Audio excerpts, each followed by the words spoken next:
Hi, and welcome to the Ada K Show. I am Ada K. Brown, and am currently a criminal justice major, and I'm a deaf courtroom commentator. Grab a cup of Java, and let's dive in.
Hello, guys. It's been a morning. Good morning. Good blessed Saturday morning. Computer didn't work. Spilt my coffee. Girl, it's been a good morning. How are you guys? I'm so blessed to have you here. Thank you so much for joining me. We are going to continue day 2 of the Griffith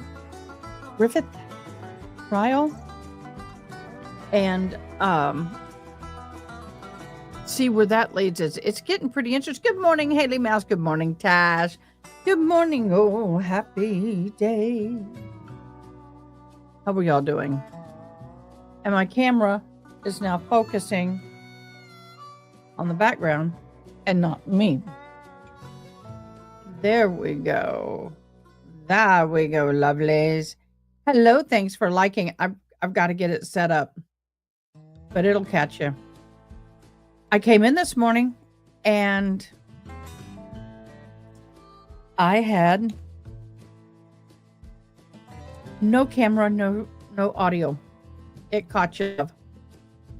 Oh, sunny day, it caught you. No camera, no audio. I was so struggling. I'm running a little late, but we're going to dive in. For those of you who are just hopping on board, we are watching a very interesting trial. It's the Collin Griffith trial where he's red rum his mother with the knife. And what the jury's not going to find out, they'll know that he's shot or lead shotted somebody before, but they're not going to tell him it was his daddy. So he unalived both his mother and his daddy.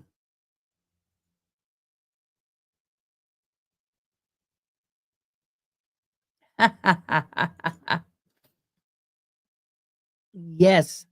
So I I've had a little tech issues this morning, so we finally figured it out.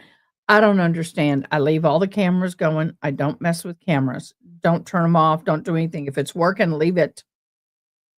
If it's working, leave it. Don't no touchy.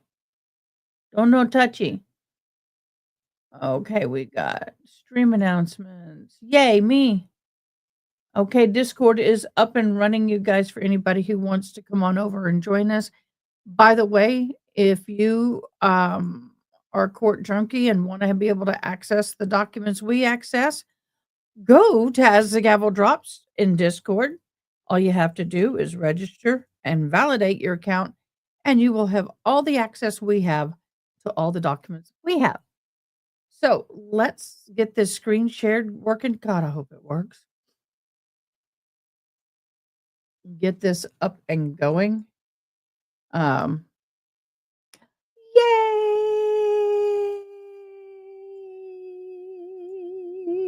It worked. It worked. It worked. It worked. It worked. It worked. It worked. It worked. It worked. Perfect. Now I just got to get this over here. Get it downmost. Perfecto. Okay, here we go. Back from where we left 3 years in the Fort Army National Guard as an infantryman as well. I don't have sound. Do you guys have sound? I worked for the Sheriff's sound? Office in Charlotte County for about 2.5 years. Now, at the Sheriff's Office in Charlotte County, what's your position and what are your responsibilities? So I am currently a road patrol I am deputy not happy, assigned to y'all. District 1. Do y'all have sound? Responsibilities are handling calls for service, traffic enforcement, and assisting other special Yeah, we're having units as needed. equipment gremlins. Deputy, I want to direct your attention to November 13th of 2023. Let me Did you go. respond to a house There is sound on your Port end? Charlotte in your jurisdiction? Yes, sir. And what type of call was that Test, that you test. received? Why don't I have responded sound? to a call for domestic All right, violence I'm going between a to mother and her let this son. continue to roll. If you have Do you sound, I'm recall, going to reboot my sound. The general neighborhood, was it single family houses? Yes, sir. It was a neighborhood of single-family houses in a residential zone of Port Charlotte. Okay, I'm going to When you reboot my sound. arrived, what did you do first? Well, when I first arrived, they made contact with the Oh, wait a minute. supervisor deputy, No, Corporal Moore, who had gotten on scene prior to myself, and the deputy who was my trainer at the time. During the time that this happened, I was still in PTO training as a deputy. And who was your field training officer? My field training officer was Deputy First Class Jankowski. And you mentioned Corporal Moore. Is that Corporal Joella Moore? Yes, sir, it is. Was she aware of the defendant and his mom? In what regards, sir? Like, did she give, without telling us anything she might have said, did she give you any background of the family dynamics or the parties? No, sir. I was just aware that this was a domestic incident between a mother and her son. There was no other context given. So you had no prior opinions about any of the parties involved, is that correct? Correct, sir. I had never met either one of them before, nor did I know anything about them or their any other history. What did you do next, Deputy? The next thing that I did is I went to go and make contact, I believe, with the individual and his mother to try and start gathering information, and his grandmother, who was there as well. And what was the defendant's demeanor like? I would say calm and collected. And when you made contact with him, were you inside the house or outside the house? I believe I was outside the house when I made contact with him, as he had left the residence initially when we had gotten there, and then ended up coming back.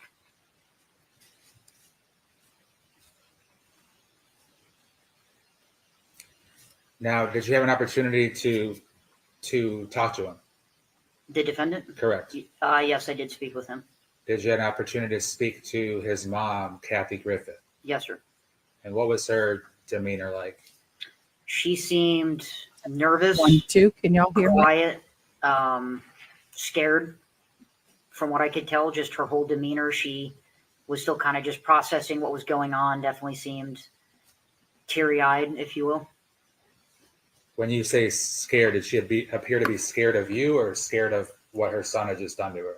She appeared to be scared of her son, as she had some injuries that were documented and photographed. And what were those injuries that she suffered from her son?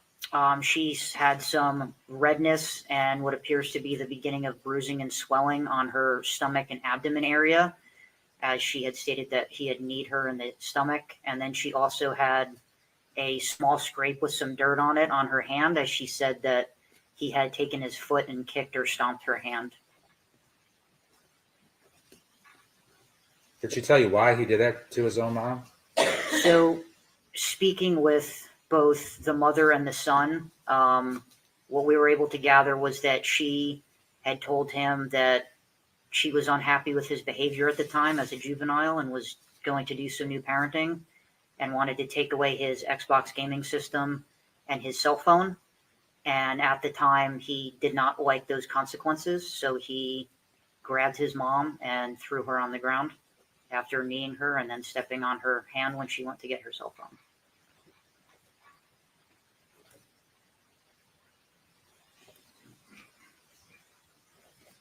Now, was there another lady there, the grandmother of the defendant and the mother of the victim?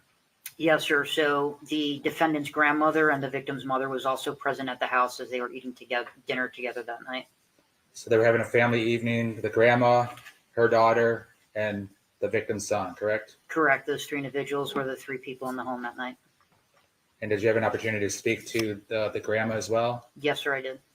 And did her statement corroborate what her daughter was saying? Yes, the grandmother's statement that she provided to myself and Deputy Jankowski was consistent with the statement given by the mother and the victim. Basically, they stated the exact same thing, that they were having dinner, and she told him that she was going to take some things away for disciplinary reasons, and pretty much gave the exact course of events the same.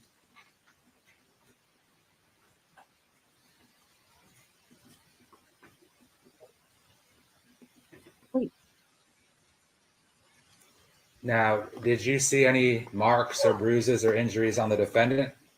On the defendant, we did not see any marks, injuries, or bruising on him at all. You motherfucker, she scratched.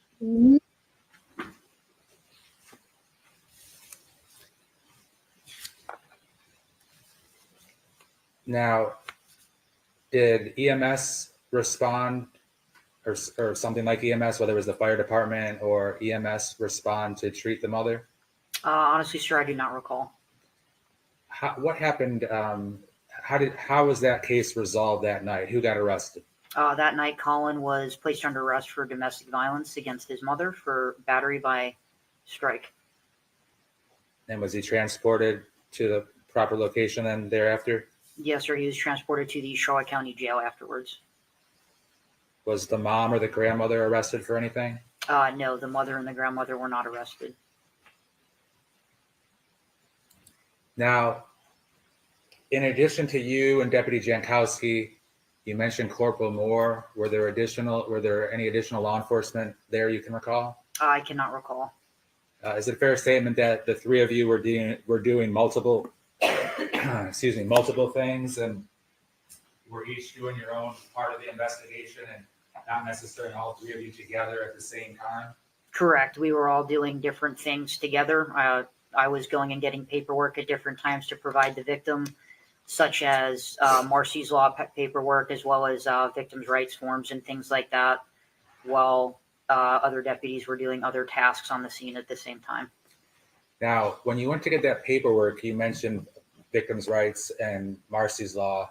Did you or one of your fellow deputies provide that to the victim, Kathy Griffith? Yes, sir. Yes. And what does that mean? What type of paperwork is that when you say Marcy's Law and victim rights pamphlet? So Marcy's Law is paperwork that advises victims of what their rights are in the state of Florida as a victim, so that way that they know that they have the right to go to different types of trials and hearings, and then different paperwork to let them know if they want to know when the person that was arrested for battering them or whatever crime may be is released from the jail and things of that nature. Without, okay. And then whether it's you or Deputy Jankowski or someone else, is that explained to the victim, Kathy Griffith, and certain questions asked and answers given? Yes, sir.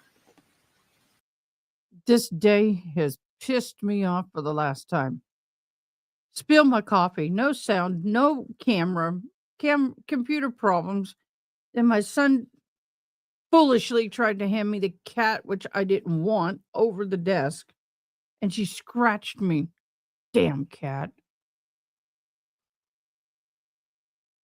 Yo. I'm not going to say it because it will happen. Sorry. Let's get into this case. I look at these kids. They're so little. Officers look like babies. Got one scratch there. If I may have a brief moment, Your Honor. Sorry for that soundbite, though. That hurt.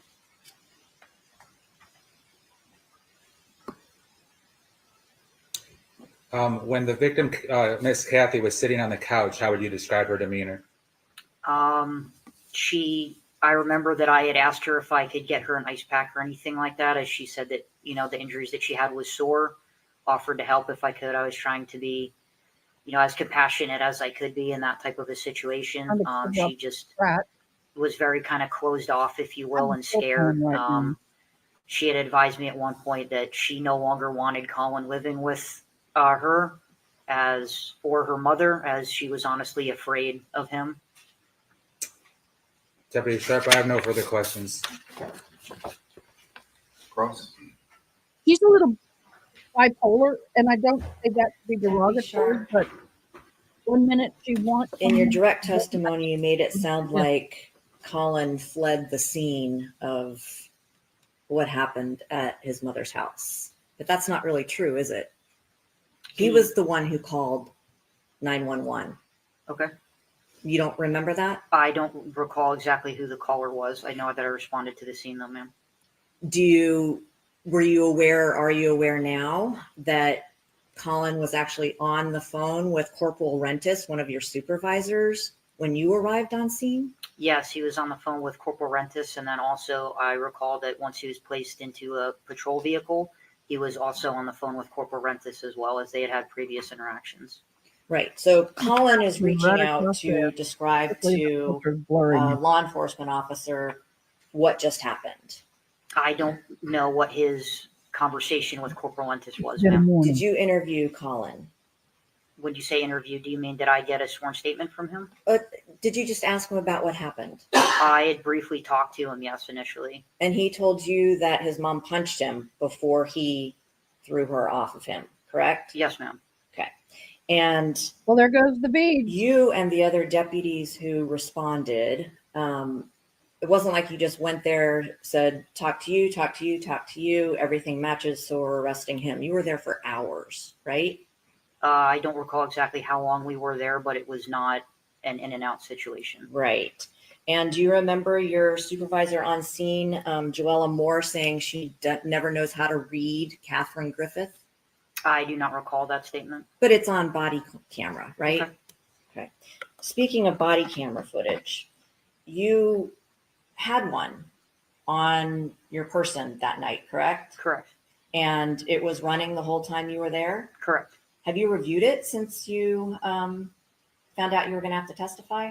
I reviewed it when I initially spoke with someone from the state's attorney's office. Okay. So you interviewed everybody. Susan Detman, the grandmother, right? Yes, ma'am. Okay. So you know that her statement did not exactly. Tash, we are doing for sure day 2. We may go into day 3 because if all works out, I have a special guest tomorrow. So we'll just see how it goes. I can always change the title and take 3 out. Match what Kathy Griffith told you, right? Their statements seem to coincide with each other and align. That's what your opinion was, right?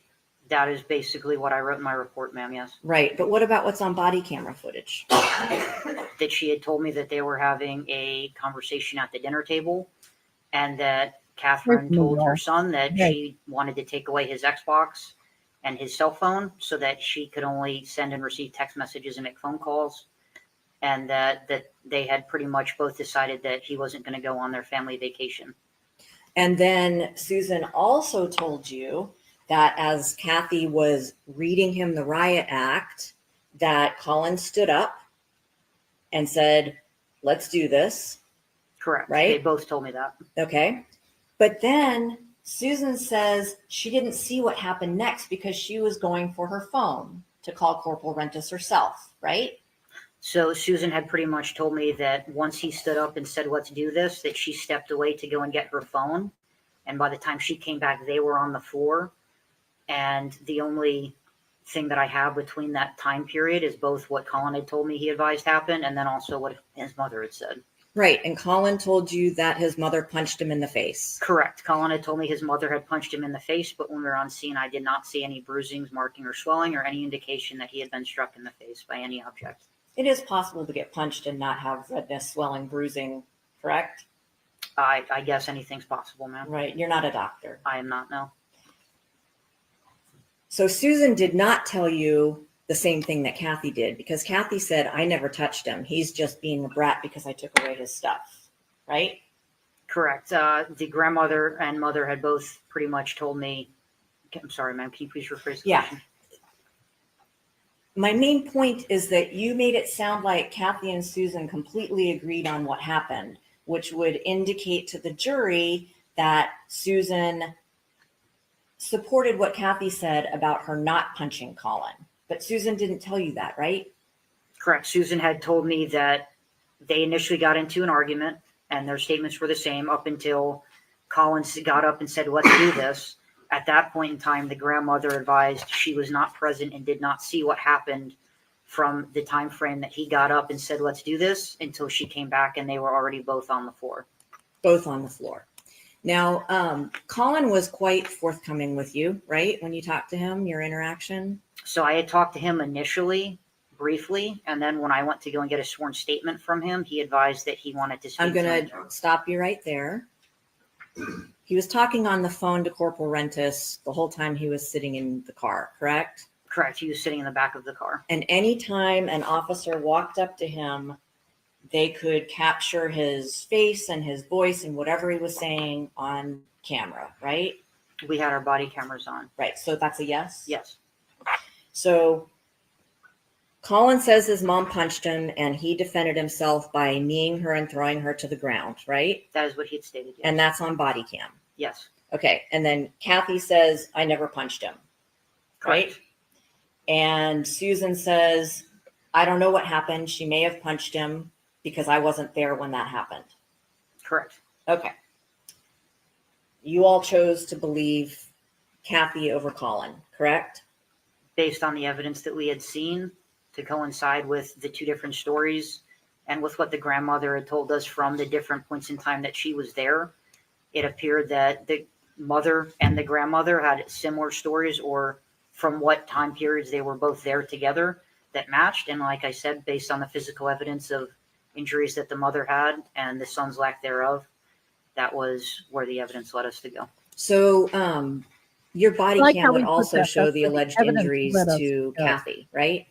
Not about Yes. personally believing or not believing. And The evidence shows. when you're, and I know you were still in training, but I am sure you have learned, if not before then, that when there's a domestic incident and allegations were from trained both police sides officer, about ma'am? what may have happened, knowing the family history is important, correct?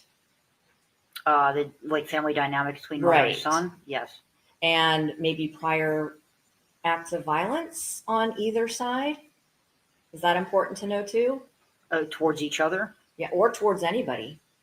So once we had placed Collin under arrest, we did check to see if he had any previous arrests for domestic violence or battery, and we did not find anything Right, but you found some for Kathy, right? for domestic violence. Mm-hmm. As the victim, I did not go into her background and check to see her criminal history, as she was a victim in this case. So you weren't aware that she has been arrested for domestic violence battery on another family member before. No, I am not. Would that have made a difference to you in how you approach this case? No. No, ma'am, it would not. And are you aware that, Your Honor, I'm going to object to anything further about subject matter like that. That's irrelevant to what he's doing. Oh, good, darling. so are you aware that Kathy Griffith had been arrested before for stabbing her then husband? No, I am not. Are you aware that she was also alleged to have burned him with a terrarium heat lamp in that same incident? No, I am not. Are you aware that Kathy Griffith was on videotape shown to law enforcement and a DCF investigator driving her car and pinning her then husband to the house Uh, between the car. Are you testifying? Or are you asking him? Because he's already made it clear that he didn't know anything about their history. So why are you testifying through this witness, madam? And the house in I'd front be of her objecting children. my I'm butt not off. aware of that, no. So you're not aware that the incident where she stabbed her then husband I'd be and objecting burned my him with a ass lamp was off. also in front of her children. No, I'm not. As I had said earlier, I have no previous interaction with either one of those individuals or knowledge about their previous history. Are you aware that Kathy Griffith hurt. had Oh, threatened to hurt. kill multiple members of her then ex-husband's girlfriend? I I don't am not know aware why of he's that, not no. objecting. Are you aware that she was actually contacted by law enforcement on her way to their home in Homestead? No, I'm not. And you're not aware that she was on an audio recording saying she was going to kill all three of them I'm not aware of that, no. with her Why gun? are you I'm allowed not to aware. testify and get that in? The defense did this. They Are you called aware me, that like, she why don't- has pulled a gun and threatened Collin in the past? No, ma'am, I'm not. And that happened in Charlotte County just 2 months before this. I'm not aware of that incident, nor did I have any involvement in that case. And are you aware that Kathy Griffith had pulled a gun and threatened to kill her mother's husband? No, I'm not. Would any of those prior instances, if you had known of them at the time, Yeah, she would could they have made a report difference it in how you for treated threatening. this case? So I would personally say no, they would not have made a difference to me because I would have gone into this case as it is a separate incident from things that happened previously. And in this case, you have to treat in different cases or any case, you have to treat different. You can't take other instances into account into how you look into cases. Collin was taken to jail that night, you said, right? Yes, And you claimed that, or you said that Kathy claimed she was afraid of him. yes, I did. Are you aware that the very next morning she insisted on taking him home with her, despite Collin saying, "I'd rather stay in jail than go home with my mom because I'm afraid of what she'll do to me"? I was not on that call, nor was I aware that that call even came out. I don't have Why? any other I questions. don't understand why she's testifying this way. Sidebar.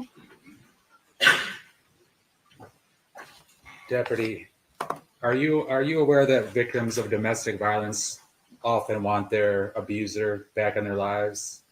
Yes, that happens often. Usually, with domestic violence, obviously, it's going to be a family member, whether it's a spouse, child, or something like that. And people do have personal relationships. So, after the fact, typically people want to try and reconcile issues and fix things. Does that sometimes end up very badly for the victim being abused further? It can, especially when it is situations where it's parents and children's or husbands and wives. You'll see situations where you'll have multiple issues of domestic violence, but because it's a family member and someone that they love, it continues to happen and they stay with that person. Does it also unfortunately end in family members murdering each other? It can end in violence in that nature. Now, the defense attorney was asking you a lot of the questions. Were These you aware of witnesses have things? been Were you good. aware of things? Were you aware of things? Do you know if all or any of the information she was asking about is true or accurate, or what source it's from? I have no idea of anything that she was asking me because I've had no other involvement with Collin or his mother. And as I had said, I treat that case as its own individual case, as it has no reference to other cases or instances that we've dealt with. Now, the defense attorney was inquiring about you a lot about when she talked about Susan Detman, the grandmother, about the content of her statement.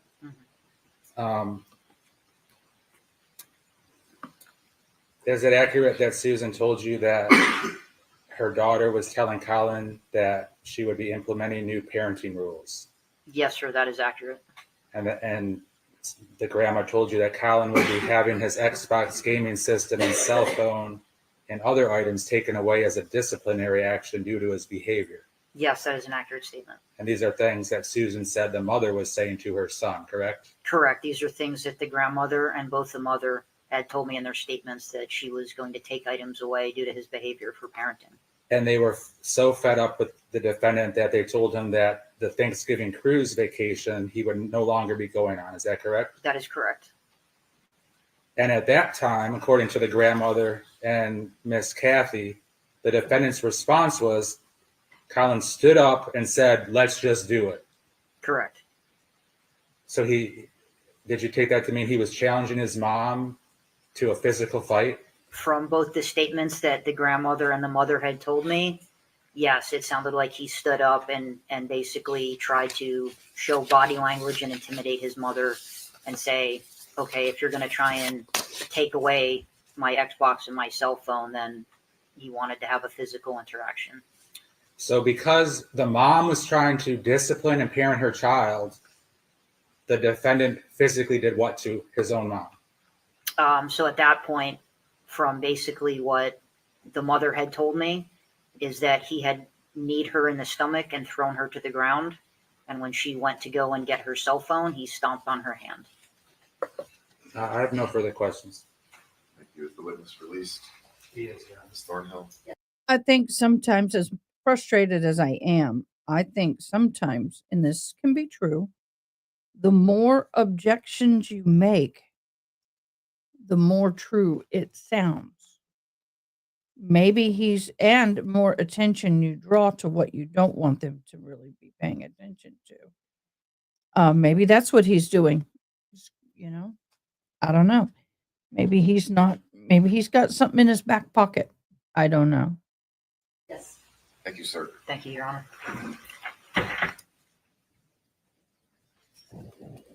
I'm trying to calm myself down. I've not had the best morning. y'all. Members of the jury, it's about 10:20. We'll take our mid-morning recess of 15 minutes. It's a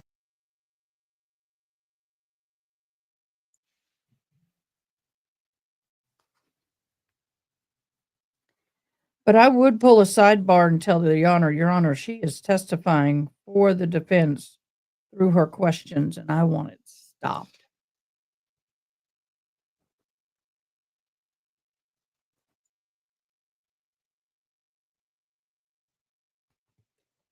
Abdoni, that's an interesting name. Abdoni. Y'all, I'm sorry about that soundbite earlier. That really hurt.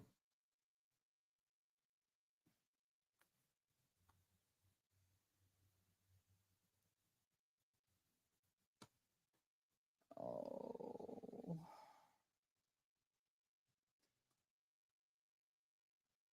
Well, come on, Your Honor. And that was the defendant telling the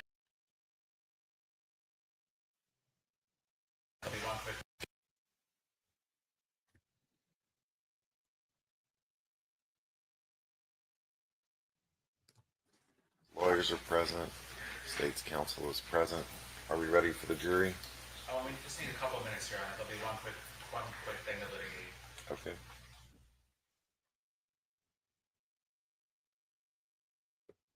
They turned the sound off. I think they do turn it back on, though.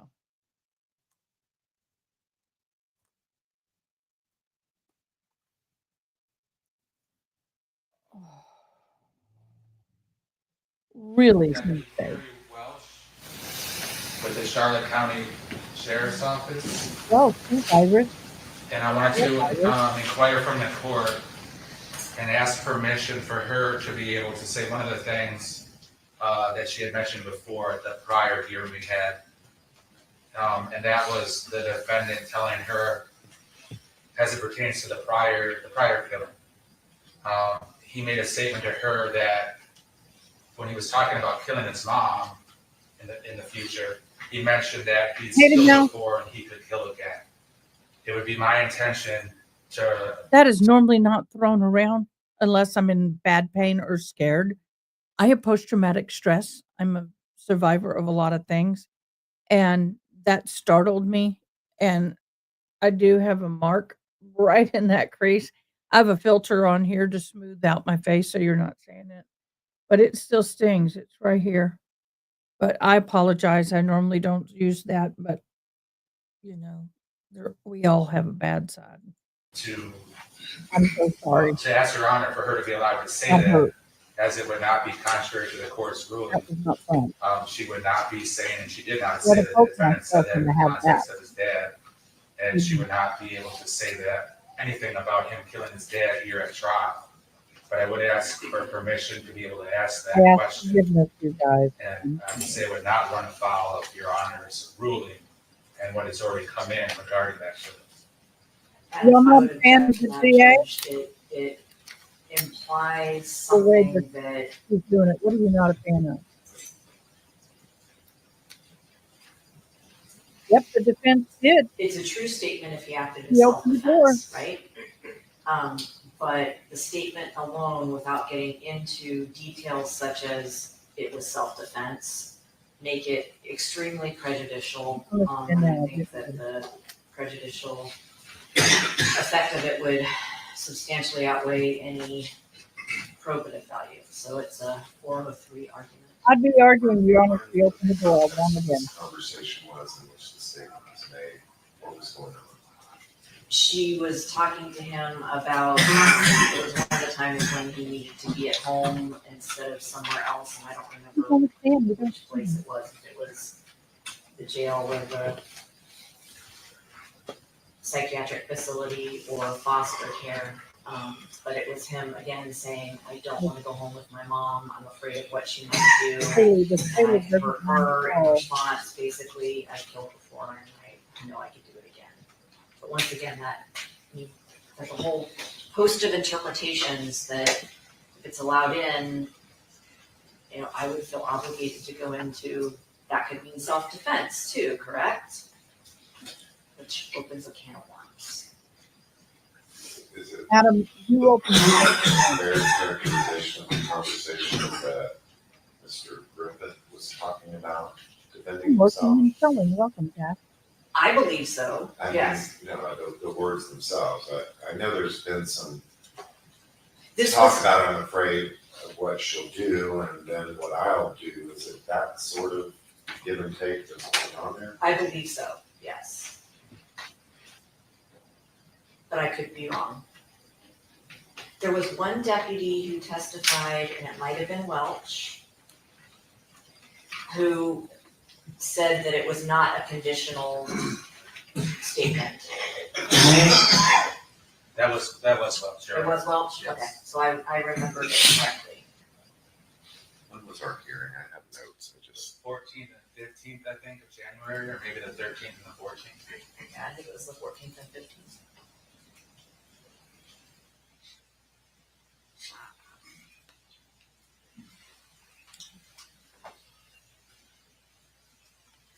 In my bad days, which really weren't that bad, the worst thing I ever did had a sailor mouth, potty mouth. Comes out when I get hurt. Very often. That thumb still hurts when I rake that needle underneath the nail. Feeling it bleeding.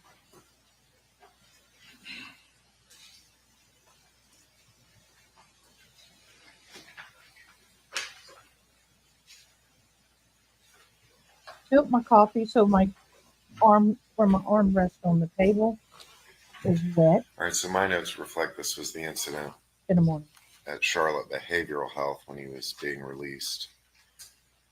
And I don't have verbatim notes, but she testified that the CAD notes said that he didn't feel safe to go home. When the witness got to the facility, Mr. Griffith approached, said he didn't feel safe to go home or how he'd handle it. She said initially he didn't seem to meet criteria. She asked him why he didn't feel safe or how he didn't feel safe. And he said he would do something to his mother or grandmother. She asked him what he meant. And he said he would throw them out of the car or shoot or stab them. He said he's done it before and would do it again. Asked what he meant. He said he shot his dad Whoa! and he didn't want to go with either one of them. And then he was Baker acted again. So Dude, he He admitted. knows that if Your Honor rules it admissible, she knows and understands that she will not mention that he killed his dad. I would ask Your Honor to allow me to ask that question, for her to answer that question, as it would be consistent with your ruling. And that's all I have to say. Ms. Thornhill, anything additional? Nothing additional. I don't know why that dad thing is left out. I understand a lot of people think it's prejudice, but she just opened the door.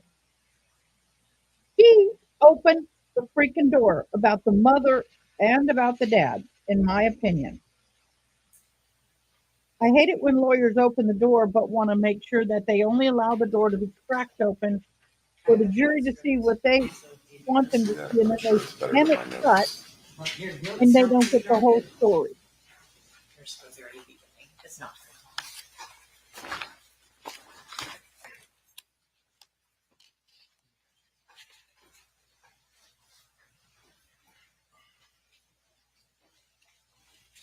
You can't do that. It's all or nothing. And that frustrates me.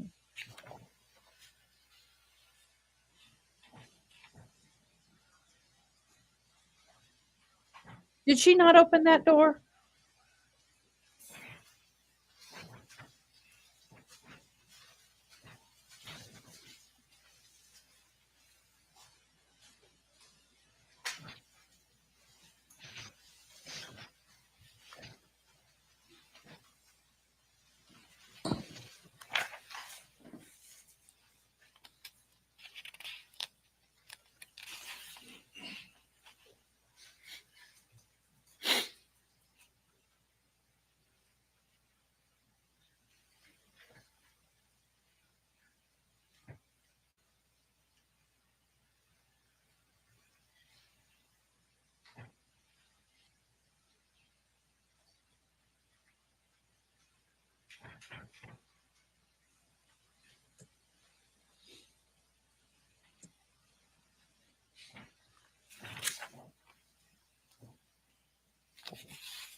Okay, Your Honor, I'm zooming.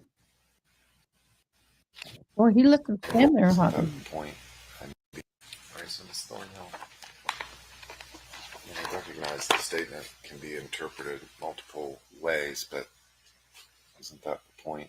I mean, it is a statement of future potential intent, action, that I think can be interpreted as self-defense, but it can be interpreted as Premeditation. as not self-defense. I because nothing in there says Yes, he is. anything directly about being afraid of his mother or his grandmother, because he speaks about his grandmother. It just says and specifically his statement is, I'm afraid of how I'll handle the situation. Not I'm afraid of my mother. I'm afraid I'll be attacked and what I'll do in response. It's I'm afraid of how I'll handle the situation if you send me home, which is probative on the issue of premeditation, intent, so forth. So I am going to allow it, and it is out there that he's killed in the past. Right, so right. I understand. And let me ask you this then: would I be running afoul or opening the door if I asked Deputy Welch about one possible interpretation of that is I've acted in self-defense before and I know I could do it again? opening the door to what? To any of the Oklahoma stuff. Yes. Mr. Levine, what's your position on You've that? already opened the door, woman. That is the truth. I don't know why you would. I mean, I don't think that's a it is. question I think you would ask the jury during your closing argument. What does that mean? The witness's opinion of what that could mean is neither here nor there, is it? Good for you, Your Honor. Lots of opinions from officers about how they handle investigations and what's usual and things like that. And the ones I've heard objected to have Yes. if you notice, have been sustained. Yes, So, that's fine. I won't go any further. right. I'm not saying it opens the door or what it might open the door to, but I just don't think it's I relevant. can't tell what you how they to think run your that case, could mean. Mama. You're wanting So- the judge to decide for you on how you're going to run your case. The defense is smart. They're Sometimes sitting those there being opinions might silent, be admissible and they're if going it's to within jump their when it's area of perfect expertise and timing. it's relevant to an I'll be issue in right the back. I case. need a But comfort break. much of what I've heard, I'll keep this going. well, all of what you've objected to, I've sustained. Yes, sir. Your Honor, if I may have just a So- brief moment to. Let me ask a question though. Yes. Well, you're going to tell her not to say anything about that it was the father or a relative. I mean, Yes. that was part of my order. Yes, I've told her I'm going to tell her again based upon the court's ruling. Will be updated. All right. All right, thank you. That'll just take a minute because she's outside.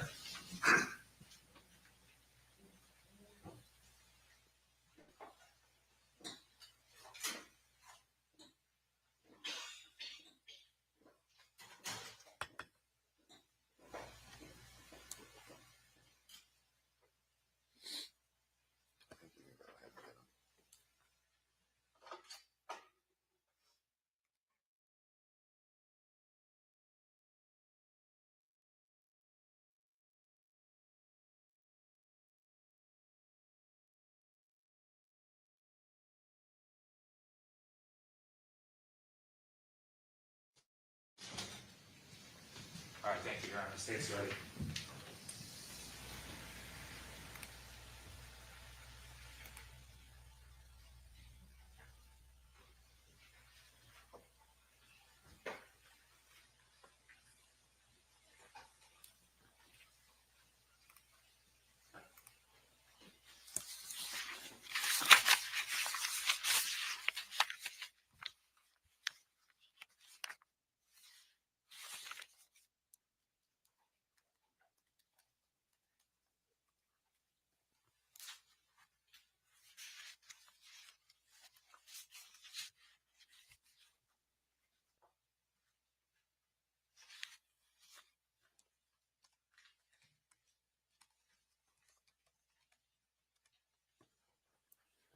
For the record, I have advised the witness, Your Honor, she understands. All right.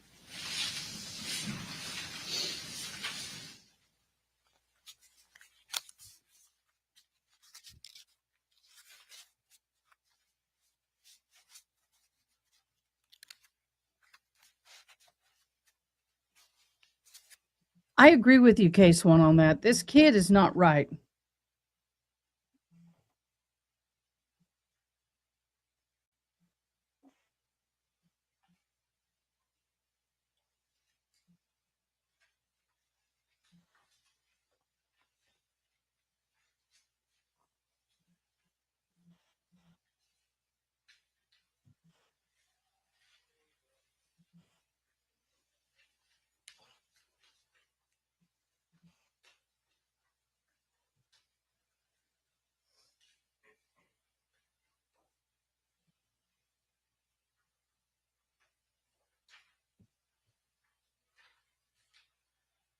What we waiting on, y'all?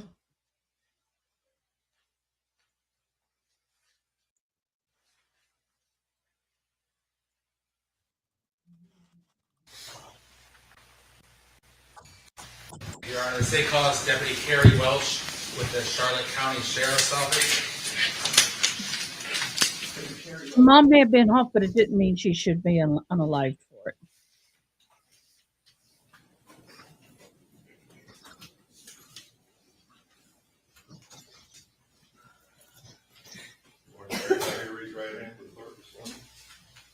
Do you solemnly swear or affirm that the testimony you give in this case will be the truth, the whole truth, and nothing but the truth?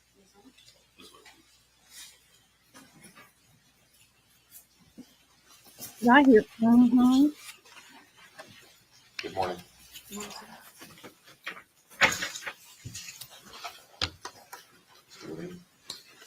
Good morning, Deputy Welch. May you please introduce yourself to the jury and spell your name? Yep, I'm Deputy Carrie Welch, Keriwelch. And where do you work? The Charlotte County Sheriff's Office. Tell the jury about your education, training, and experience. So I've been with the Sheriff's Office for 6 years. In that time, I do annual training with the Sheriff's Office, but I was also part of the mental health unit. So I did some crisis intervention training and extra training for de-escalation and things of that nature. I want to direct your attention to the defendant in this case. Did you have an opportunity to come in contact with the defendant, Collin Griffith, around September 19th of 2023? Yes. Excuse me. Describe to the jury how that came about.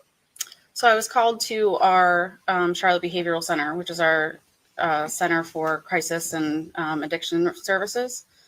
I was called there for the defendant being released from the facility, and they didn't feel that he was ready to be released. He was saying that he didn't want to go home. What happened next when you arrived there?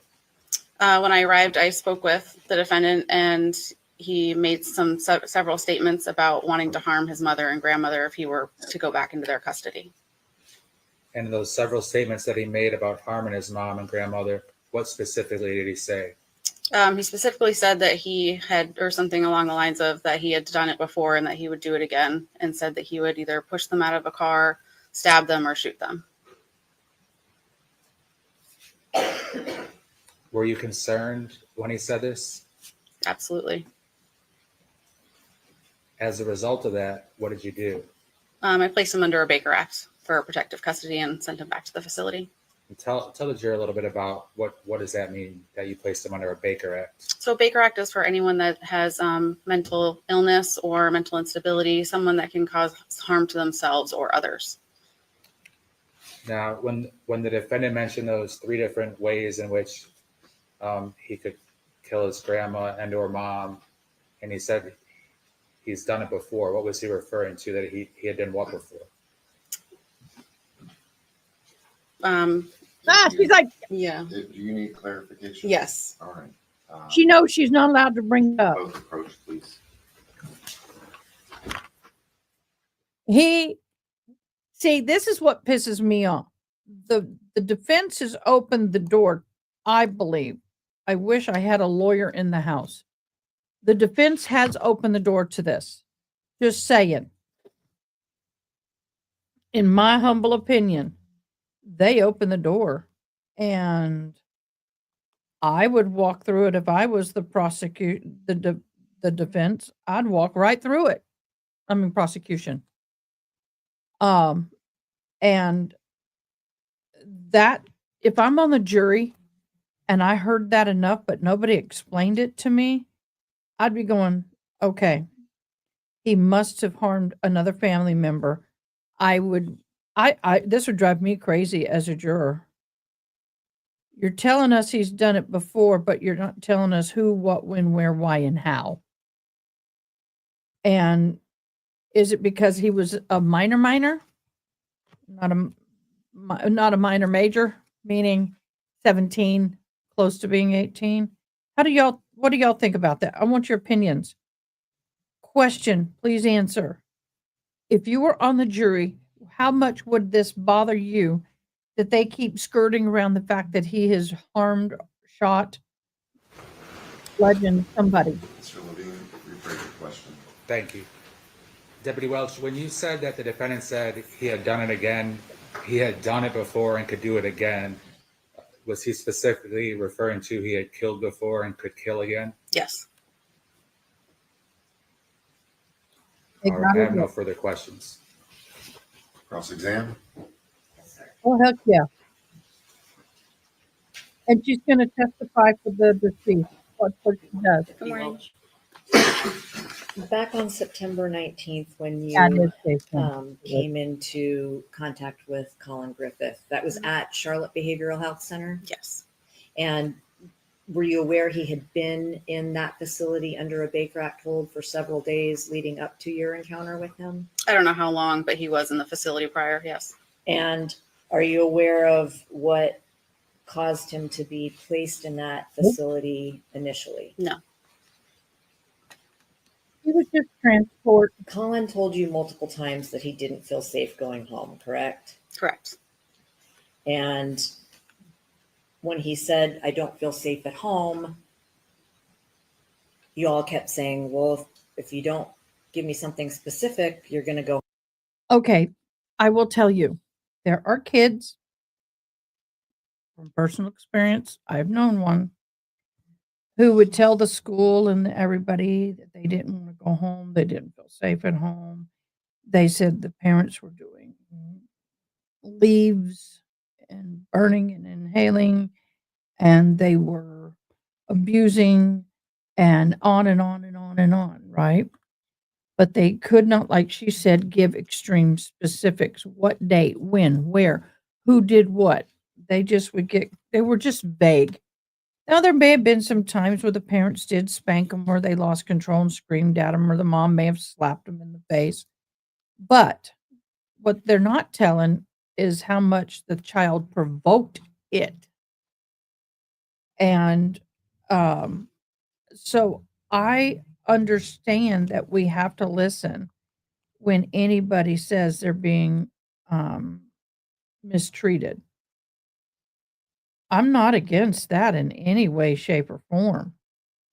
But what I'm saying is we always need to leave a little percent of doubt if this is 100% true, unless there's witnesses, unless there's some way to validate whatever it is the person is saying. I'm not negating the fact that she could have done this to him. Not saying that. But what I am saying is, I know kids make stuff up. Hi, hello, it's Brit. I know they can make stuff up because they don't want to go home, because they don't want to follow the rules. They don't like how they're being punished. They don't like that they have to work. They feel entitled, whatever. So please understand my skepticism on this. Not saying it never happened. I'm just saying, is it possible? He's lying. Go home. I mean, he wanted to stay in the Baker Act facility, right? Yes, he didn't feel safe. Correct.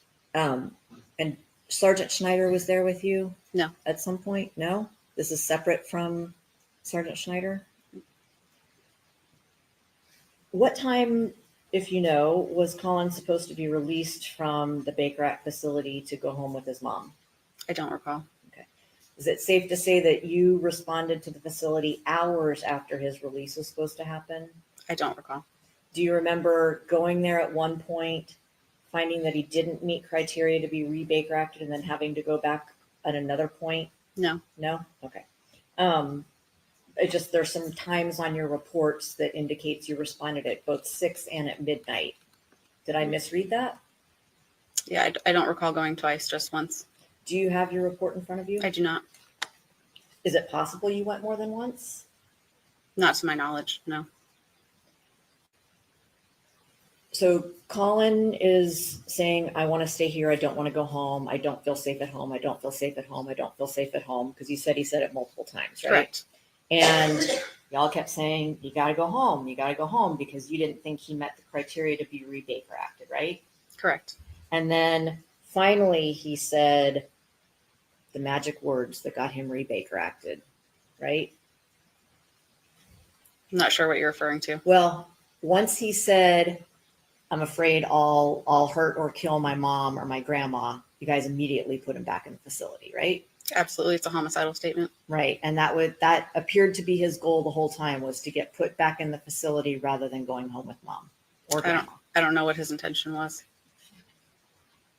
I'm loving how 1 these second. people are testified.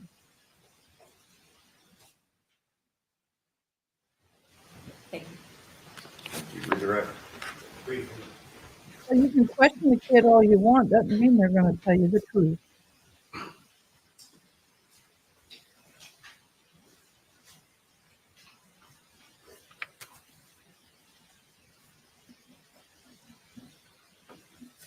Deputy Welch, is it a fair statement that the defendant, in reference to killing his mom or his grandma, said, I will kill my mom? Yes, So it wasn't dependent on anything. It was, I will kill my mom. that's correct. And when you asked him how that would happen, his response was throw them out of the car, shoot, or stab? Yes.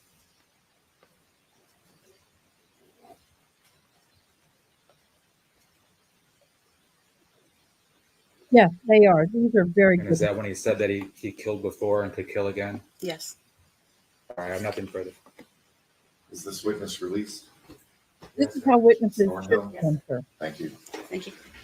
They have been taught well, whoever taught them.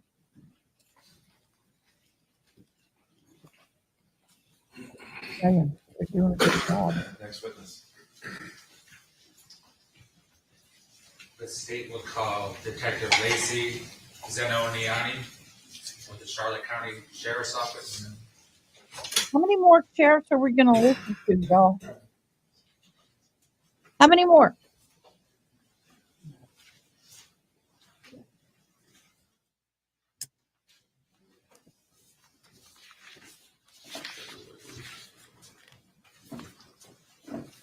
Right here, raise your right hand, this morning by the clerk. Do you solemnly swear or affirm that the testimony given in this case will be the truth, the whole truth, and nothing but the truth? Yes.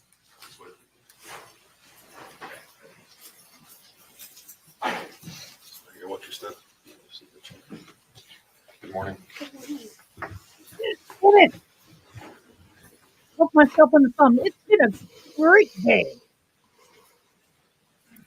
We're singing a song and it's a good day. Moving along. Good morning. My name is Lacey Ziniani, juvenile detective with Charlotte County Sheriff's Office. Could you spell your name for the record? ZENONIANI. And how long have you been employed in law enforcement? I've been employed in law enforcement for 5 years. Tell the jury about your training and experience. My training and experience started on road patrol for my first 3 years, and I have currently been in this position for 2. And the position you're in as a juvenile detective, what does that mean? So my position focuses on juvenile intervention and working with the youth within our county. My unit focuses on working with juveniles who are at risk. I also monitor our juveniles who are on probation and try to lead them into a successful pathway, as well as working with our runaways and just any juvenile who is experiencing issues or trouble at home. How did you come into contact with the defendant, Collin Griffith? I came into contact with the defendant after the initial incident that occurred. It was forwarded to me for intervention purposes. What were your goals then when you got involved in the defendant's life? Our goals were to implement intervention and work with the family to assist them with resources and guide them to a successful pathway. Would you have interaction with not only the defendant, but also his mom, Kathy Griffith? Yes. Did you have any interaction with the defendant's grandmother, Susan Detman? Yes. And was that both in person and on the phone? Yes. Describe to the jury the accessibility part of your relationship to the mom and the defendant. So I spoke with the mom and the defendant very often. My role was to be available to them, again, for resources. So we would sometimes speak daily, sometimes speak multiple times a day. Whenever they needed to call, I was there to answer and assist with whatever they needed. On the day that Kathy Griffith died, did she contact you or try to contact you? I had yes, prior to she contacted me via phone. And was that a text message or a phone call, do you recall? It would have been both. And you responded to her at some point on that same day? Yes. Was she alive to answer that phone call? Yes.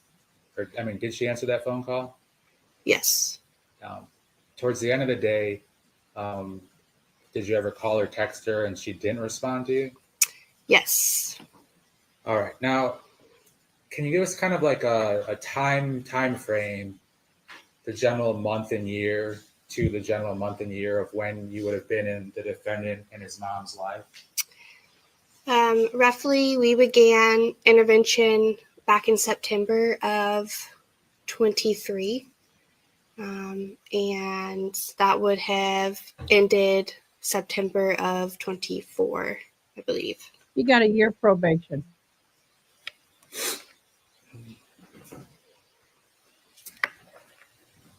Did the defendant ever make statements to you or in your presence that concern you about the violence he wanted to inflict upon his mom? Yes. And what do you remember him saying?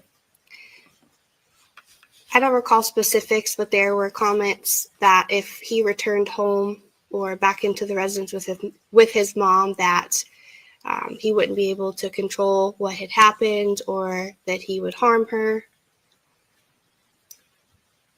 When you say he wouldn't be able to control what would happen, do you mean how he would act? Yes. Did he say anything more than harm her? In terms of, did he say he would hurt her or kill her or anything There specific? were comments that he would kill her. And did he say to you or in your presence on more than one occasion that he would kill her? Yes. And did he And make that those was- statements that that's he would very kill his secret. mom on different dates? Yes. What type of time period do you think he made those statements in terms of how many days, weeks, or months of a time period did he repeatedly say he would kill his mom? I don't know any specifics, but it was often that the comments were made. It was the defendant made those statements often? Yes. And when he would make those statements, what would be your response?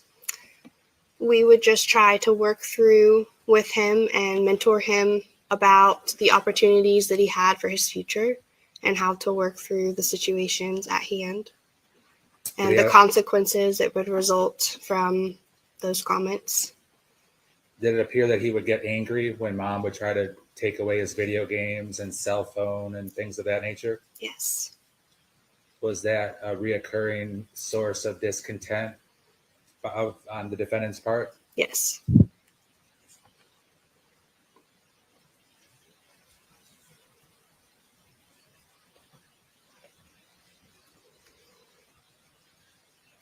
Now, besides providing help to Collin and attention to Collin Griffith, did you also provide that to his mom, Kathy Griffith?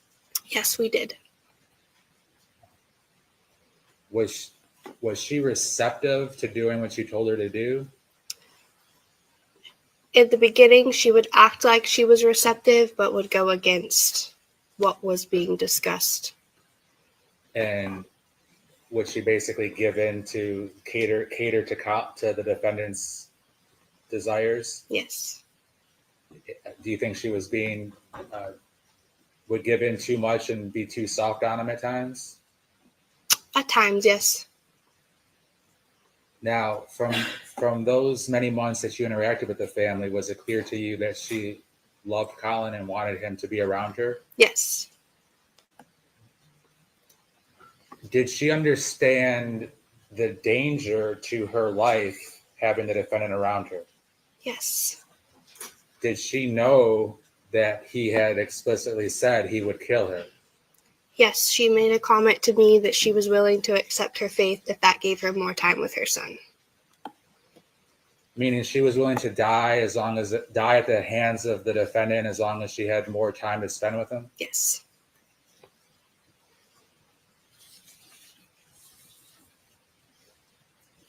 Now, getting to know the family a little bit, did you become aware that there were also good times between the defendant and his mom? Yes, the family frequently went on vacations such as Disney cruises. They went on multiple cruises together and other family trips. Would they both tell you about going to the movies or having movie passes to be able to go to the movies together? They thoroughly enjoyed going to the movies together. Whatever flaws Kathy might have had, was she trying to be a good mom? I believe at the time she was doing her best, yes.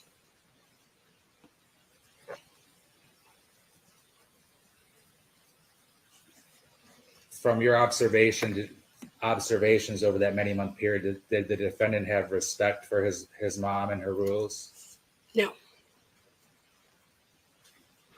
All right, Detective, I don't have any further questions for you. Ross?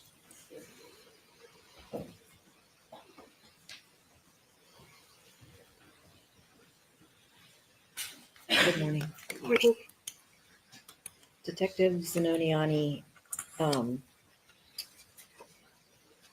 you talked a little bit about your role in the juvenile division. It's sort of a special role in the sheriff's office, isn't it? Yes. Because you're doing your best to intervene to help families make it through a difficult adolescent period often. Yes. And the resources that you provide, which is your job, right, is for both parents and the kids. Yes. So it's not limited to just the kids or just the parents. Well, it mainly focuses on the juvenile itself, but taking it an extra step further to make sure the parents have what they need to follow through thoroughly. Yes. And sometimes problems that children appear to have are related to their parents or how they were parented. Yes. Is that fair? Obviously, you got to know Kathy and Collin Griffith pretty well here over the year that you were involved, right? Yes. Sorry, you need to answer out loud so the court reporter Yes. can take it down. Did you also get to know Susan Detman? Yes. And as part of your job in getting to know the family and the dynamics, because that's important too, right? Yes. You came to learn quite a bit about everyone's background, right? Yes. Okay, especially Kathy. Yes. And did you actually seek out information about Kathy's past in your efforts to provide resources to both her and to Collin? In the beginning, yes. So you became aware of some prior involvement that Kathy had with DCF, right? Yes. And it's fair to say that in most, if not all of those prior DCF involvements, it involved Kathy being violent or aggressive towards other family members. Yes. And many of her actions that caused DCF to become involved were committed in front of her children. Most of them that I recall, yes. And in fact, her kids were taken away from her, were sheltered from her at times, correct? I don't recall those specifics, but Would it surprise you? no. And you're also aware that Kathy had been arrested before, Yes. specifically for an incident that involved her stabbing her then husband in front of 10-year-old Collin. Yes. Why does she get And to get all this and they can't get this? also, there were other incidences where Kathy committed violence upon her then husband in front of the children. Yes. Okay. So you're aware of the car pinning incident, which I call it, Yes. where she drives her car and pins her then husband to the house with her car still running. He can't escape, right? Yes. And her older son, Christopher, had to go and Objection, yell Your and Honor, she's beat on testifying. the car and tried to get a baseball bat to break through the windows to finally get his mom to release her then husband from. I don't recall those very specifics, but I do recall minor details of the report, yes. And you're also aware that Kathy Griffith had, well, let me say it this way. The Charlotte County Sheriff's Office responded a lot to Kathy's home. Is that fair? Yes. And one of those times involved, didn't actually happen at her home, but she had threatened to kill her then ex-husband's girlfriend's family. Are you aware of that? I don't recall specifics on those details. Okay, so you don't recall a Charlotte County Sheriff's deputy contacting her and getting her, trying to convince her to turn I around know it's from leading, going to Dr. Homestead Bullbutter. to There's kill leading the and three there's members of the testifying. family? I don't recall that, When no. it's testifying under the umbrella of leading. What about an incident when Kathy claimed that someone had committed a crime upon her and called law enforcement. Are you aware of any of those instances? Yes. Okay. So, for example, you're aware that Kathy claimed What's a good that mother? her then husband's paramour had strangled Kathy and that she had video proof of this woman strangling her. I believe I recall something similar, but again, I don't recall specific details on those. But the takeaway from all that is that Kathy called police claiming that she had been strangled by someone else, but the video proof she had was clear that it was Kathy strangling herself. Do you remember that? I don't recall that.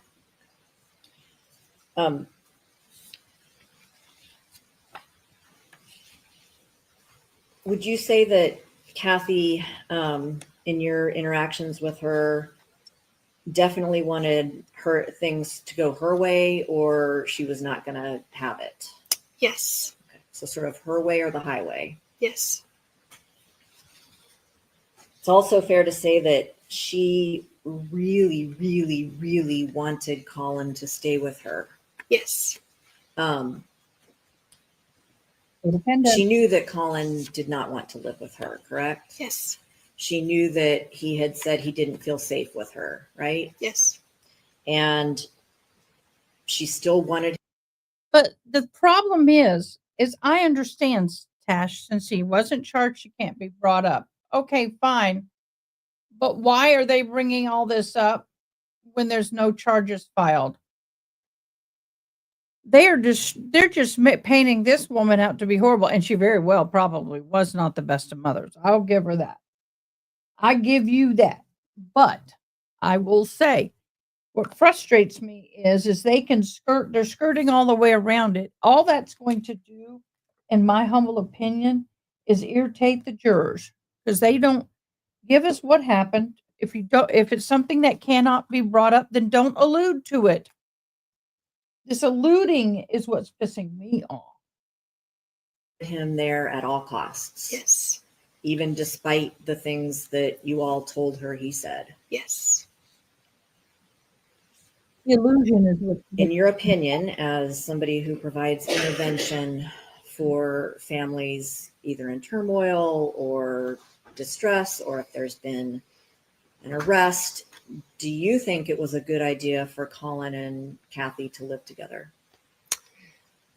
We did everything we could as far as intervention purposes, working alongside of our mental health unit and with DCF, and that was the decision that was made. Who made it? DCF returned him back to his home. We had resources we could implement in the time being to help guide them. I can't speak on who made it specifically. But your personal opinion. I'm confident that we did everything we could. I don't know that I feel comfortable giving my If it personal had been opinion. your decision, you would not have Yes. allowed them to live together, correct? Correct. Correct. For both of their safety. Yes. Including Collin's safety from what Kathy might do to him. Both. Yes. And sort of along that same vein, Kathy, in just the year that you knew her, was suicidal several times. There were several suicide incidences, yes. So when you say instances, it's not just her saying she's suicidal. She actually attempted suicide several times that you are personally aware of. Yes. So overdosing on oxycodone, for example. Yes. Mixing it with alcohol. Yes. Are you aware of a time when she had a gun in her hand but had become so incoherent from the pills that she luckily didn't? Yes.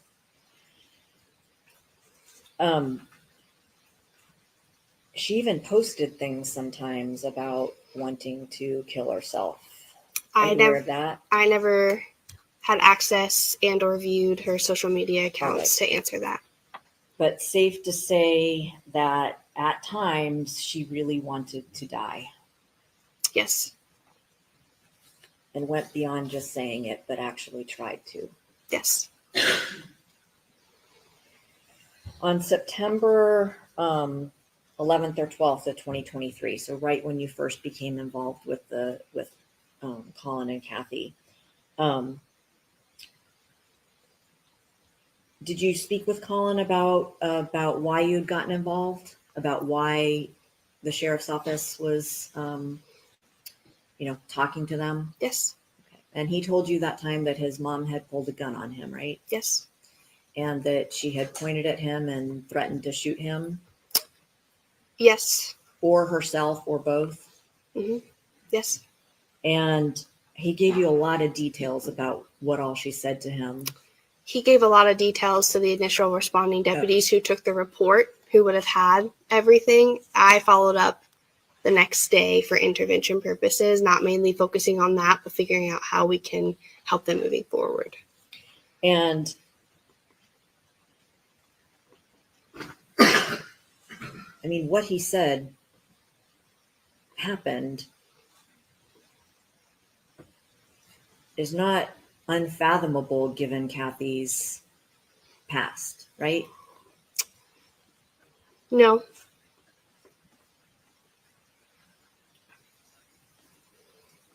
And you're aware that Kathy actually had a gun in her home at that time.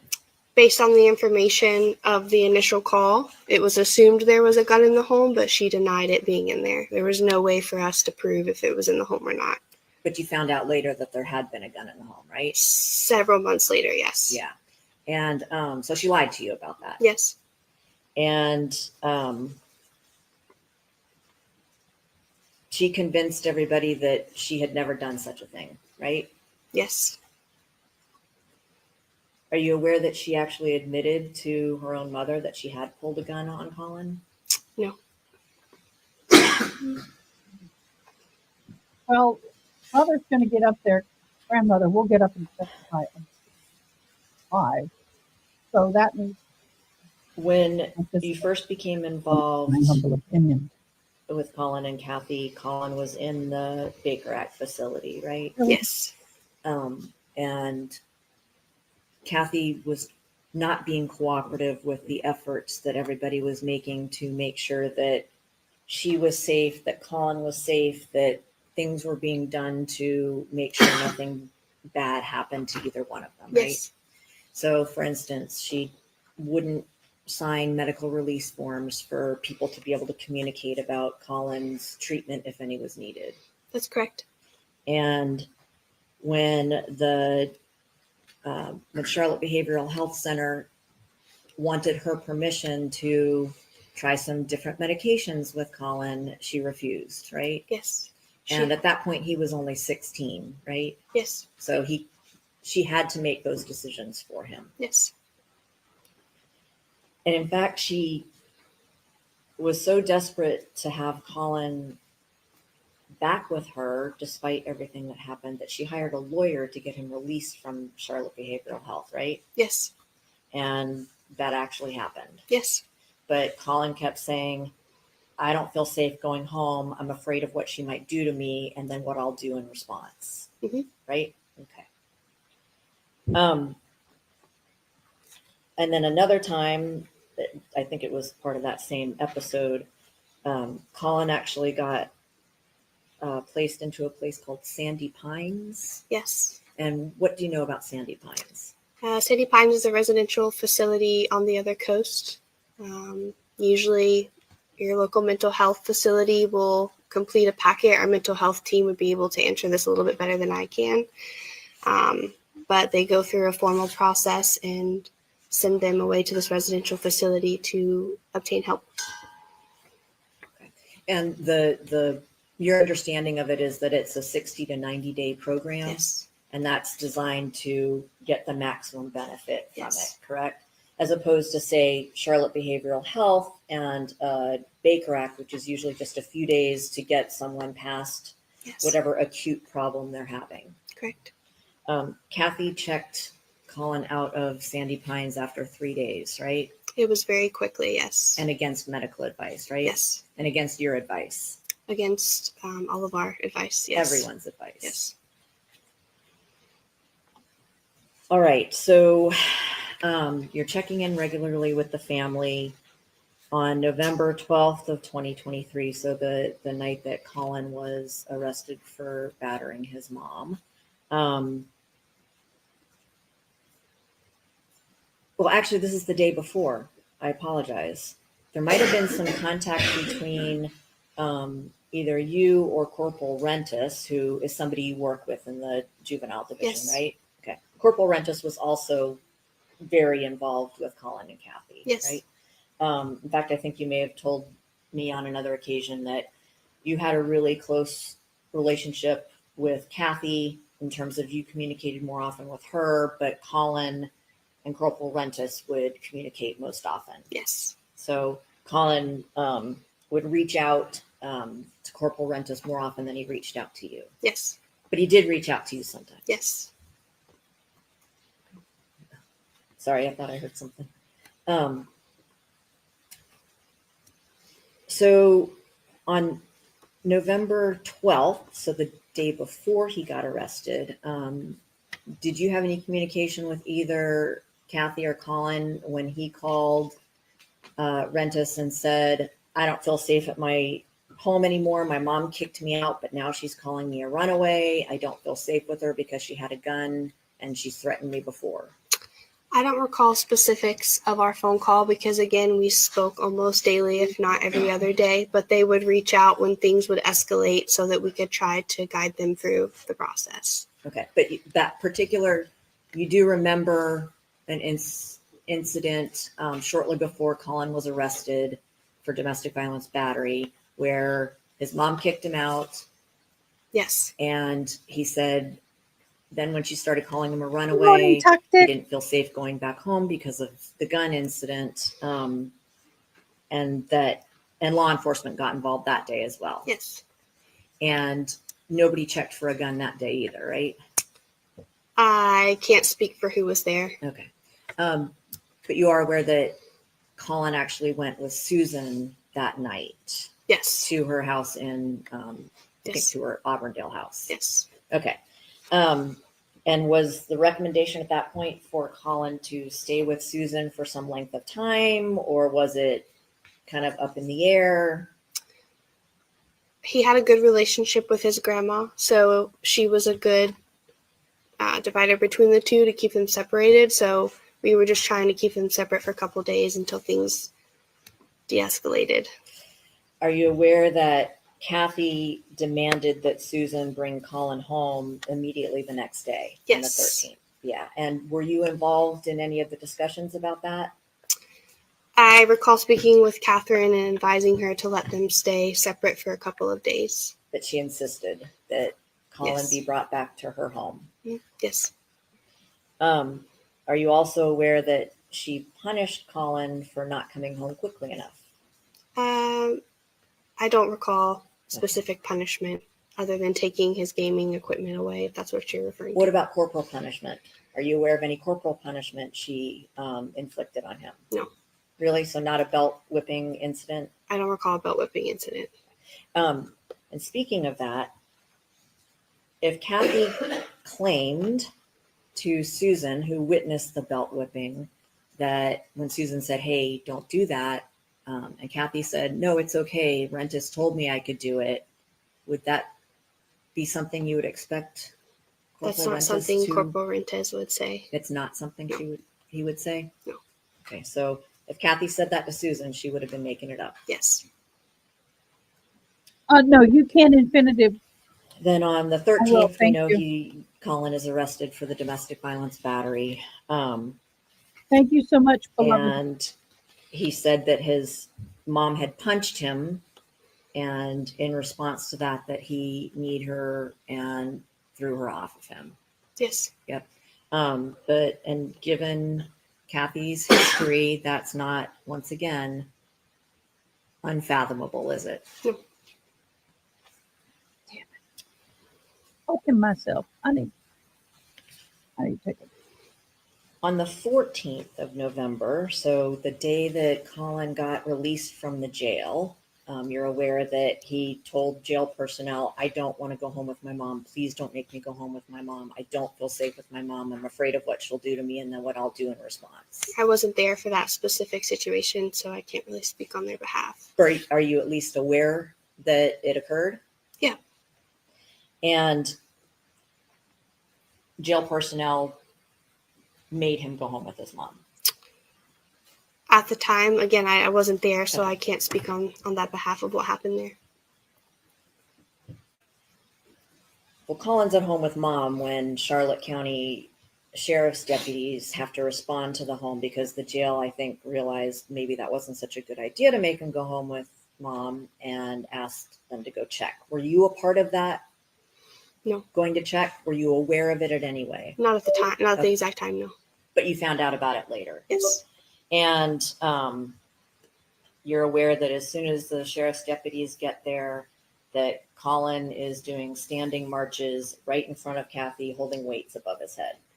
I remember a comment being made about it, but again, I wasn't there during that specific time. Did you ever speak with any of the deputies who responded to the house that day? No. No? Okay. At any rate, you're aware that Collin ended up being Baker acted again on the 14th because he said, I'm afraid of what my mom will do to me if she comes at me, if she abuses me, if she attacks me. We have a document drop. I'm going to share it real quick. Oh, thank you as the gavel drops. I will give you more credit in a minute. Here comes Sarah Boone, defendant, state of Florida plaintiff, notice of appeal. Late.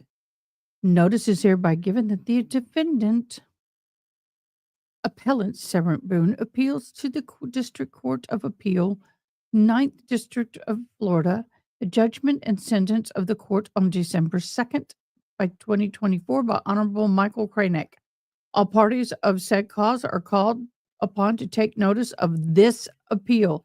I hereby certify a copy of blah, blah, blah, blah, blah. James Owen, her attorney. Filed what? 12/18/24, 4:58:49 p.m. So Sarah Boone is being an idiot. There was an appellate issue filed within the 30 days. 16 days later, it was appealed. So James Owen did do an appeal on her behalf. Okay, we accept that. Good for you, dude. No more crying that you didn't have an appeal. He did do it. Her behavior, Tash, is not acceptable. I'm not saying it is. But at the same time, there's no reason for unaliving. It's premeditated. It'd be different if it wasn't thought about, he didn't threaten and all that, and then he did it. I'm going to pull this up so some people don't quite understand.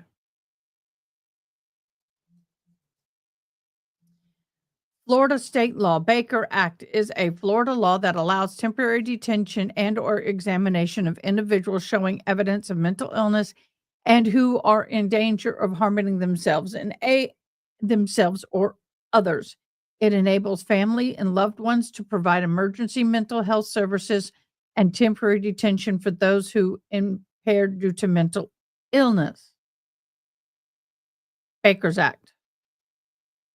Will defend myself. I may hurt her.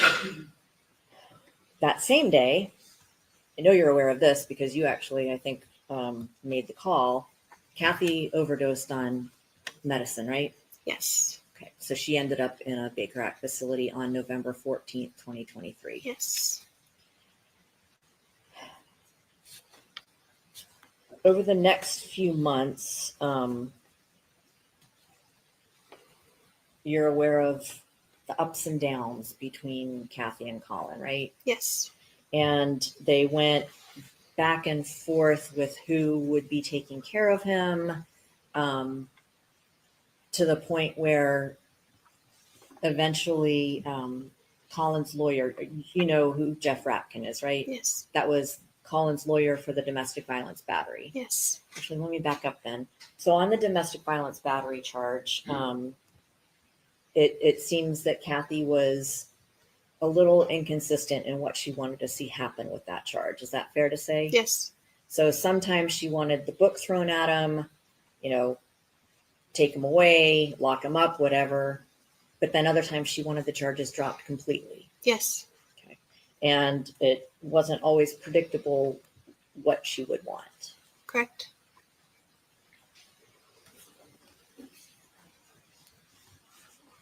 More suicide attempts throughout the next few months on Kathy's behalf, right? Mhm. Yep, she got Baker acted several times, overdosed more than once. More than once. Yes.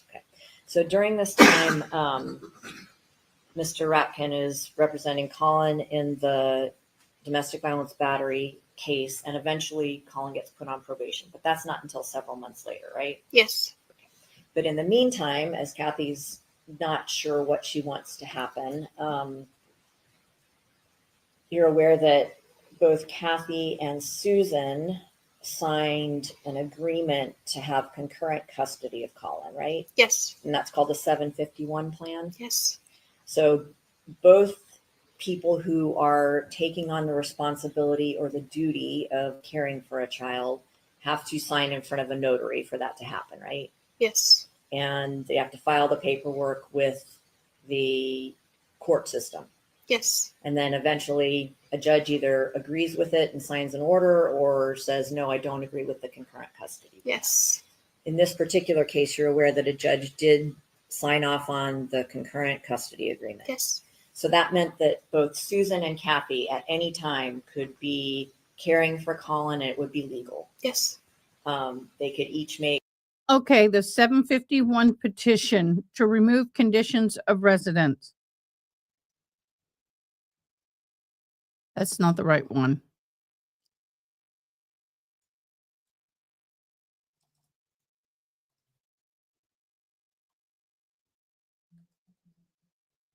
Chapter 751 in Florida statutes covers the verified petition. That helps. For the temporary legal custody of a minor child form, which is used to request that ads quit it. They used to request that an extended family member take custody of a minor. The purpose of this chapter is to recognize that many minor children in Florida live with and are well cared for by members of their extended families. Yep. Currently, custody is when an eligible extended family member is awarded custodial rights to care for the child concurrently with the child's parent or parents. So it's a little different name here in Texas, but when my husband was arrested, I gave my parents a custodial conservativeship of some kind. It was an emergency type thing to where they could take care of my children, provide medical care, yada, yada, yada, while they were with them. But that did not give up my parental rights as the parent. So when they were ever in the custody of my parents, whether it's visitation, they took them on a vacation or they were living with them for a certain period of time, they could either put them in school if they needed to, they could get medical care if they needed to, but my rights as a parent were never removed. Make medical decisions for him at any time Yes. and enroll him in school, things like Yes. that. And neither one needed the permission of the other to do any of those things. Correct. See, that's So what bothers me, is they knew he did it to his father. Why would they not believe he wouldn't do it to his mother? Yeah, me too. What caused the fight? What happened? I need the details. Get DCF it later. got involved again in February of 2024. You know what incident I'm talking about? Can you specify? Well, it's the time when they actually found a gun in the home, the gun that Kathy claimed wasn't there. and DCF got called out, and Kathy actually claimed that Collin had attacked her and battered her again. Does that incident sound familiar? I don't recall very specifics. She may have told DCF that, or admitted to DCF at the time that she had a gun in the home, but I wasn't there, so I don't remember Actually, I specifics. thought maybe you were there. Present. Didn't you find a gun at her home one time? After the fact, yes. After what fact? After working with him for a while, she admitted and willingly gave us the gun to hold into our evidence for everybody's safety. And when was that? I don't recall Okay. specifics. But after she had told you that she didn't have a gun in the home, you went Yes. and actually retrieved one. Yes, yes. And you have no idea if she bought another gun or had another gun or. No, I mean, I can't speak on what she did Okay. behind closed doors. So I'm talking about the incident where Kathy claimed that Collin had battered her. She called law enforcement and tried to get him arrested. Okay. And the deputies looked at ring video from the home and determined that that did not happen. Are you aware of that? Briefly, yes. Okay. And that DCF thought that Collin should stay with Susan or someone else for a while, Yes. but Kathy wouldn't allow it Correct. once again. Correct. Okay.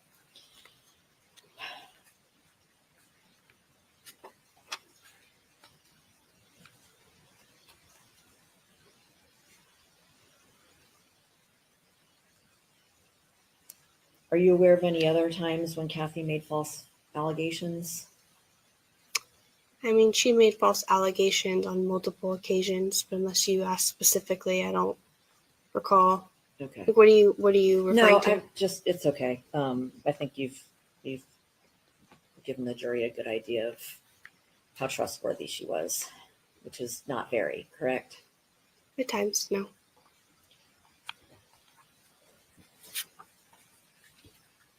Would you say that she was erratic in your experience with her? I would say she was very undecisive.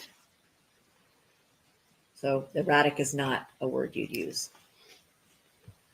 Well, what about the kicking Collin out and then turning around and calling him a runaway because she'd kicked him out? That's pretty erratic. Yeah. Yeah, Yes. and she did that more than once, right? Yes. Including when she knew she had kicked him out and he was with Susan. Yes. She'd Yes. call him a runaway and. Yes. Would you say she was unpredictable? Yes. How about manipulative? Yes. She manipulated you or tried to manipulate you and other law enforcement officers, right? I believe they both were. Yes. Okay. Yes. Fair enough. What about sort of self-sabotaging in terms of what she wanted and how to Yes. accomplish that? Yes? Yes.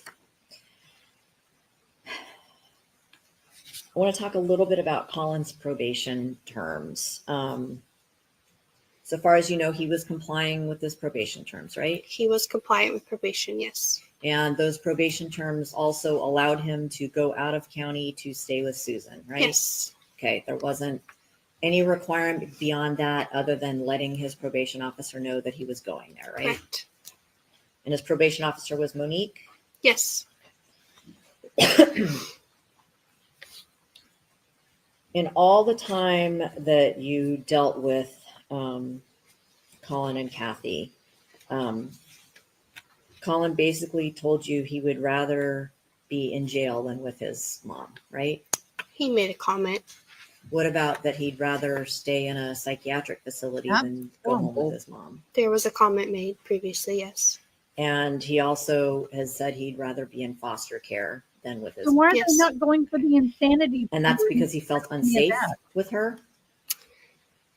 That is because he felt unsafe and they just did not get along. They Right. didn't agree or respect each other. Okay. But let's talk specifically about these statements Mr. Levine asked you about, him, threatening to cause harm to his mom.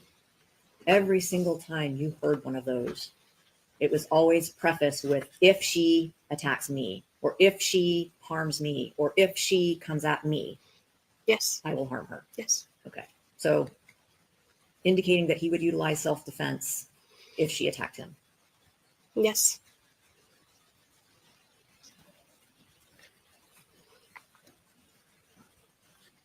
On September 8th of 2024, so the day that Kathy died, you were communicating, let's say on September 7th into the early morning of the 8th, you were communicating with both Collin and with Kathy, right? I was spending time with my family during the day, so I did not have my phone until several hours after this had initially started. But weren't you talking with Collin via text?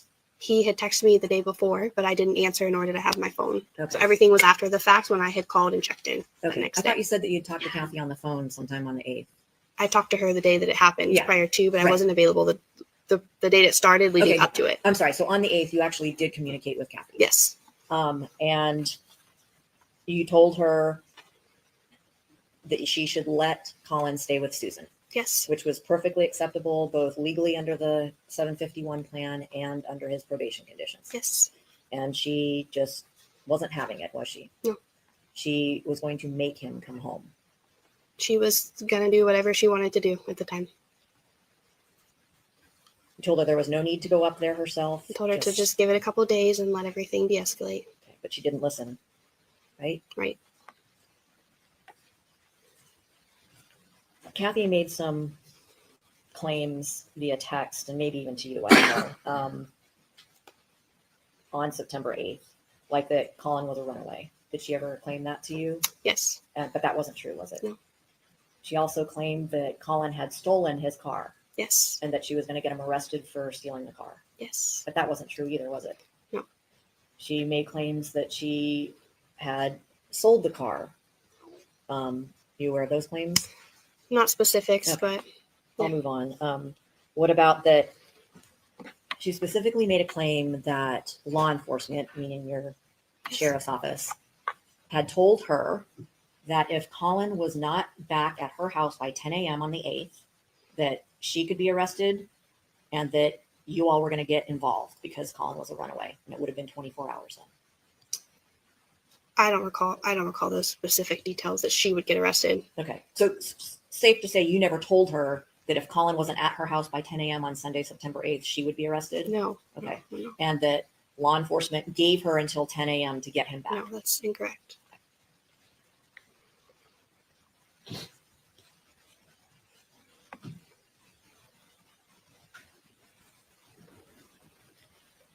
Had Kathy expressed suicidal thoughts to you in the days leading up to September 8th? I don't recall suicidal thoughts leading up to the day. No. Okay. No. One second.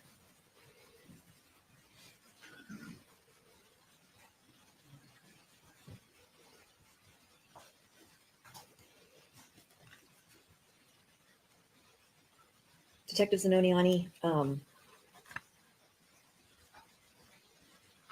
actually, I don't have any other questions. I don't disagree with you with that at all, Cass. He was failed by a lot of people.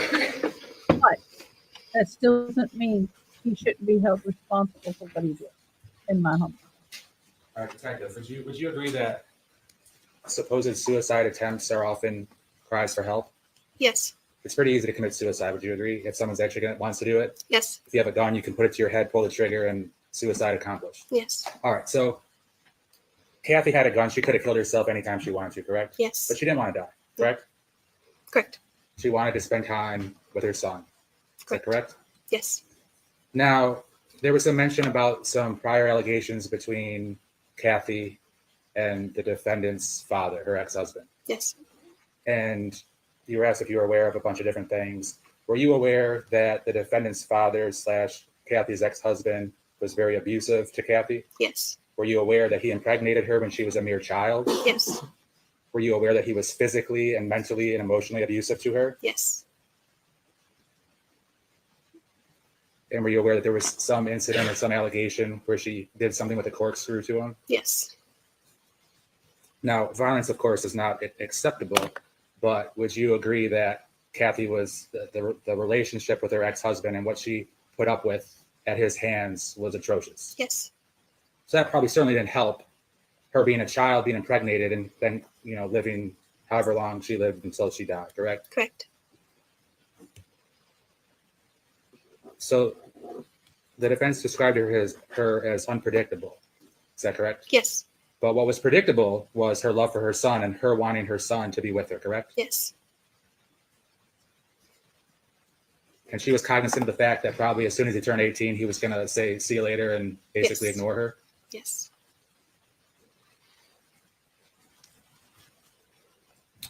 It was mentioned that she was manipulative. Is that correct? Yes. Was the defendant manipulative? Yes. Who did the defendant show respect to? His What's- what- grandma. Okay. And what set of people? Of higher authority, people who had a lot of money. Would he respect people that would do things for him or who could do things for him? Yes. Like buy him things and do things like that? Yes. And you said he loved his grandma. Yes. Do you know why he threatened to kill his grandma and threatened to do her harm in addition to loving her? No. Did you see many instances of when things were going according to the way he wanted them to go, he'd be happy and fine with it? Yes. Did you see many instances of when somebody tried to discipline him or take something away or tell him no, he would get furious Yes. and be immature and lash out? Yes.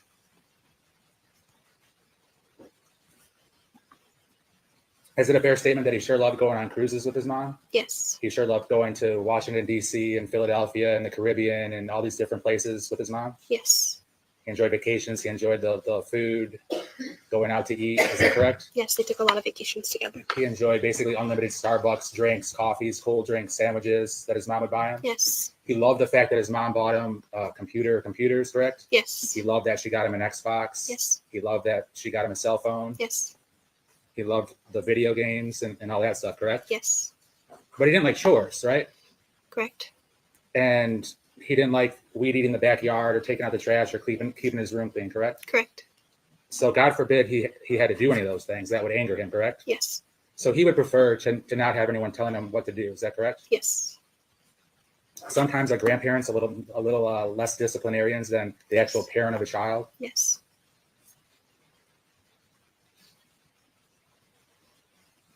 And despite knowing that she might be signing her own death certificate, she still wanted to spend every moment with her son until he killed her. Yes. All right, nothing further. Is the witness released? Yes, sir.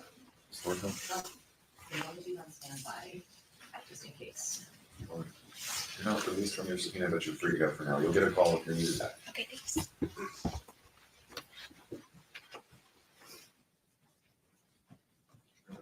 It's almost noon. We'll take our lunch recess now of 1 hour. All right, please. Please report back at 1 o'clock.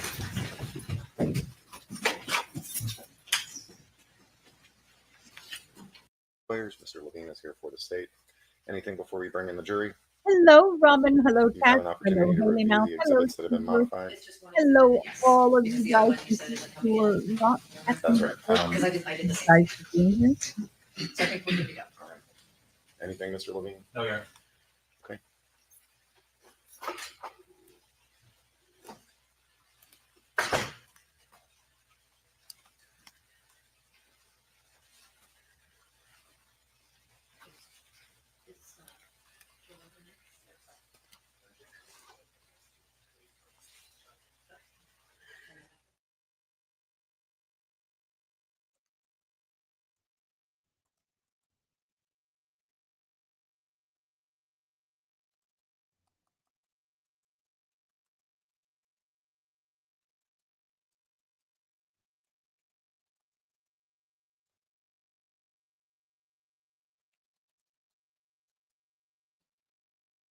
Okay, sir.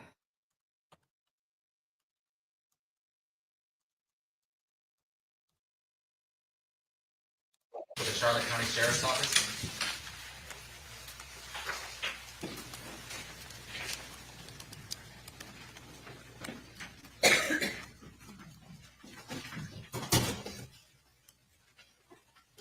Step right here, raise your right hand, and vote for you. Do you solemnly swear before confirm that the testimony you give in this case will be the truth, the whole truth, and nothing but the truth? What was that? Have signature, right? Good afternoon. Good afternoon. Levine.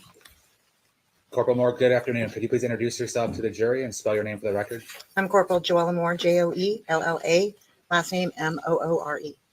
How long have you been employed in law enforcement?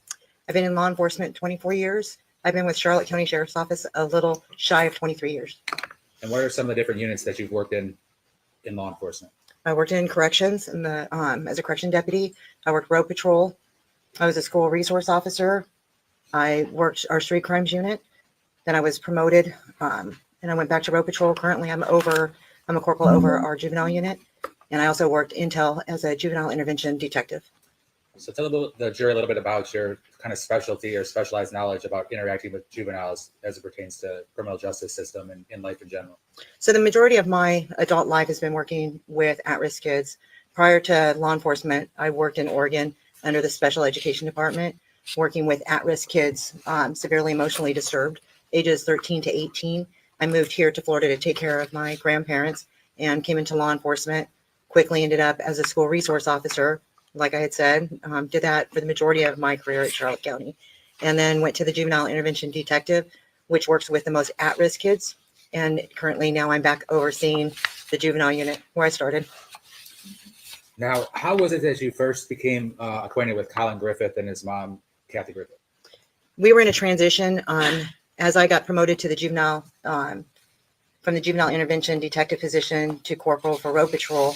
I worked with our new juvenile intervention detective, Detective Sinioni, and Corporal Rentis. So we were still in the transition of, they would ask me questions about kids and some resources that we have that they may not have had knowledge to. And Collin came up in that. Did the defendant appear to be comfortable talking to you and to Lacey and Rentis? Yes. Now, did you have an opportunity to respond to the Griffith household in Port Charlotte, November 13th of 2023? Yes, in sir. relationship to the domestic violence battery investigation? Yes, sir. Now, did you and your fellow deputies have body cam footage? Yes. Body cam on so that it produced footage? Yes, sir. And is one of the deputies that also responded with you at different times, Deputy Jankowski? Yes, sir. I was his supervisor. And I understand he has a SUV, is that correct? Or he did back when this happened, law enforcement vehicle? Yes, sir. And in the back, is there something called an in-car camera? Yes, sir. And does that basically record video and audio of whoever's in the back seat of the car? Yes, sir. And on the specific date, November 13th, including 10:26 p.m. of November 13th, 2023, as well as after midnight, November 14th, 2023 at 2 a.m. Thereafter, would Deputy Jankowski's in-car camera just be continuously running? They're activated when we turn them on, or they can be activated. All of our body cameras will be activated if our firearms are pulled, if our tasers are utilized, or in that general facility, if another officer's equipment has been pulled. That way we can capture everything. So we have these automatic safeguards that'll signal the activation of our cameras on the lights on our patrol car. Right? If we turn our lights on, they automatically kick in, or we can manually turn them on. At some point during the night, was the defendant arrested for DV battery on his mom? Yes, sir. And at some point during the night, was he put in the back of Jankowski's vehicle? Yes, sir. And did Jankowski's in-car video capture the defendant talking in the backseat of the car? Yes, sir. Now, there's been a name mentioned, Corporal Rentis, who's now Sergeant Rentis. What was his relationship to the defendant? He had a close relationship with the defendant and the family. Bingo. And would frequently speak to him or have communications if they were having trouble to try to resolve or preside, give resources to the family. And on the in-car camera, is the defendant have access to a cell phone on his lap? Yes, sir. And describe to the jury how that came about. I had received a phone call from Corporal Rentis, who was actively on the phone with the defendant. Rentis had told me that there was some type of disturbance over at the house. So I responded over there, notified Central that I had just received a phone call from Corporal Rentis. At the time, he's since been promoted. I'll refer to him as Corporal Rentis so it doesn't get confusing. And so we responded over there, and Corporal Rentis maintained phone contact with Colton. At certain times, would you appear at the side of Jankowski's SUV and interact with the defendant? Yes, sir. So whenever we have a person in the back of our patrol car, we monitor them, keep them within ear and eye, so we can hear what's going on and see them in case there's some type of an emergency or if they need assistance. So we don't have to stand necessarily right there all the time, but we have to be able to hear them if they need assistance. And in terms of the state exhibits 190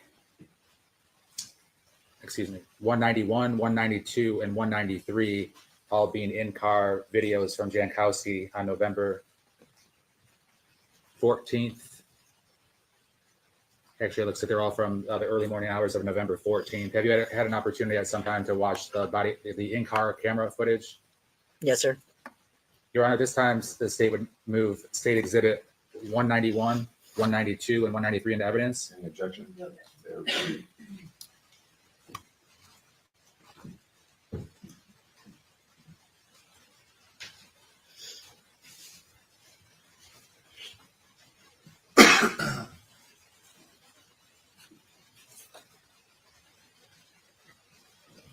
We'll start with 191.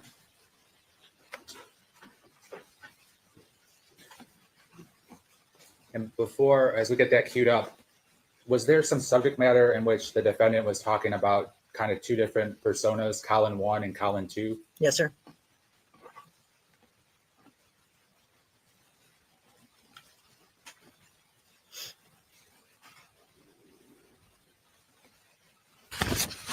I'll say it to you like this, if you want to know. Collin 1 is, I guess, he's who just wants to survive, help people, and do good things in the world. And Collin 2 is the one that protects Collin 1 in situations where he can't escape from, and Collin 2 is the one that killed someone. But you're talking to Collin 1. You're talking to Collin 1. The one who just wants to help people and just wants to. So is that the cell phone that's visible on the defendant's lap? Yes, sir. And he's talking to Corporal Rentis? Yes, sir. Next, we'll segue to 192. Oh, and for the record, that was, you could turn that back on, John.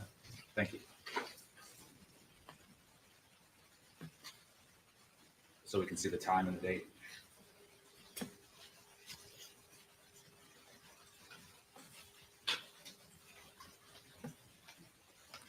Rentis, So that clip appears to be from November 14th, 2023 at 1:59 a.m. Is that correct? Yes, sir. All right, thank you.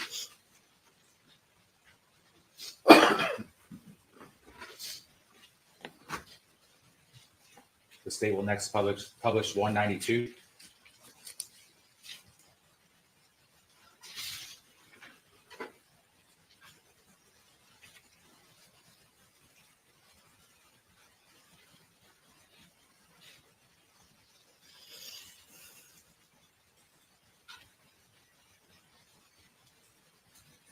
How you figure out exactly what you're scared of without having you descripted and you giving me some sense of stuff. Scared of going back in there, Rentis. Jesus, how many times do I gotta say it? That's all I'm scared of.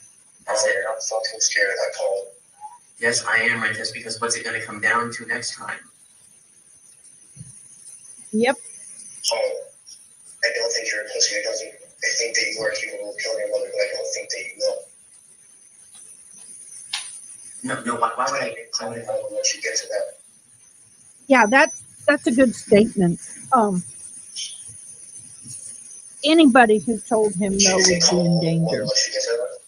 Just saying. That is a good point.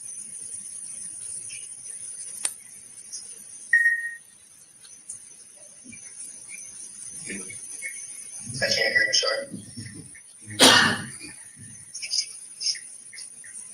Why call me strong that visual allows you submit in a roundabout way?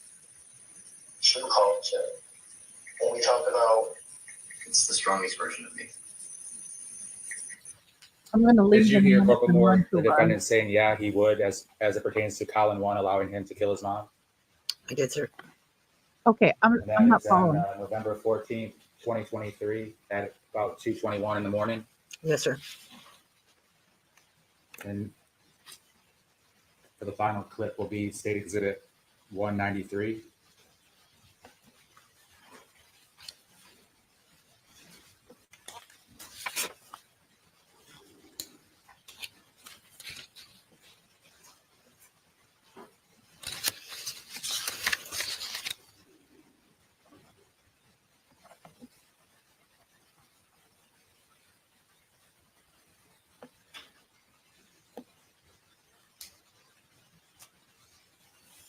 I don't know how I'm gonna react if she does when she does that again, if I can control myself or how that's gonna happen. So you think you might hit her If she tries to hit me, then I might hit her back really, really hardly and badly. you hit her? For the record, that was not November 14th, 2023 at 3:22 a.m. Yes, sir. So at the end of that investigation, is it a fair statement the defendant was arrested? Yes, sir.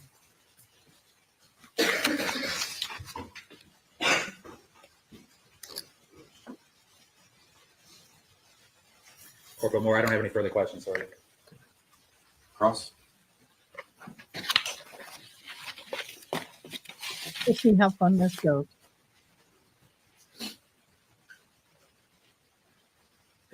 Good afternoon. Corporal Moore, every time that Collin said, either in your presence or on the camera footage that you've reviewed, that he might hurt his mom or he was afraid he would hurt his mom, he prefaced that statement by saying, if she hits me, or if she comes at me, or if she attacks me, I'm afraid I'll hurt her. Correct? Yes, ma'am.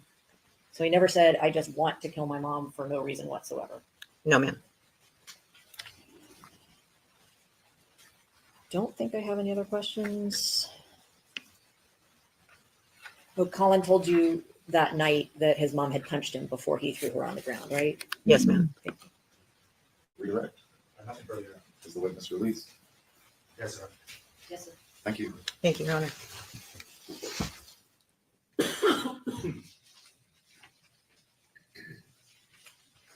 Next witness. Your Honor, the state calls Deputy Joseph Jankowski of the Charlotte County Sheriff's Office.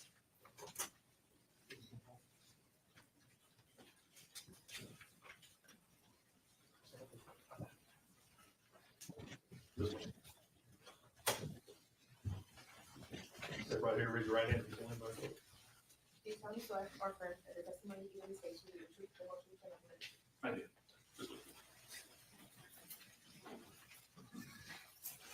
Just look. Thank you. Good afternoon. Good afternoon.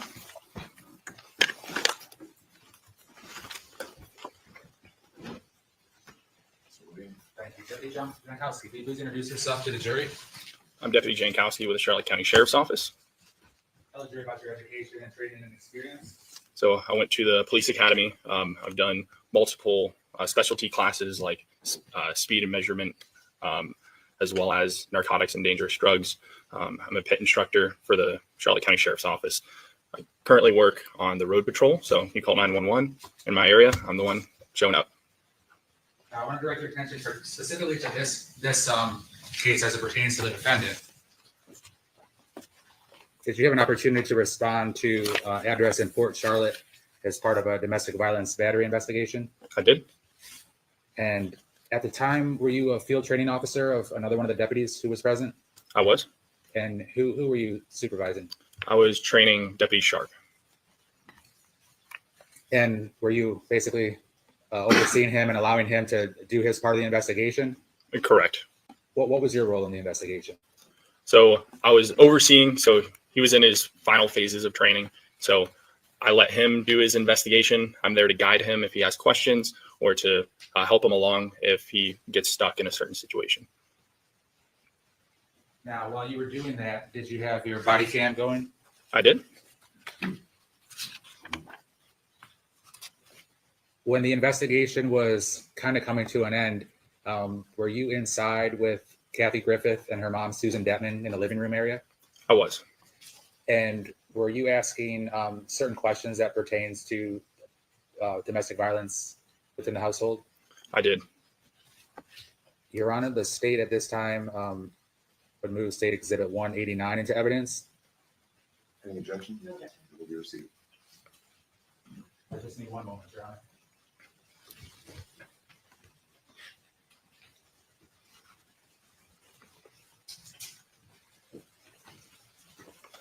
Thanks, John.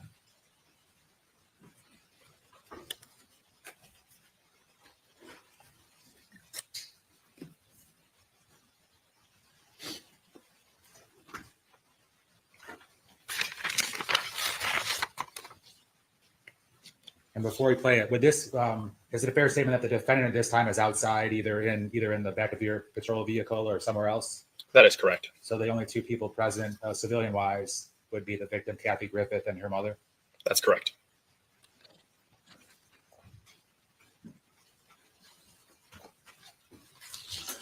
A couple of quick yes or no questions I almost forgot before we go.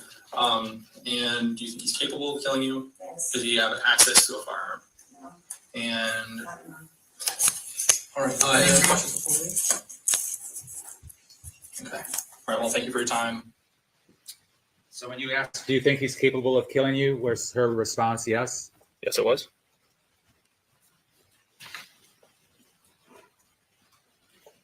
And then in the back of your patrol vehicle, and for the record, that was from around November 13th, 2023 at 10:26 p.m. Excuse me, at 10:20 p.m. This next video, 190, from the back of your vehicle will be at November 13th, the same day at 10:26 p.m. That's not an evidence yet. Oh, I'm sorry, you're right, Your Honor. Let me ask you a couple questions about that.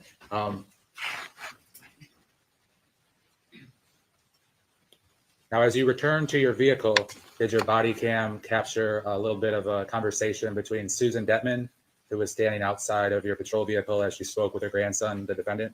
It did. Your Honor, at this time, the state would move State Exhibit 190 into evidence. And with the court's permission, we'll play it for the jury. Thank you.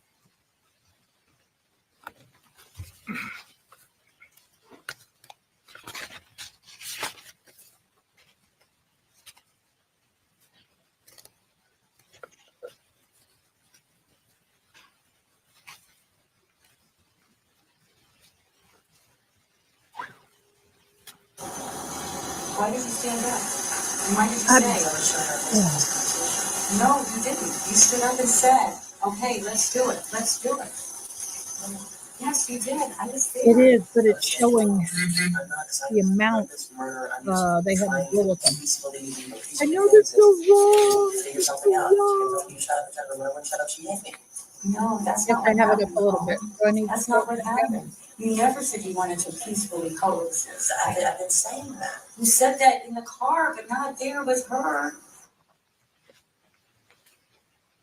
Deputy, towards the beginning of that clip, did you hear the defendant say, "I'm not a psychopath"? Mom, I'm not a psychopath. I'm not this murderer. I did. Deputy Jankowski, I have no further questions for you. Cross.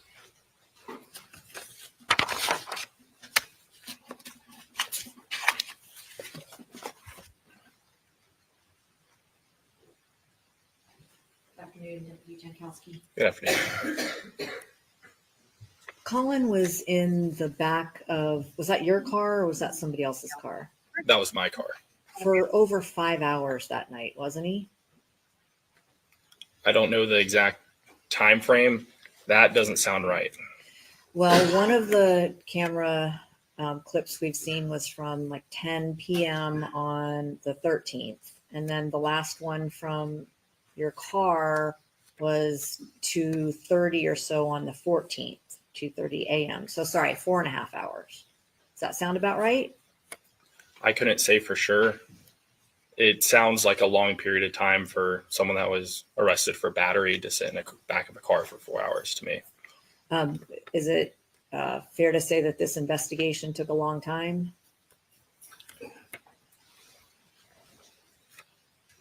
It did take a reasonable amount of time. I'm not saying that anybody Yeah. delayed anything. I'm just Yeah. saying that it wasn't a quick, we can determine exactly what happened right away kind of thing, was it? No, because people had conflicting stories. Right. That last little bit, that clip that showed part of a conversation between Susan Detman and Collin, Collin said that his mom had called him a psychopath and a murderer, right? I know Collin stated in that clip, I'm not a psychopath. I'm not this murderer, if I'm quoting it correctly. But he said that I told my mom that I'm not that, correct? Implying that she had called him those things. I know he said the word mom before he made that statement. Did you ever ask Kathy whether she called him those names? No. Thank you. Redirect. Nothing further, Your Honor. Is the witness released? Yes. Mrs. Thornhill? Thank you. Thank you.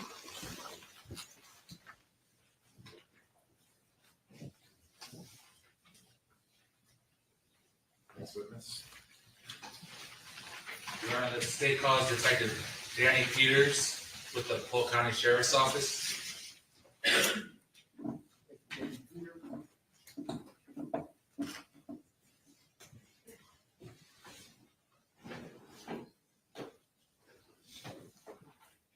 I'm feeling native today.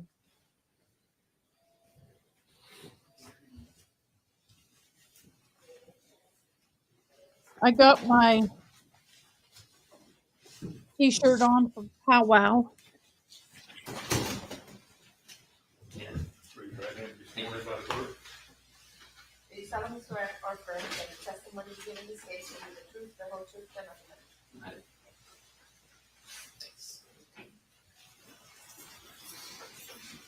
I gotta clean my room, y'all. I gotta vacuum. Good afternoon. Good afternoon, sir.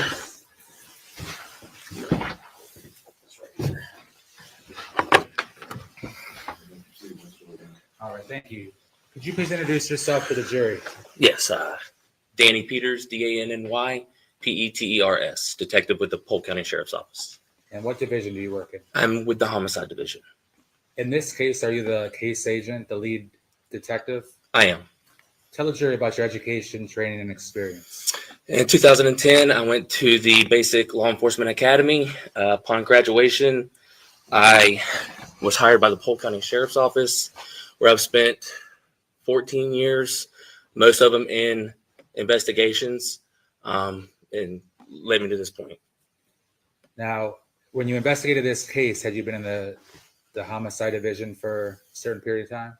Just several years. And have you investigated countless homicides? Yes. How did you first get called out to this case? We were notified by supervision to respond to a death investigation. And do you recall approximately what time you arrived on scene? 7:25 approximately. And was that actually to the crime scene, the residence? Yes, sir. And that's in Polk County? Yes. Describe to the jury kind of your mentality as a homicide detective when you get to a scene. What's it like? Well, initially when you get to a scene, it's a little chaotic. You make contact with deputies on scene and you learn what they responded to and what they heard upon their arrival. Now, about how many detectives might be working a case, like this case particular, how many detectives were working at the same time you were? Or was it multiple detectives? Multiple detectives. We had more than 5. And do each one of you kind of have multiple things that you're investigating? Yes, we have different tasks when we're on scene.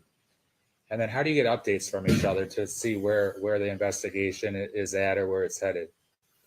So through the course of the investigation, we tend to come together and brief each other in reference to what we've learned, any evidence we've obtained.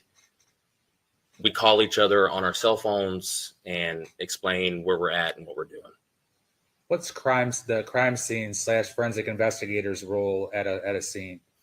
They're to arrive and preserve evidence for us, document evidence. And I take it they were present the night of? Yes, sir. And do they kind of work on their own, or are you as the lead detective telling them what to do or what to look for? How does that work? No. So as a detective, I give them direction in reference to stuff that I'm looking for or things that I need, as well as the other detectives on scene also give them instructions. So when you show up on scene, do you know where the defendant was?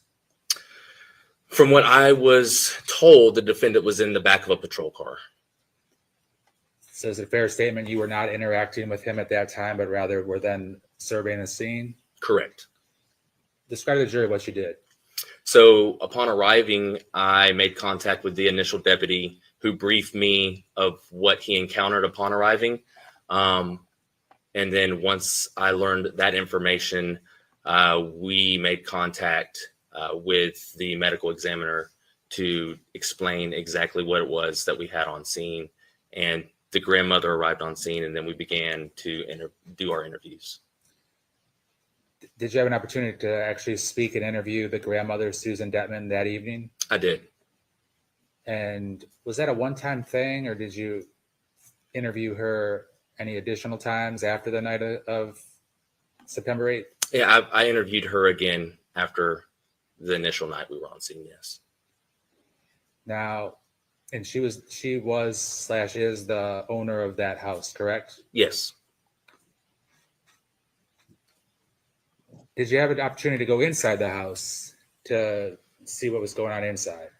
I did. And was Kathy's body still there when you were there? It was. Now, you mentioned that you spoke to the medical examiner. In this case, did you speak to Dr. Garavan? Yes, it was Dr. Garavan that was the on-call medical examiner, yes. And explain to the jury about why you called him and what you were hoping to learn from. So I explained to him the manner in which we found the decedent and the severity of her injuries. And he was giving me an explanation of the probability of what may or may not have happened. Would the medical examiner then the next day do an autopsy? Yes, he did. What did you notice that caught your attention about the crime scene, both outside and inside? Well, I noticed it was well organized. It was clean. Outside, the victim and the defendant's vehicles were parked at the residence. And then inside was very organized. Did it appear that there had been a long, drawn-out fight of any type? No. Now, as part of any homicide investigation, do you obtain evidence from cell phones? We do, yes. Now, when there's a cell phone of interest or that may be relevant for a certain investigation, do you have professionals who are able to do forensic downloads? We do. We have detectives that work for the Polk County Sheriff's Office that handle the downloads for us, yes. Tell us a little bit about what they do to accomplish that. So they use programs such as Cellbrite to hook the phones or devices up that we take into our possession. And then once they hook these devices up, it starts to download the data off of those devices. And then they are able to attach it to like a USB or a CD and provide it to us. And then we are able to see what's on that device. Sometimes are there limitations to what can be obtained from a cell phone? Yes. Sometimes are you guys able to get basically a full copy for copy, meaning whatever was on the cell phone, you can get all the information off the cell phone? Yes. Sometimes are you able to only get partial information from a cell phone? Yes. And does that basically just have to do with technology or some type of impediment to getting further information from a cell phone? Yes. It depends on whether or not the program has downloaded or has reached a certain spec for that phone or computer. Now, can a similar logistics be taken care of on a computer as well, downloading information off of a computer? Yes. Now, in this particular case, did you obtain cell phones from the defendant? Yes. You or somebody from your agency, of course? Yes. I had another detective on scene with me that was able to get that cell phone. And the defendant's cell phone came from his car, is that correct? His car, yes. And were you able to obtain the victim's cell phone, Kathy's cell phone? Yes, we were. And was that from the island in the kitchen? It was in the kitchen, yes. And then were you able to obtain the grandmother, Susan Detman's cell phone? Yes. And did she basically consent or allow that to happen? Yes, she provided full consent to search her cell phone, written permission as well. Now, were you able to get information / the downloads from Susan's phone? Yes. What about from the defendant's phone? Yes, I was. And what about from Kathy's phone? Catherine's phone, not so much. It was a newer type phone that the program was not able to do a full download. So we sent that cell phone off to Homeland Security, where they have more advanced equipment, and they are in the process as we speak of attempting to download that cell phone for us. At some time during your investigation, what did somebody bring you Kathy's computer, Yes. personal computer? Yes. And who brought you that? That was her oldest son, Christopher. And is that also the defendant's older brother? Yes. Do you recall approximately how many years older Christopher is than his brother, the defendant? A couple, maybe 4, I believe. Now, as it pertains to this case, who has it was the brother? Christopher Griffith, not totally irrelevant, but was he kind of had nothing to do with this case? Yeah, he didn't have anything to do up to that point. Now, when you obtained the computer through him bringing his mom's computer in, did you have your people attempt to get a download from the computer? Yes. And what happened? We were not able to access the computer. Do you know why? Based upon the passwords or the protection it had on the computer, wouldn't allow us to do a full download.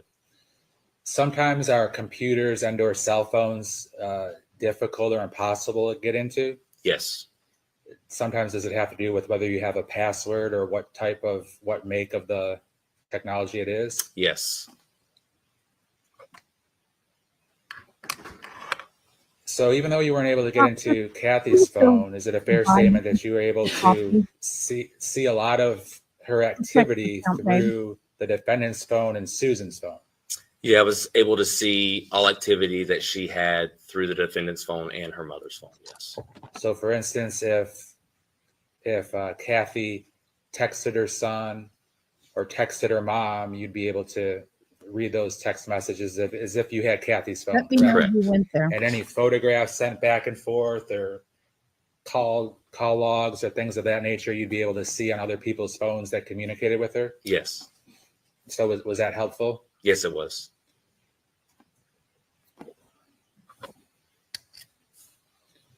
Now, during your investigation of the different cell phones, did you come across photographs of the defendant and his mom and Susan? I did. In terms of the positives of the family dynamics, what did you learn about from the photographs? What did you learn about that relationship between the defendant and his mom and Susan?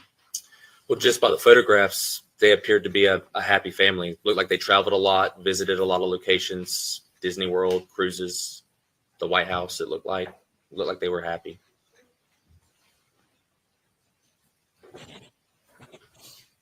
Looks can be deceiving.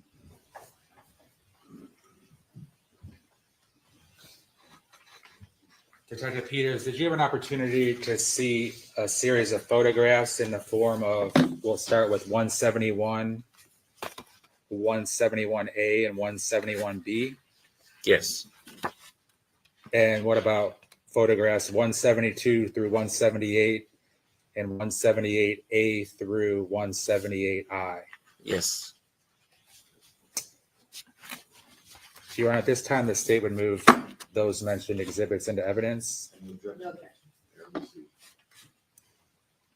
And with the court's permission, we'll publish those photographs. We could go first to 171.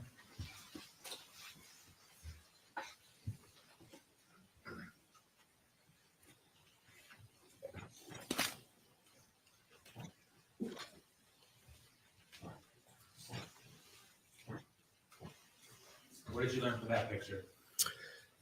Looks like they took a selfie, the victim and the defendant, maybe on a cruise. Looks happy. 171A. Looks like a mother and son happy taking a photograph. 171B. Selfie, mother and son happy, smiling. And in that photograph, does it appear that Kathy has AirPods in her ears? Yes, it does. And they're white in color? Yeah. we'll continue on to 172. Is a nice photo. Looks like a mother and son happy there. And through the Cellbrite report, were you able to determine some of the dates of the originations of the photographs, that being in 2023 and 2024 throughout the different months? Yes, sir. Continuing on, 173. Who's pictured in the middle between Kathy and her son? That is Susan Detman. That's the grandmother and the mother of the victim. Would she periodically travel with them as well, do you know? Yes. 174. 175. 176. 177. 178. 178A.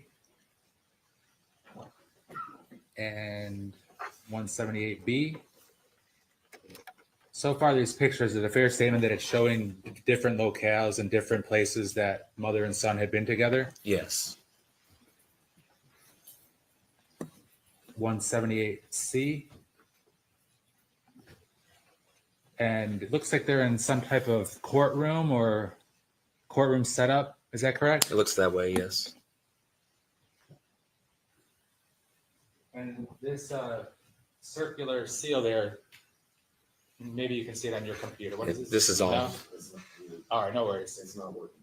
Looks like it says, well, it does say Stetson University College of Law. And once again, when there's a third person in these photos, is that Susan? Yes. 178D. Does that look like it's at Disney or outside of Disney? Yes, it does. And for the purposes of the record, in a lot of these pictures, both the defendant and his mom appear smiling and happy. Is that correct? Yes. 178E. 178F. 178G. Where does that look like it's taken? Looks like it's taken He's not at the needed. Capitol. I just in want to Washington. make sure it went through. I wish I could do more, 178. honey. Next. But H. I'll do as And much then as I can. 178I. All right, thank you, John. I want to take a little break here and explain a little something to y'all. When y'all give super chats to people like me, it does help pay the electric bill, the internet bill, things like that, because it does cost us money to do this. And the only way that we can continue to do this is through your love and support. But it also affords me the ability to support other people like Toxic Orchid who are friends of our channel, who don't have the opportunity to get super chats like we do.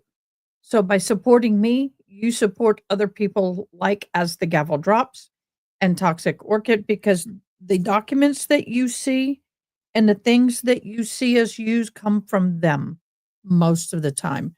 So by helping me, you help them. By helping them, you help me. And you get what you're looking for. So please love on your content creators as much as you can. Shows that appreciation, because this is a lot of work. It doesn't look like I'm doing a lot, but when you see that view and I'm all over the place down here, you have no idea what I'm doing. Yes, that's my hamburger. Chicken burger. Okay, back to court.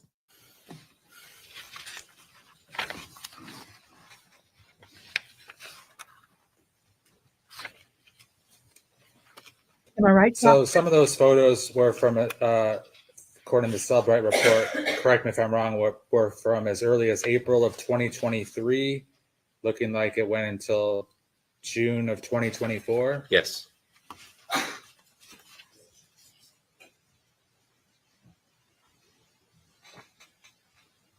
Now that I know it goes through to you, Toxic, don't worry about it. I just want to make sure you know it's there. I know sometimes when you set something up new, it doesn't Now, always work. Detective Peters, did you find out that Kathy had Ring video capabilities inside her residence? I did. Was it both inside and outside? Yes. And describe to the jury some of the camera locations and what vantage point that would provide. So there were 4 total Ring cameras that I gained access to. One was the doorbell that was outside. One was in the living room that encompasses the whole entirety of the living room. One was in the kitchen. One was in the victim's room, her bedroom, and one was in the defendant's bedroom. Did you find that a little bit odd that there were so many cameras in so many locations within someone's private residence? Initially, I did, yes. And based on your investigation, were you able to determine why there were cameras inside? Yes. And what was the reason? His mother was a.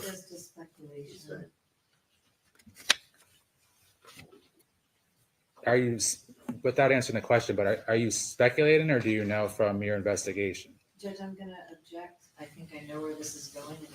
Approach sidebar.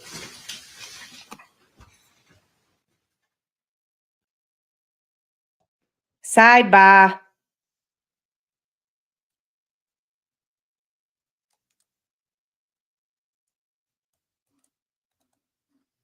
Sidebar. All right, I have a poll up. Hey, Christy. Hello, beloved.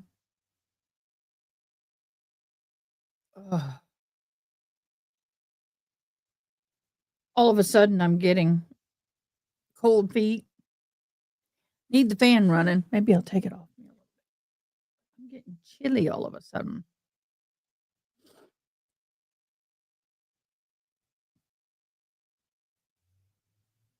Good to see everybody. You guys go to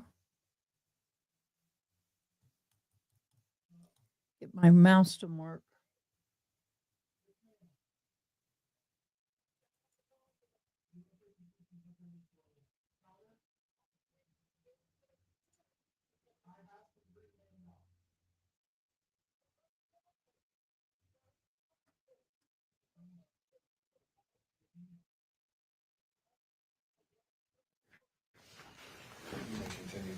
All right, thank you, Honor. During your investigation, were you able to obtain Ring camera footage from the interior of the house? I was. And is that like a consistent 24/7 recording, or is it something else? It looked like it was based on movement, and a lot of the times and the stamps were based upon movement.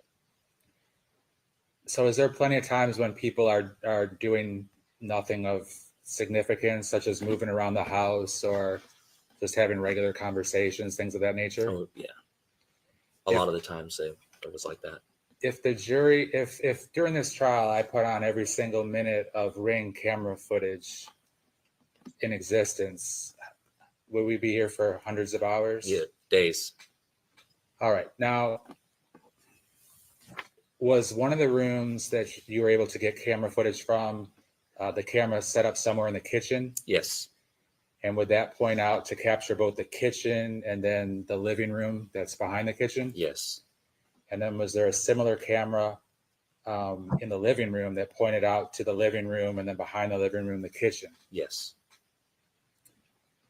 And is there a lot of, like, audio wise, is it a fair statement that there's a lot of things that you can hear clearly? Yes. And then are there some things that you just can't hear too clearly? Some things are muffled. Yes. Have you had an opportunity to, of course, provide all that Ring kitchen video footage? I'm sorry. What was that? Let me repeat that. The Ring video footage that you provided, have there been 2 exhibits prepared by me? Yes. All right. And do those represent September 7th of 2024 and September 8th of 2024? Yes. And for the record, Your Honor, that's State Exhibit 197 from the September 7th, 2024 date, and exhibit number 198 from September 8th of 2024. What's the significance of September 8th, 2024? There is a lot of dialogue back and forth between the victim and her mother and her attempts to make contact with the defendant. And was that the date that she was ultimately killed? Yes, it was. That would be a Sunday? Yes. And on the September 8th video clips, is it a fair statement that the defendant is not in them because he's not present at the house? Correct. Were you able to determine the last day that he was at the house? Yes. Go ahead. What day was that? It was September 7th. Does September 7th capture some of his interaction with his mom? It does.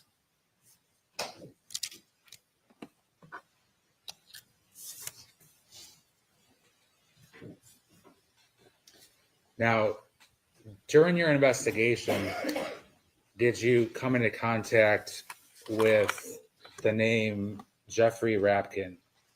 I did, yes. And who was that? He is the attorney for Collin.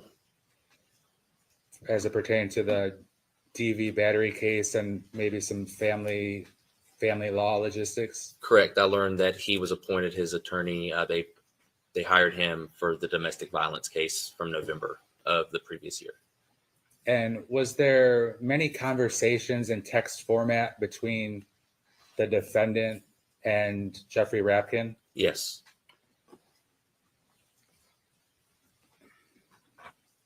Was there also conversations between Susan Detman and Jeffrey Rapkin?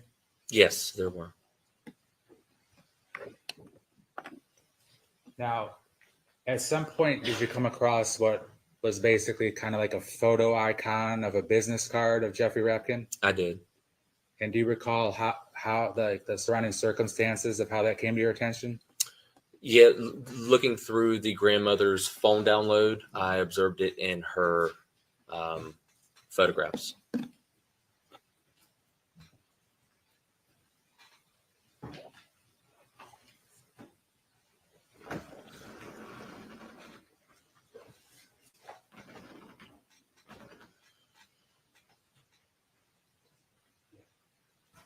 All right, so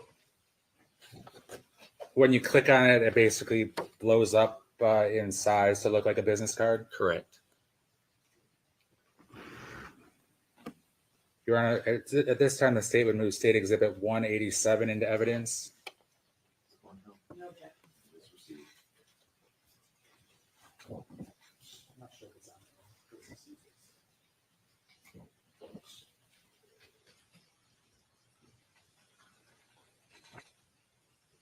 Now, based upon that, were you able to determine that the attorney was based out of Port Charlotte? Yes. And also Port Charlotte is the city where Kathy resided with her son? Yes. Also, were you able to figure out that the phone number 941-916-4096 was the cell phone number of Jeffrey Rapkin? Yes. And was that number the number that the defendant would communicate with? Okay, Tash. Ada, watch your ears. Sound is harsh. I don't know what that means. Are y'all hearing me okay? Via text message? Yes, it was.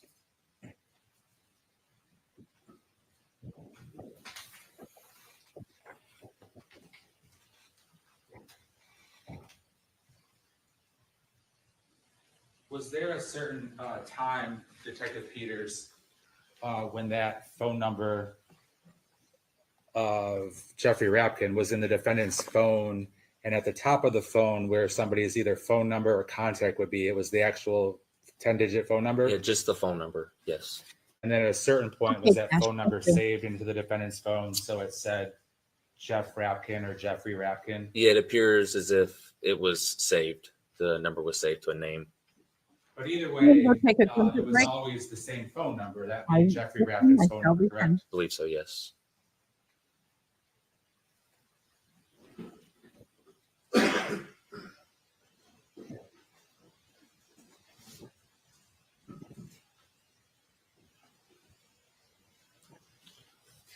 And were you able to determine that through the many, many conversations that there would be points when Jeffrey Rapkin would address the defendant as like Collin, blah, blah, blah, blah, blah, or he would make comments and then say Collin to make it explicitly clear who the two people communicating were?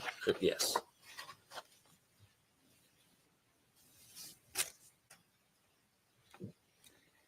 Now, I want to talk a little bit about the relationship between Kathy Griffith and her son, Collin Griffith.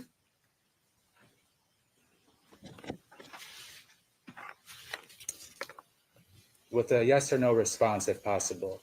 Was there an extended period of time, like approximately 3 years or so, where the defendant was living with his dad out of state? Yes. And at that point, did Kathy have limited or basically not much at all contact with her son? Limited contact with her son, yes. And did it appear from your investigation that she wanted to have a lot more? Yes. But that the defendant's father was difficult, to say the least? I don't have proof that the defendant's father was difficult. I have conversations between Collin and his mother while he lived in Oklahoma, and it did not appear as if it was a difficult situation to communicate with him, no. All right. Now, at a certain point, did the defendant come to live with his mom? Yes. Now, at that point, had she basically missed out, and the defendant had missed out on about 3 years of relationship, mother-son relationship? Yes. Did they live in the Port Charlotte house basically up until this incident happened? Yes. Now, were you able to determine that did the defendant have his own bedroom at his house? He did. And did it appear that he knew the defendant, that there were Ring cameras in the household? It did appear that way, yes. And tell the jury about the things that indicated that. When he would walk in a room where there was a camera, he would look directly into the camera. And the cameras themselves, are they like hidden in something? No, they're in plain view. What cell phone service did Kathy and Collin have? They had AT&T. And in order to have AT&T cell phone service, how old do you have to be? 18 years or older to purchase your own line or plan through AT&T. Judge, I'm going to object to the foundation. I'm not sure how he has this information. And if you lay the appropriate predicate. Now, how were you able to determine that Kathy had AT&T? We have analysts that work with us through the course of our investigation that are able to determine through their programs that they utilize, phone numbers that we give them that provide them with that information. And during the phone forensic investigation, are there various screenshots that Kathy sent to, at least to Susan, maybe to the defendant as well, that basically said AT&T.com phone records with call history? Yes. Yes. Now, in the Ring video footage, is it apparent sometimes that the defendant is walking around with his cell phone that his mom provided? Yes. And then that Jack self. said the statement out that his mom provided, there's been no evidence. Did his mom provide him a cell phone? Object as to knowledge, foundation. Well, he either knows or doesn't know. You're gonna lay the predicate. Okay. Are you aware from your investigation that the defendant's mom provided him a cell phone? Yes. Now, Objection to the foundation. It's the same. how, We've had this discussion. could you explain how you determine it? Through the video, she has access to a cell phone and advised in numerous videos that she was cutting off his service. But Judge, that still doesn't approach.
Ladies and gentlemen, I'm going to ask you to step into the jury room for a few minutes while we get some electronic equipment fixed and I address the matter with the lawyers. All rise, please.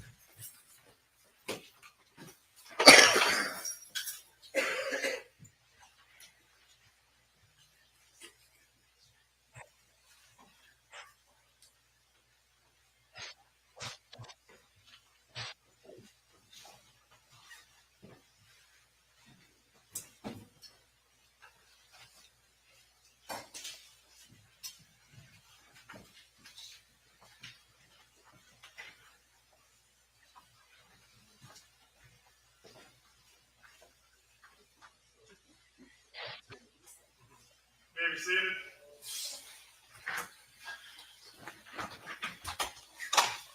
All right, Mr. Levine, if you would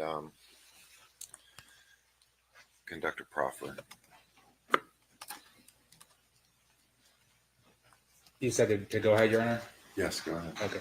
And sorry, we're going to try to get him to fix that while we're doing this. Oh yeah, that's fine. That's fine. Detective Peters, were you able to establish that you were mentioning earlier about your analysts can pull up the phone number and then see the corresponding who the phone provider is. Is that correct? Yes. And you had access to the defendant's phone number and to Kathy's phone number, correct? Yes. As it pertained to that. Yes. And were you able to determine who the provider was? AT&T. Now, correct me if I'm wrong, but before the break, what was it that you were answering, subject matter wise? How I knew that Kathy had purchased the phone for him. All right. I'm going to ask you some specific questions about that subject matter. Okay.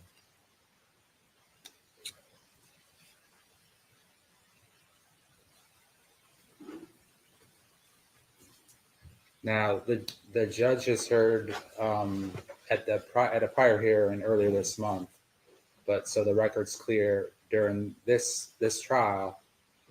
Do you recall that there were 3 photographs that were sent from Kathy to her mother Susan that were related to this Jeffrey Rapkin text message between the defendant and Jeffrey Rapkin subject matter? There were. And was the date February 19th of 2023 that it showed up on Susan's phone? Yes, that's the stamped date in her photographs.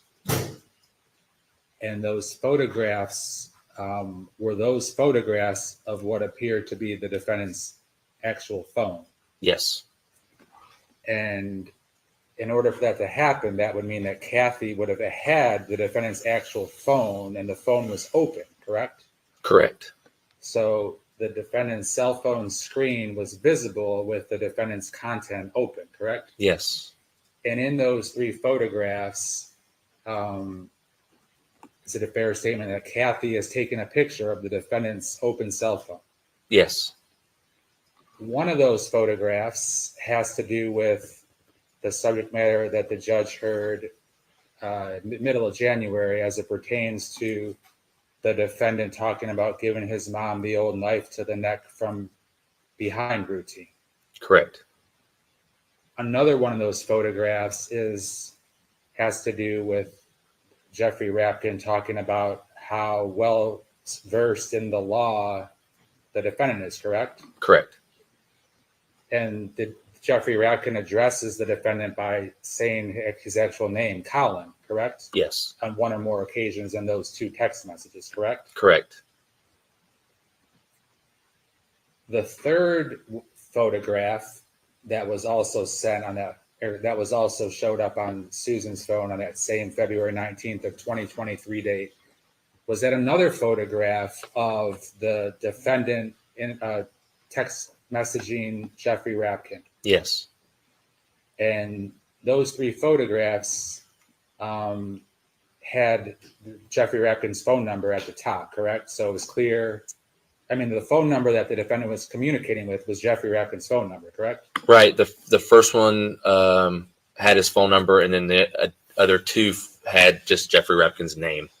And when somebody initially calls someone, if they're not saved under a name, it'll be the phone number that they call them at, correct? Correct. Or text them at. Correct. And if someone takes the time to, over the course of a relationship, take the time to type in the person's name, it's still the same phone number, but now it'll be associated with just a printed name. Right. You're an established contact at that point.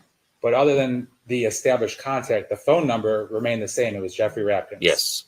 And he and the defendant would communicate, and Jeffrey Rapkin would say Collin a lot, like either Collin and then make a statement, or make a statement and say Collin, correct? Yes. Is it a fair statement that from the content, it was clear that it was the defendant and it was Jeffrey Rapkin? Yes. Communicating. Now, on one or more of those 3 photos I'm talking about here, what did you notice about where Kathy was when she took a picture of the defendant's open cell phone with the defendant's open visible screens with the text message at issue here? Well, the last text messages I observed, it appeared her to be holding the phone, and then I could see past the cell phone in the background. It looked like her rug on the floor of her bedroom. And you were able to actually visually see that rug, and correct? Yes. And you knew that from being at the house? No, I knew that from observing the Ring video that was in her bedroom. Now, was there multiple text messages, and we'll get into some specific references, but were there multiple text messages where the mom would be talking about turning off Collin's cell phone part of the plan? Yes. And that would be specifically related to his number on her plan, correct? Yes. Would she make that statement to the defendant sometimes? Yes. Would she make that statement to Susan sometimes? Yes. And did she make that statement then?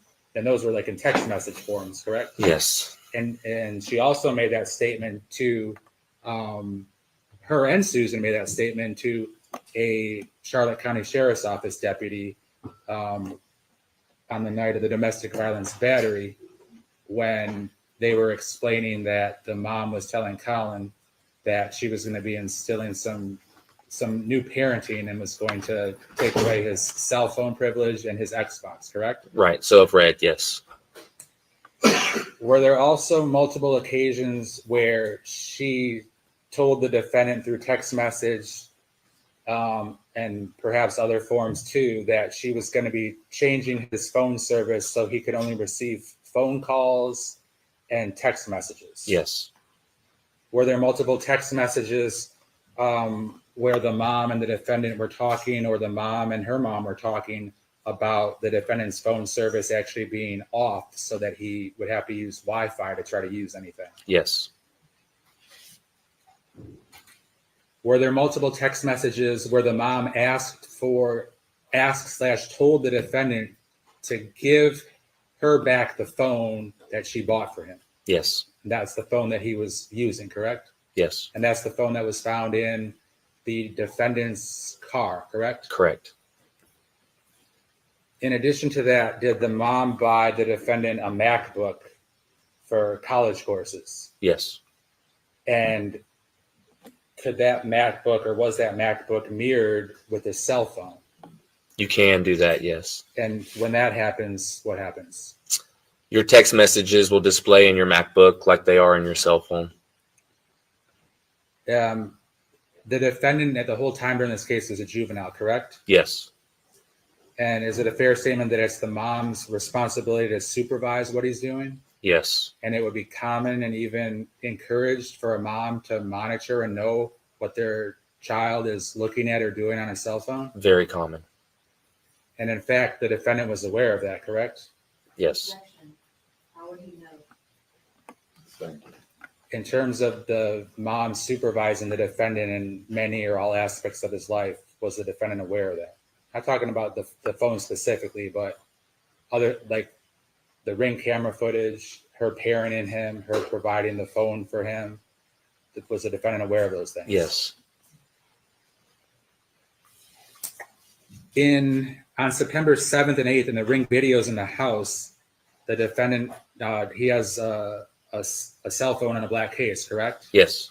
which appears to be the same cell phone in the black case that was found in the defendant's car on September 8th, correct? It appears to be, yes. Which appears to be the same cell phone in the same black case in the photographs that Kathy took of the defendant's cell phone when it was open in her possession, correct? It appears to be, yeah. And that has to do with the old knife to the neck from behind text message, correct? Yes.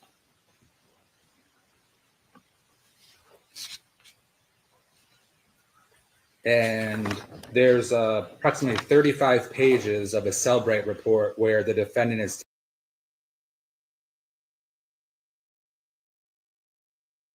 Okay, I'm sorry, I had to answer the door. Today is my day to help new customers. Matt gets this Saturday off. Yeah, a ring cam in the bedroom. That's a little disturbing, don't you think?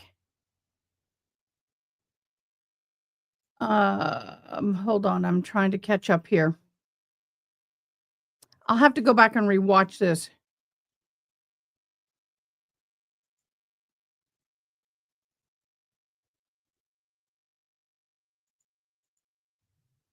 Yeah, $20 for eggs is outrageous. About ready to go get my own chickens.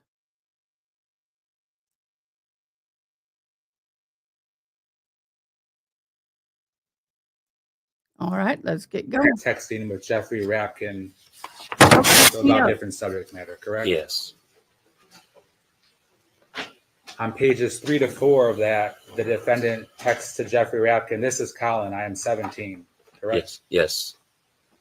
And did it appear that the mom actually had the ability and did turn off the defendant's phone and control the service? Yes.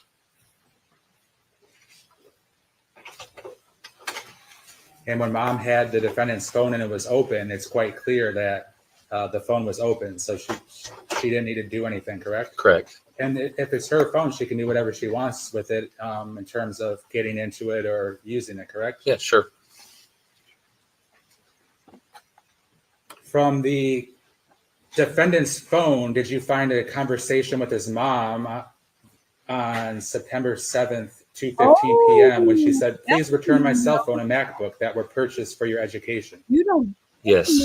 On page 1 of the text messages between the defendant and his mom, did the Miss Griffith text him, "I'm turning the phone off"? Yes. And I understand you might not remember the pages and whatnot, but I remember the text message. Okay, I'm mentioning these page numbers based upon what I saw. On page 4 of 8, What you 150 is did the mom text her son, "Your phone service is disconnected"? Yes. On page 8, did the mom text her son, "You have 5 minutes before I deactivate your cell phone"? Yes. On page 1 of 29, did mom text the defendant, "I'm turning the phone off after this. Please return my cell phone and MacBook"? Yes. And regardless if she was going to follow through with her threats, the defendant obviously knew who controlled the cell phone, correct? Yes. Judge, I'm going to object to that statement because there's a difference between the service and the actual phone. On page 1 of 29, Kathy texted him, "I can see everything you're doing from your phone. Try calling Detective Lacey again or my mom." Is that correct? Yes. On page 14 of 29, the mom again says, "Your phone service is being turned off." Correct? Yes. Page 5 of 29, the mom texts her son, "Closing your BOA account." I don't remember if it said BOA or Bank of America. BOA. Okay. Indicating that she had joint custody or joint control of his account since he was a minor, correct? Or access to it. Or what? Or access to it, yes. Access to it, okay. So that's another indication of something she had access to besides his phone? Yes. Page, I don't remember if I just said this, but page 14 of 29, your phone service is being turned off. Another statement She made said there. that multiple times. Okay. Page 16 of 29, I'm still tracking you and your location, Collin. If I don't see your dot moving on a map towards home, and then whatever else she said. Yes. Indicating that she's able to track him through the phone that she so graciously provided. Yes. 17 of 29, you are reading each message I send. I keep seeing read next to each text I send. I'm shutting your service off. Yes. Page 18 of 29, I'm looking at your phone records, correct? Yes. Page 22 of 29, your call records with AT&T, you didn't even attempt to call Monique. Yes. And then is it a fair statement that Kathy attaches att.com screenshot of the records/phone calls for September 6th through September 8th of 2024 that the defendant was either making or not making? I do remember seeing that. Yes. Page 24 of 29, continuing with the text message conversation between the mom and the defendant.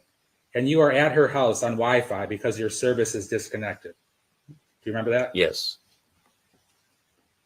Page 23 of the Cellbrite report from the conversation between now Kathy and Susan Detman, her mother. Do you recall Kathy saying, Collin's phone will not be turned back on given that he lost his phone privilege when he hung up on me? Yes. Coming in the home stretch. Page 29 to 30, the same Cellbrite report. Do you recall mom sending Susan Detman screenshots of the defendant playing video games, kidnapping and killing people? Yes. The mom was monitoring what the defendant was doing in various aspects of his life. Right. And the And is it lawyer a fair should not be statement? communicating with Didn't the she also grandmother text at all. the defendant, I can see what On you're behalf- doing playing the video games? On behalf Yes, she of said it the on the Ring camera as well. Permission. Okay, so that's captured there as well? Yes.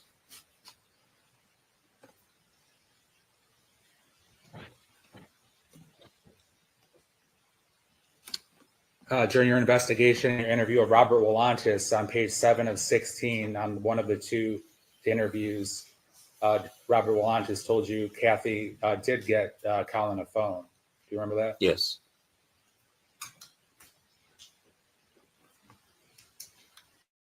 Page 3 of Amanda Friends' 6-page report, she annotated that the mom took the defendant's phone away, and the defendant also told his dad that his mom took his phone away. Yes. Page 3 of 6 of Amanda Friends, former DCF CPI investigators noted or commented that mom took Collin's phone away. Yeah. Is it true that the mom would I wonder why it's muffled. Can you hear me fine now? take away the defendant's cell phone and AirPods as punishment for being disrespectful to her? It appeared that way, yeah. And from your review of Deputy Alexander Sharp from the Charlotte County Sheriff's Office, who he actually testified today, page 4 of 6 in his report, he indicated that the mom told Deputy Sharp she was telling the defendant she will be making changes to his phone so that he will only be able to make phone calls and send/receive texts. Yes. Is there any other information or evidence that you have to show about the inquiry of that the mom provided the defendant his cell phone and the defendant was aware of the monitoring that pertains to, obviously the whole relevance of this is the defendant sending Jeffrey Rapkin the text about giving his mom the old knife to the neck from behind routine if she comes up with a gun or something like that. Right. Just everything we've gone over. Okay. Judge, I have nothing further for the proffer.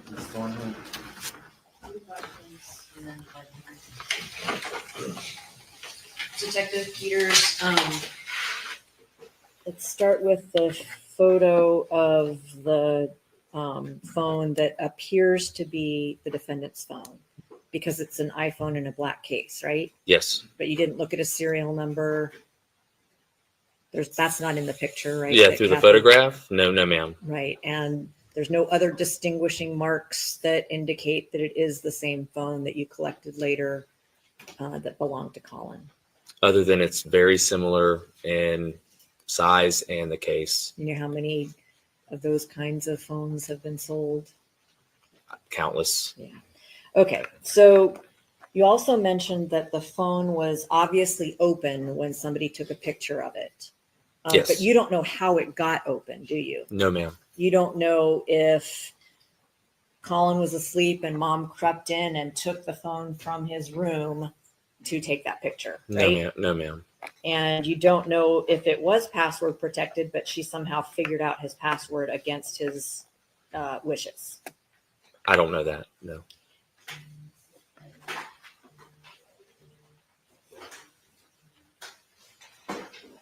When Kathy texted all these things on September 7th and September 8th about cutting Colin's cell phone service off, she was referring to the AT&T service, correct? At least so far as you know. Yes, yeah, I would assume, yes. And Mr. Levine has pointed out throughout the trial that minors cannot open an AT&T account on their own. Are you aware that that's true or not?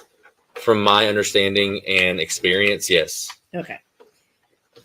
But does Kathy opening an account for Collin prove that she had allowed access to every personal thing on the phone? I don't know the circumstances in that household. I can tell you I have the same service with my children, and I do have access to all of their stuff. Right. And you can agree that some families are more privacy oriented and some are not, right? I don't know. Based on age, I would say no.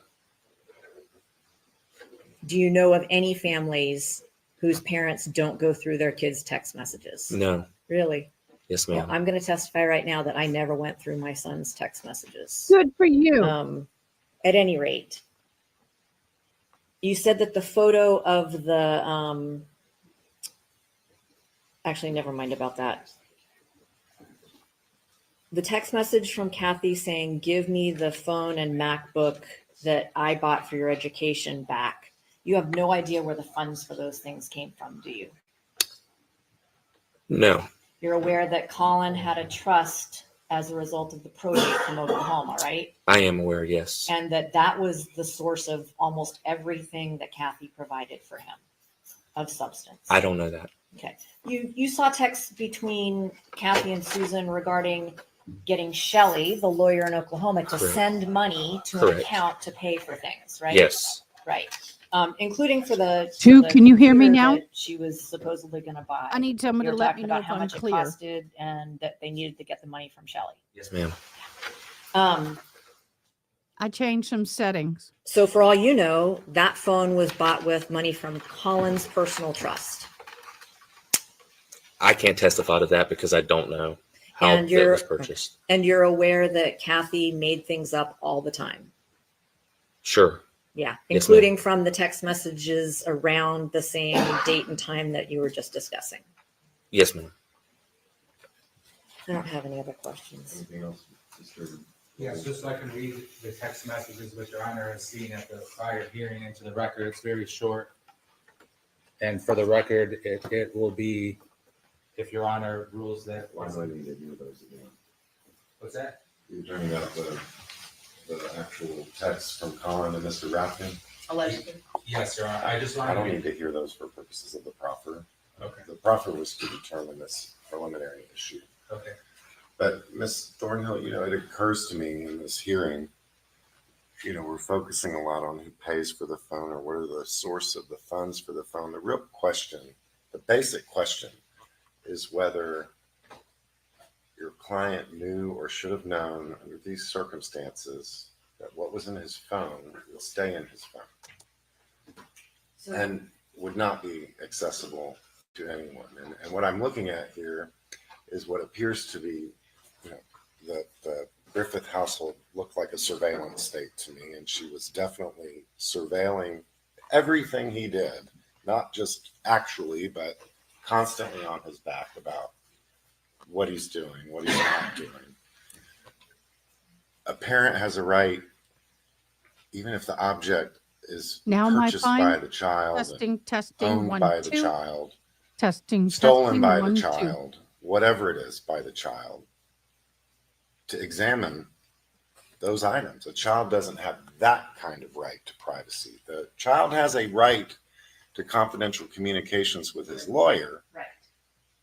But under these circumstances, could I actually say, even if she hacked into his phone, knowing what he knows about his mother, that he had no reason to think she might go snooping in his phone, especially given the animosity is not the right word, but the tumultuous better now? relationship that he had with her and the heavy hand that she had on his shoulder. Judge, I don't think there's been any proof one way or the other. And the burden is on the state to overcome the attorney-client privilege, which is presumed. And while I agree, ring cameras in every room, there's still nothing other than these text messages from months later that are not between lawyers and clients saying, I'm watching what you're doing. And then after she said that, and I don't remember if it was this time or another time, he blocked her to prevent her from looking. So that to me I says that, haven't heard that evidence. I thought I presented it at the hearing. Can you really block your parent? I mean, they can just take your phone. I mean, Except if he's with. what legal significance is a child blocking their parent when I it don't comes to the parent's right to inspect the contents of their child's possessions? But and I don't even concede that there is a right to inspect private communications. A parent? Does that? You don't think I know you've chosen that route. I might be somewhere in the middle, because I do think it's important to let your child have some privacy, but it's also important to know what your child is doing. But the bottom line is what matters is what the law says.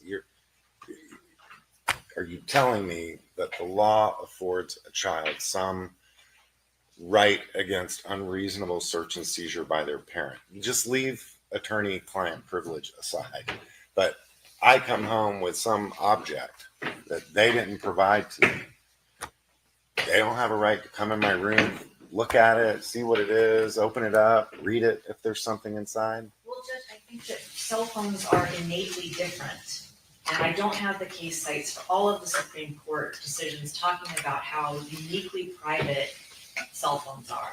Children's cell phones, you have Children have a right to privacy. from their parents. Yes, Show me I the believe they case. do. I don't have one right now.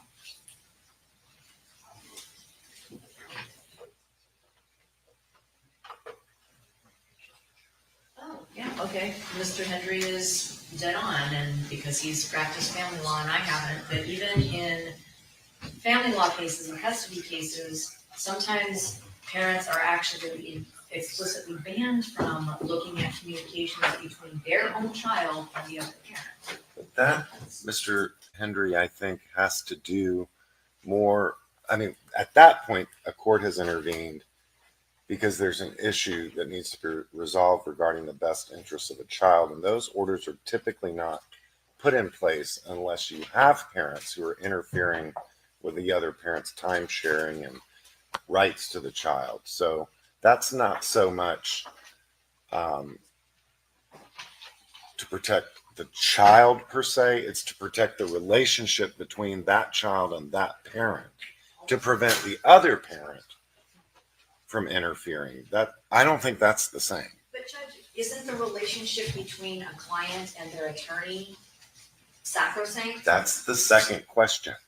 The first question, I mean, it's analogous to talking at the restaurant to your lawyer at a volume where someone else can hear. You knew or should have known someone else would hear that. It's today's version of that. If you're texting under circumstances where you knew or should have known someone else is going to read that. And that's where I think we differ. I don't think that Collin knew or should have known his mom would be reading messages between him and his lawyer. Here. No. I think that has absolutely been shown in this case that is exactly the type of person that she is.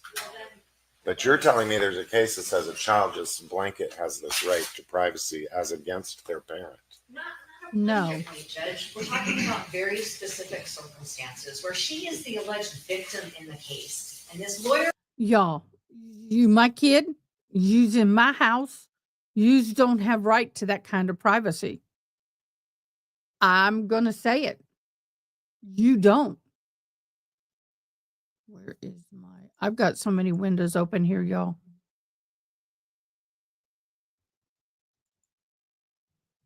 I can't find my StreamYard. Nope. Nope. Nope. Did I lose my StreamYard?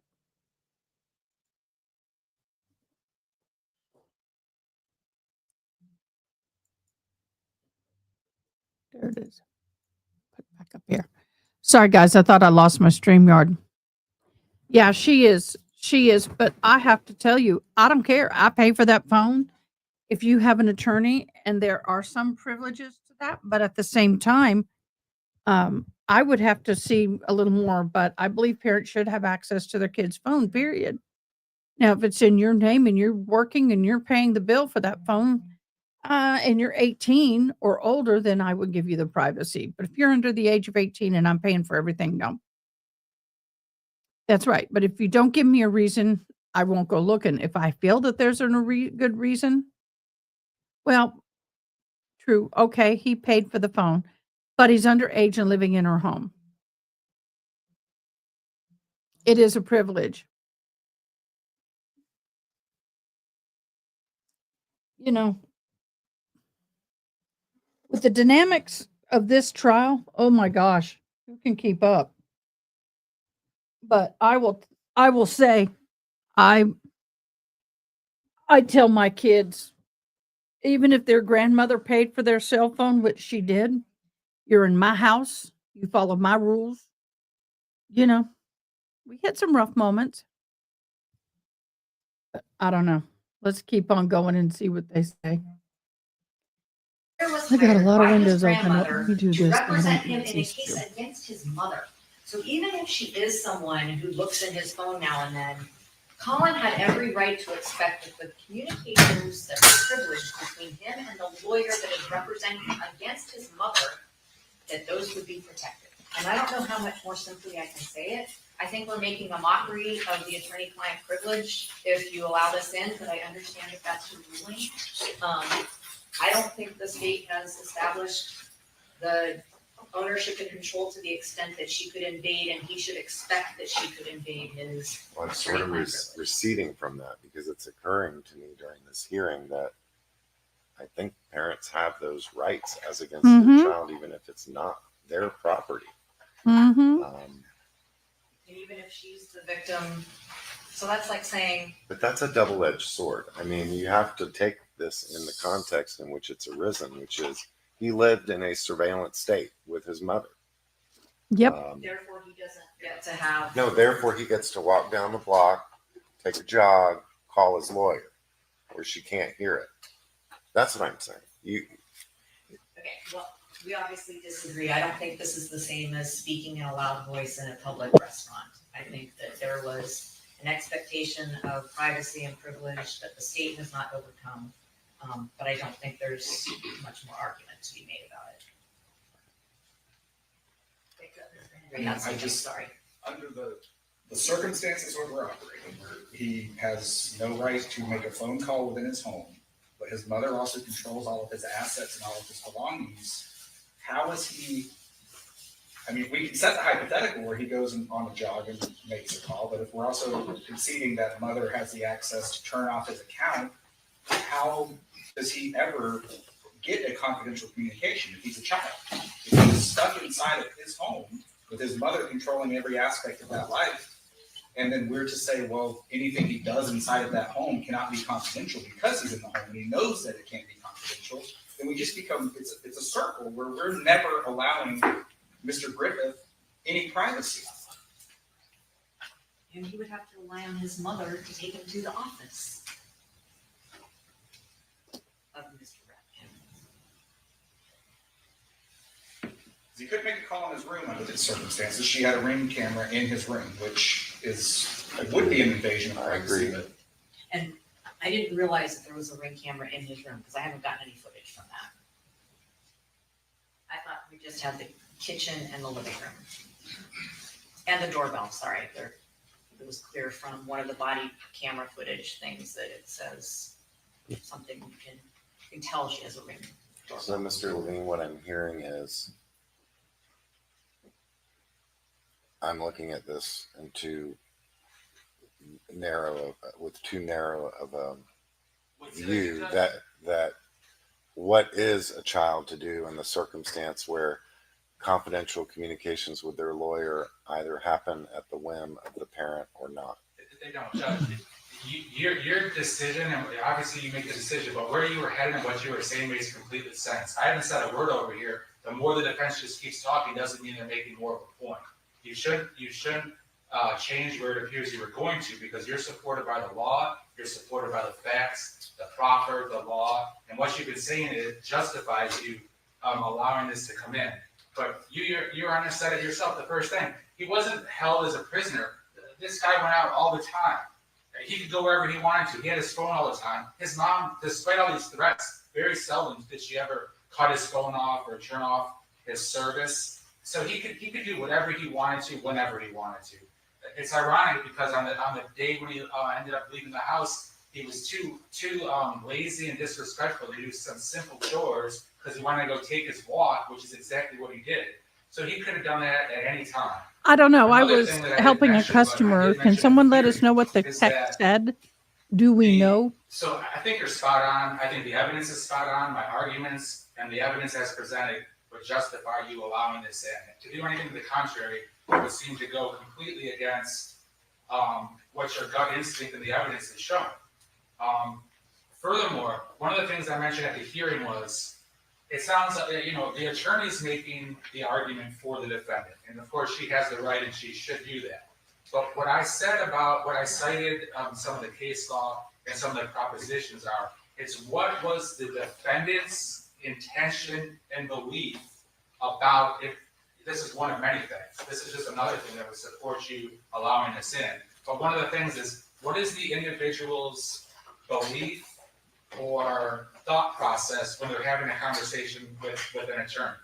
And you have to look at that through the individual, not some educated attorney who's been practicing law for decades and legal arguments and things that they're making and how their mind works as a seasoned attorney. But you have to look at it from the defendant, a 16-year-old who's... Okay, let's take a quick break. I'm going to see if this works. We're going to share this screen. We have a new document. Thank you to, as the gavel drops. I'm going to see if it will read out loud because I can't read this. Give it a second. It's not reading out loud. Do y'all hear it? Okay, it's having a problem reading. Okay. Let me try and read this. The Commonwealth of Massachusetts, and yes, I'm looking over here. It's bigger. I can just move it over here. The Commonwealth versus Karen Reed, Memorandum of Decision and Order on Non-Party Gretchen Voss motion for reconsideration of December 5th, 2024 court order regarding records disclosure. Non-party Gretchen Voss seeks recognition of this court's December 5th, 2024 order compelling the production of confidential handwritten notes of an off-the-record interview conducted with defendant Karen Reed. In support of her motion for reconsideration, in addition to her memorandum, Voss filed a second affidavit and the Massachusetts Newspaper Publisher Association, New England First Amendment Coalition, New England Newspaper and Press Association, and the Reporters Committee for Freedom of the Press in amicus memorandum. It's hard to read this. Given the additional information presented in an aforementioned filings and after in camera review of the handwritten note at issue, the court, I can't read over the color. It's December 5th. It's hard to read. I can't read it. Reconsidered. It's December 5th, 2024 order. The court concludes that the content of the off-the-record note at issues are of a different character than the unredacted recording of the on-the-record interviews pursuant to the court's previous order. Voss has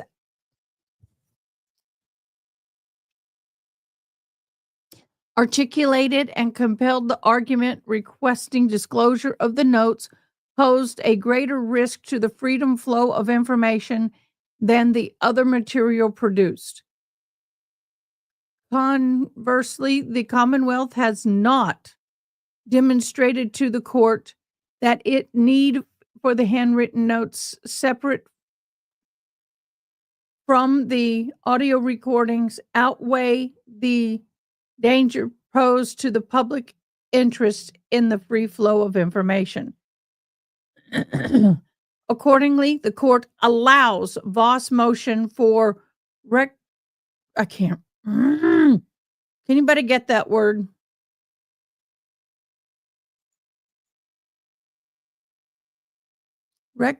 Reconsideration and will not require disclosure of her handwritten notes of July 7th of 2023 off the record interview. Sorry, guys. That was hard to read. So basically, the prosecution was trying to force Voss to turn over and produce and have be able to use in court the off the record notes that she had taken. The judge has allowed Voss motion for reconsideration and will not require the disclosure of the notes. That's a win for Miss Karen Reed. Congratulations. You finally got a win, my dear.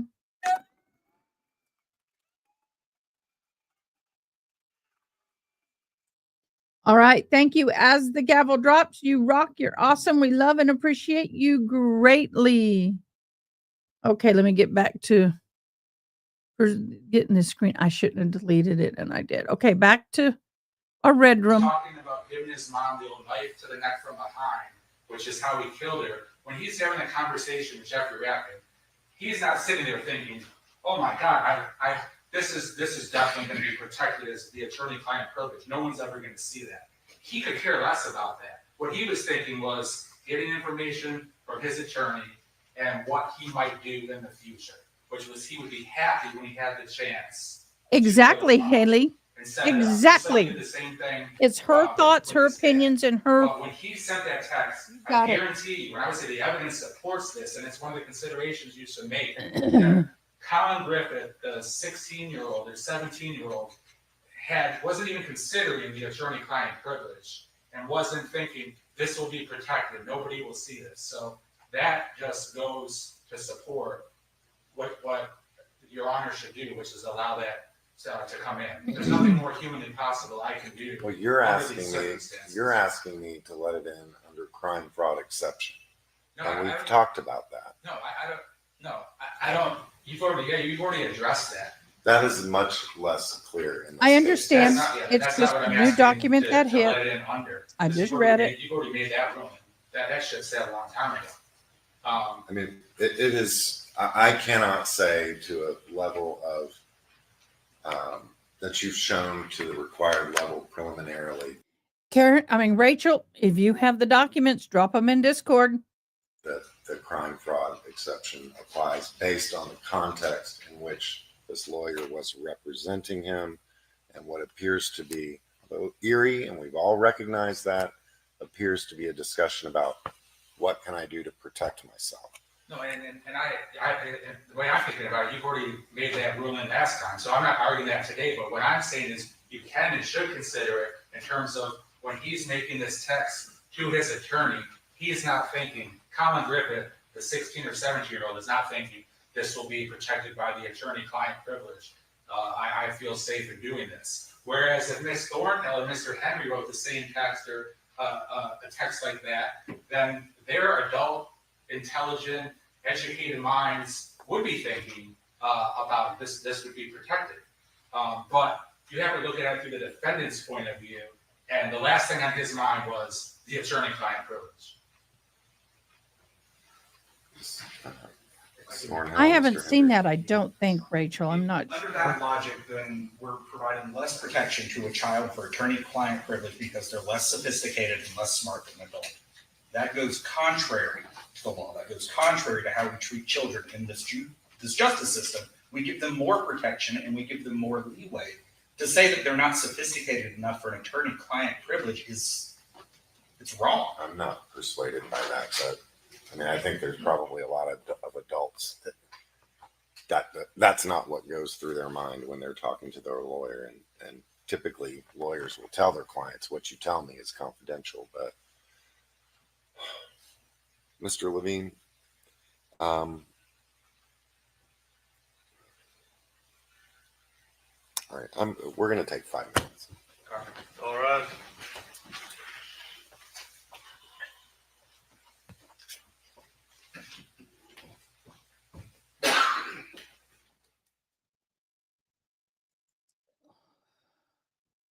Guys, sometimes when you wear hearing aids and you put your aids in, you pull a hair in with it and it irritates you.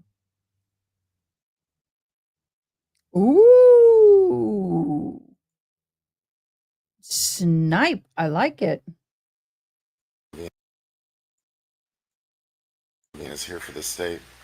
You know, there's a bigger question here that I don't know if there's any law on that occurs to me based on the arguments made by the defense, aside from the more specific question of what the defendant knew or should have known.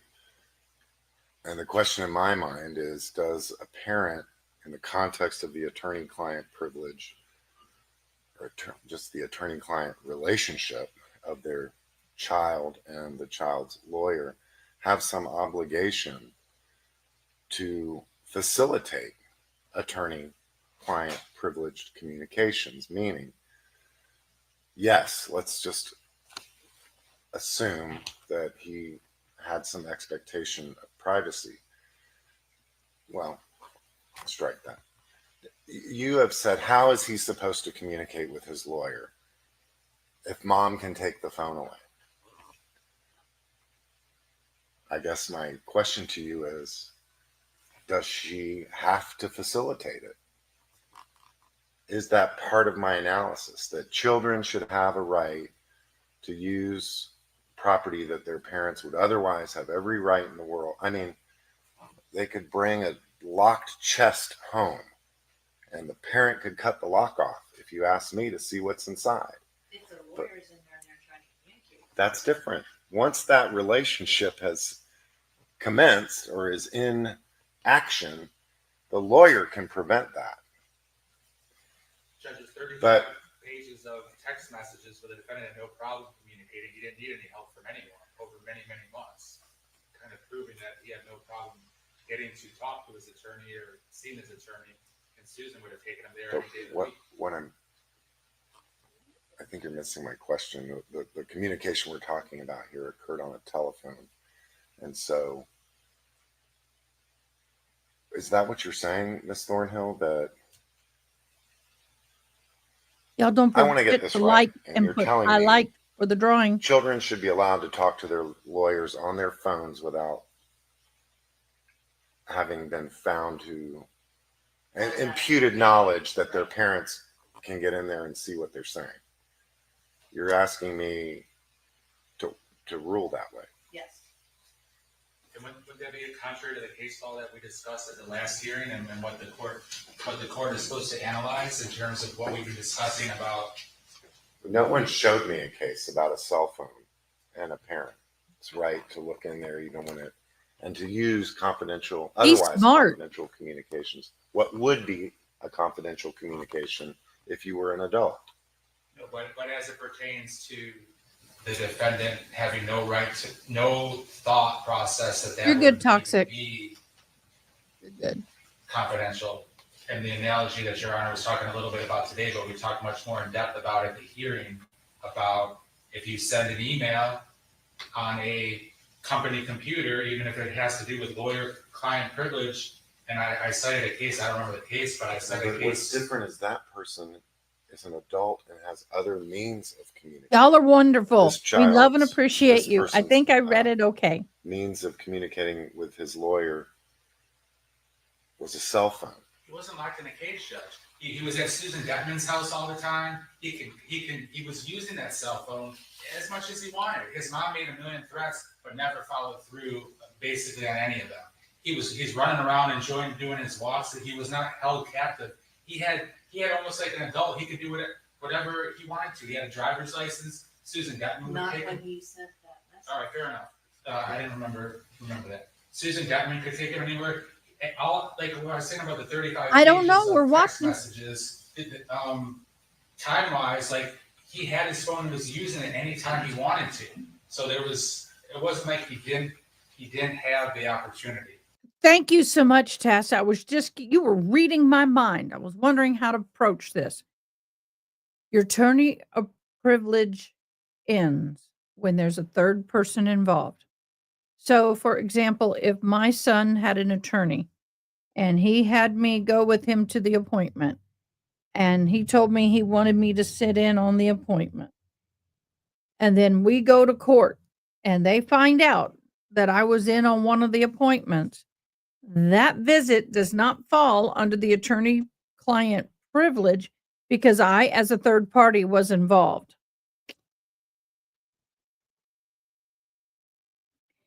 Oh, good. And I don't think that inquiry Yay. that Your Honor is talking about most recently changes it one way or another, unless there's some case, which none of us have seen a case that would support what the defense. Well, don't tell us. Case law wise. Don't tell So us. I think We're going to get to day 3. That Look, might be interesting to Your Honor, but that we have should about an hour change and a your half mind. left. Well, I'm kind of thinking just the hypothetical circumstance. Suppose you have a child who has no other way to talk to their lawyer But you don't have to worry about it, 'cause that's not the other than situation. on a cell phone. Well, I think that's the starting point.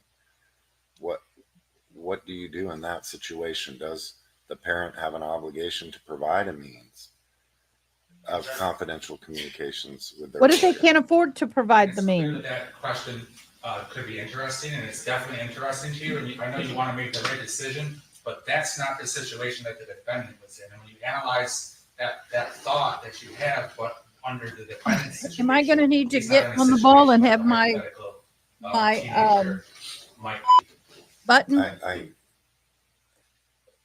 appreciate that you think I think certain things are interesting but irrelevant. It's more than interesting to me. It is, I think, the fundamental starting point, and then we break it down from there.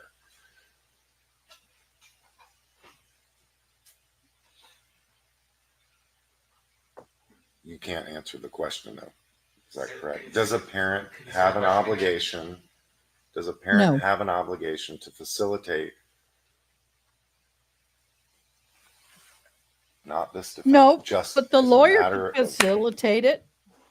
The lawyer can get a phone general for the kid and principle? charge Does a the parent have an for it. obligation to facilitate I don't know. confidential Take it out of the communications case. I don't. between their child and their lawyer? I haven't seen a case that says that, but by the same token, a parent could do or not do anything they want to. So if they want to be a bad parent, Thank you, and just Tash, for the warning. not help their child in any way, shape, or form, there's no law that I'm aware of that would require a parent to get the child an attorney, or to get the child to an attorney's office, or to help the child in any way, shape, or form.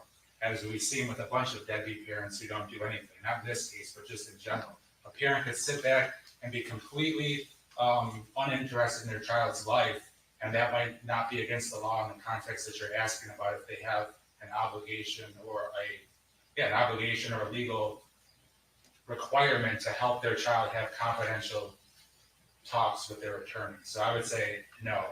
I don't believe that there's a legal requirement. Tash, are you Certainly haven't saying? seen a Are you case saying law. we If need there's more some legal sound, less precedent to sound? the What do you contrary, mean? I would learn something new if that was the case. You've worked in juvenile. I've never sat in juvenile, but do you know?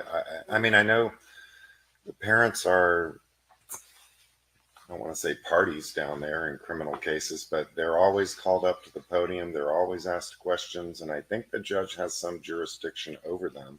Well, it's the duty of the parents to make sure their child gets to court to deal with any criminal charges, with delinquency charges. I don't know that any of our judges have ever punished a parent for not bringing their child to court. So I think there is an obligation of a parent to at least not impede. And concurrent with that, not impeding should also be respecting the attorney-client privilege. Like I mentioned this at the hearing. If I'm meeting a client in the lobby of the public defender's office, a child, and I do that all the time, and a parent says, he's a minor, I've got to come in there with them. I explain to them that no, you don't. Anything that I say to your client, to your child, and the child says to me is confidential and protected. The minute I let a third party into that, it waives the privilege. 99 times out of 100, the parent stays in the lobby, and then that 100th time, I say that I can't talk to your client. To your child. Sorry, I'm getting client and child mixed up. So I don't see how you can recognize that a child does have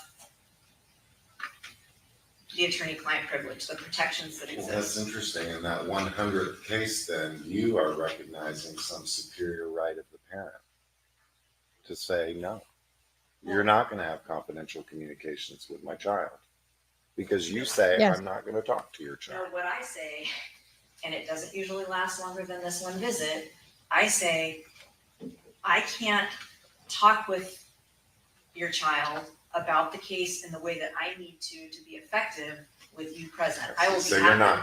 you're not ceding to them. You're just No, saying, Tammy. we're not This gonna is do not this. live. Yeah. We're catching up. And I also explained it. For those of you who are just joining us, thank you so much. I'm Ada Kay.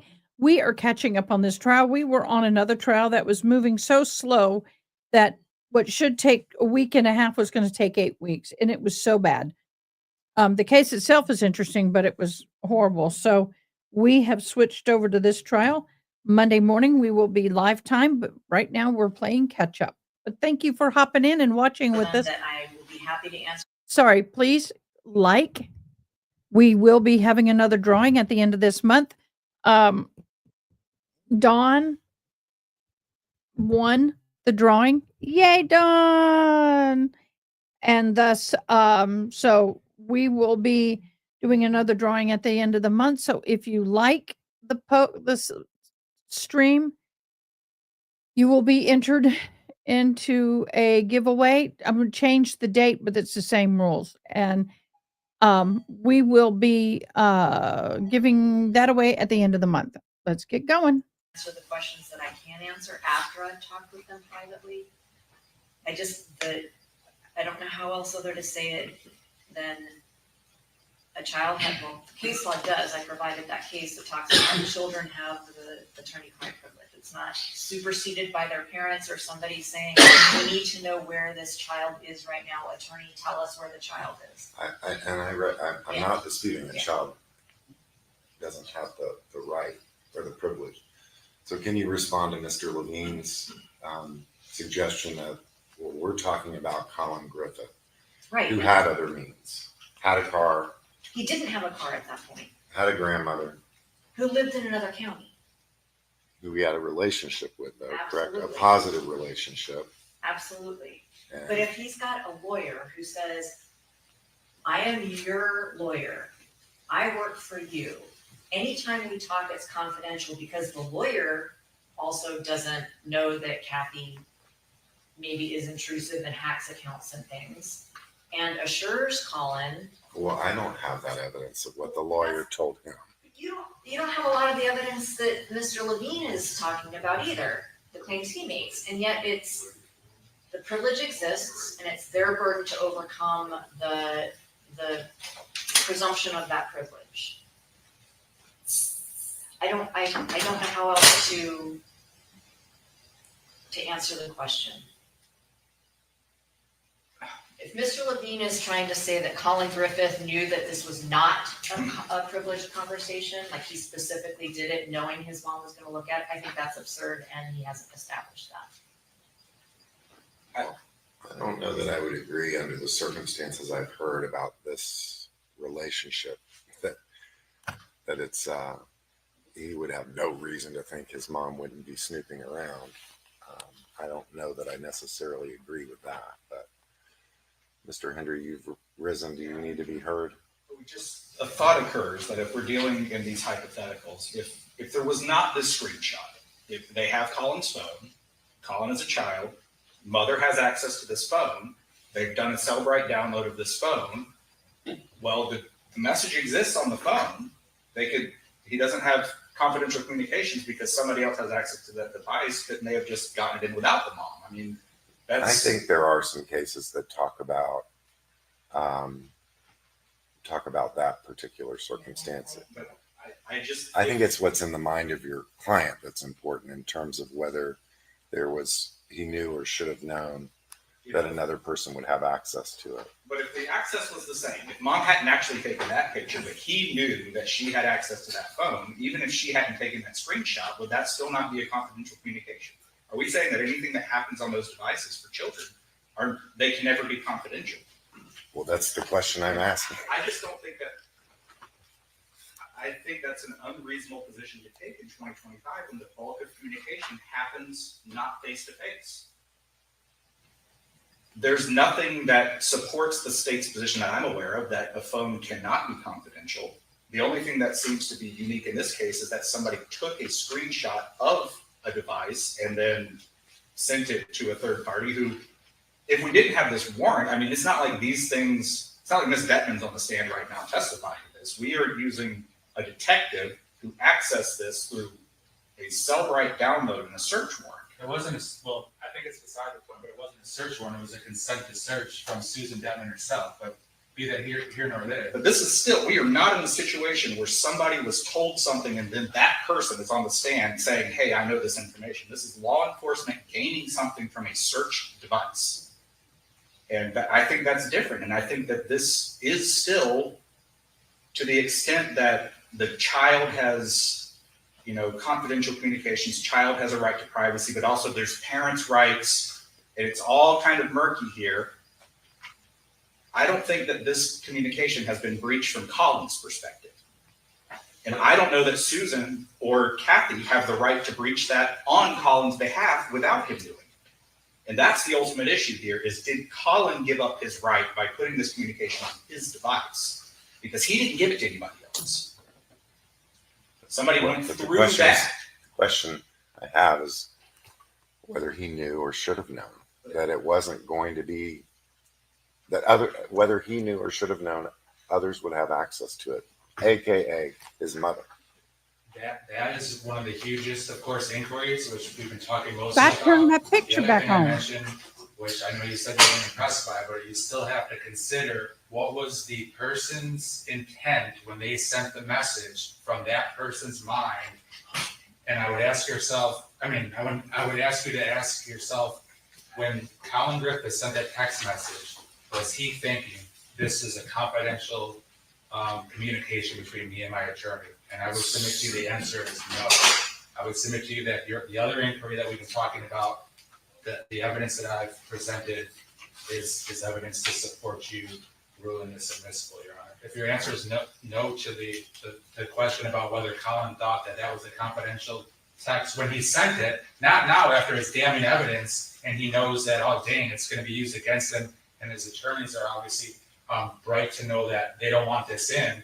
It's not how they feel now or how it might look, but when 16-year-old Collin sent that text message, there's no reason that he would be thinking about the attorney-client privilege and that this is protected. So I think those two inquiries are of paramount importance in your analysis. It's interesting that Mr. Levine talks about how 16-year-old Collin couldn't have been smart enough to figure out that this is a privileged communication when they turn around and also argue that he's got this mock trial paperwork that's somehow informing him about how to make this whole grand plan to lure his mother to Auburndale.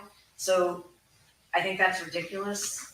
I think you start with the presumption that it's a privileged communication. The state has not overcome its burden to establish that Collin did know or should have known that he was not making a confidential communication because his mother might be able to someday look at it. All right, Mr. Levine, you're recalling this detective. Yes. Do we have to do this today? No, Your Because I want to No, we don't. make sure there's no cases on this issue and would ask. Or He wants to related do issue, his analogous due issue, diligence. other than just the general proposition that a child has the right to the attorney-client privilege. I recognize that. But it is, as Mr. Hendry said, murky when you're talking Hi, about Amy. parents' Welcome. rights and children's rights. Welcome, Amy. And just the basic reality, I think that kids know their parents can look in their phones. Can, but should. But the question is, Or would a child say, okay, there are certain things that my parents should look at, like my internet activity, things like that, to make sure I'm not communicating with sex predators or buying drugs or things like that. But when Kathy sees that it's between Collin and his lawyer, why is she looking at that anyway? Because she realizes that he's going to kill her, and he's talking about how he's going to kill her. I'm not in any event, you know the issue that concerns me, Yes. which is a parent's right. I think it's sort of almost an absolute right of a parent to inspect their children's belongings. Yep. Once again, And we added- the right of a child to communicate confidentially with their lawyer, and those two are intersecting here. And then what a reasonable child would understand under those circumstances when they send a text to their lawyer. You know, I'll do I some can't research. believe that question hasn't been presented to a court before. I did a lot of research before we even came to the hearing on this. And there are, unless I was using search terms that were incorrect, but I used the 90.50 whatever that talks about the attorney-client privilege and the admissibility or inadmissibility of privileged communications. I did attorney-client privilege with child, juvenile, adolescent. I did it with cell phone, electronic device. I mean, I tried everything to come up with something. And the only things I came up with that were even remotely related were cases that I provided at the hearing. But I'll try again.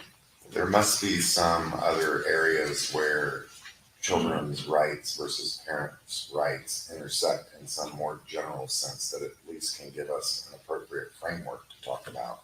From an impediment standpoint, this comes up a lot in family law where you have things that are ordered the child to do, and then one parent says no. And then what does that, at what point does the court get to step in and say that's something that we can do something about? So, I mean, that family court is the only area that this really comes up a lot in my I think we But have that's to even be slightly careful of different. family court because you're really talking about parents not getting along and then having to figure out what's in the best interest of a child. And when parents disagree on things like privacy for their child. Right. Because as you say, you and your family, you've decided your kids are going to get a pretty hefty, serving of privacy. My family, they get kind of a moderate serving. Detective Peters. Some families, though, I could see taking the position that you don't have a right to privacy in this house at all. I have the right to come in your room, rifle through your drawers, look through your papers, take your phone to the sheriff's office to see what you've been doing. So, But I think we have an absence of that here. I realize that there are tons of text messages with her saying she's cutting off his service or I'm tracking him. But that's very different from looking through his communications on his he's phone. got a camera in his bedroom, Miss Thornhill. I think that cuts against that argument. I mean, that is the biggest intrusion on his privacy, if you ask me. So It is a huge when that's your situation at home and you've got that cell phone and you're texting about putting a knife in your mom's throat, If she attacks him with the you knife, shouldn't have thought twice about that in terms of, is mom going to see that? so now we're putting the burden on a child to go above and beyond what anybody else would be required to do to keep their communications with their attorney privilege. That's my question. Where does the parent's right intersect? And that's why I asked this question. Does a parent have an obligation to facilitate that? So we're not going to answer it today. I'm going to ask that you save that for when you recall him. I'd like to hear something in the morning, either just point like, yeah, I stayed up all night and found 0, or see something. And I'm going to research it as well. Because the question in my mind has changed from what it was initially, which initially it was just ownership and control. I really don't think that matters. I think it's just the child's right to inspect. I mean, the parent's right as against the child's right. And I will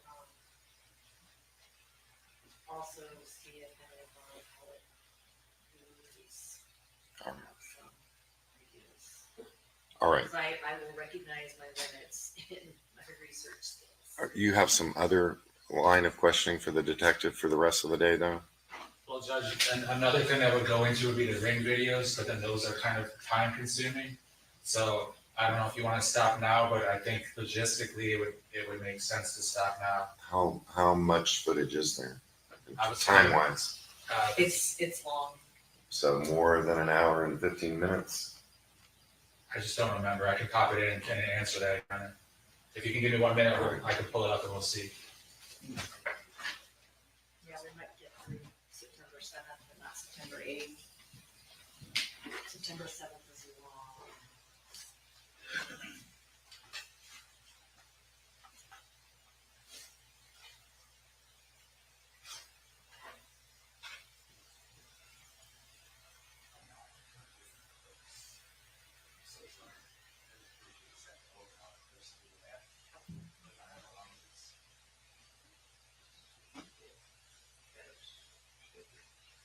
Judge, there's 50 clips, and then each clip.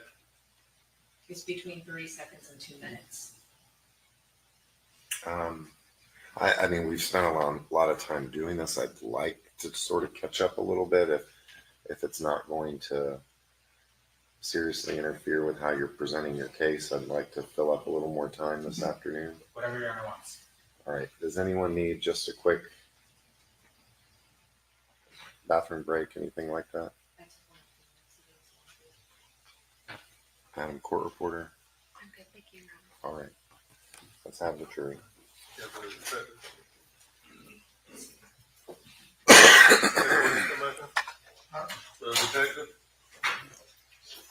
But that is a very difficult quandrum. I'm thinking about that while I'm rearranging my keychain. I got these safe locks and thumb drives I got to redo. But what are y'all's thoughts? Should the parent have the right to be able to just look at things no matter what? I think depending on the situation. If my kids are good kids and I'm not having problems with my kids and everything is fine with my kids, then I would have to say no. They don't have a no. If I have a child that is like this kid who's threatened to unalive me and grandmother and has an unalive father and everything else, y'all. Uh-uh.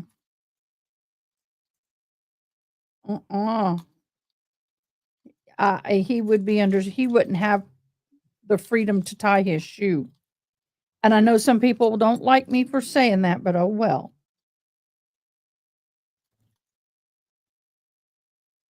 But it's bad. It's bad.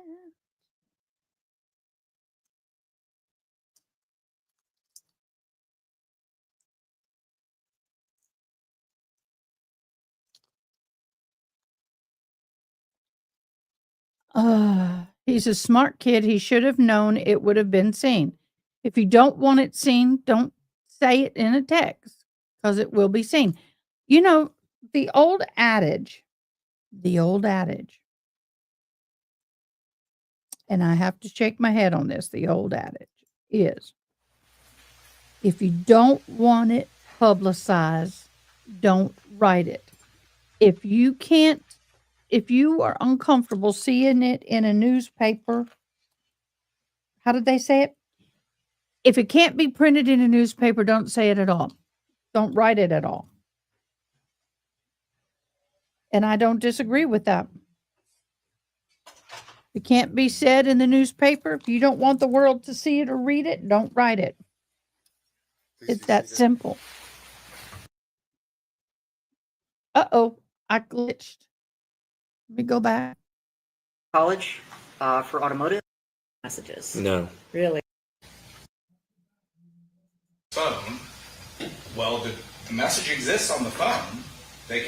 He doesn't have confidential communications because somebody else has access to that device that may. Is that part of my analysis? Yeah, he that knew. Children should You're right. have a He right knew. to use property that their parents would otherwise have every right in the world. I mean, they could bring a locked chest home and the parent could cut the lock off if you ask me to see what's inside. But that's different. Once that relationship has commenced or is in action, the lawyer can A lot of research before we even.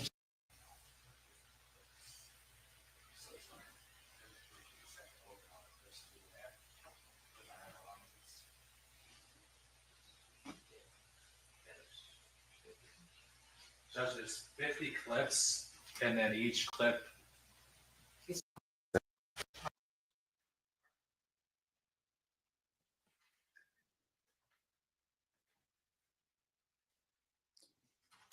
I don't know. This is a hard thing, but I will tell you, if I had a child that was wanting to self-harm or harm others, I would tell them you have 0 sense to privacy at this time until you are deemed able to not be supervised any further.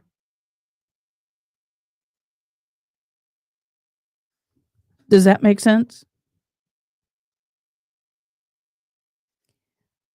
I think that if he's behaving in the manner he is and he can harm himself or others, I don't think he should have any privacy.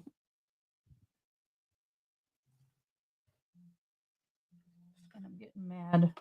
I might have to put that down there. My iPad mount won't stay mounted.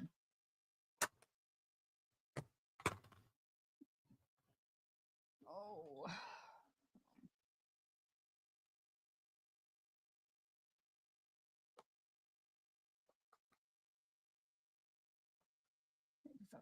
Put it the other direction.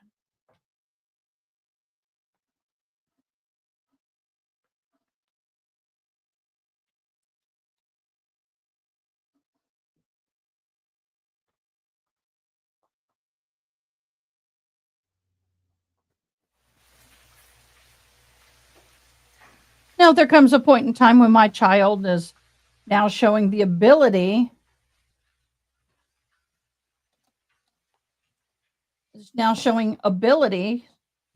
to be no longer monitored, then that privacy returns. I don't know. I don't know how y'all feel about these things. I can just tell you how I feel. We may disagree, and it's okay to disagree.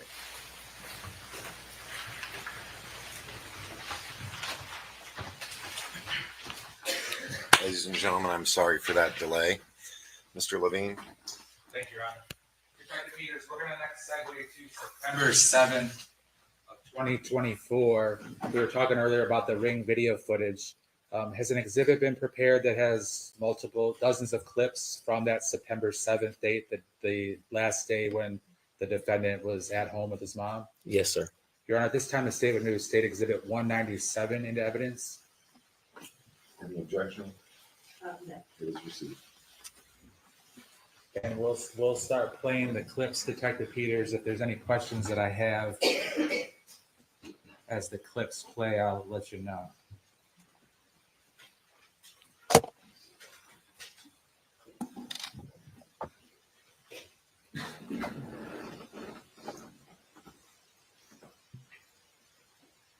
Starting with number one.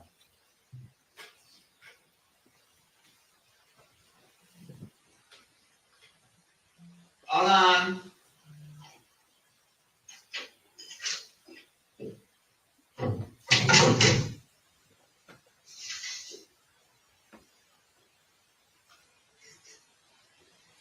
Detective Peters, in clip one, did it appear the defendant was coming home from his job at Domino's Pizza? It did.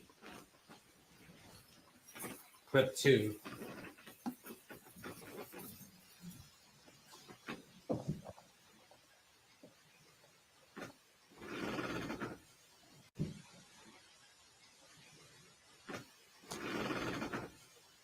Having to make some adjustments, y'all. There we go. Let's see. Nope, that's not gonna. What the hell?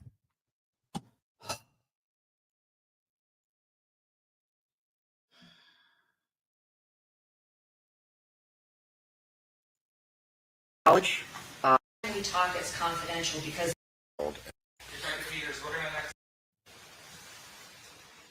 Sorry Is about that. Corner back room where the mom came out of, is that where the laundry room is? Yeah, so straight ahead appears to be where the laundry room or the room where you can even exit the home.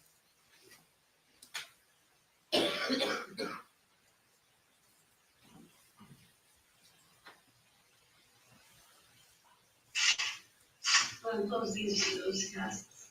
I'm gonna have to get the fuel box in here. Turn this side off. Turn this fan on.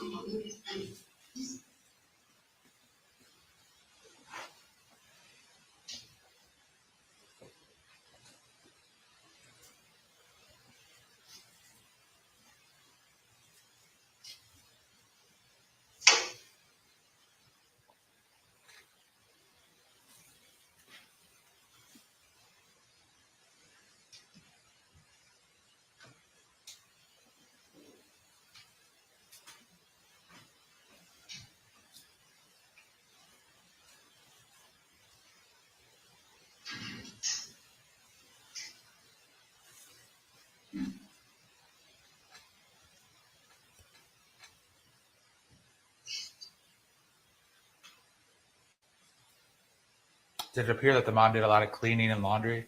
It did appear that, yeah.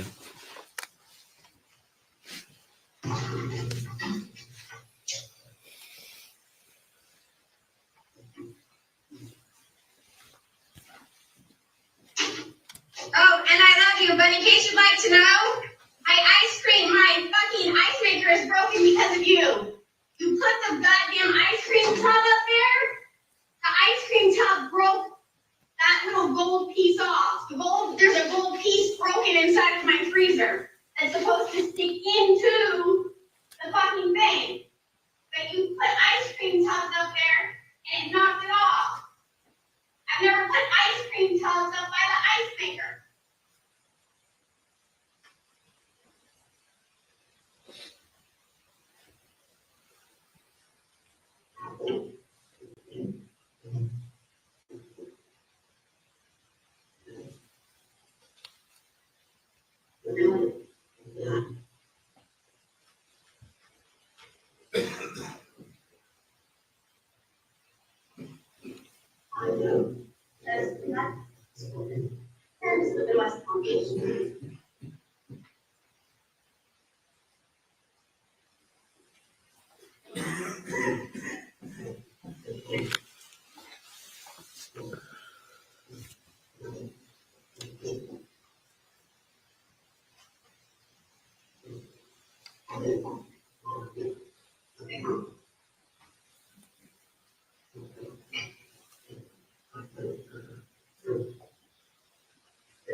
Had to get everything resituated. I'm sorry, guys.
What?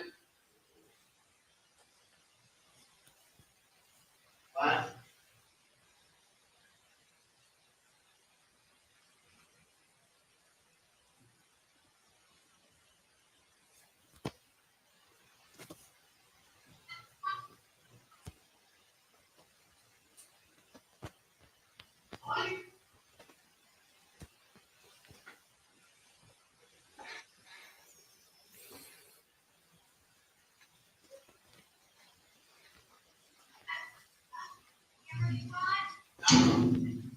It's working manually where it's not compatible.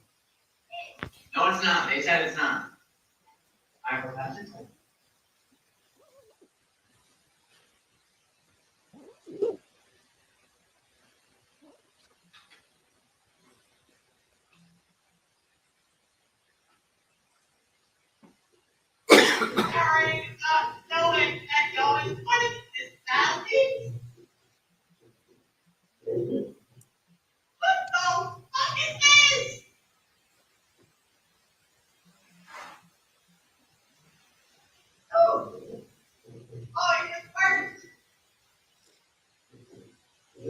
I believe so.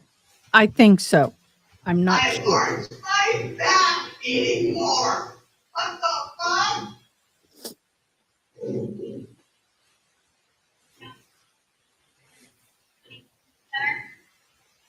I said no talks. Pulling out dinner. I was watching my other girl get railed. Railed? Okay. Ow. Oh. I'm that light. Hey, it's okay. I'm busy. I'll go sit there, okay? I'm not understanding a lot of this. Are y'all?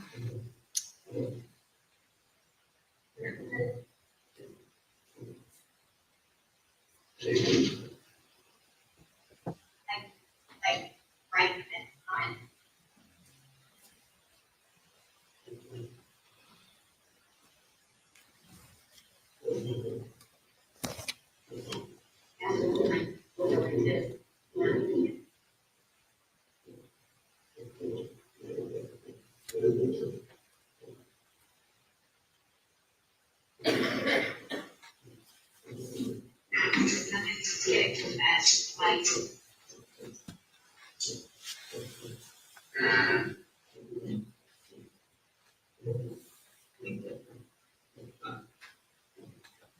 I'm not understanding a single word.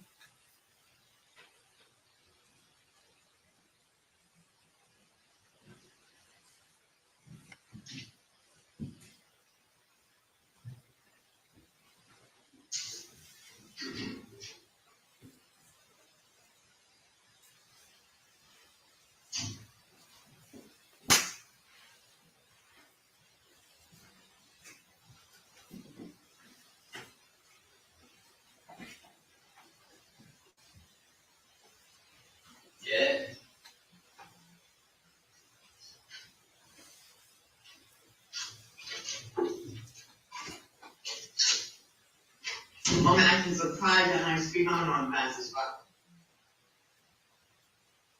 I was going to tell you I hung out with so your coins. Yeah. Listen, I used that my father actually. So, or what you heard from $4 of them.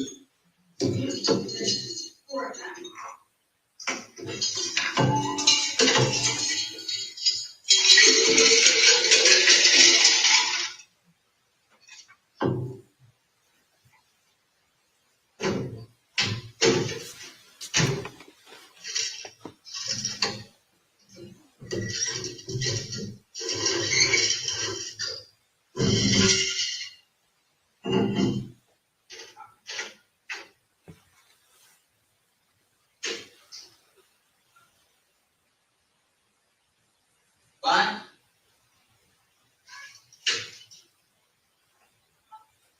What do you need?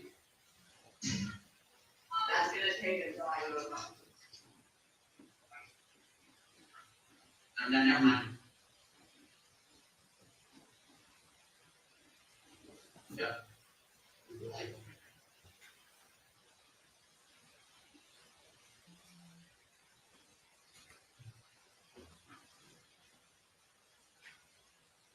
You think we got an hour right now? No, it's gonna take 20 hours. It's not gonna take that long.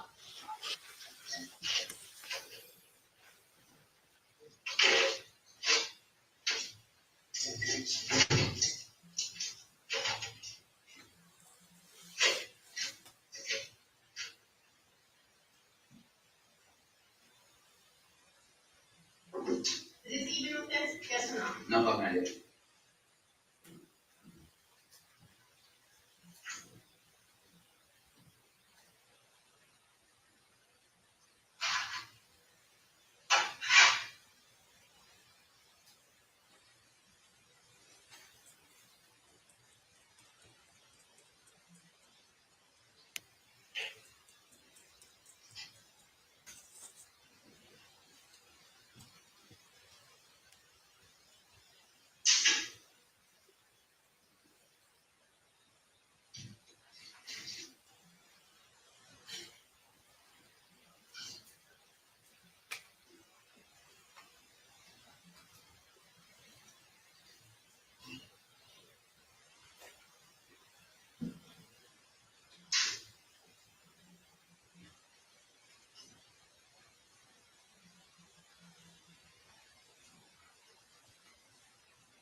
So the gutter that I put is gonna fall off, you pull it down, and now you're gonna put something that's even that stud that's up against the wall. No stud. Not fall off and rip the wall with it. Oh, really? Are we gonna have it fall off, break, and rip the wall? Right. I need the keys to the house. So, you know, put that shit in your car. You need to change your clothes? Well, you're not coming home tonight unless you're like bagging underneath the fucking wall and your eyes out telling me you're not fucking trying to talk to me like this and do this shit. If you wanna kill someone by putting that thing on you. It's not gonna kill anybody. Fall down, there's no studs, you even did it with me, there's no studs. There are studs, that's why they're mine. With you, there's no studs. There's studs, that's why they're mine. Okay. It's easier.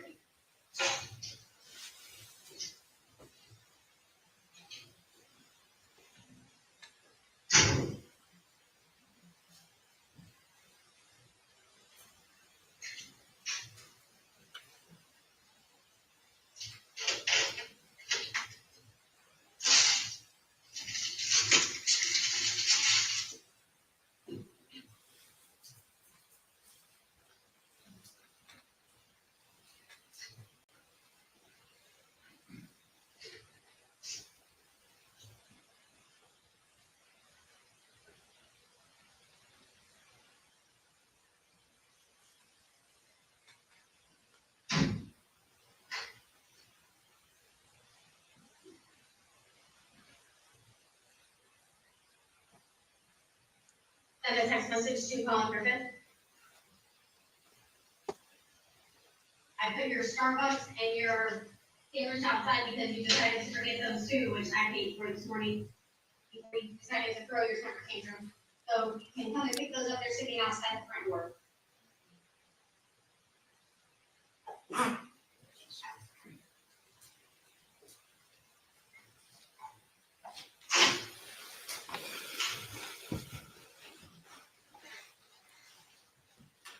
Detective Peters, what was the subject matter of the argument between Kathy and her son? It appears to be she was requesting some help hanging something in the home, and he didn't want to do that. Did she later, after the defendant left the house, did she later put up the bookshelf herself? I believe so, yes. Now, it appeared that she was taking food and a drink outside. What can you tell the jury about that? So he entered the frame with what appeared to be Starbucks at the beginning, and then she just set his portion of the Starbucks outside. And is this the clip in which the defendant leaves and doesn't return to the house? Yes. She was holding a phone and she said, send a text to Collin or something like that. And then she spoke the words that she spoke. Did that text message then show up in the text messages? It did in Collin Griffith's phone. It did. All right, continue.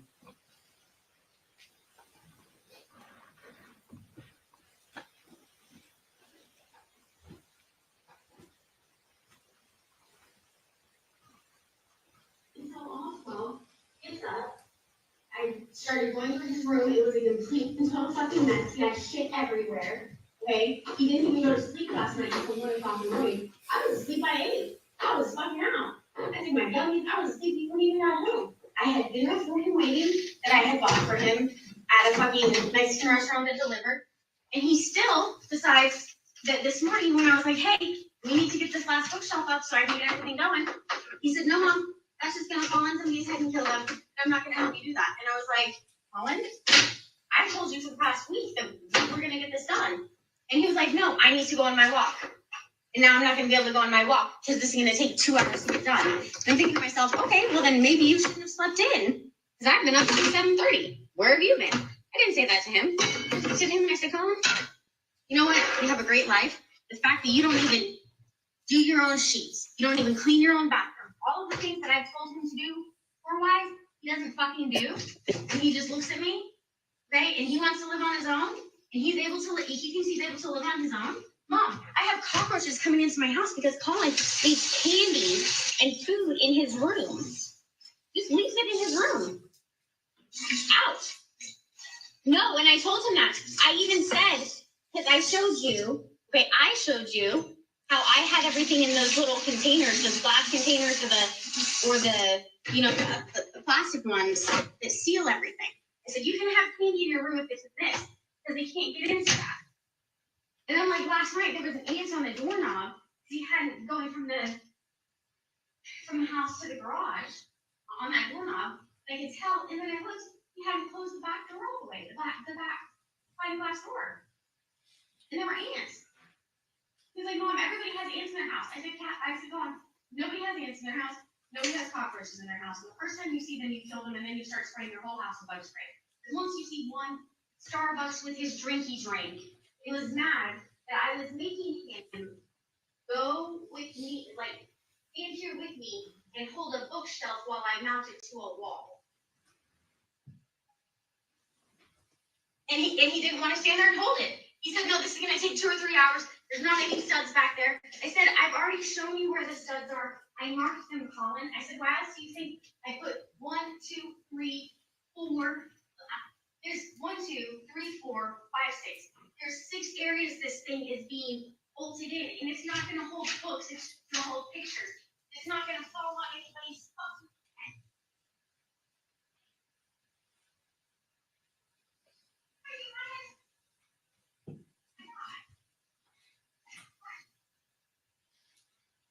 Even though he went to school, he didn't get his shit figured out with his math class with his class I told him to. He was like, no, my computer's going to be here by October 12th. My professor said it's fine, and I didn't do the proctorial. And I was like, you can hook up a webcam to that computer. The fact that you haven't figured out how to do that is not my fault. And I'm not going to sit here and do it for you because I'm not going to do your college work. And so he's mad at me that I'm not doing his college work, but he doesn't want to help with this.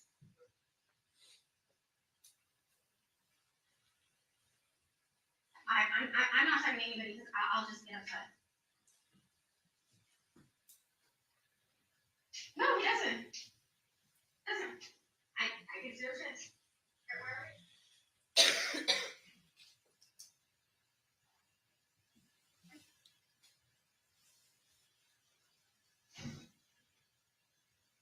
He has money. He can't. He's 17. They won't give him one. He can buy a prepaid one.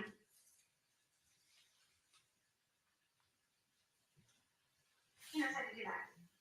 I love you. Okay, I love you, and I'm telling you right now. I already told Colin. I said, you leave, you do this, I'm cutting everybody off. So I'm changing my phone number.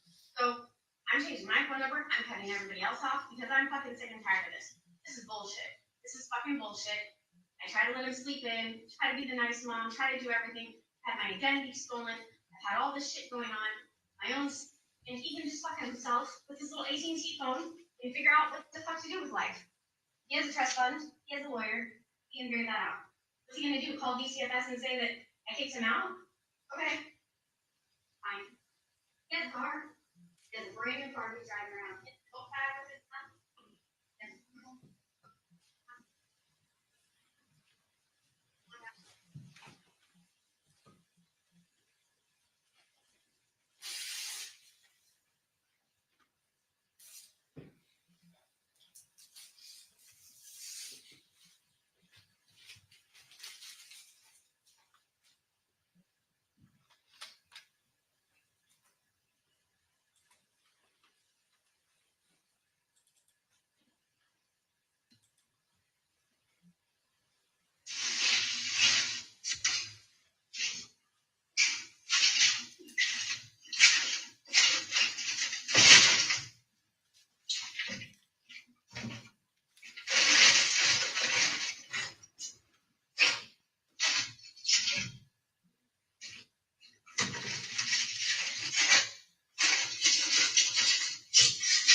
I'm sorry about that, y'all.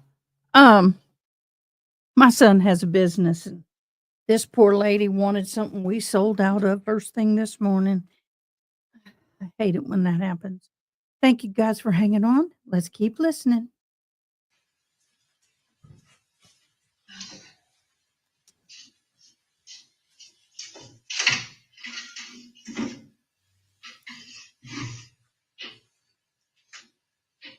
Mm-hmm. Mm-hmm.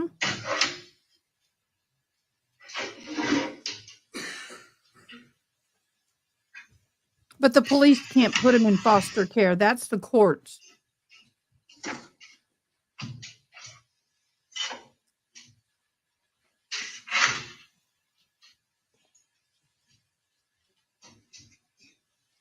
The police are there to enforce the law, but they cannot enforce a law that a ruling that has not been given.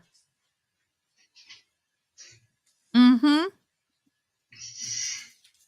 Yes, Miss Amy. Hello, Kristen. Hey, Kathleen.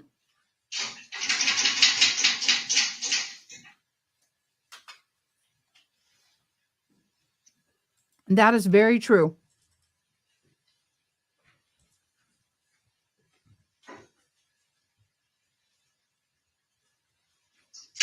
I gotta go take Puppy to a break. I'll be right back.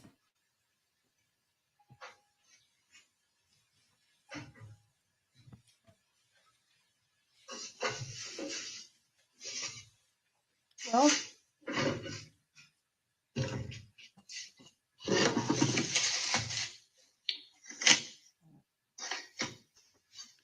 Matthew took care of it.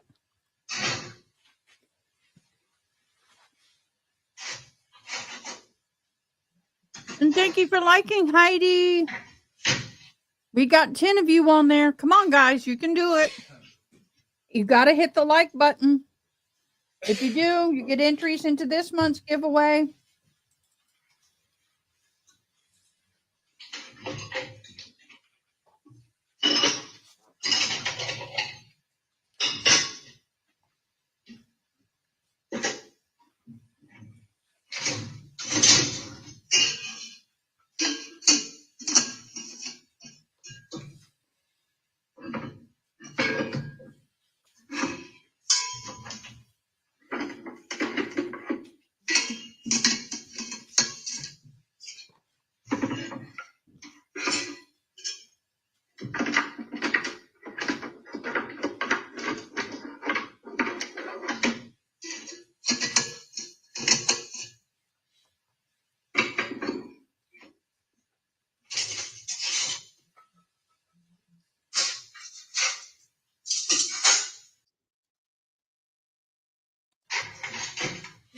What are we listening to?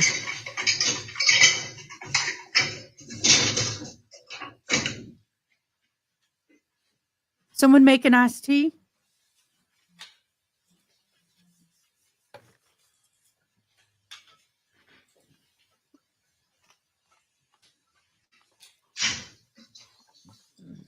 This judge looks bored. I'm okay. It's been a rough morning. So I'm drowning my sorrows in Chick-fil-A French fries. Now, that's how you ketchup a fry.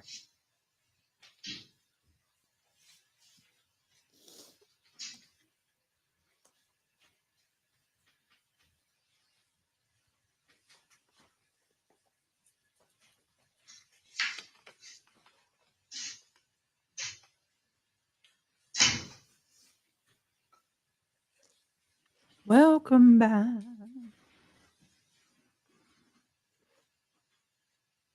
Da, da, da, da, da, da, da, da.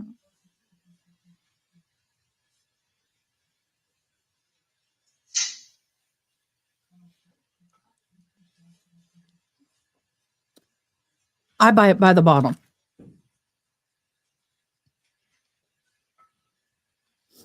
15 more minutes and the shop closes. Hallelujah.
Why does that always happen?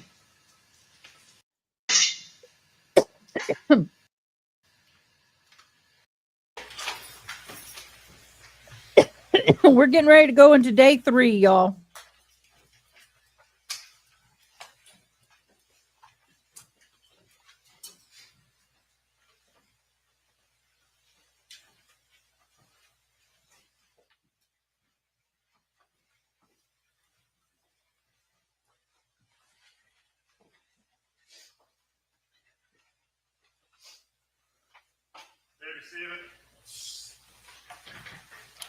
How did you manage to get child free for the night? You got a baby, girlfriend. How'd you manage that, Toxic?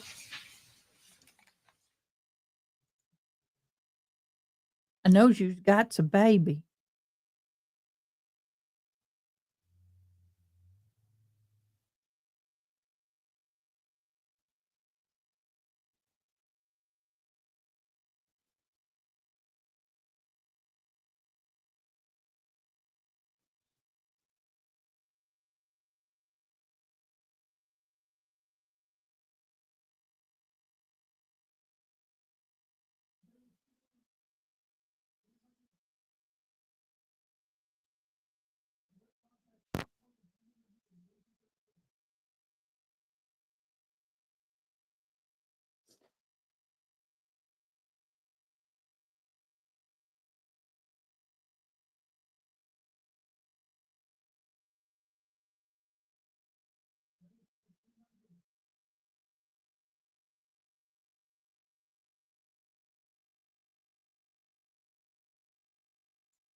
Okay. Day 3.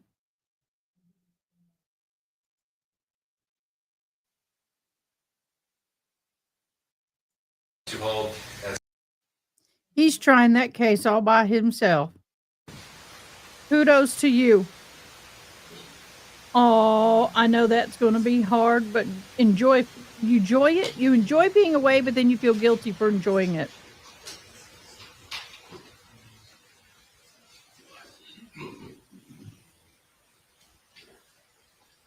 It has been one of those mornings.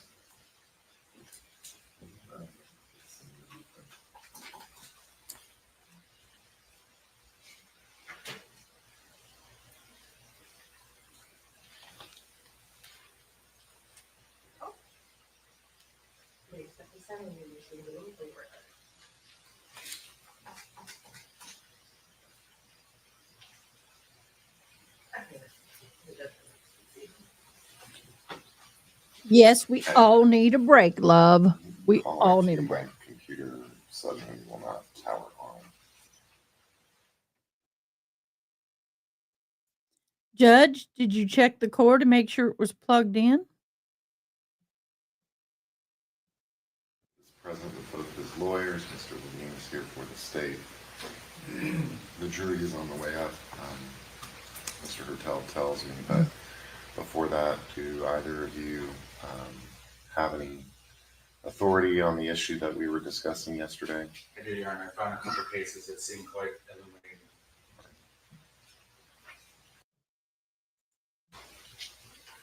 Trying to fix the captioning.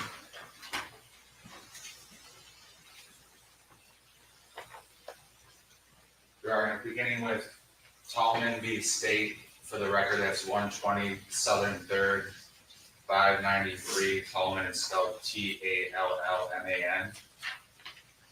And on page 1 and 2, it mentions that a juvenile does not have the right to exclude a parent from access or control over his or her personal belongings. To hold as such would undermine the inherent authority of a parent. The second case. Oh yeah, that answered that. SB.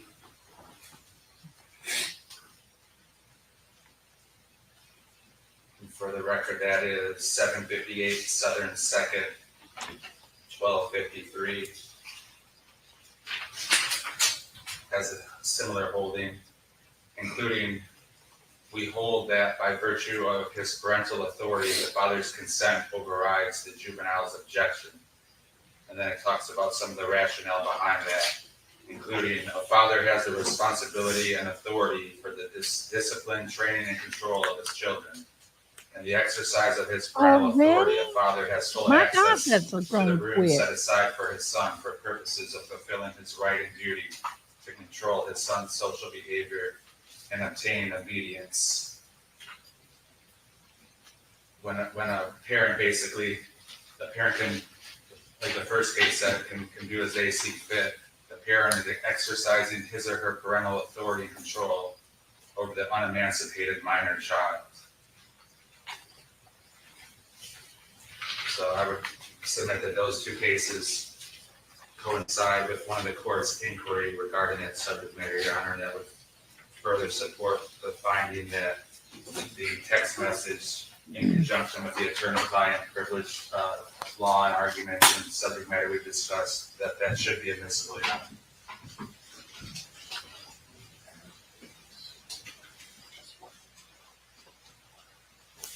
And did you place the case names on the record yet? Yes, Your Honor. You did. All right. Ms. Thornhill? I have a response, as well as some cases, but I'll get to them if that's all right. All right.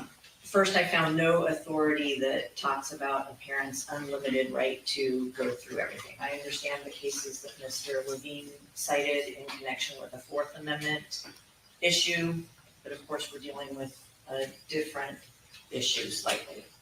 So, parental rights assume that the parent is acting in the best interest of the child. I think that's the foundation. But the child also has rights vis-a-vis the parents, and those rights change over time with the age of the child, right? So a 2-year-old or a 4-year-old, obviously a parent has much more control and much more ability and authority to intervene in their child's behavior, their belongings. As the child gets older, the child's rights increase in relation to their parents. At any rate, even if you find that this mother, Kathy Griffith, had the right to snoop or right to go through Collin's cell phone, I still have arguments that relate to his right under the Fifth Amendment and his Sixth Amendment and his privilege to communicate privately with his attorney. So first, the privilege is only waived if at the time the communication was made, Collin intended it to be disclosed. And you mentioned, should he known or should have known that his mom might look. That's possible, but we still have to look at his intent and then what the mother did with her, I'm gonna call it snooping, looking.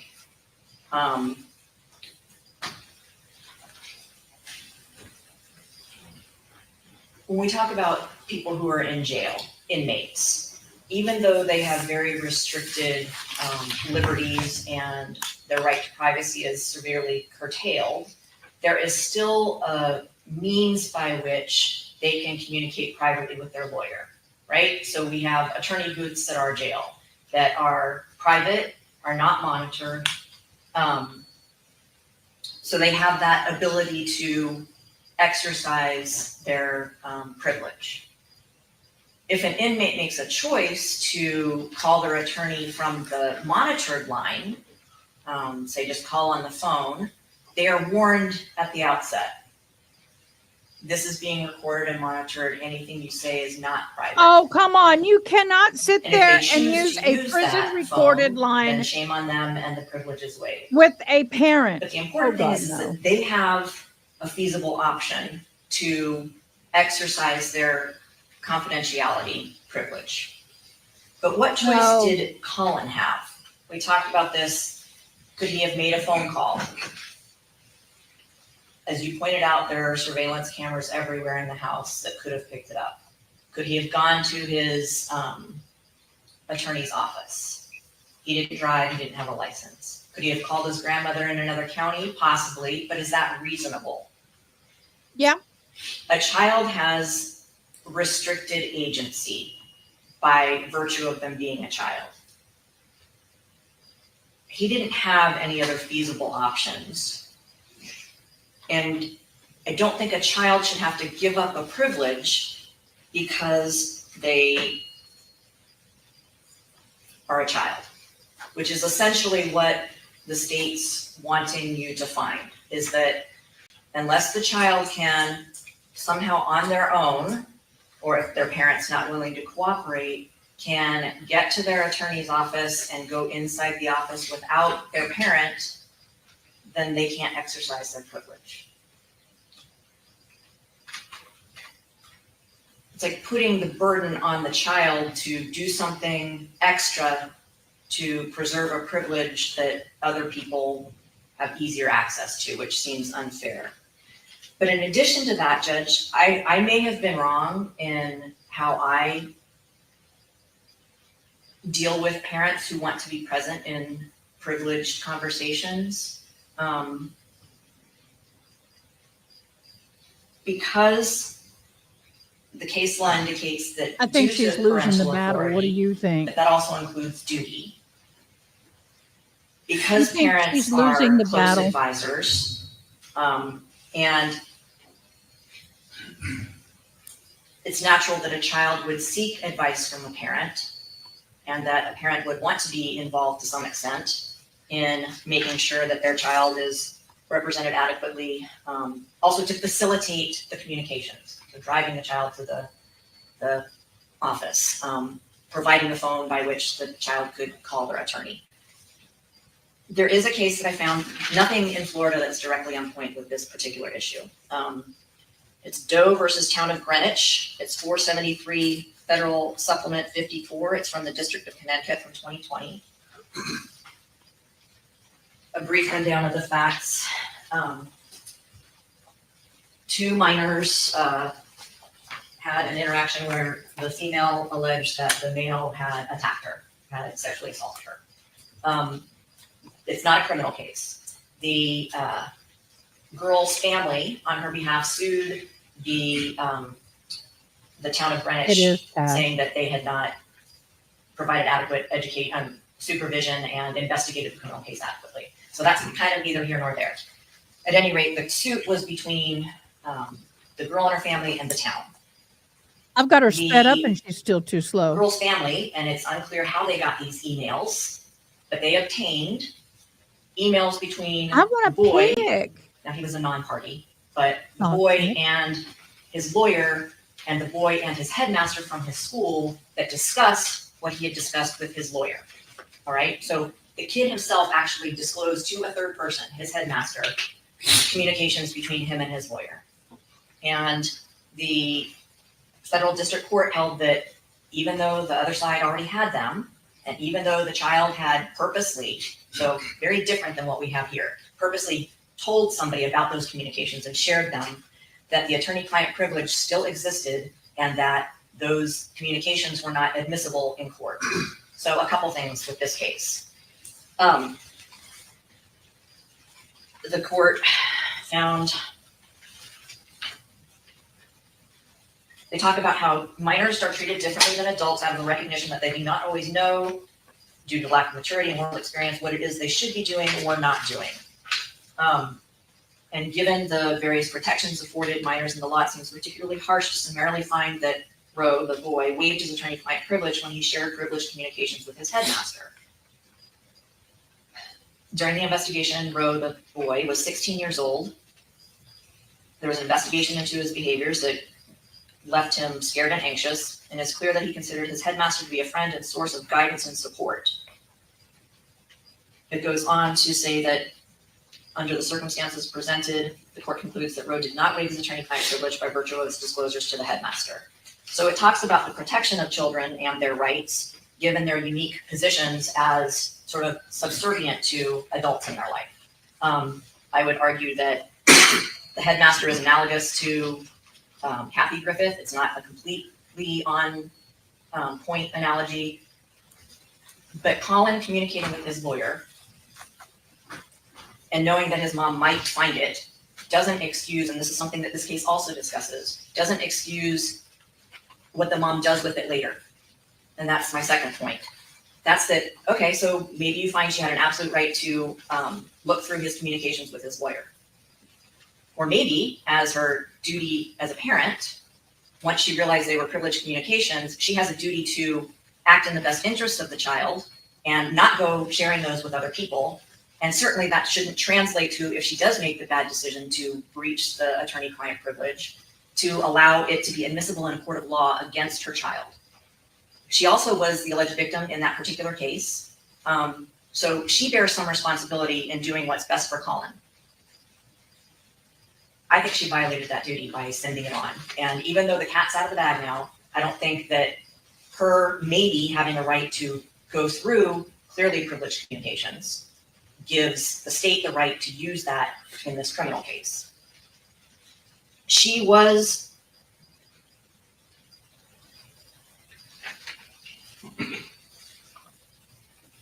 parent has to act in the child's best interest, as I said. But even if you're engaging in some weighing of the rights and responsibilities and duties and, you know, the duty of a child to obey their parent, it doesn't wipe away the privilege that exists. I provided RLR 116 Southern 3rd 570 from the 3rd District Court of Appeal in 2013. You have not given that yet. No, I gave it to you at the hearing. Oh. But I'll give it to you again. It basically talks about, even if it would be in the best interest of the child to deem the privilege waived, in this case it was for the protection of the child, it still means you can't violate the attorney-client privilege. Additionally, under Florida statute section 90.5021C2, talks about that disclosures to third persons who are necessary to the communication between the defendant and the lawyer, or between the client and the lawyer, are not waived from the privilege. So if you accept the state's position that the mom had every right to do everything she wanted with her kid, but she is the only way, or the sole way, that can facilitate the communication between Collin and his lawyer, and she's the one who controls the phone, apparently, then even if she found the message rightfully, it still doesn't mean that it's waived. And she doesn't have the right to waive his privilege, even if she is in a position of authority over him. The privilege belongs to Collin. I'm almost done, I promise. Then we also, sort of as a logical argument or an overarching view, if you decide that Collin waived his attorney-client privilege by using a phone that his mother controlled and had the right to look into, if you take that to the logical extension of it, then how is a kid ever supposed to communicate privately with their lawyer unless their parent can facilitate it, in which case then they would never have the right because their parent would be the third person that was involved, which I think completely vitiates the purpose of the attorney-client privilege and should not be a rule. I don't agree with her. I don't.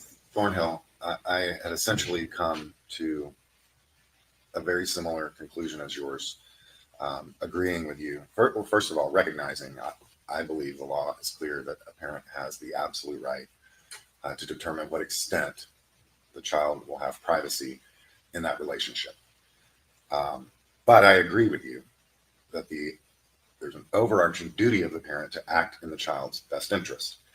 And when a child is facing legal jeopardy, that would, and that's recognized across divisions of court, dependency court, family court, criminal court, a parent has a duty to act in the best interest of their child. And that's probably, in fact, why that absolute right of surveillance exists, so that you know what your child is getting into or is being exposed to, so that you can make the decisions about guiding that child, providing the appropriate services, and so forth. So the right and the responsibility go hand in hand. And I think that's something that we fail to recognize across the penumbra of rights that we have these days, that they come with responsibilities. So I agree. I agree with you on that, Christy. Fundamentally, that a parent, when it comes to an evidentiary privilege, meaning those secrets that they find in the locked box being what would otherwise be subject to a claim of privilege, that parent has a duty to act in the child's best interest with respect to those secrets, even when the parent is at odds with the child with respect to those secrets. Now, that's not to say I don't believe the parent cannot act on those secrets. For instance, call law enforcement, separate herself from the child, even initiate a Baker Act, file criminal charges. But what I have a hard time with is that once that child is sitting here in front of a judge and a jury, whether that circumstance could ever operate to waive the claim of privilege when it is just the parent who it was exposed to. But Mr. Levine presented me this case, and I need you to tell me how it's different, because although it's a Fourth Amendment case, that evidence would have been suppressed. Otherwise, that evidence would have been suppressed if the parent did not have a right to consent to a waiver of an important constitutional right, which is to be free from unreasonable searches and seizures and have that evidence used against you in court. How is this different? Because in essence, it's sort of the same. And that's the law in Florida. A parent can consent to the search of a child's bedroom, and that had not even crossed my mind during our discussion. So what is the difference here? It's evidence being used against a child in court. One, it's okay. And one, you're saying, and I initially, through my thought process overnight, agree. But what do we do with that case? I think that those situations are distinguishable because the government is acting, right? Your Fourth Amendment right is against the government from engaging in unreasonable searches and seizures. And when the government comes and says, I want to search your kid's room, the parent, as the parent with rights and responsibilities, and maybe not knowing what's in the room, because if the parent had snooped and known what was in the room, then they would have a duty to do with it what they thought was best for their child, right? But here we're dealing with a government actor intruding on a private place that the parent pays for, that, you know, the kid is has some duties towards the parent too. And the parent can say, all right, government, come into my house and search, right? That's very different than a mother who on her own has the duty to protect her child, the duty to act in the child's best interest, who goes looking through their private communications and then shares it with people, okay? It's another thing. Even if Collin knew his mom was gonna look at it, if she's facilitating the communications, that doesn't mean he intended it to be disclosed to everyone and be used against him. So I think that because the government wasn't acting at the time here, and mom took it upon herself to totally destroy his attorney-client privilege by sending it to Susan, and then Susan, maybe by accident or not knowing the implications, then turned her phone over to law enforcement. I think that's too many steps removed from a government actor coming to a home that the parent owns and controls and says, can we search your kid's room? So what about the circumstance where the state issues an investigative subpoena to mom and says, tell me what's in that phone, and the mom willingly complies? How is that different? And says, yeah, in his phone he said he was gonna stab me in the neck to his lawyer. And I still think it would be privileged. But how is it different? That's a good They're point. both essentially at their core evidentiary privileges. I mean, I think unreasonable search and seizure is broader and protects individuals' privacy as well, but it also is subject to the rule of exclusion if there is an unreasonable search and seizure. So at its core, it's an evidentiary Well, issue. we're also dealing with something a little bit different in that we're dealing with a privilege of confidentiality, which is different than living in your bedroom, right? So for instance, with the psychotherapy patient privilege, a parent can't waive that on behalf of their child, even if they know what happens in those therapy sessions, because it's the child's right to confidentiality in certain things. And there are very few So it's privileges. because the child doesn't own the bedroom that it's different, is what you're saying? No, Because not it's entirely. the parent's right to determine who has access to what they own. No, the law doesn't provide a child an absolute privilege like it does in their bedroom, like it does between a lawyer and the child as a client. We have to start from that place, not the backpack he's carrying, the room he lives in, where a government actor is trying to find something. We're dealing with the privilege exists. Very few privileges exist that keep things completely confidential. This is one of them. And so, Mr. Levine, you have a response to that, the consent to search a bedroom is different than consent to give up confidential attorney-client communication. Yes, it's not, Your Honor. I mean, both are evidentiary issues at their core because ultimately the state is trying to use evidence, however it was obtained, and I submit that it was obtained lawfully. What Kathy did was not illegal or diabolical.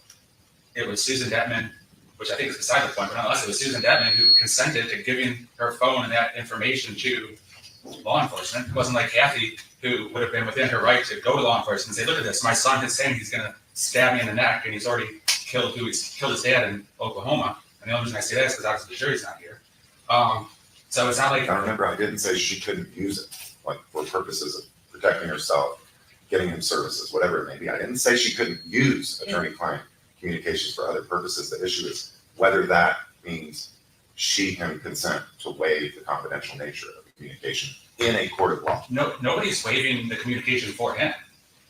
Well, that's essentially what I would be doing, is saying because a parent's absolute right to surveil their child exists, that every child knows or should have known their parent can find it, and thus it's waived.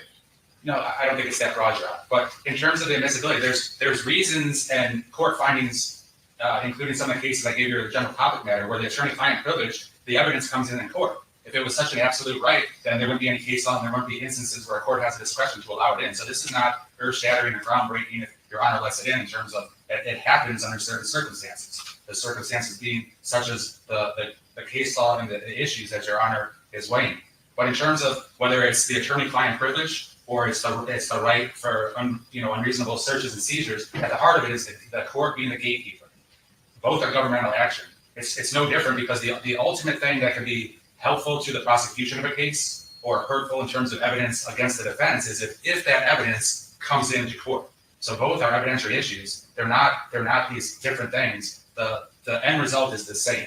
The state is acting. The state is trying to get both evidence in, whether the question is suppression for an illegal search and seizure or suppression because of a legitimate attorney-client privilege protected statement, which I've mentioned many reasons why it's not. So the end result is the same. The court has to determine, should it be admissible or should it not? Was it an unreasonable search and seizure? Was it legitimate attorney-client privilege? And based upon the case law and the inquiry about should the defendant have known or reasonably known that his mom was going to see it, and was the statement when he made, was he thinking it was attorney-client privilege?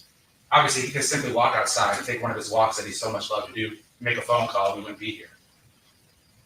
When he made that statement too, he wasn't thinking about it being protected or it not being protected. He was just saying it. So at the risk of repeating everything I've been saying, I have nothing else to say. Anything else, Ms. Lorna? No, sir, I think you understand her position. I think the difference lies in the fact that the law has said a parent can consent to the search of a bedroom of a child, and the child has no exclusionary claim under the Fourth Amendment for not consenting himself. When we're talking about the attorney-client privilege, I have not seen a case, and you have not presented one to me that says point blank a parent can give up a child's attorney-client communications to law enforcement, and that right has always been personal to the client.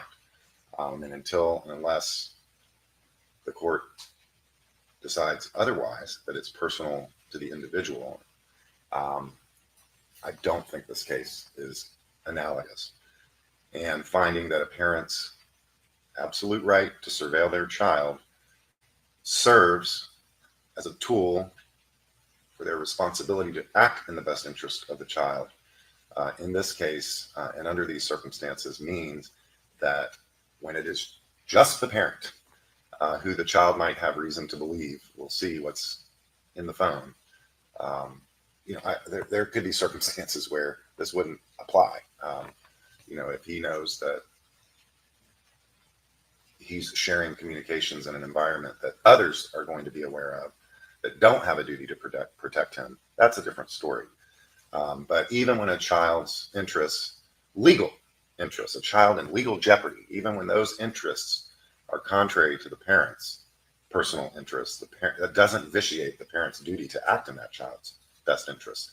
And I think we see that in court downstairs in dependency when the parent is the victim of a domestic violence incident, for instance, in juvenile court. The parent still has a duty under those circumstances. It doesn't vitiate that responsibility. So That being said, I do not find that in this case, even though Mr. Griffith knew or should have known his mom was going to look through his phone, that in and of itself, with respect to her and her alone, in any way would have waived the confidential nature of the communication. Again, finding that the state, while the actual communication itself was unusual, eerie, it was also apparently in the context of some discussion about self-defense, and there were no other facts elicited at the hearing, no other context provided where I could say that the crime fraud exception applies. So in that respect, I am going to exclude it. Judge, if I can inquire, and of course I respect the court's ruling, can I just inquire, is it also your finding that when the defendant made that text to Jeffrey Rapkin, that he intended at the time he made it, that it be privileged and a confidential attorney-client privilege, as opposed to now he wants to keep it out because it's going to hurt him? Mr. Lemini asked, you keep saying a person has to say in their head, oh, I'm typing this message. It is attorney-client privilege. I don't think that's the thought process someone has to go through. I think the thought process is, I'm sending this to my lawyer and my lawyer alone. I'm not sharing it with anyone. And especially when we're talking about a child, that the law should not require that child to even understand that the attorney-client privilege exists. Per se, word for word. I mean, the child's right to confidential communications with their lawyer, when the communication itself indicates that it's about seeking advice from a lawyer, especially in this context when Mr. Griffith was currently accused of a crime.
There we go. My cord came unloose from here. Sorry about that. All my things were right, but the cord came loose. Okay, sorry, guys. What I was saying was this. I don't disagree with the judge, but what part that I don't like is what the mother did concerning taking a photo and showing it to somebody else. That may be immoral. That may not be in good taste, but it may not be illegal. And that's one thing that's so hard sometimes is for us to separate legality from what's right. What we believe is right. So that's, in my humble opinion, that's the way I feel about this. Should she have done it? No. But I agree with the judge's decision. And it's okay to disagree. I welcome it. That burden should not be placed on a child to have to make that mental connection. And I'm not even certain anyone goes through that particular process in their mind when they're talking with their lawyer. So I'm not going to answer your question because I don't think it's necessary under the circumstances. All right. Anything else we need to take up before the jury comes in? Can I make a call downstairs to tell my assistant that Jeffrey Rapkin will not be needed for these proceedings? He was waiting on standby should the court rule that it was a Yes. Thank you. And I have no objection to being released.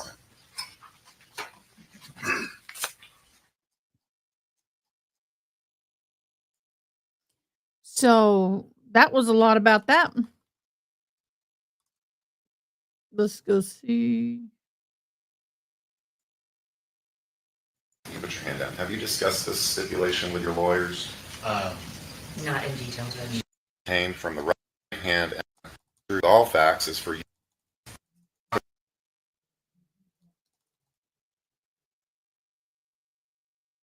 Okay, let me trying to zoom.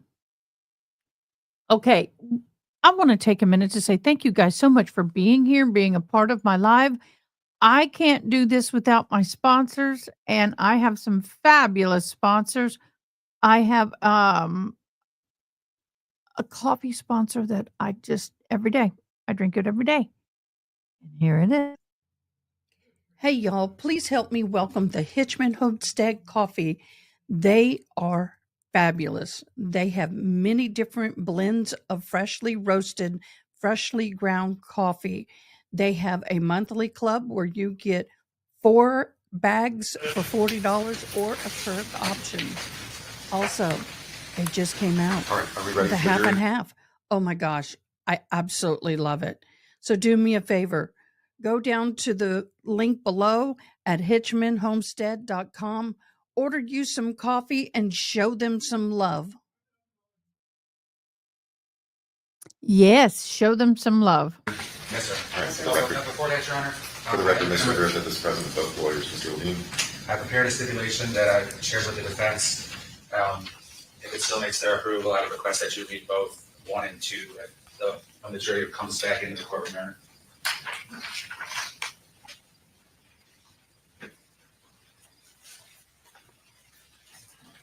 All right, Mr. Griffith, listen carefully.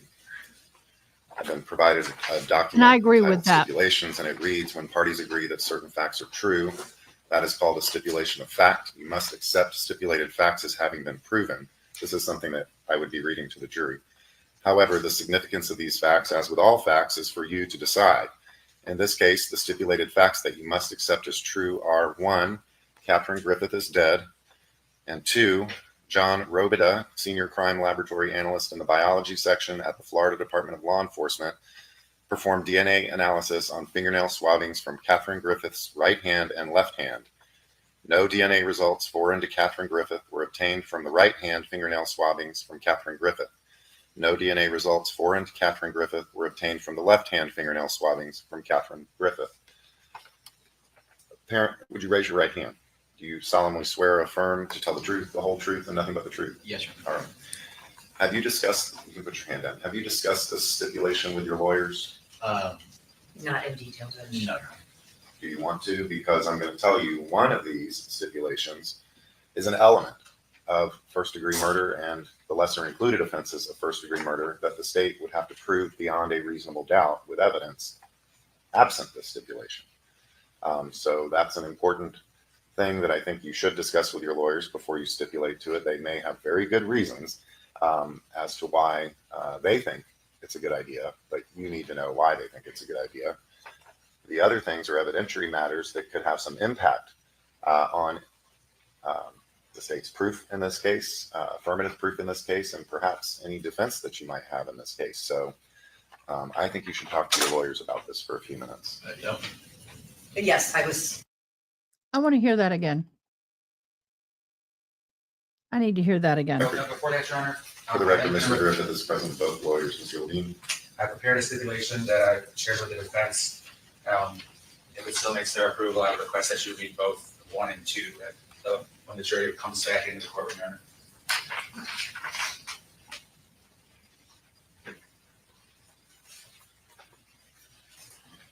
All right, Mr. Griffith, listen carefully. I've been provided a document entitled Stipulations, and it reads, when parties agree that certain facts are true, that is called a stipulation of fact. You must accept stipulated facts as having been proven. This is something that I would be reading to the jury. However, the significance of these facts, as with all facts, is for you to decide.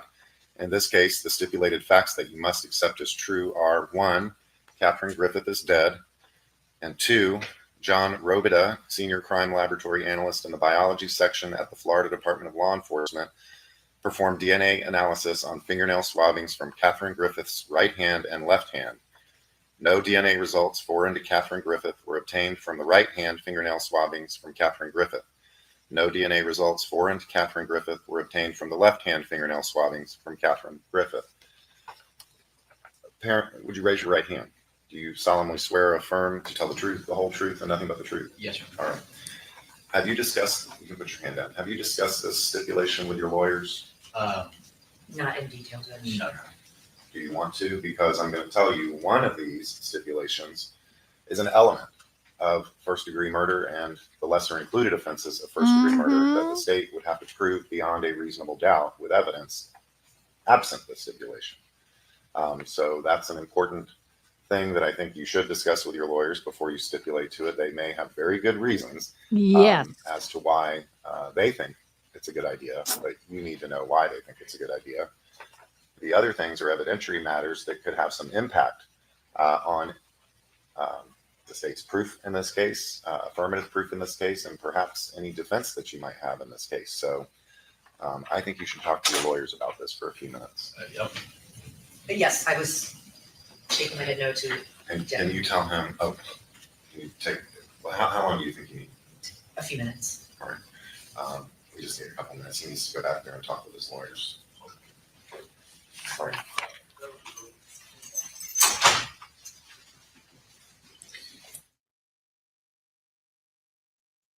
This is going to become part of your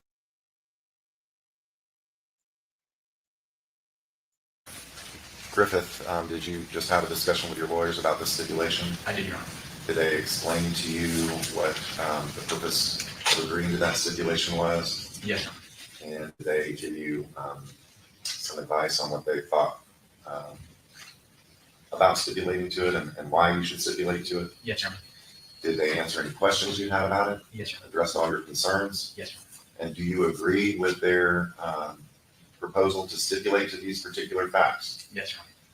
All right. And you understand the pros and cons of stipulating to those facts? I do. I Do you have any wouldn't questions for me stipulate. about the stipulation? I wouldn't stipulate to that fact, considering the fact that they have to prove it beyond a reasonable doubt. Why in the heck would I stipulate to something that they have to prove? I'm confused. What do y'all think? Make them prove it. Why stipulate it?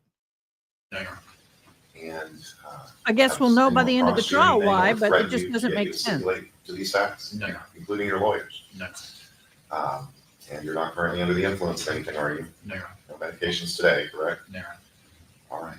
And are you satisfied with the advice and counsel you've received from your lawyers on whether or not you should stipulate to these facts? I am. And you understand the jury will be told, these facts are proven beyond a reasonable doubt, essentially. They don't need any other proof of those facts, and they must accept these facts as true. You understand that? I do, Your Honor. And of course, it's for them to decide what to do with those facts and how significant they are. But I will be telling them they have to consider it. You understand that? Yes, Your Honor. All right. Anything else you want on the record? No, sir. Fair, Your Honor. All right. I find that your choice to enter into this stipulation is freely, knowingly, and intelligently made upon the advice of competent counsel. You want me to read this first thing, Mr. Levine? Yes, please. All right. And then Dr. Garabak will be the first witness of the morning. I'm a little on the edge about that. Why? Why are you wanting him to stipulate? Is it that way you can take out some of the testimony of some of the witnesses? That may allude to the other unaliving that you did?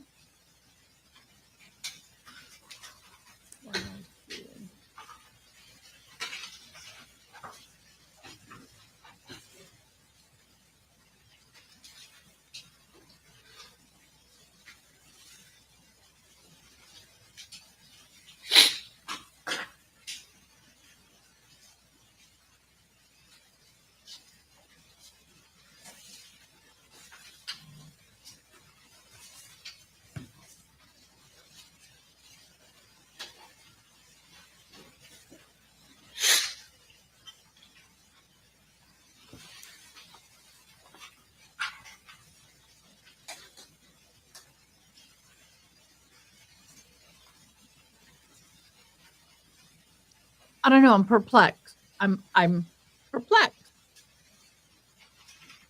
I don't trust this kid either.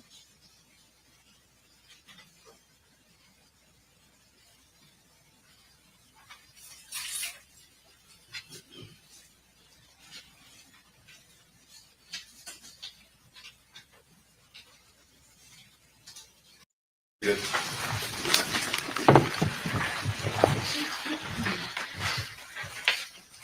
Good morning, ladies and gentlemen.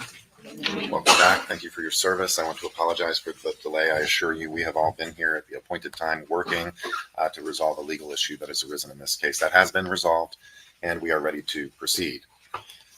I want to advise you that when parties and lawyers agree that certain facts are true, that is called a stipulation of fact. Now, you must accept stipulated facts as having been proven. However, the significance of these facts, as with all facts, is for you to decide.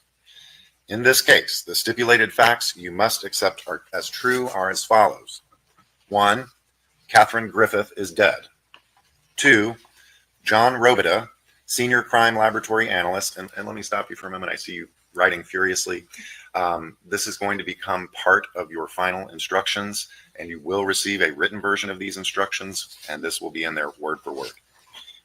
2, John Robida, Senior Crime Laboratory Analyst in the Biology Section at the Florida Department of Law Enforcement, performed DNA analysis on fingernail swabbings from Catherine Griffith's right hand and left hand. No DNA results foreign to Catherine Griffith were obtained from the right hand fingernail swabbings from Catherine Griffith. No DNA results foreign to Catherine Griffith were obtained from the left hand fingernail swabbings from Catherine Griffith. Mr. Levine? Thank you, Your Honor. The state calls Dr. Garabin. Dr. Garabin.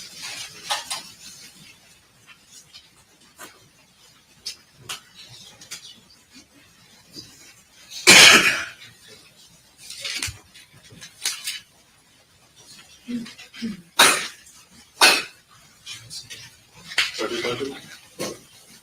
Raise right hand, the floor, Dr. Clinton. Do you solemnly swear or affirm that the testimony you give in this case to be the truth, the whole truth, and nothing but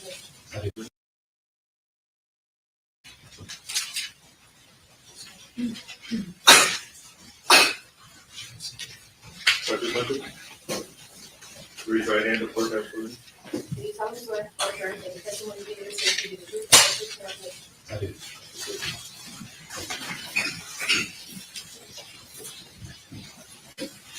Good morning. Mr. Levine? Good morning, Dr. Garabin. Will you please introduce yourself to the jury and spell your name for the record? My full name is Dr. David Fintan, Fintan, Garvan, G for golf, A-R-A, V for Victor, A-N. Tell the jury about your profession. So I'm currently working in District 10, which is this area, as a medical examiner. A medical examiner is a forensic pathologist. My qualifications start back, I completed my PhD in medical toxicology in 1994 in Trinity College, Dublin, Ireland. I completed medical school in Trinity College, Dublin, Ireland in 1999. I completed mandatory internal medicine and surgical rotations, which is required by our country, before entering into a pathology training program as a specialty, which is 5 years. I completed that in 2006. I started my fellowship in forensic pathology in Miami in 2006. I came here for 1 year, and that was 17 years ago. I completed 3 years in different specialties within forensics in Miami, including cardiac, neuropathology, and pediatric. I worked in Liverpool, England for 2 years as a forensic pathologist. I took my professional examinations in the Royal College of London in forensic pathology 2010. I then worked in New Zealand and the Pacific Islands for 5 years, traveling around the large country of New Zealand, but I was based in Auckland as a forensic pathologist. I returned to Miami in 2015 as a forensic pathologist. I was there for another 6 or 7 years. I was the deputy chief there for a period. And then I came to Polk County in 3 years ago, I think next month, where I'm working as a forensic pathologist. My other specialties are drugs or toxicology, in addition to forensic pathology. Doctor, what does forensic pathology deal with? So there are two types of pathologists. So if you have a lump or a bump or some part that needs to come off you, a biopsy or surgery, that will go to a pathologist, a surgical pathologist, and they will look at that under a microscope and make a tissue diagnosis, which will determine what treatment you have to, if any, that you will have to undergo after.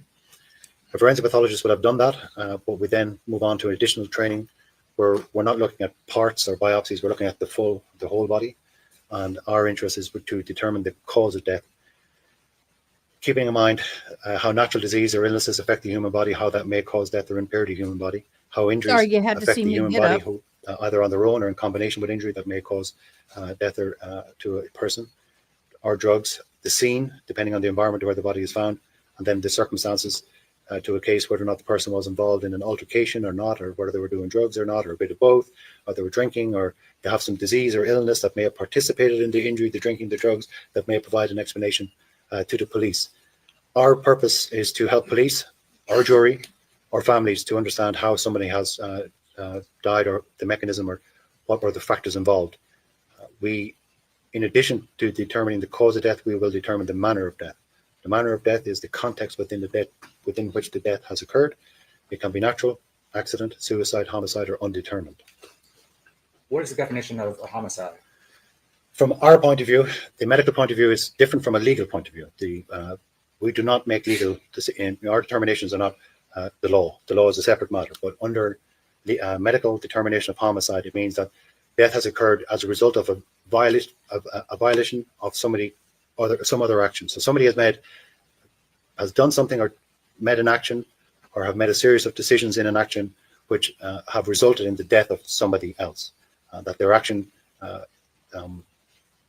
any reasonable person would know or should have known that action could or should cause the death of another. So homicide is the death result of the actions of another. Dr. Caravan, as a medical examiner, what are some of your responsibilities here in the 10th Judicial Circuit? Similar to any other jurisdiction that I work, so our job as medical examiners here, so there are no coroners in Florida. Florida is one of the progressive states. We deal with just medical examiners who are highly trained professional medical doctors who review or are involved in making the decisions if someone needs to undergo an autopsy or not. It is not a decision taken lightly. There's a lot of work done before that decision is made. Autopsies, they're a lot of work. It's not something we do lightly. So there are many ways to do it. We may be contacted by police. We may be contacted by a hospital. We may be contacted by family members. Because death has occurred, by law, all deaths will be referred to us, but the vast majority of will not fall under our jurisdiction. They are natural deaths. Somebody has died peacefully at home. It's not unexpected. They're of older age, or they had some condition which is understood that would or could lead to their death. Police have no suspicions. Families have no concerns, and that's maybe 95%, 90% of deaths will go down that route. In the other percentage of cases, there's some issue. The death is unexpected. The death was unwitnessed, and there's no particularly obvious reason why they would have died in that moment, in that location. Police may have concerns that the person may have been involved in some incident, altercation, interaction in the days, hours prior to the death, and are wondering if there's some connection. If there's a belief that perhaps some drug or drugs may have been involved, that will fall under our jurisdiction. So if there's issues, particularly legal outstanding issues or concerns from a family, doesn't always mean that somebody has done something bad. It just means that there's an unanswered question. And if we feel that an autopsy would be helpful in answering that question, we will take jurisdiction of the case, and then we will perform. So that's background information, first of all. Once we decide we're going to do the autopsy, then there's this broken into several parts. The information review is no different than if you go to your doctor and they have a chart and they have all your medical information in it. They review that information before they examine you. We do exactly the same thing. It's just that you're deceased. So we'll get all that information. I can't ask you questions, but your body can tell me what's been going on. So we'll do an external examination first of all. The external examination will involve looking at you from top to toe, looking for evidence of natural disease or injuries or some clue to tell us that something happened in the environment. Might be electrical burn marks. There could be evidence of drowning, something like that. Then we'll move to the internal examination, where we examine all organs, all major systems, brain, nervous tissue, heart, lungs, and so on. We may choose to take biopsies of all of those tissues to look under the microscope for the presence of natural disease that might provide an explanation as to what's happened. We will take samples for toxicology or biochemistry or microbiology, depending on what's more appropriate for each case, and send them off for testing. When we have all that information back, and it often takes weeks, nothing got to do with us, it's just takes weeks for laboratories to do what they have to do. We will then pull all that information together, taking into account the narrative, the scene, medical examination, the various results. We will then form an opinion as to what was the cause of death and under what context that death took place. So each case takes many hours, and I would do approximately 300 cases a year, autopsies, and I will do external examinations only on probably another 200, and I will review another 600 or 700 that I would decide that I'm not doing anything with. So that's how many cases we would be constantly dealing with. The external examination of a deceased individual sounds pretty obvious, but how do you do the internal examination? The internal examination is an intrusive procedure, and we're aware of that. That's why we don't make the decision lightly. It requires that we have to open the body. You have to open the chest, the abdomen, the head, look into the pelvis, which is part of the abdomen examination. And if we need to do, there are many other specialist tests that we can do if we need to, which would require further intrusive methods. But they're done with as much skill as we can, so that when the bodies are returned to the families, that all of that's hidden. That's out of view. We try to close it up so that you wouldn't know the difference. But it is a very involved procedure. It's manual. It's not easy work, and it's tiring. Now, in the normal course of an autopsy, are photographs taken of the deceased victim, both internally and externally? Yes. And in this particular case, I'm going to have the opportunity to show you state exhibits 125 to 155 a little bit later. Will that be helpful for you to be able to point out and explain some of the injuries and some of your findings that Kathy Griffith suffered? Yes. Now, in this particular case, the death happened on a Sunday, September 8th. Describe to the jury the process by which you receive the body and when you typically conduct an autopsy. So the only reason why this case is with me is because that was my week. There's no other reason. We work on rotations. So I would have first met this case on Monday morning. I would not necessarily have heard about it on the Sunday. I don't remember, to be honest with you. I just don't. So when I went in on Monday morning, her name plus other names were on that list that morning, and that's the first time I would get to read the police report to find out that's the beginning of the narrative. In all homicide cases, police do attend those cases, the investigating detectives, which is very useful because then I can have a much more one-to-one conversation. So that's where I would have got my information. Do you work for the state attorney's office? Do you work for me? I do not. Do you work for law enforcement? I do not. Who do you work for? I work for the public. All right, Dr. Garvin, the autopsy that you performed on Catherine Griffith, describe to the jury a little bit about the room or operating location where you do your autopsy. So our autopsy suite is it's a custom built place. It's got two stations where we can conduct our examinations. We tend to use one. It's an open. It's no different from an operating area. We don't have to have the high clean room specifications of an operating theater, but it's no different. There's a table and there's ventilation and there's instruments and they're all laid out and so on and so forth. So it would look quite similar to an operating table. Now, before we get to the cause of death and the manner of death towards the end of your testimony, I want to ask you about your autopsy findings. What can you tell the jury about the injuries that Kathy Griffith suffered? Do you want me to go through all of them in detail or just a summary? First, we can start with a summary. So the autopsy findings, sharp force injury to the right side of the neck, bruising to her lower limbs, bruising to the posterior right shoulder, left elbow, back of both hands. There was an incised wound, and I'm going to explain the difference between an incised wound and a stab wound in a second, between her thumb and index finger of the right hand. So here, there's an incised wound that was 1.5 centimeters. It was gaping if you open the hand to 1 centimeter. A stab wound is a wound that is deeper than it is longer on the surface. An incised wound is a sharp force injury as well, that's longer on the surface than it is deeper. They're the opposite.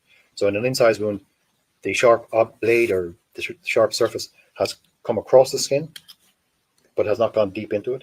A stab wound is the opposite. It's penetrated and gone into the actual tissue. Was that gaping incised wound, was that a fresh wound? Yes. And describe to the jury why that is. Because it's there's no evidence of healing. It's gaping, it's opened, and dry blood in it. Now, is that gaping incised wound consistent with being a defensive wound? It's possible that, defensive wounds are, so that's a term that's used, and I know it's thrown around a lot. We personally don't write down classic for defensive wound because we don't know precisely what the circumstances of it happened. But let me explain what the greater points of a defensive wound are. Defensive wounds is a term that's used when there's a series of injuries that can be bruises, can be incised wounds, it can be any other cuts or abrasions that are present on certain locations. And the reason why there's certain locations is that you have to understand that fundamentally the human will or the human body is designed to survive. Everything about us when we're under attack, when we're in a fight or flight situation, regardless of the circumstance, that if the human person is conscious enough to understand that they're in a struggle for their life for whatever reason, they will engage in activities which will try to help them survive. If you're under attack from an assailant, it is quite typical if the person is swinging something at you, baseball bat, fist, whatever, you will tend to try and protect yourself. And in doing so, certain parts of your body become exposed to that force that's coming at you as you try to defend yourself. In the arms is typically here. If it's a bat or a stick or something that's coming at you, they may also be on the legs. Typically, if and it's more common in women if they're being attacked, but it happens in men too. They will tend to offer the outside of the leg as they're trying to protect their sexual organs, or they're trying to protect themselves if they're under attack. So we'll often find wounds on the outside of the legs, not the inside. In knife injuries, when someone is under attack, where there's a knife or a sharp implement involved, it's common that the person, unfortunately, mistakenly, will try to grab that knife thinking that this is somehow going to be of help to them. It isn't really generally, but in doing so, if they grab that blade and then that blade is pulled, you'll often find incised wounds across the palm of the hand, or it can be here, depending on how the knife is grabbed. Or it could very well be that as a hand goes up to defend against the oncoming blade, that blade just comes through here and then cuts as it comes through. Because I don't know specifically, we don't have a video of how exactly those injuries occurred. We tend not to use that term, defensive injuries, but that is what's meant by them. They're present in certain locations under certain circumstances that may indicate that the person who is now deceased was trying to defend themselves at the time of the assault. Now, you mentioned that Kathy had bruises on her upper and lower limbs. Does that mean arms and legs? Yeah, so again, I know it seems a bit impersonal, but we say the lower limbs and the upper limbs because we're talking about the whole arm. When we want to talk more specifically, we tend to use the anatomical location, whether or not it's the anterior elbow or the posterior forearm or whatever it might be. But upper limb is the entire limb from here to the fingers. What were you able to determine about the bruises on Kathy regarding whether they were old bruises or new bruises or a combination? Yeah, so dating of bruises is not it's not an exact science. We do not, TV shows I know do that all the time. That's not reality. What I can say is that these bruises, there were quite a number of them present. All we can say about bruises is that if the color yellow is present, we can say that it's definitely not, there wasn't an immediate before death bruise, because yellow would suggest that at least 15, 16, 17 hours has passed since that bruise was present. It could be weeks, but at least 17 or 18 hours has passed. That's the best we can do in reality. But all these bruises in this particular case did look fresh in that there was no color change. It doesn't look like they had gone or had the opportunity. The person wasn't alive long enough for the body to try and heal or start healing a bruise. So that's the best I can say to you. Dr. Gervin, before we get to the photographs, how can you describe Kathy's neck wound to the right side of her neck?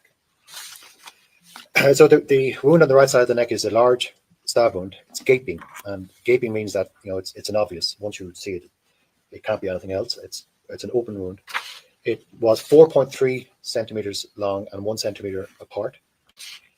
It's 2.5 centimeters right off the midline, so approximately here, and 23 centimeters from the top of her head. So we do that just to give you an anatomical location. So approximately here on her neck is where it was. The wound is in the 9 to 3 o'clock orientation, meaning that if you look at a clock, 9 to 3 means it's kind of looking straight when the body's in the right. So it's coming straight across here. And there's a square edge to the 9 o'clock margin. That's important because the square edge suggests to me that it's a single blade, not a double blade. That is the knife or the blade that's been used to cause. So there are characteristics of a knife wound which help us determine if it's a single blade or a double blade. And in this case, it would suggest the blade was single bladed. So the wound then goes into the neck. It travels from a front to back. So it's coming in from the front and heading towards the back. It's traveling right to left. And in doing so, and it has gone through So the esophagus, the food pipe, has gone through the trachea, the windpipe, and it's just above the vocal cord. So it's transected the trachea right across and the food pipe. And the blade continued so that the top of the blade came out the other side. So there's a small sharp force injury on this side. It's 0.6 by 0.2, so quite small, but it shows that the tip of the blade made it all the way across and poked out this side. What type of force is necessary for the knife not to just enter the body, but to do all that traveling that you mentioned and actually go out the other side of her neck? You know, we often get asked this question. In fact, we always get asked this question: how much force is required? We don't know, right? We don't have the ability to be there to measure newtons, pounds per square inch, or whatever. But what we can tell you is that one of the major qualities, the most influential quality of how easy a knife will penetrate the human body, is the tip of the knife. The tip of the knife, once it punctures or penetrates the human skin, it's relatively easy for the knife to then enter, because our organs and our tissue they don't offer much resistance. And so I can't tell you how much force was used, but I can tell you it can be surprisingly not as much required as you might think. However, in this case, it's gone through the trachea. The trachea is a tougher organ or tissue. It's got cartilage in it, so it wouldn't It's require not easy. the application of some pressure for it to continue. It takes a great deal of force to go in one side and out another through the trachea. A lot of times you may cut it, but it pushes it out of the way. It'll move before it punctures. I'm shocked. That's intense. That's Continue to intense. the other side, but I can't tell you in pounds per square inch how much that pressure is. Now, have you had the opportunity to conduct autopsies on multiple stab wound victims over your years? I've done many hundreds. And do you see any consistencies amongst those in terms of the nature of the injury or the cause of the injury? Well, I've seen all kinds of homicides. I've seen suicides. I don't believe I've come across any accidents, but I've seen suicides. Certainly, people have used knives to take their own life, but the vast majority would be homicides. All right, so the vast majority are homicides. You've seen some suicides, but no accidents, correct? There goes my monetization. All right, Dr. Girvan, I'm going to show you some photographs, and hopefully it shows up on your screen. And if I have some questions about them, of course, I'll be asking you some questions. So, starting with 126, is this how the body comes to you? Yes. 127, 128. During your autopsy, were you able to determine the victim's weight and height? Yes. What were those stats? She was 5'2" and 126 pounds.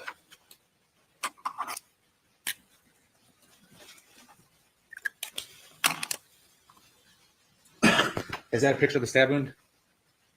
Yes, as the body arrived before it's cleaned, yes. That's the same wound after it's been cleaned. Now, you mentioned the gaping wound and the definition being wide open. What is it that we're actually seeing once you get past into the hole there? You're looking at the internal structures of the neck. So the head is back, so it obviously pulls on it to make it gape more, but there are other reasons. It's a lot more details to it. So there are things called the lines of Langerhans. When you're all young and pretty, of course, you won't know about these lines of Langerhans because your skin is nice and tight and there's no wrinkles. But as we get older, the lines of Langerhans begin to take over. And they are a natural tension line that's present in all our skin.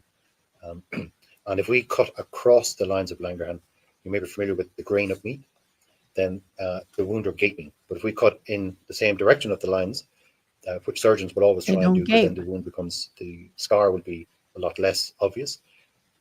In the neck, they are roughly coming down the neck in a straight line. So this wound has gone across them. So those lines are now apart, and that makes it gape more than if the wound was the other direction, between 12 and 6. So in this picture, I would like you to know, if you need it, that mouse over there operates as a pointer. Oh yeah, thank you. Actually, I didn't know that, but thank you. Could you please point with the mouse and the red arrow? But where's the visible organ within her neck? So in here, you can see that there's a structure present here. This is probably part of the larynx, but clearly it's a gaping wound, and very much so angry. You can see that there is a structure inside here. I think it's part of the larynx from looking straight in, but I'm not entirely sure. That's part of where the voice box or the larynx has been transected, so it's cut open. She That would should not be be a able whole piece. to make a It shouldn't be sound. separated like that. Now, in order for the end result to be the death, what happens physiologically after that knife does all that damage? Yeah, there's a couple of things. So the neck, or the human neck, is extremely vulnerable. It's probably the most vulnerable part of our body. So once a knife goes in, not only are there your windpipe, your food pipe, there's also a lot of arteries which conduct a lot of blood, but there are also several nerves that are traveling through the neck, the vagus nerve, the phrenic nerve, and so on, and they're coming down. If you transect them, there's immediate implications, clearly. The vagus nerve supplies the heart, and the phrenic nerve supplies the diaphragm, to which you need to breathe. It has to have that bellow effect. So if they're transected, then they're not available to you anymore.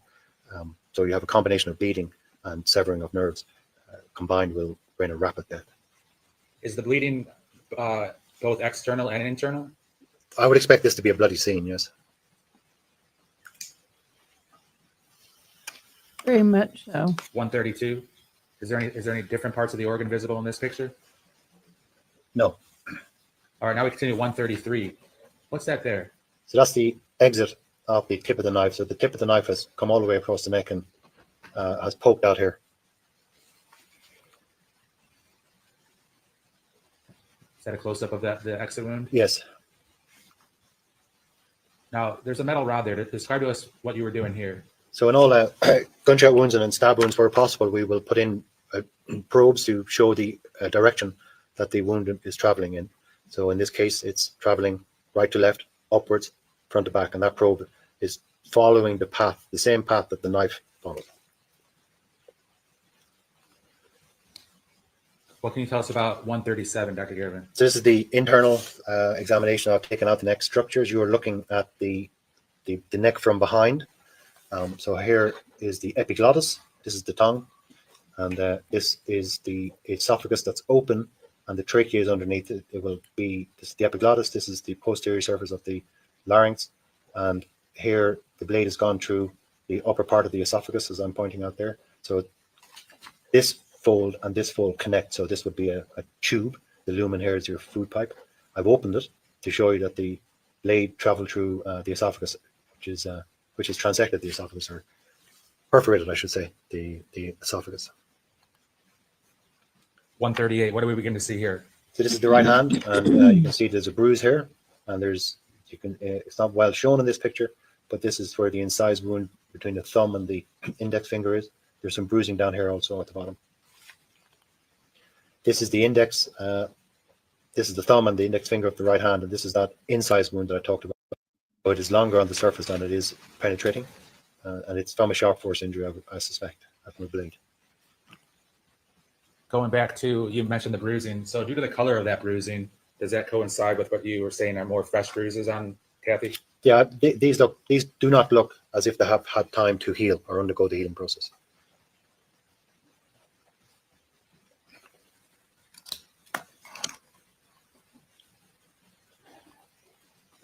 All right, what can you tell us about 141, Doctor? This is her left upper arm, and there's some bruising here. There's some bruising on the elbows. These are abrasions, but they are not injuries. These are post-mortem. There are differences.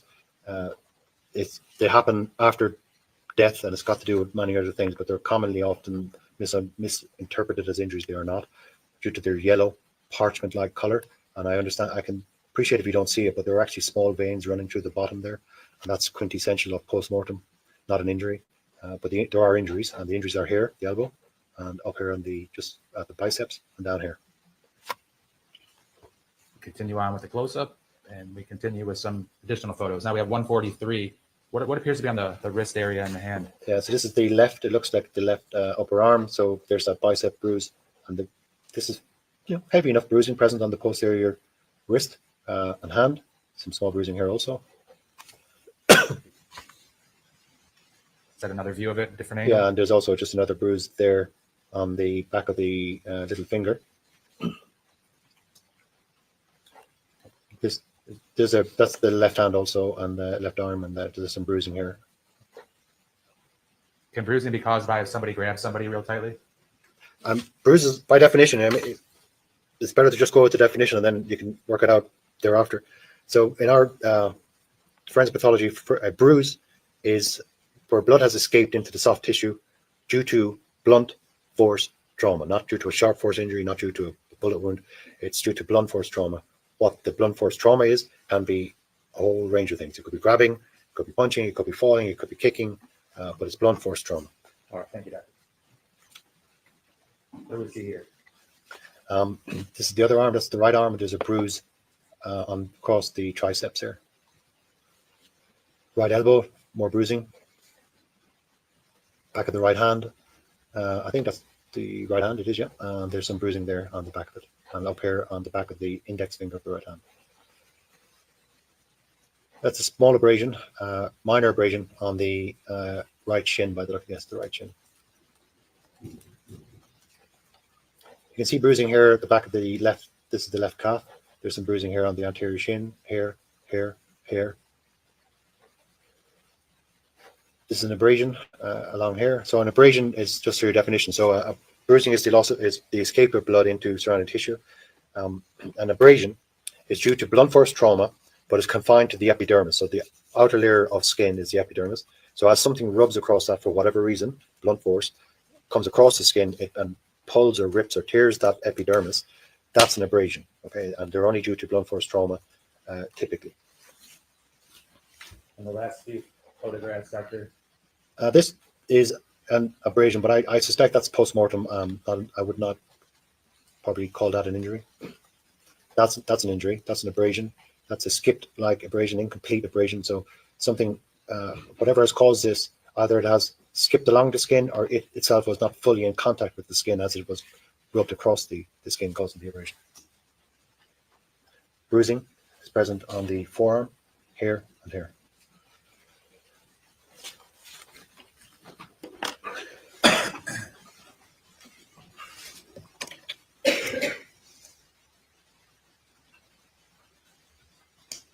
Now, from your conducting the autopsy and your training and experience, what was the cause of death? So the cause of death is stab wound of the right neck. And what was the manner of death? In this case, the manner of death is homicide. And when you say the manner of death is homicide, what does that mean? So with the information that would have been provided to me at the time, and with the examination and what I've viewed and witnessed and reviewed, the explanation for this death is that this wound was inflicted by another person. So is it a fair statement that it is not consistent with somebody accidentally falling on a knife? I haven't been given that explanation before, but I think that would be rather extraordinary. No, I don't believe so. So your end result was that this was, the manner of death was a homicide, a killing caused by somebody else, correct? Correct. Yeah. All right, Dr. Garavan, I have no further questions. Okay. Cross.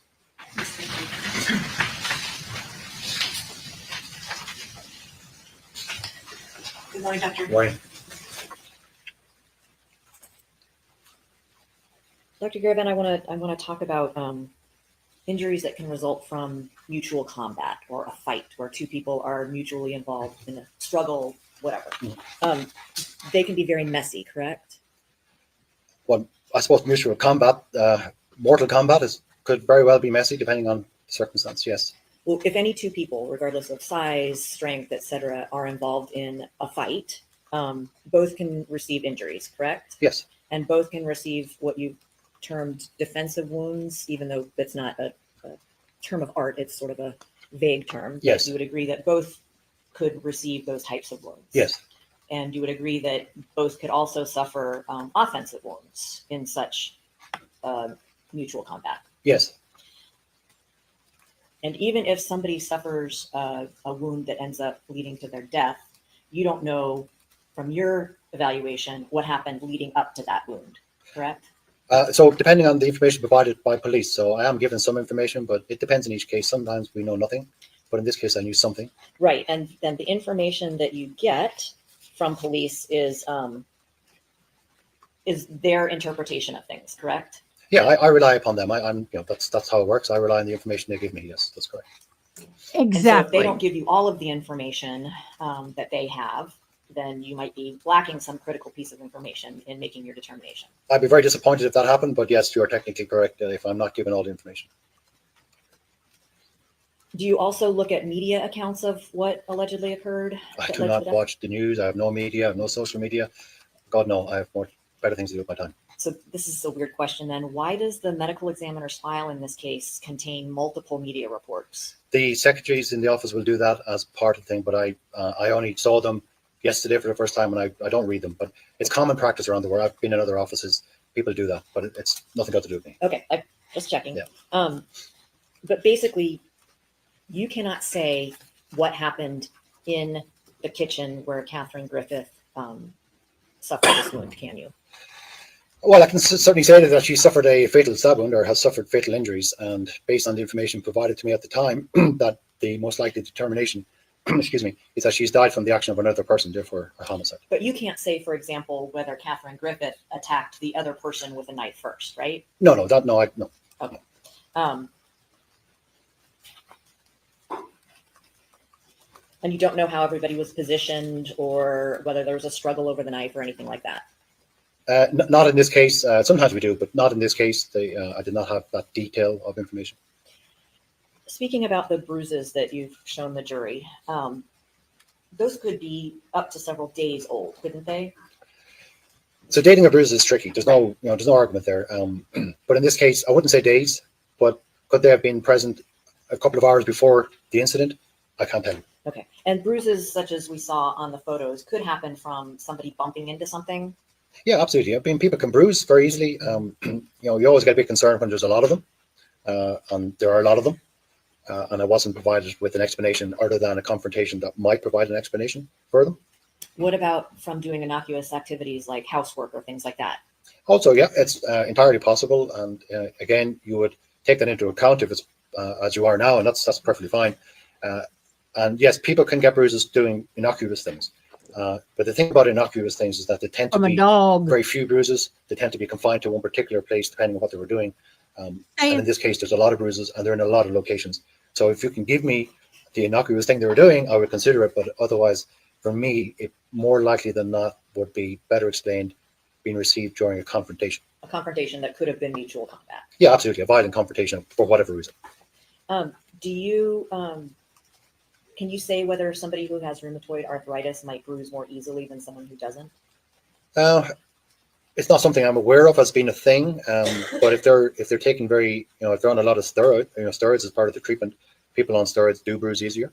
Was there any way for you to determine whether Catherine Griffith was taking steroids for rheumatoid arthritis? So wasn't aware that she was taking steroids, wasn't asked about that. And even if it was, the test for steroids is extraordinarily difficult. There are very few places in the world that do it.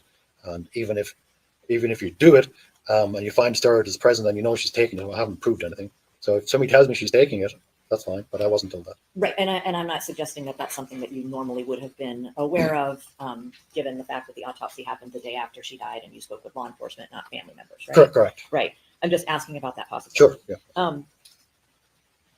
In your training and experience, have you ever observed bruises that are clearly made from, say, a hand or fingers? Yes. So if somebody's grabbing somebody's arm, yes, like I'm showing, so fingers around the arm, you would expect to see bruising that resembles the shape of the fingers. It can do. They have a name. They're called discoid bruises, meaning it looks like the pads of your finger. It can happen, and certainly I have seen them, particularly in young women that have died by strangulation. You can see, not in every case, but you can see the hallmarks of what look like fingertips or somebody was grabbed by the neck by their fingers. It's also possible that if a person is strong enough and the other person is small enough, you can get similar discoid-like bruises. There's nothing about the bruise that screams at you, this is a fingertip. But what you can do is that if somebody says, could that be a fingertip? Then you can say, yes, that could be a fingertip. Did you notice any of those types of bruises on Catherine Griffith? Nothing that would have jumped out at me as specifically that. Yeah. You've mentioned that the neck is a particularly vulnerable spot on the human body. There was no bone involved in this stab wound, was there? It did not go through the cervical spine, no. Okay, so it went through soft tissue, basically. Soft tissue and trachea, which is cartilage. It's a little firmer, but yeah, it's not a whole lot, but it's a little firmer. And so far as you know, there was no clothing or any object over the Catherine Griffith's neck to also provide, say, a layer of protection beyond her own skin. I'm not aware if there was. Yeah, I didn't see any. I wasn't told about it. You mentioned that the cartilage is a little bit tougher than some of the other soft tissue that the knife went through. And maybe this is crazy, but explain what a tracheotomy is. So tracheotomy, you're talking about in emergency situations, not to be, I'm not trying to be facetious, but a cricotracheotomy, a cricothoracic tracheotomy. If you're in an emergency situation, the person's airway is compromised for whatever reason, a crushing injury or something is blocking the airway, and you need to get air into the airway, so you bypass the blockage.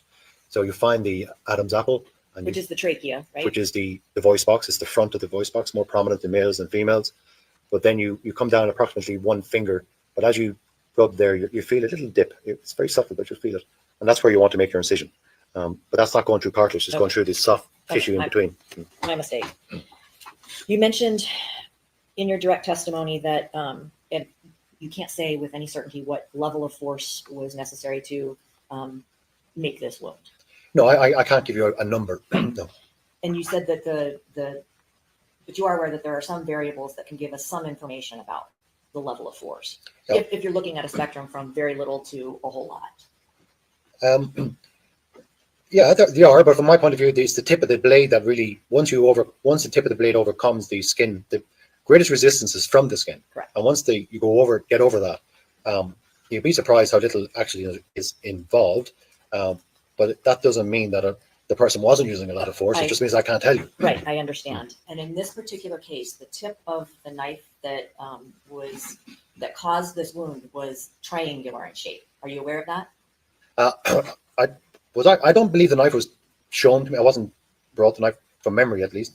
Look, I've seen so many cases since in between. I might be missed, but I don't think. But I think I may have seen a photograph of the knife. So, what is it? Your understanding that it was a triangular tip? Yeah, like a typical kitchen large carving knife, I guess is what I would call it. Yeah. And would you agree that that type of tip is actually the geometrically speaking is the easiest to penetrate the skin with? Yeah, so that's a sharp tip, and that once it penetrates the skin, you don't anticipate much more force being required for it to continue in.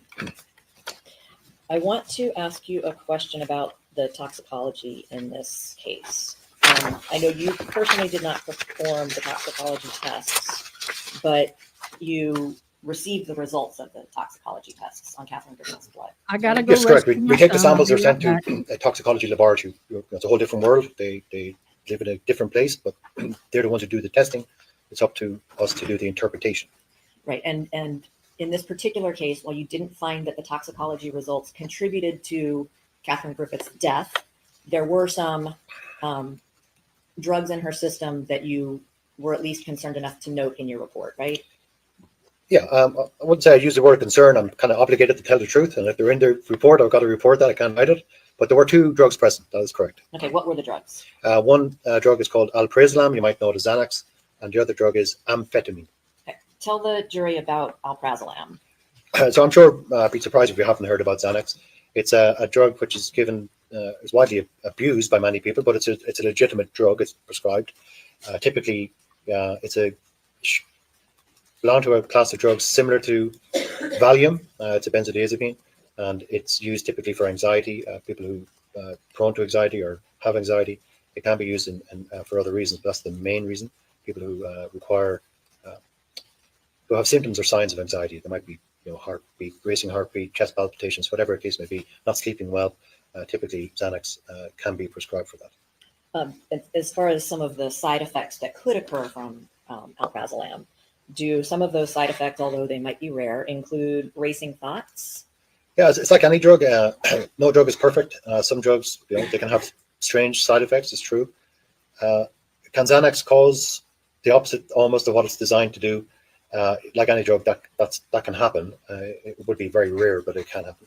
What about agitation? Can Xanax cause agitation? Oddly enough, it's paradoxical. It's given for agitation, so why would it be causing that?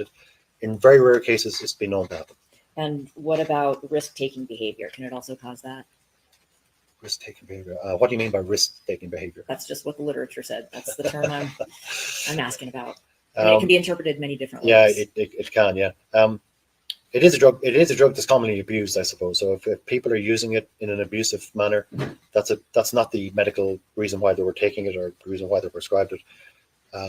So I'm not sure what risk-taking behavior is, but it can be abused or misused. You have no idea whether Catherine Griffith had a valid prescription for Xanax. I do not. The amount that was in her blood could have been well above a therapeutic dose that a doctor would prescribe, correct? Tricky one to answer because Xanax is, like most other benzodiazepines, is a drug that's subject to what's called tolerance. What does that mean? Simply put, if any of you drink alcohol, you probably noticed that the first time you drank alcohol, it had a certain effect on you. But as you continue to drink, get older, you seem to need more of the alcohol to get the same effect. That's tolerance. So you need more of the drug for it to do the same thing. Xanax is certainly prone to that. So looking at a blood level in a post-mortem setting doesn't tell you a lot about whether that person was taking too much or it's had an effect on them, or this could be her normal. This could be just the amount she needs to have to be on a steady keel. Maybe it was a lot higher in the day. This is just a snapshot of what we caught. There's also another reason to make it complicated for you. I mean, it does take a while to get through all of this. There's a thing called post-mortem redistribution, okay? And that is a circumstance where if you take a certain drug or certain drugs for long enough in your life, you would think that they go in, circulate around your blood, and then the body gets rid of them. Not true, right? If you take certain drugs long enough, the body goes in, circulate around the blood, and then there's part of them are stored, sequestered, like a jury is sequestered in a room, and they're not available to the body, but they've dissolved into fatty tissues, or they've dissolved in other compartments of our body, which is water, fat, protein, and so on. And then after death, when you die, those stores are released and they go back into the blood. Some of them do. So sometimes the blood result you're looking at is actually higher than it would have been when she was alive, or anybody who's alive. So it's another factor we have to take into account. And Xanax is one of those drugs. So depending on how long and how much she was taken, this 27 could be a little higher than what it would have been at the time of her death. But in any event, it is not at a level that would concern me that it participated in her death, that it would have impaired her beyond some extraordinary means. It's almost, if you're doing enough of these cases long enough, 27 is not high, and it wouldn't concern me personally. Okay. But it could be above a therapeutic dose that a doctor prescribed to her. Yeah, so again, for the same reason I've just explained, therapeutic, we can't use the terms therapeutic because we're not dealing with a therapeutic situation because it's post-mortem. And secondly, I don't know how much she's been prescribed or how much she's taken. Been prescribed. Or even if she is being prescribed. Correct. I don't know that. Okay. So then let's go to the amphetamine. What is amphetamine? So amphetamine is a stimulant drug. It's belonged to the amphetamine class. It's a subclass of another division of drugs called the phenylethylamines, of which that's an entirely large family. But amphetamines have been around for quite a while, maybe late 1800s, early 1900s. They really became into their own in probably World War II, when the German army figured out that by giving them to the soldiers, that they needed less food and they could stay awake longer because they were running out of men. So they needed a few men to help. So they were given, Hitler famously was partly one of the many drugs he was taking was an amphetamine. So they've been around a long time. So basically it's what some people refer to as speed or an upper. It's an upper, it's a stimulant. It activates the nervous system to reduce tiredness or appetite and to stimulate the sensation of being awake. Which is sort of the opposite of what a benzodiazepine or alprazolam is designed to do. Yes. Right? Okay. Amphetamines can cause side effects such as erratic behavior. Yes. And sometimes even violence. Any stimulant can be associated with violent behavior in certain people at certain times, yes. And Catherine Griffith had both amphetamines and alprazolam in her blood. Yep, the amphetamine is reported at less than 0.1 milligram per liter, which is about 100 nanograms per mil. It's a very, very low amount, but it's there. Do you know if she had been prescribed amphetamines? I do not know that. I don't have any other questions. Thank you. Thank you. Redirect. Just briefly, Your Honor. Doctor, could you tell the jury about amphetamines being prescribed for like a legal prescription? What would be an example of that to treat what? Yeah, so amphetamines are prescribed, can be prescribed. The more common one is ADHD. Typically, there are several formulas available on the commercial market. So that's one. And the other one that I know of is narcolepsy. People who suffer from sudden bouts of falling asleep can be prescribed amphetamine. So there are genuine, legitimate reasons why somebody may have it in their bloodstream. The two substances in Kathy Griffith's toxicology results, is it a fair statement they have nothing to do with their cause of death or manner of death? I don't believe so, no. All right, I have no further questions for you, Doctor. Thank you. Thank you. Is he released? Yes, sir. Yes, sir. Thank you. Thank you, Doctor. Thank you. Thank you.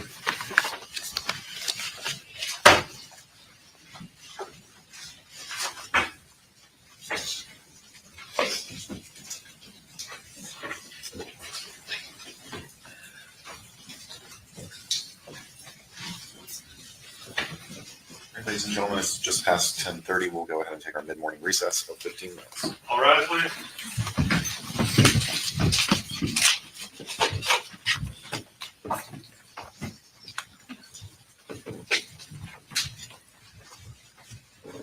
What do you think? Yeah, we still going, Haley Mouse. This is day 3.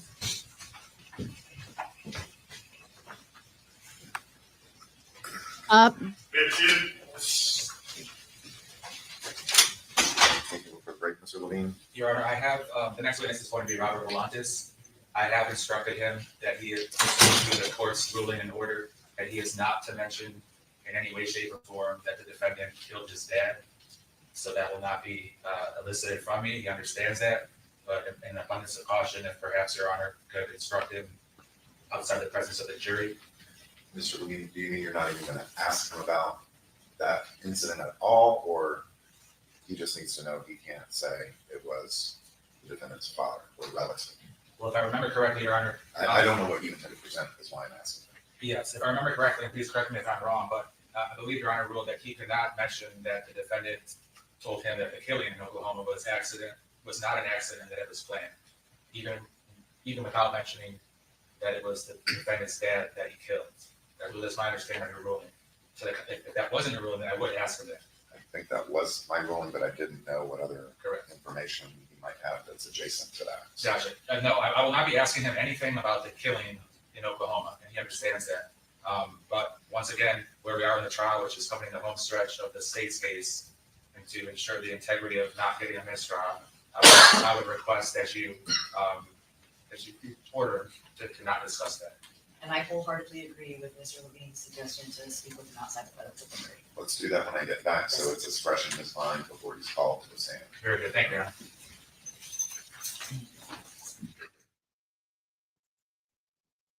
We're ready for the jury. I kind of like this zoom.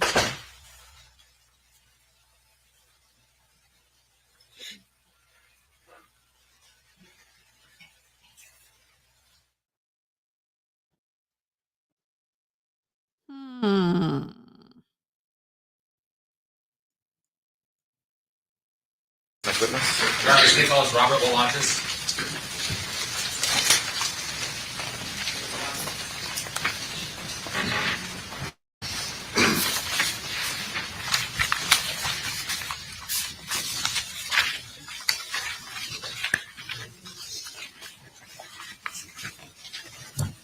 Stand as witness.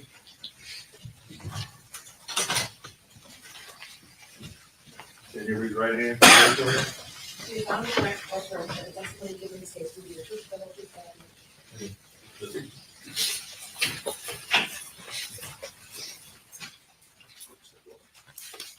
Good morning, sir. Good morning, Judge. Mr. Levine. Thank you, Your Honor. Good morning, Mr. Volantis. May you please introduce yourself to the jury and spell your name for the record? Good morning, ladies and gentlemen of the jury. My name is Robert Wolantis. Robert, R-O-B-E-R-T, Wolantis, W-A-L-A-N-T-A-S.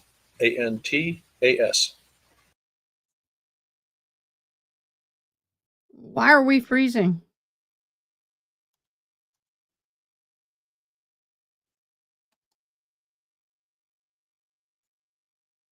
She's a teacher. And what subject matter did you teach? Mainly English, but she would do other humanities as well. Now, tell briefly to the jury about your relationship with your grandson. Did you have a relationship with the defendant? We would talk on the phone, but I'm not a helicopter parent. I was there to support him and to support Kathy and to love them and be there for them. Based upon your personal observations, did it appear that the defendant trusted you and would talk to you and confide in you about certain things, grandfather, grandson topics? Yes. Did there come a time when the defendant said something to you that was very disturbing to you? Yes. Tell the jury about what the defendant said to you. My grandson was very aggravated at his grandmother and his mother. He said, "I am so tired of these two bitches. I'm disgusted. He said, Is this the grandfather? Did I hear that right? my mom, I keep thinking over and over, I want to slit her throat. I want her to bleed out. I want to smell the blood. I want to feel the blood. I want to feel the life and the blood leaving her body.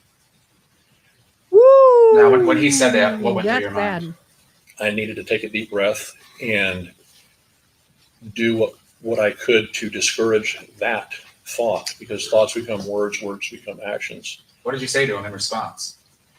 I said, Colin, I love you, buddy, but you can't have those kinds of thoughts and focus on them and then speak them, because you will cause them to become reality. Yep. Please think positive things about your mom, about yourself, and about a good future together. Now, at any point, did you warn your daughter about what the defendant was wanting to do to her? I did, but I did not use the exact words because there was so much malice. Objection, Judge. Now, explain to the jury, were you concerned that if you used the exact words the defendant said that he wanted to do to his mom, that might negatively affect their mother-son relationship? It would, and I was afraid it would actually give her nightmares. Did you tell her a clean version or a more vanilla version, if you will? Yes, I did. What was her response? That he's been threatening her, and he's been threatening Susan multiple times with killing both of them. Now, knowing that, though, did she still want him in the household and wanted to keep having the relationship with him? Yes.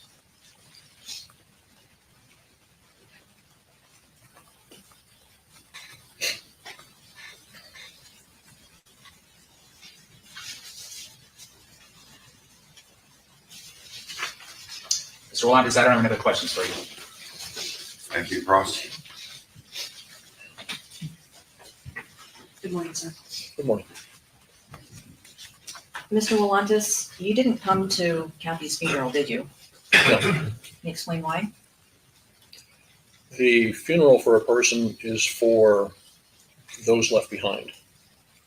I will see Kathy in my thoughts, in my mind. That's where I want to keep her. Attending a funeral where her body is placed in the ground, that's not Kathy. Kathy's spirit is elsewhere. The essence of Kathy is elsewhere. She's with me. She's here in this room today with each of you. She can speak to you. She can speak to me. Mr. Wolantis? Ma'am? I asked whether you went to the funeral and why. Just answer that question, please. You interrupted me as I was explaining why. That you don't like my response, ma'am, that's your problem. Judge, would you please? If you would avoid the commentary and you've asked the question. I did ask the question, but then he's talking about her being present and speaking to the jury, which is non-responsive. Sustained as non-responsive, that portion. Whoa! Mr. Wolantis, the picture showed a trip that you took with Kathy. That was one trip, right? That's correct. Have you taken any such trips with any of your other children? No. Do you have memory problems, Mr. Wolantis? With what, ma'am? Just in general. Oh, sometimes I might think it was something that occurred a week ago, and it's actually a week and a half ago. Okay. But that's the extent of your memory problems? Usually, yes. When was it that you say Collin told you that he wanted to slit his mother's throat? I believe it was 4 months before she was murdered. It may have been before that. And Judge, I'm going to ask that he be instructed not to use terms like that. That's for the jury to decide. All right. Ladies and gentlemen, it is up to you to decide whether or not there was a murder in this case. You'll disregard that, the use of that word. Mr. Wolantis, please tell us the month, if you remember, that Collin supposedly told you the things that you've shared with the jury today. May May of what year? 2024. Okay. And how did he tell you? Was it over the phone or by text? Over the phone. Okay. And what's your phone number? 505. This is being broadcast. I really don't want everybody calling me. Would you shut the feed off, please, for just a moment? Yes, thank you. I was about ready to mute it. I was seriously about ready to mute that. He has every right to say that. I like it. Ooh, that was spicy. Is that, I don't know. That's Mr. Volantis, do you have any other phone numbers that Collin would have talked to you on? No.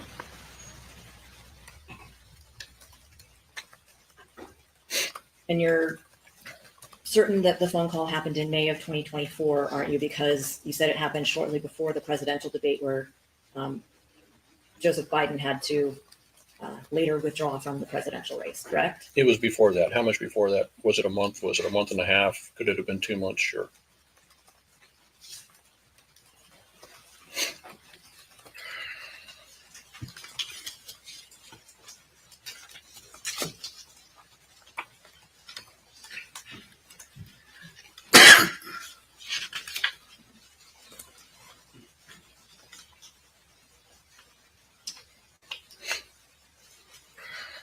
You came to court here in Florida back on January 14th of 2025, correct? Yes.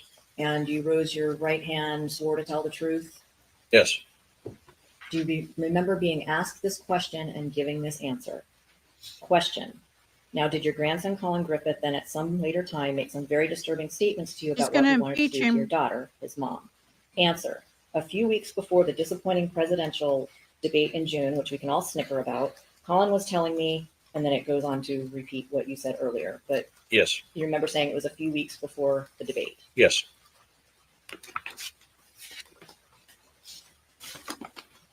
Did you ever call the police about this statement that you claim Collin made to you?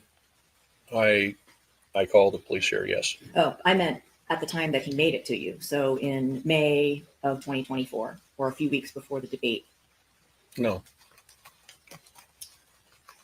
So let's talk about your call to the police in September of 2024. You found out from your son, John, that Kathy died, correct? Yes. He called you. Yes. At some point after John called you and told you that, you watched a press conference that was put on by Sheriff Brady Judd, correct? Yes. And you watched it in its entirety, right? Yes. And it was about 20 minutes long, if you remember. About, yes. And Sheriff Judd described in detail how Kathy died, right? Yes. And it was only after you watched that press conference that you took the initiative to call the police here. Yes. They didn't contact you as a close member of Kathy's family to get any information from you, did they? Initially, no. Right, you contacted them. Correct. So you inserted yourself into the situation. Yes. And the problem with that is what?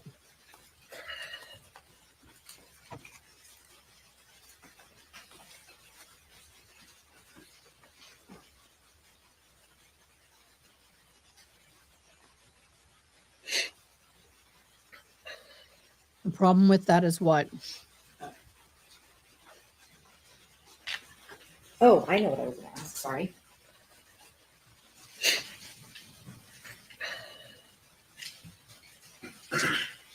Mr. Walantis, how often would you say that you talk to your grandson Collin on the phone? I don't know. Somewhere between once a week, every 2 weeks. For what 3 period of weeks. time? It's up to him. No, I mean, up until when? Over the months since he had been living in Florida with his mom? Every week, every 2 weeks from? Things dramatically decreased after we spoke at that time. So you say that it decreased after you spoke with him in probably May of 2024 and he made this supposed statement to you. Yes. Did you text with him still or no? There may have been some. I don't recall every text, every phone call exactly. So, Mr. Walantis, can you explain why in Collin's phone records there are a total of 3 phone calls between you two from mid-2023 till September of 2024? Yes, I can explain why. Okay. Why? Well, there's Collin's phone. Collin had an initial phone that his mom got for him. Then he got another phone number.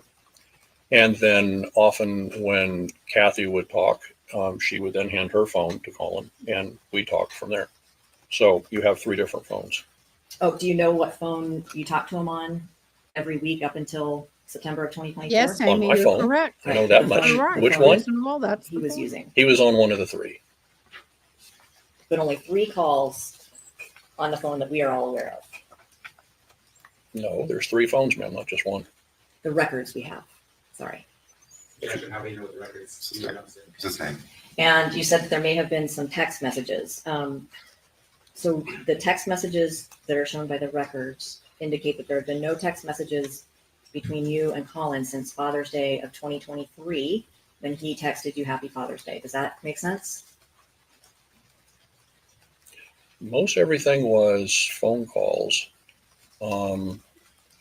There were some texts since then between one of the 2 of Collin's phones. Do you know where Collin kept this mysterious other phone? I don't know about a mysterious phone, ma'am. I said there were 2 different phones he had. He had one phone number, and then he got another phone number. And that was something that he and Kathy arranged. And this is something that Kathy. No, he had one phone number, and I put it in for Collin Griffith. Then he told me that he had another phone number. His mom got him a different phone. So I put that phone number in, and then Kathy's phone. So that's the 3 phones. I don't have any other questions. Yeah, just read. Mr. Volantis, the defense said that you inserted yourself into this situation. Do you recall that? Yes. You are the deceased victim's father, correct? Yes, I am. Did you insert yourself into anything voluntarily? When Collin and I spoke about that disturbing phone call, I told him that if anything happened, I would be talking with people officially instead of being quiet. And does it make sense that the murdered victim's father calls law enforcement? Excuse me. Does it make sense that Objection is calling for speculation. Let me hear the question. Don't answer the question until I say something. Yes, sir. Did it make sense that the deceased victim's father would contact law enforcement with important information as you did? Sustained. It's for the jury to decide, Mr. Williams. Now, when you called law enforcement on September 23rd of 2024, you told law enforcement the disturbing violent statement that the defendant made, correct? I did. I have nothing further.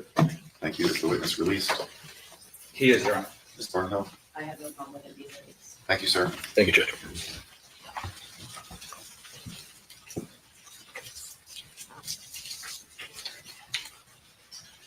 Wow. Mr. Levine, is there a witness that we can call up before a reasonable lunch hour? Your Honor, there's going to be a witness from out of county that's available at 1 o'clock. The only witness for today is Detective Peters, which will be lengthy testimony. All right. That witness is not due till 1, or might that witness be here at 12:30? Do you know? The out of state, or excuse me, the out of county witness from Charlotte County Sheriff's Office won't be here until 1 hour. All right, ladies and gentlemen, you're going to have a more leisurely lunch today of about an hour and a half.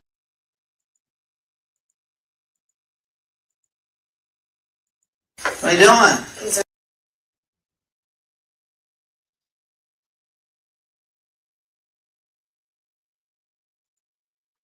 Yeah, I agree with you on that. There's no doubt that this kid did it.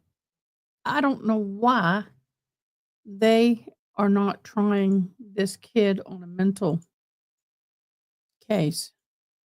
To be totally honest with you, I would have gone on the mental. Speaking to the Welcome back. I hope you had a nice long lunch. I want to ask before. It was them, not me.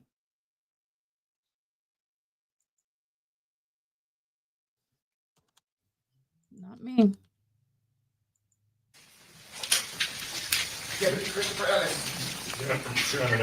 More police officers.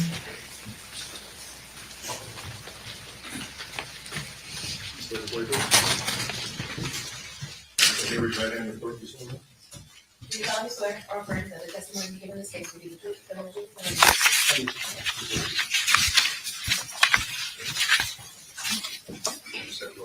truth? And for those of you who don't know, I'm Ada Kay. Thank you for joining. All right. Good afternoon, Dr. Thank you for joining. I am deaf without my fabulous hearing aids. So I am struggling to hear some in this court.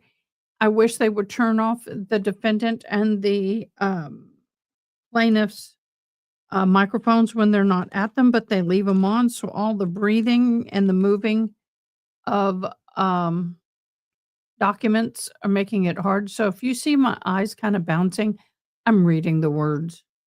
Dr. Got Ellis. life happening Are you a on doctor? my end. All right. Deputy Ellis, could you please introduce yourself to the jury? I'm Deputy Ellis, Charlotte County Sheriff's Office. And how long have you been employed in law enforcement? I've been involved in law enforcement for 9 years. I worked for Charlotte County for 2. Could you give us your first name? Oh, sorry, Christopher Ellis. And what are the different divisions you've worked in, or units that you've worked in? I'm sorry, say it one more time. What are the different units that you've worked in law enforcement? I worked in Louisville, Kentucky for Louisville Metro Police Department. Worked in for 5 years. With them, I did a little bit of the division level tech force team, apprehending subjects and drug traffickers. Moved to Florida, worked for Bradenton Police Department, and then now work for Charlotte County. All right, Deputy Ellis, I want to direct your attention to the specific date on November 14th of 2023 in the morning time. Did you respond to an address, a residence in Port Charlotte, based upon a report you received that the defendant made statements that if deputies made him get in the car with his mom, he would kill her? Yes. And where was that statement made? Where was the defendant when he made that statement? At the Charlotte County Jail. And was that on the day prior to you responding to the residence? Yes. The morning of November 14th, describe to the jury the reason for you responding to their residence. I received my sergeant received a call and stated that the defendant had made a statement that he was going to kill his mom if he was forced to get into the car with her. We went to the residence, the defendant's residence, spoke with him, ultimately placing him under a Baker Act. And what was the reason that you placed him under a Baker Act? From the statement saying that he was going to kill his mom at the jail and just speaking with him not knowing what he was going to do while he was at the home with his mom. Now, were you wearing a body cam when you interacted with the defendant and his mom at their residence? Yes. And was Corporal Joey Shaw also with you? Yes. And did your body cam capture some footage of your interaction and Corporal Shaw speaking to the defendant? Yes. Did you have an opportunity to see State Exhibit 194 briefly before court today? Yes. Your Honor, at this time, the state would move State 194 into evidence. Any objection? Is received. And with the court's permission, if I may publish that, Your Honor? Thank you.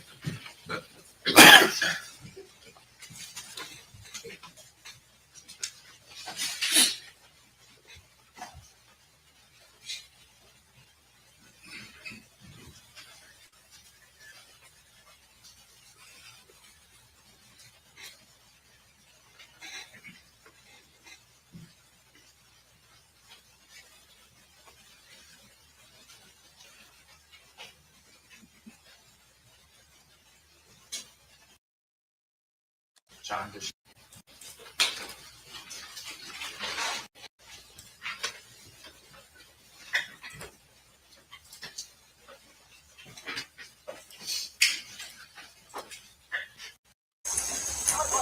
Man, what are you doing?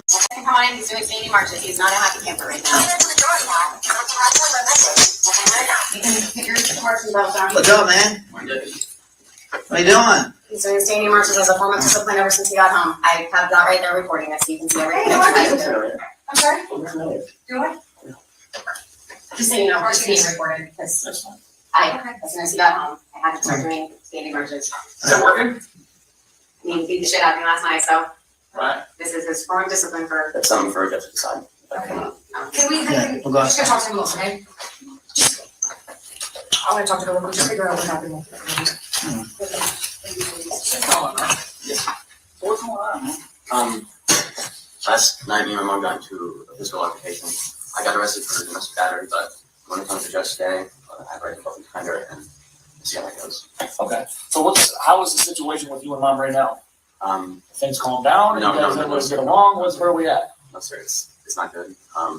She thinks that I could shut her, I don't. She thinks that I'm like psychotic, like literally psychopath, sociopath, something like that. I don't know exactly where she's at. She thinks I'm gonna kill her. I want to kill her, but I want to beat the shit out of her. Do you? No, sir. Okay. I don't want to hurt anyone, let alone my mom. you suspect this is happening, but I'm not gonna take what I consider abuse when someone's attacking me. And How is she attacking you? when she attacked me, when she threw a punch at me and grabbed on me, I grabbed on her back. I got her off of me. She took it down, and then I fled and called Rentis, and then he sent someone out. You called who? Rentis, Detective Rentis. Okay.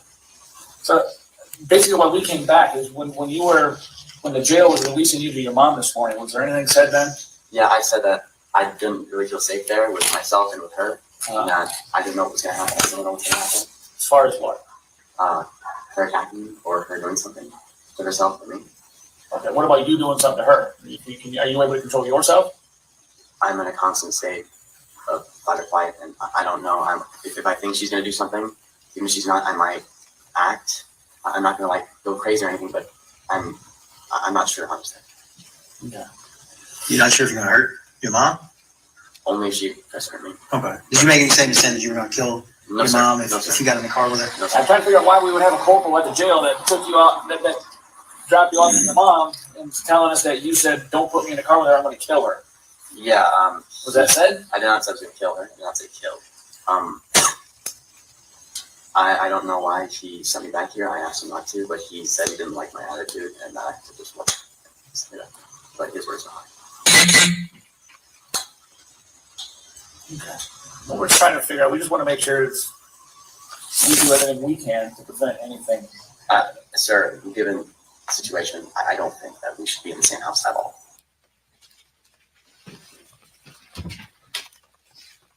Is everybody else at the conclusion of your interaction with the defendant? Did you Baker Act them on that same shortly thereafter?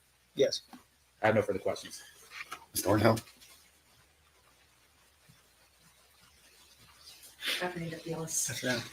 How long had Collin been home from the jail when you all arrived at the house? I have no idea. You don't know when the sergeant from the jail called to make this report? No, ma'am. I just received the information from my sergeant. So he could have been home for hours by the time you got there. Possible. When you first walked in to the home, Collin was standing with two weights over his head and doing marching in place, correct? Just one. Just one weight? Yes, ma'am. Oh, sorry, one weight. And Kathy Griffith had indicated to you that she had been making him do that since he got home from the jail, right? Yes, ma'am. If Collin had wanted to kill her, unprovoked, unattacked, he could have hit her in the head with that weight that he was holding over his head, couldn't he? It's possible. He could have done something while they were driving home in the car together, right? Possible. But he didn't do any of those things that you're aware of. Yes, ma'am. And he told you repeatedly that he didn't want to do anything to his mom, but that if she attacked him or if she came at him, that he would do something in response to her attacking him, right? Yes, ma'am. Redirect. The problem I Is have there with someone in the this, house that's got video cameras in every room? No. I don't have anything further on. Is the witness released? Yes, sir. Ms. Thornhill? the problem I have with this is what is his perceived threat? The child said, if she does XYZ, I'm going to do XYZ. Hi, Christy. What is the perceived threat? What did he see? Her walking around getting mad and yelling and flailing her arms? What was it that he would perceive to be the original threat for this to start? What's the original threat? What is it? Hello again. Hello, sir. Mr. Levine. Detective Peters, we left off with your portion of the testimony yesterday afternoon. We concluded with the ring video footage from September 7th, 2024, which was a Saturday. Is that correct? Correct. And at that point that the defendant had left the house and Kathy was in the house by herself, correct? Correct. Is there also an exhibit in the form of 198 that captures some clips from Sunday, September 8th? There is. Was that the day that Kathy died? Yes. Later that day? Yes. Your Honor, at this time, the state would move state 198 into evidence and ask that it be played for the jury. Any objection? No objection. It is received. You may publish. Thank you.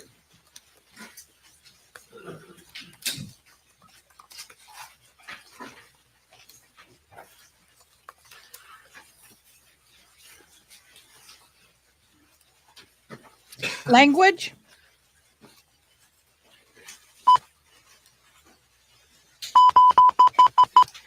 Y'all get ready. We got a language alert. Got my hand on the button. Let's see how good I get. I struggle with this, so let's see how good I get. Is from the early morning hours of Sunday, September 8th. Yes.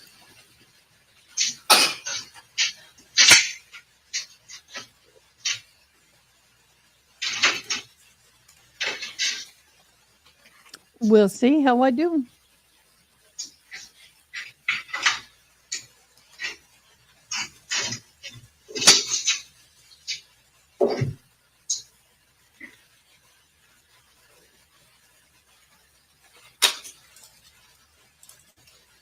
Excuse me. No, you told me you were calling him. You told me you were gonna get your neighbor over there, or I'm sending the police. Do you want the police to go? Then you'd rather have the police go. Okay, fine. Like, when I need it. I will not take a call from you after this ever again. If Colin's not here by 10 o'clock, I'm dead to you. Do you understand me? Do you understand me? Do you understand me? Do you understand me? Yes or no? I need a yes or no. Yes or no? Do you understand me? Okay. You don't understand me.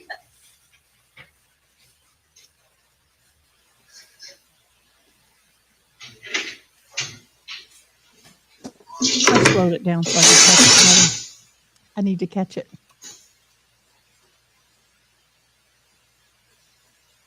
Ruh-roh.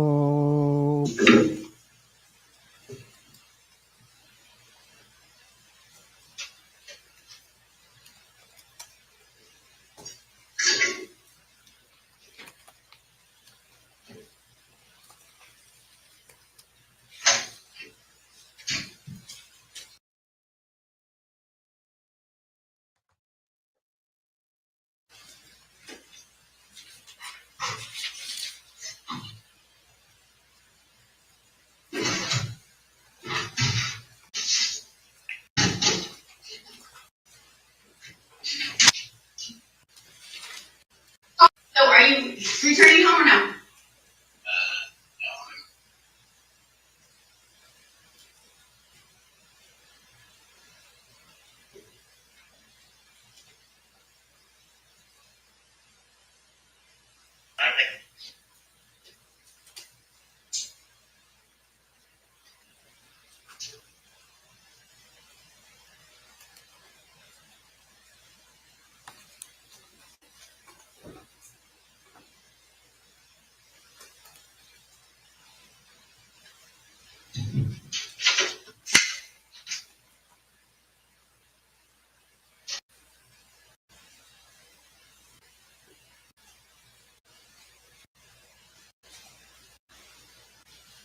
Look at the pictures. Okay, it doesn't matter. You were knowing with me, and you lied to me while we were here. I said, do you have him? You said no, and I don't know where he is. You said that to me. Okay, it doesn't matter. It doesn't matter because you still don't have eyes on him. He's talked to you. No, he's already talked to you because I can see where you guys have been talking. So if he's not here by 10 o'clock, I'm sending the cops. Oh, it is. It is. We're all losing our jobs, and he's losing everything. That's why I signed the car over to myself. I need the money. So I'm taking the car. I'm taking everything. So I'm about to go up there and go and get the car because the car is mine. I have it in my name. The mobile notary came. I don't have to send you copies. I already sent you the title. She sounds like she hits her wits' end with her son in this situation. I already sent you a picture of the title. Lock the handle by And yourself. You already saw what it looked like, so I'm not going to sit here. Okay, then you need to go back through the pictures because you also said you don't have the pink picture that shows it. You also said that you don't show the call records and that you believe Collin, even though he's there at your house. So you're illegally the law. Tell him for house, and then he has to go back home. Is that correct? No, I'm asking you a specific question. Have you told him he needs to go back to this house? No. Did you tell him he needs to be back home to this house by 10 a.m.? And he needs to vacate your house. He does not have permission to be at your home. No. That's what I told him. Okay. That's what I told you. Okay, and that's not what he did. He called me and he said,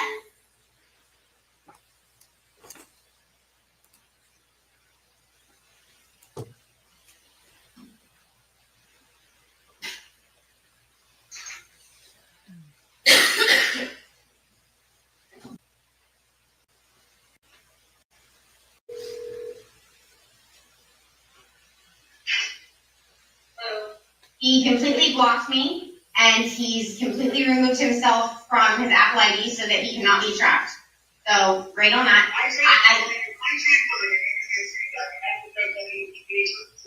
No, his phone is off. His phone is off now. I told you that. I said if he didn't get in the car and come home, that was what was going to happen. And you said I will make sure he is there by 10 a.m. I told you I was going to if you didn't do this. No, that's not what I said. His phone is still on right now. His service is working. He's not going to answer. He's not going to answer. I showed you. Oh, stop. Will you listen to me? Do you see the call log? He did not try to call Monique at all yesterday. He is lying to you. I sent you his entire call log. That's from AT&T. That's not from his iCloud account. That's from AT&T. That's not what the court order said. It said he specifically has to leave a voicemail. But it doesn't matter because if he doesn't, that's fine. But I'm telling you right now, I have held everybody off. I said it's a private family matter. I'm sure he'll be back home. And everybody said, we'll give him 24 hours. That is until 10 o'clock today, Mom. That's why I said he had until 10 a.m. today. She's lying. Mom, it doesn't matter. They gave me until 10 a.m. The police. I don't believe that.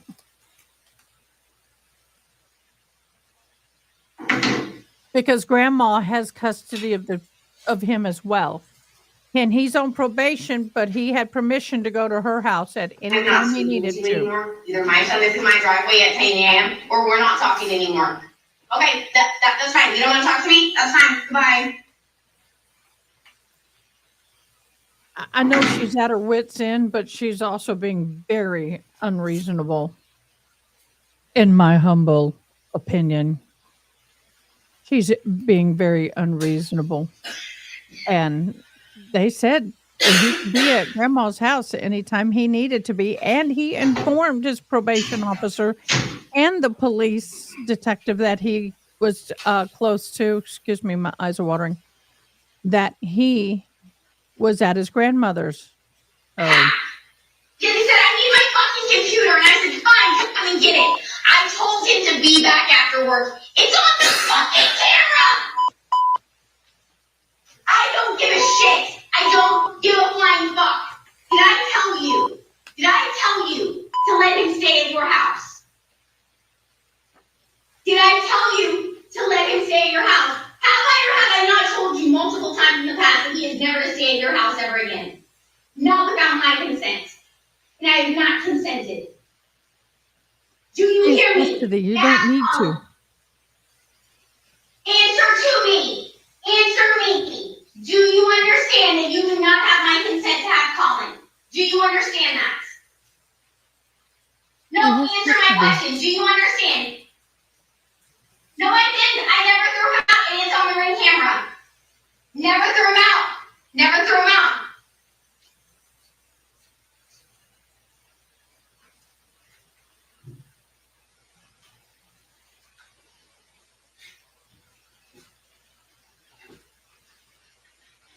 I really feel bad for the kid.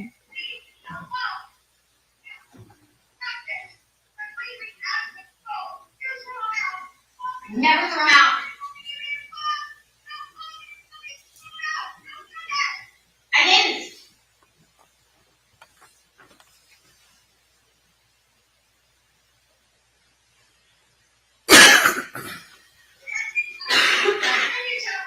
You do not have my permission to have Collin in your home. Collin needs to be returned to me immediately. If when you arrive at your home, Collin is at your home, please inform him he is immediately. If neither of those things happen, and I find out that he is still in your custody, I am standing in front of my Ring camera having this conversation with you on speakerphone. I expect Collin to be here back at my house. And if he's not back by 10 a.m., I'm going to take it if you are holding him hostage and not giving him back to me. Thank you. I hope you have a great day. Goodbye.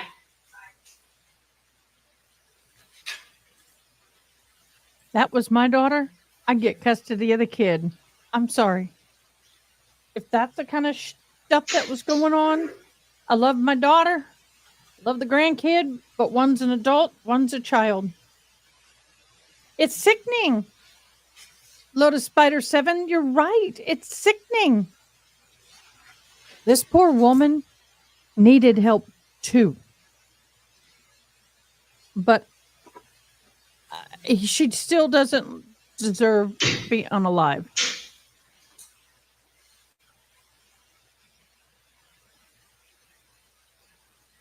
She still does not deserve to be unalived. But he was crying out for help. I'll be there with you, and I can drive your car, or you can drive the other Jetta, and I'll just follow you. And I was like, okay. So his ambulance there. I tried to go in, looked, it's not, his car isn't there. So I don't know where he parked it, where he put it. I don't know because I sent a text that said, hey, I'm selling your car. He decided to drive off with it. That was stupid because I'm signing this over to them, and they said that they'll just report it stolen. So if he's caught, excuse me. So also, in order for him to have a driver's license, I have to give my consent. Okay, otherwise they have to wait until they're 18. The fact that his name is on the title is there. She keeps talking about her consent. Was it not true that at this point, the grandmother had custody too?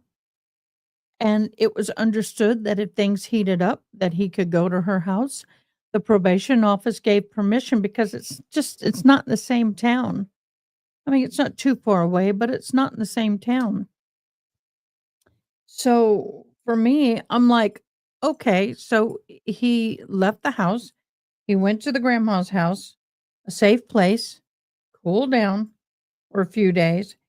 And so why is she saying she didn't give consent? Her consent wasn't needed. Am I understanding that right? I think the mom's mental health is in question as well as the son's. But what I don't understand is why are the lawyers not going for a different plea? I mean, they should be fighting for mental with this boy. Because if this is only a tip of the iceberg of what he lived with, oh my gosh, no wonder he's mental. It is very scary. Mental health is very scary. But no offense, the parents need to be partially responsible as well. Although not in the unaliving, but just the way he turned out. But this here is breaking my heart. I can't condone what he did, but dang.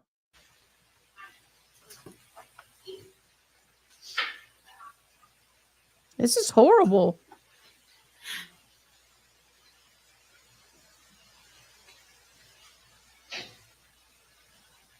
Come on, Dad. And it's re-traumatizing him now. Come on, Dad.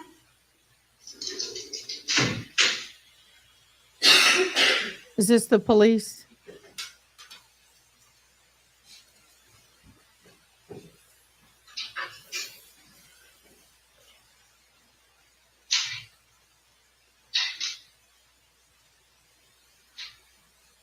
My eyes are so itchy.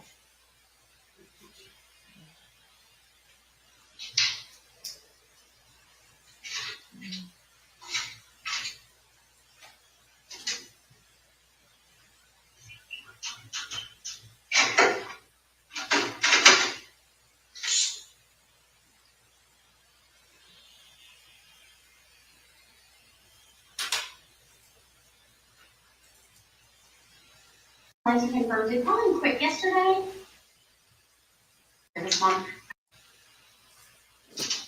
Hi, this is Catherine Griffith. I'm actually Collin Griffith's mom. I was just calling to confirm, did Collin quit yesterday? They can't tell Collin her. Griffith, yeah, when he called in, I know he didn't show up to work yesterday. Did he quit yesterday as well? I just need to know. No, they can't. They're not supposed to tell him. Tell her. Is there a way to find He's out 17. This is his mom, because he hasn't come home. So we're trying to find him. You know where he is. Yeah. Yeah, I talked that Brett. He's talked to me. I'm gonna call me back. Problem is, he's 17. They can't tell her. Okay. They don't know who's on the other end of that line, even though she says, Yeah, I and think she that's just all lied to that him. he's quitting, what he said. Collin is missing and hasn't been home in almost 24 hours. Bullshit. Okay, thank you. Oh, she's lying. She knows exactly where he is. He isn't missing. This woman's a piece of work.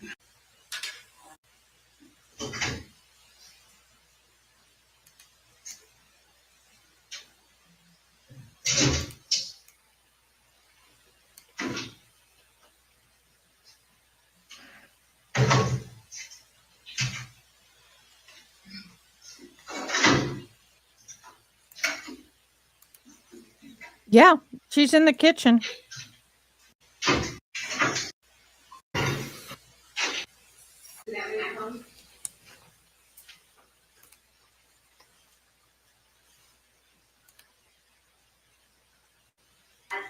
This phone turned on. But you won't, and that's the problem. He's had it turned on do not disturb. He called me at 7:32 this morning and talked to me for 56 seconds and told me I was a crazy psychotic bitch and he wasn't leaving and that he was gonna stay there with mama and that that's not a violation of his probation. I sent him a picture. Like, if he's sending you all these things, did he send you the pink picture that I sent to him that shows specifically like the pink sheet of paper they gave me that says he can leave the county to go visit his grandma?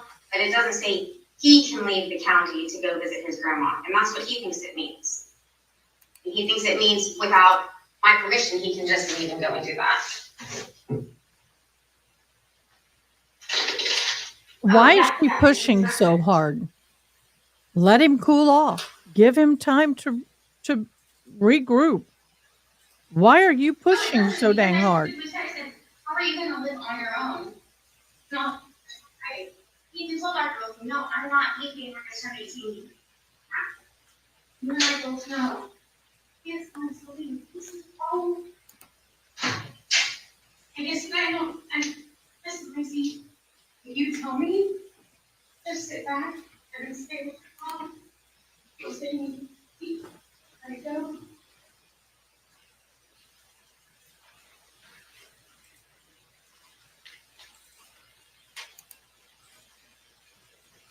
Piece of shit that drives me crazy, or we're done. So he wants to do this. He wants to go to court. That's what he wants. He wants this. That's what he wants.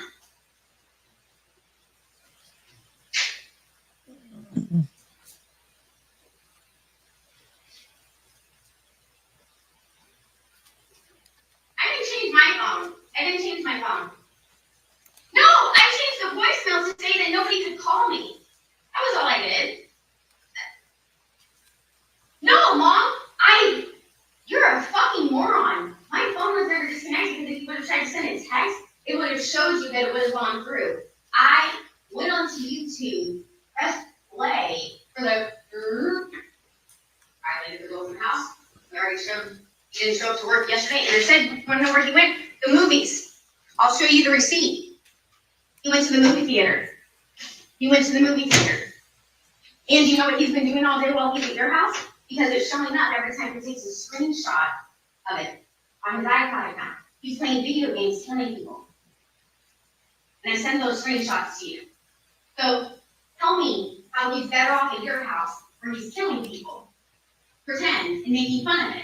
And kidnapping them and having them tied to little chairs while he tortures them and kills them with other people in this little game scenario that he has. I sent you pictures of the screenshots where they're. I'm telling you right now. No, you're not! Because I'm driving up there. Listen to me. I'm going to be there before you. So it's going to go down before you even get there. I don't know what to tell you. I guess you can call Collin and tell him to run or try to run because I'm coming up there. I'm getting in the car. The car is sold. He can either get in the car with me and come back home, or he can call. And you better tell him that he needs to give me a goddamn phone call. So awesome. 10 minutes. Yes, 10 minutes. Because he's answering your calls. He's not answering mine. He's answering Lacey's. Not I love answering you, mine. Hug. He has me blocked. Are you going to call my son and tell him what I just told you? Call him and call me back. Thank you, Cass. I appreciate it. That got you in?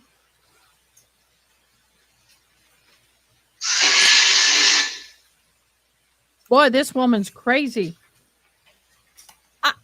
I couldn't live with that.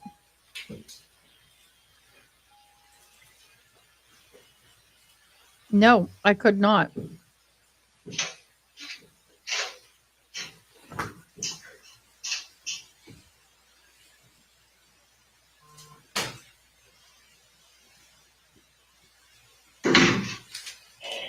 Thanks for calling. State your name, number, and then play call, and I'll be back. At the tone, please record your message. When you have finished recording, you may hang up or press 1 for more options. Hi, Collin. This is your mom. I am just calling you because I know you talked to Detective Lacey. She told you that you needed to be home today, and apparently you said, no, you're not coming home. And so I guess you were explaining the situation, and that if you don't come home, you are going to be charged with violating your probation. So I'm just warning you, I am on my way to you to pick you up because you're not allowed to stay away from me like this. You're not allowed to be a mama's house, and I have every right to come and pick you up. So I'm coming to pick you up.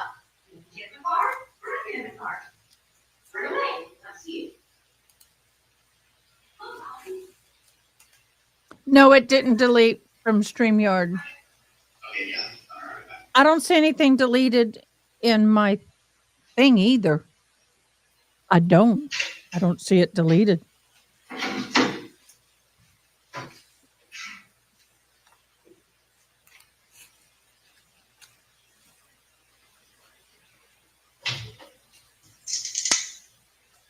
Y'all, thank you for the super chat. It really helps. I have to start paying the internet bill because I had to up it because of the speed for you guys. But I also like to donate part of what I get to people like just in Discord as the gavel drops to help pay for documents. They pay for as a gavel drops, they have mods and in there they pay for a lot of the documents that we all get to have the benefits of. And so today I told them once a month I will buy them a coffee to help pay for the documents because I use them. I think it's only fair. So depending on how much you give will determine how much I give to them. You guys can give directly to them as well. If somebody can post it for me, there, buy me a cup of coffee or as the gavel drops. So that way they can continue to provide with fast, accurate, and good quality documents that we depend on.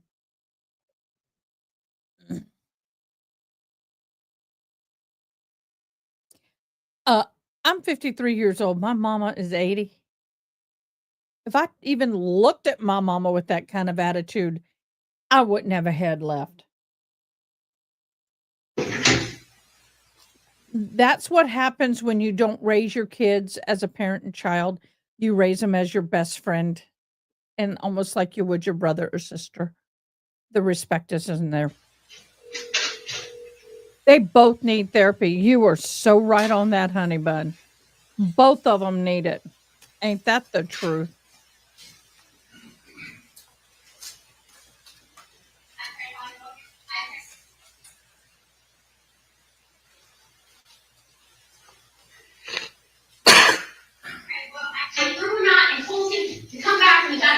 together. Yes, I did. Okay, it doesn't matter. Check your text. Okay, because it never said that via text. So how fucking fun is it? I'm on my way. Oh, I do you can't need catch it her or quick no? enough. Do I need to wait for the police to get there? If I had watched it and knew what was coming, I could catch it. Okay, we'll see. We're 7 hours into this live, so they're going to nail me or they're not.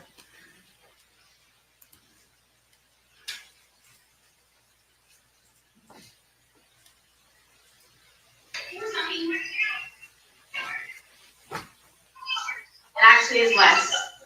Go ahead. He has work from 4:30 to 8 today. 4:30 to 8:30. So, yeah.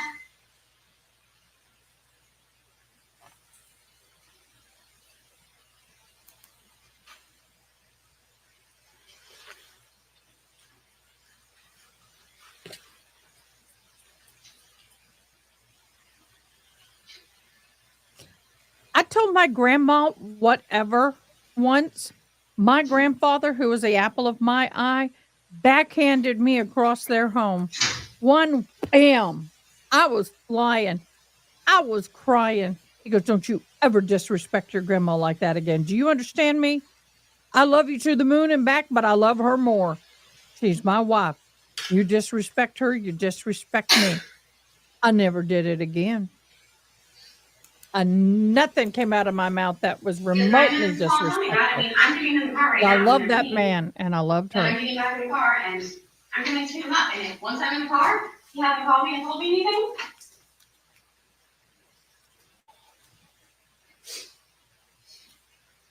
Yeah. But that's not how it Apple works. didn't He fall still far has to from go the see tree. Monique, and he sent Monique an email saying that he knows he violated his probation. You have, and it's 2:53. It's less than 7 minutes. So let him. Goodbye. Let him. Why are you fighting so dang hard? Let him. Let him. Let him go pick his butt up.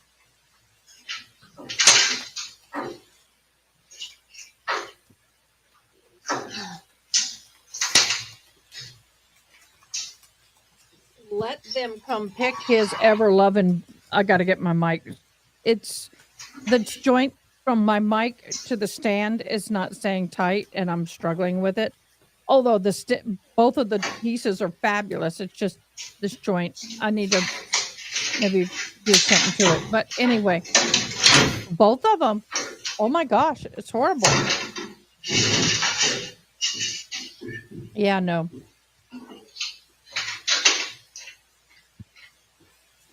Nope. I wish I had a grip that I could squeeze and let go like I used to do for my camera. Oh my God.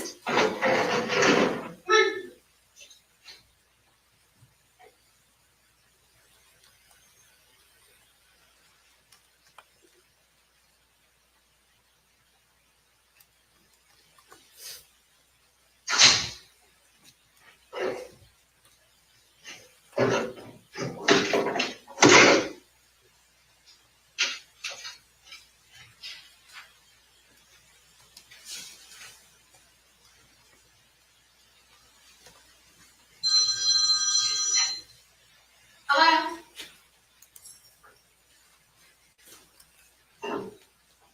Oh, he's not there.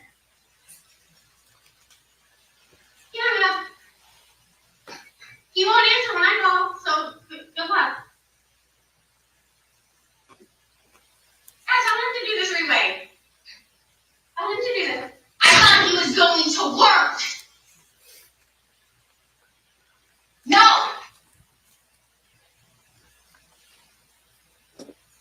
I don't throw him out all the time. That's a lie. So you plan on going to there and telling them that I throw him out all the time?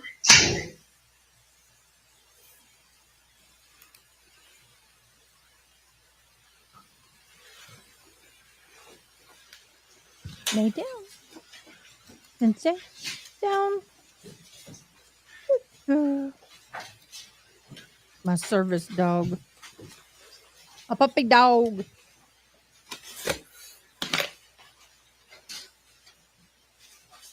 You gonna bring it?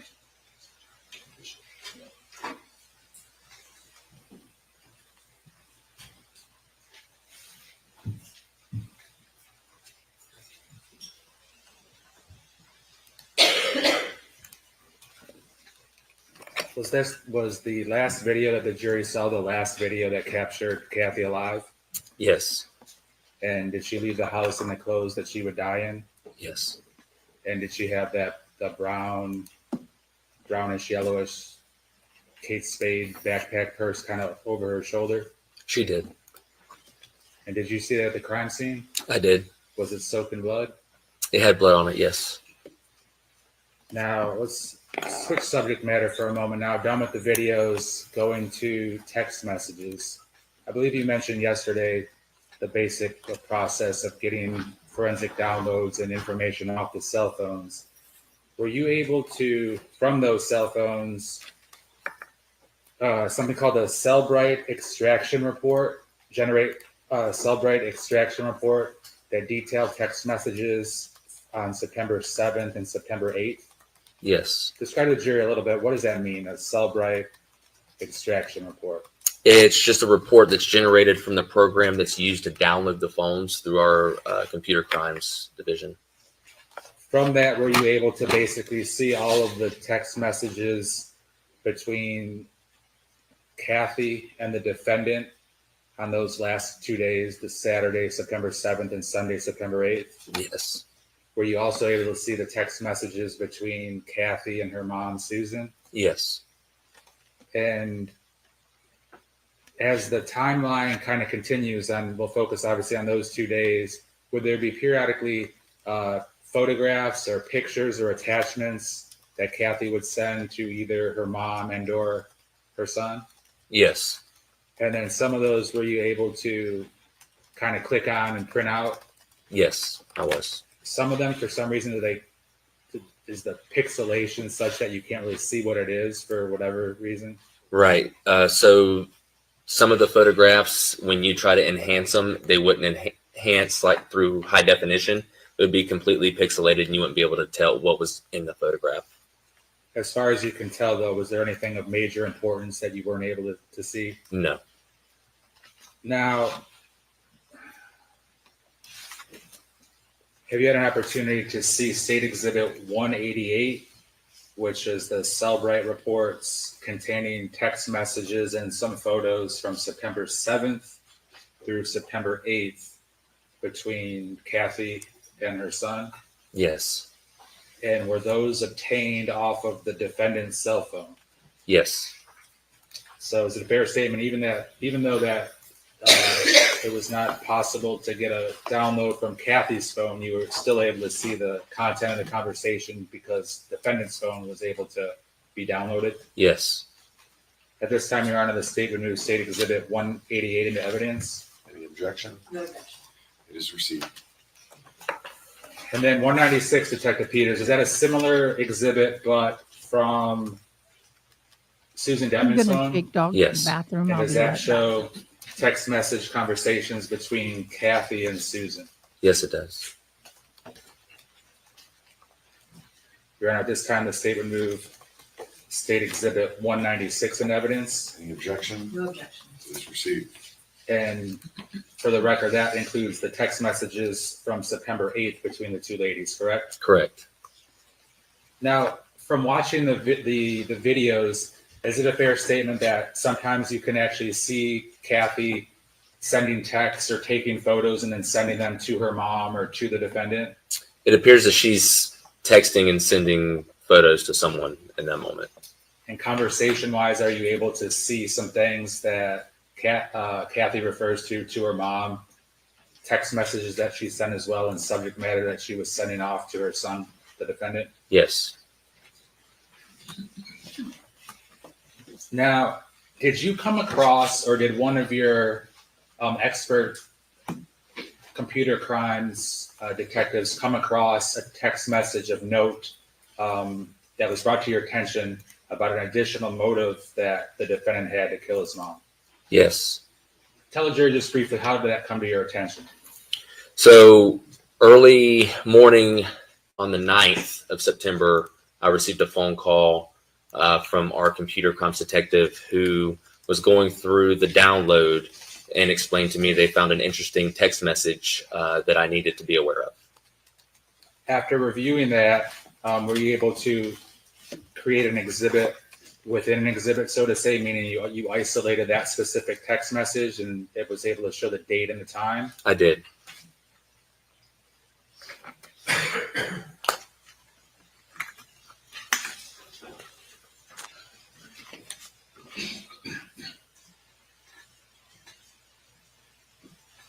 All right, I agree with you. All right, we'll start with that and then we'll Definitely. backtrack to the text message conversations between Kathy and her son and Kathy and her mom. Okay. For the record, this is a composite 188.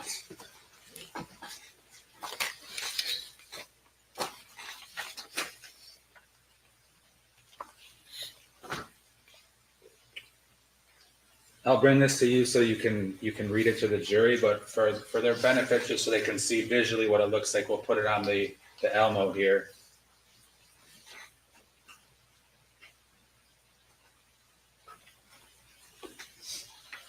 All right, this is basically a cover page of the Cellbrite extraction report. Yes.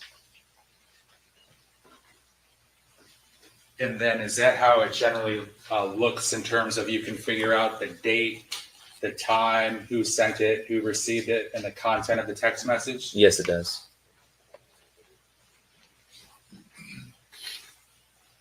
I've heard so Somebody much approach Your Honor? Cellbrite stuff in the last year. I don't want to Peter, hear the any jury will more. obviously have the benefit of this in the deliberation room to look at it up close. But if you could please, actually, before I get to that,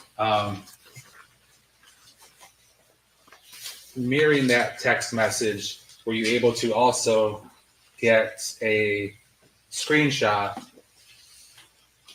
Actually, if I may approach, please, Your Honor. Thank you. And I'm going to show what's also part of the composite 188 so the jury can see, and then you'll be able to explain it further.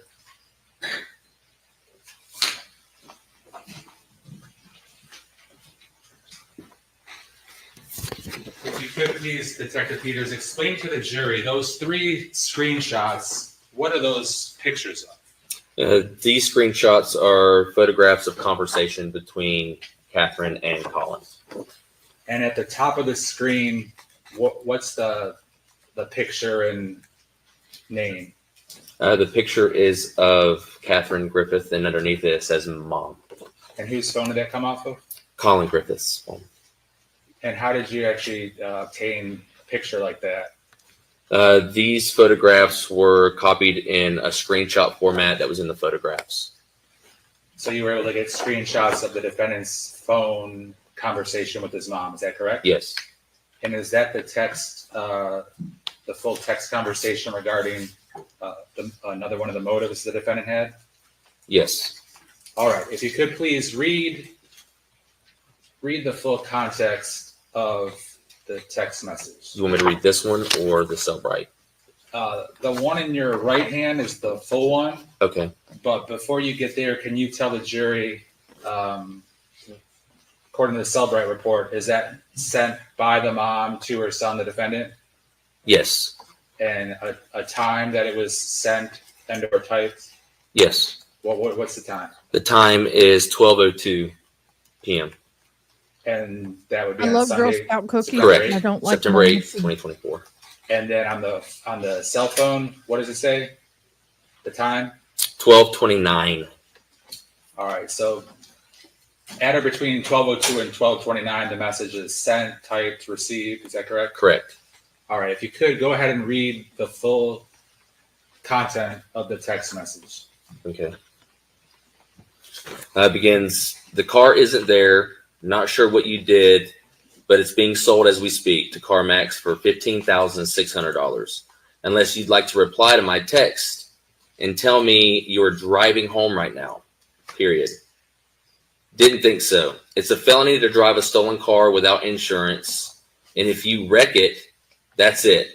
How much are you going to lose before you stop, Collin? ? I feel like you were trying to make me like your dad by talking away privileges, but you violated your probation, violated the rules of the house, and now you won't answer me. My mom or the cops, you've left me with no choice. Collin, the recordings of you admitting to killing blank and planning the murder, there are 4 different instances from my Ring camera, are all going to Bob, Susie, Amanda, and Chris at Whoa! Whoa! Where is it?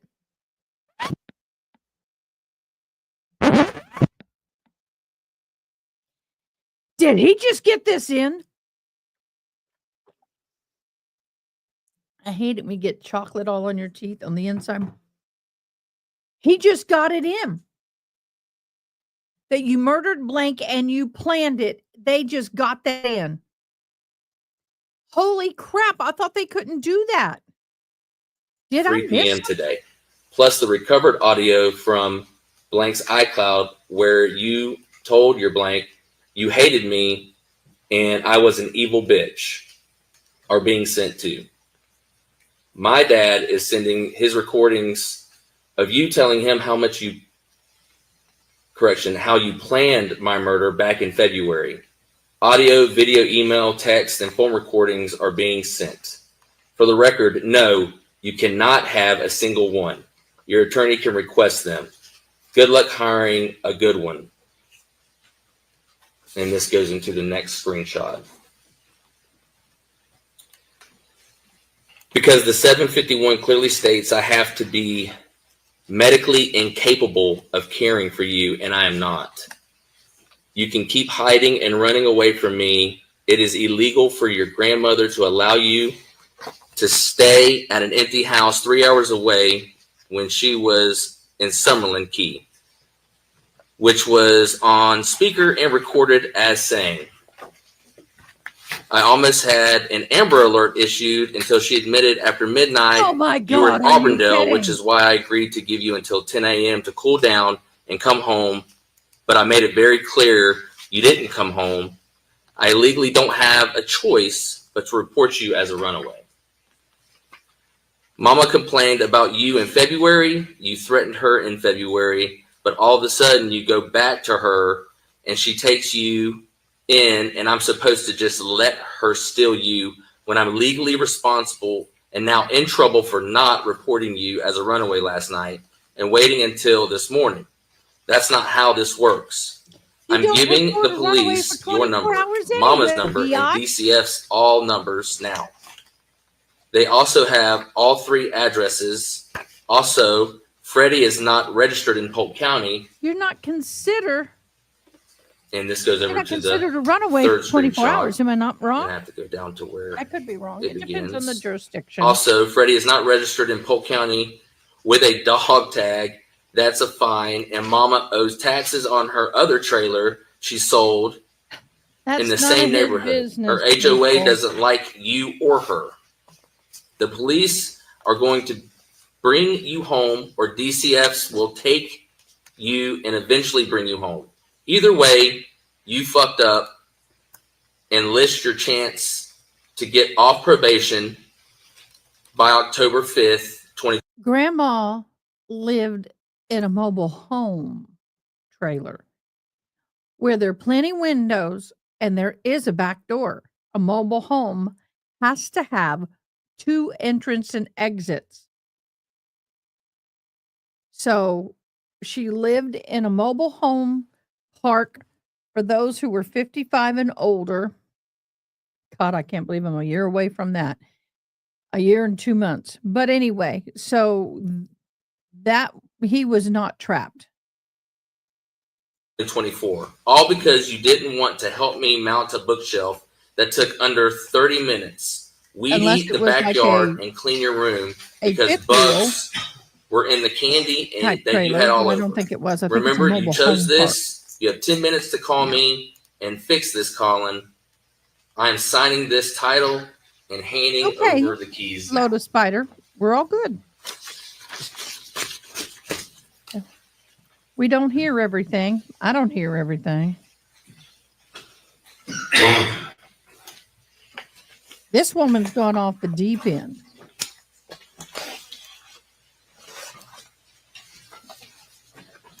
So, Detective Peters, that was roughly around 12 and 12:30 in the afternoon, correct? Correct. And Kathy would end up dead with a 911 call around 6:14 that same day, correct? Yes. So roughly around 6 hours later. Is that correct? Yes. Now,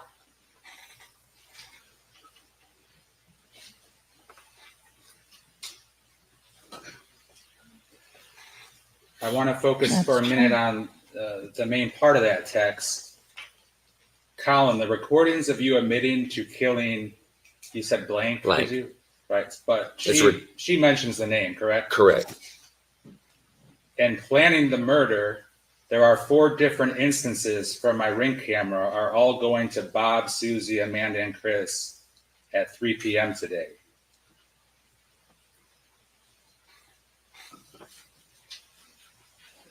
So is she threatening him to expose him for him admitting to her that the killing previously was actually a planned murder? That's what the text message indicates, yes.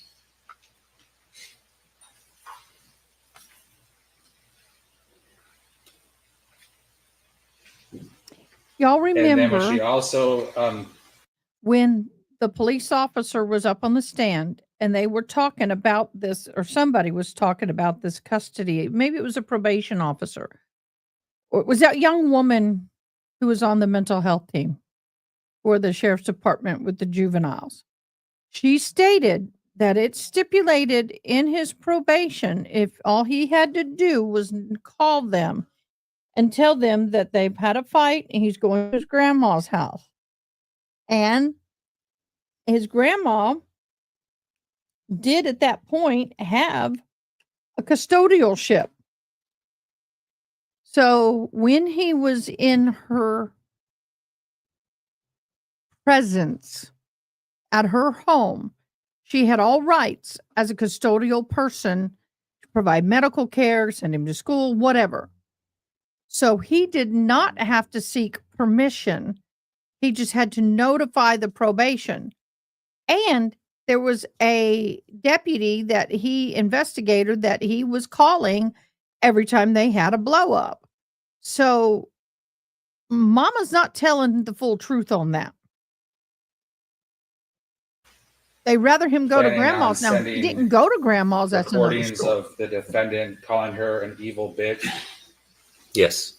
It's a 751 plan. Yep. Was she also 751 threatening plan. Yep. that her dad would be sending his recordings of the defendant telling him, the dad, meaning the grandpa, that the defendant planned his mom's murder back in February? Yes.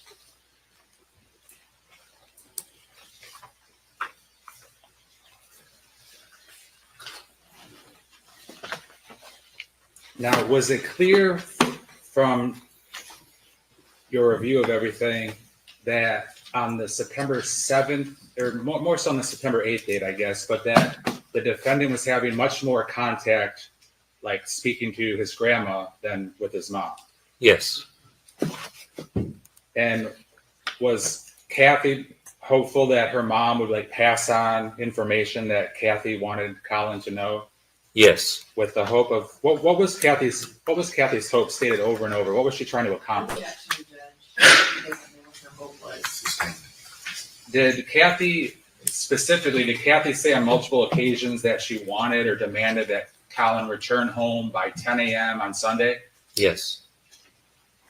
Did she make any threats whatsoever of physical violence to the defendant in any of the text messages or phone calls? No, not that I read. Did she make a bunch of threats that doesn't appear she followed through on, such as canceling his phone service or shutting it down? Yeah, it appeared she made threats to close it down permanently, but it was on and off sporadically. Did she make threats to cancel his car insurance? Yes. Did she make threats to sell his car? Yes. Did she make threats at some point to like take him out of school or disenroll him? Yes.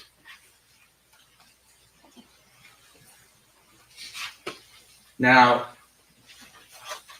turning to State 196, did she also send a similar text message to Susan, explaining to Susan, her mom, that she was going to be turning over videos of the defendant admitting to killing the person and planning the murder from the year prior.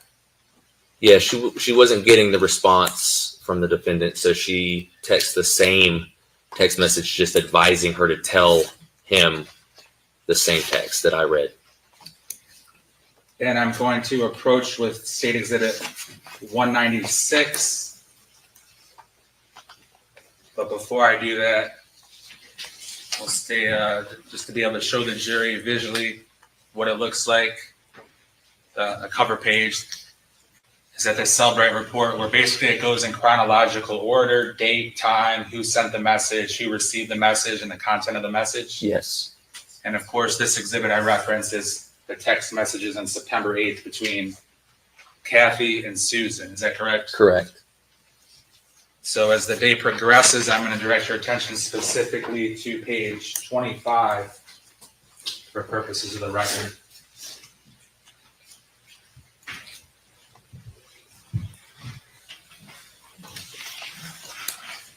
So correct me if I'm wrong, but if you could look at page 1 first, does that appear that a text message conversation begins at roughly 3:50 a.m. on early Sunday morning, September 8th? Yes, it does. And continues obviously throughout the day. Look at page 25, which I Separated. also handed to you. Yes. What time on Sunday, September 8th, is that text message sent? This text message is sent at 3:49 p.m. So that would be roughly three or more hours after Kathy sent the text message that she would expose the defendant for the murder the year previously. The message that she sent the defendant. Yes. Now, if you could please read to the jury, what is it that Kathy texts her mom that pertains to the motive text? They have glasses now after reading. It says, "Tell Collin the recordings of him admitting to killing blank and planning the murder. There are 4 from my Ring camera and are all going to Bob, Susie, Amanda, and Chris at 3 p.m. today, period. Plus the recorded audio from Blank's iCloud account where Collin told his dad he hated me and I was an evil bitch are being sent to. Dad is sending me his recordings of Collin telling him how he planned my murder back in February. Audio, video, email, texts, and phone records are all being sent. What? For the record, no, you cannot have a single one. Your attorney can request them. Wait, So can wait, Collin. What? They got it in. Listen carefully. For the murder the year previously, the message that she sent the defendant? Yes. Now, if you could please read to the jury, what is it that Kathy texts her mom that pertains to the motive text? They have glasses now after reading. It says, "Tell Collin the recordings of him admitting to killing blank and planning the murder. There are 4 from my Ring camera and are all going to Bob, Susie, Amanda, and Chris at 3 p.m. today, period. Plus the recorded audio from Blank's iCloud account where Collin told his dad he hated me and I was an evil bitch are being sent to. Dad is sending me his recordings of Collin telling him how he planned my murder back in February. Audio, video, email, texts, and phone records are all being sent. For the record, no, you cannot have a single one. Your attorney can request them. They're going to put it So together. can Collins. Correct. Good luck hiring one because the 751 clearly states I have to be medically incapable of caring for Collin, and I'm not. You can't keep him from me. You can't hide him. He can't allow him to stay at an empty house 3 hours away when he blew up my microwave. You complained about him. He threatened you in February, but all of a sudden you take him in and I'm supposed to just let you steal my son. That's not how this works. Have your attorney call Eric Reyes on Monday so they can coordinate. I know you won't return Collin, and I know he is hiding because the car is not there at your house. I'm giving the police your number and DCF's your number now. They also have all 3 addresses. Also, your dog Freddie is not registered in Polk County with a dog tag. That's a fine. And you owe taxes on your other trailer you sold in the same neighborhood, and the HOA doesn't like you.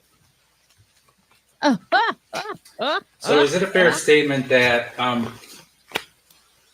Kathy told both the defendant and Kathy told her mom that she was aware of the way Collin had told Mr. Wantis he was going to murder her? Yes.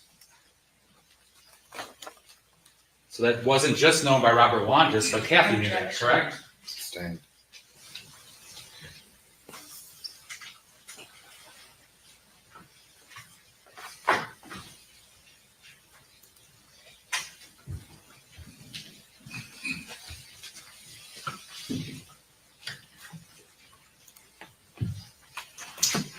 Is one of the last things that was heard on the ring footage that Kathy was giving the defendant two options, either get in the car with her, or 3 options: get in the car with her, follow her in his own car, or she would call the police. Objection, Judge. I think that's a mischaracterization. That was between her and Susan. Same call. Do you recall similar text message things about that? Yes. Now, I mentioned earlier about some of the photographs that would be attached to certain text messages that would be sent between Kathy and her mom, and Kathy and the defendant. Going back to 188 to publish some of those photographs.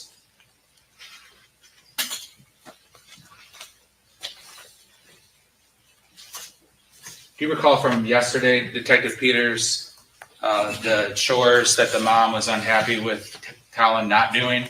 Yes. Did Kathy end up doing the chores herself? Yes, she did. And did she send text messages to her son where she showed him how easy it was for her to complete the chores? Yes, with photographs of the areas that she cleaned. And it's now publishing for the jury's benefit from 188. Is that I don't know if it's a video or a screenshot of a video, but from the living room of her working? Yes, that's a screenshot from the ring camera in the living room. That would have been on Saturday, 3:37, is that correct? Yes. After the defendant already left the house? Yes. Tell the jury about what Kathy's doing in her backyard there. That's the backyard of their residence, and she appears to be rolling up some extension cord connected to what I would say is a weed eater.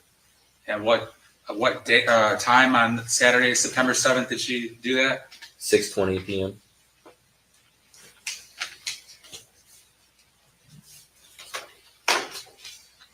What can you tell us about that? That's a ring camera connected to the front of the residence. Appears she's taking out garbage. What time on Saturday? 4:47 p.m. What can you tell us about the time and what she's doing in that photograph, if you can tell? Appears that she's cleaning like was observed in the video yesterday, and that's at 3:37 p.m. from the living room ring camera.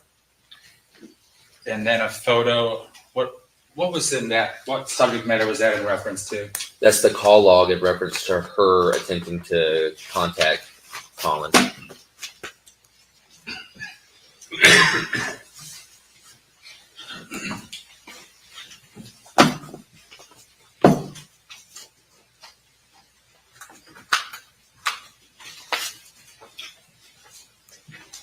Now, of course, there's many, many pages of text messages. Is the subject matter stayed pretty consistent between Kathy and Collin? It does.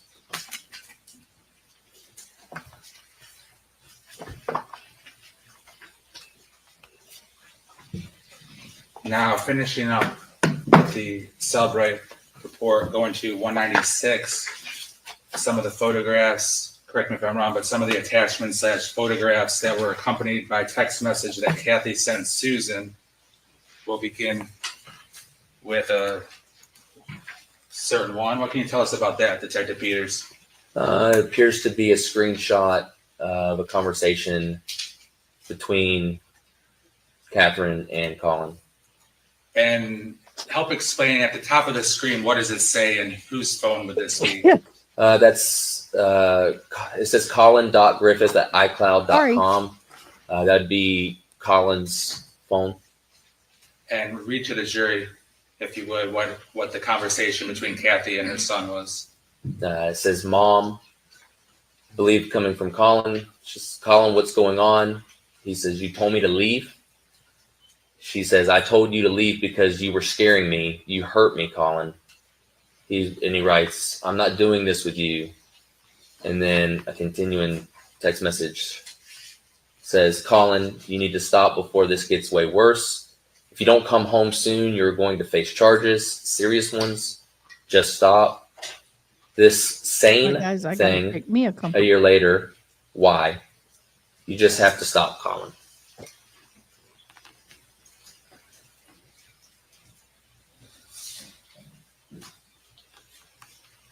Now this one, there's a little different icon at the top. Can you tell the jury what that is? That's an icon of the defendant with his name underneath of it as a contact. And what does this message say? From where it starts is you want to throw your, and I'm assuming that says life away like this and hurt me. I'll let everyone see you for who you are. All the comments and admissions made on Ring camera.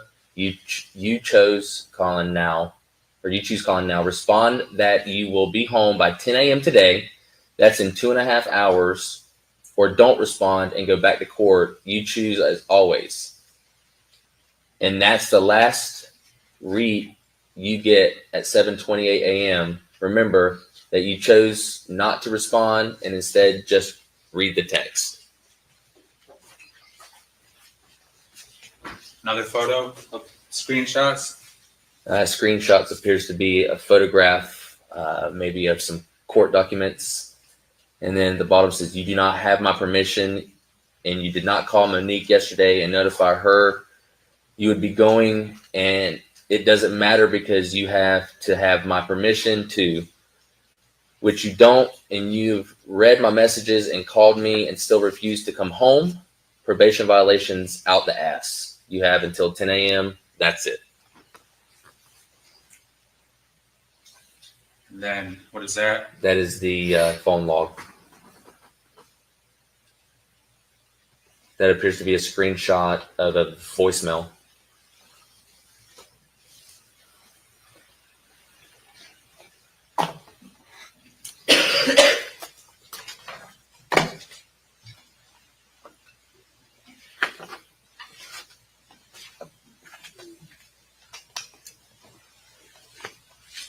And was the subject matter between Kathy sent to Susan, was it largely revolving around Kathy trying to get Collin to come back home? Yes. Did Kathy make any threats to Susan in the text message that she was going to do physical harm to Collin? No.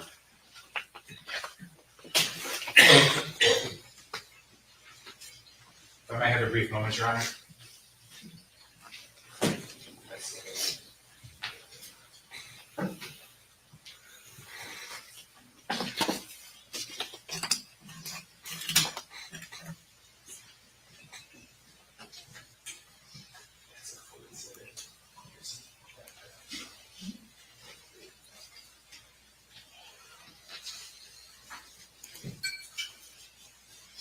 I don't have any further questions right now, Your Honor. Cross. Judge, could we take our mid-afternoon break first? Thanks. All right, folks, we'll take 15 minutes. Please leave your notepads in your chairs. All right, please.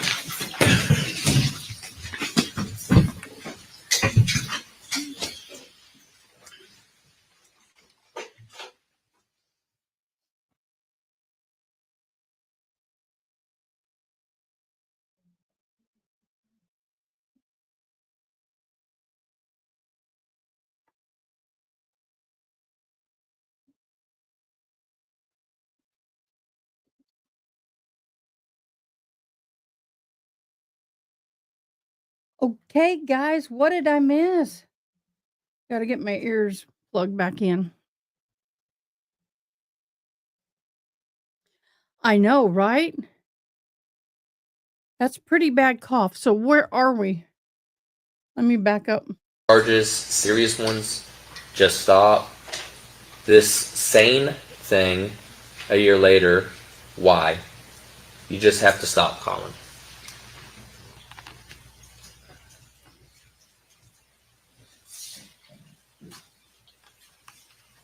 Now this one, True. Good there's a little point, different icon Pat. at the top. Can you tell Jerry what that is? That's an icon of the defendant with his name underneath of it as a contact. And what does this message say? From where it starts is you want to throw your, and I'm assuming that says life away Yes, like that's this and true. hurt me. I'll let everyone see you for who you are. All the comments and admissions made on Ring camera. You chose That's a very Colin good now, point. or you choose Colin now. Respond that you will be home by 10 a.m. today. That's in 2.5 hours. Or don't respond and go back to court. You choose as always. And that's the last read you get at 7:28 a.m. Remember that you chose not to respond and instead just read the text. Okay, guys, what we're seeing on my poll, by the way, we did a poll, and the poll was at this point, do you think Colin G is guilty and should receive maximum sentence? 74% of you said yes, and 26 said no. I'm ending the poll. Okay. There we go. That's poll is done. You were right. That's one thing that we've not talked about is the fact that he may not. Well, wait a minute. If he unalived his father, he may not have been getting the benefits. But if he was getting the Social Security up to 75% of the parent's Social Security, then that is why the mom would fight so hard to keep him in her custody as long as possible. But I'm not sure if he would be receiving that benefit if he unalived his father. He wasn't charged and found guilty, so under the law, they can't say couldn't get it. It's a delicate situation. Be Blazy, hello. What was father's job? Wasn't he military?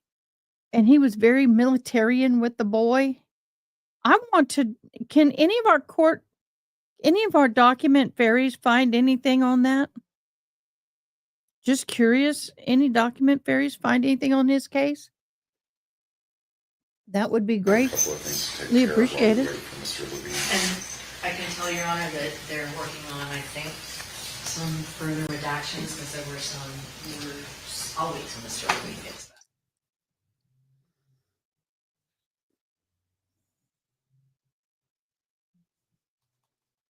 They are very close to disclosing who the unalived person was. I have to be honest.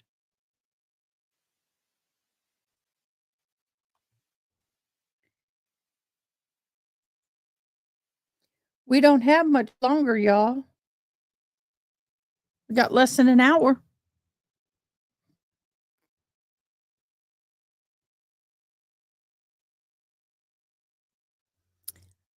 Probably not because he was a minor, number one, and number two, if he's a minor, it goes to his mother. His mother probably would pay it all back. I don't know.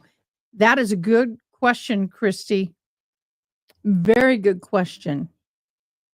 Depends on the state, I guess. No, that would be Social Security. Let me Google that.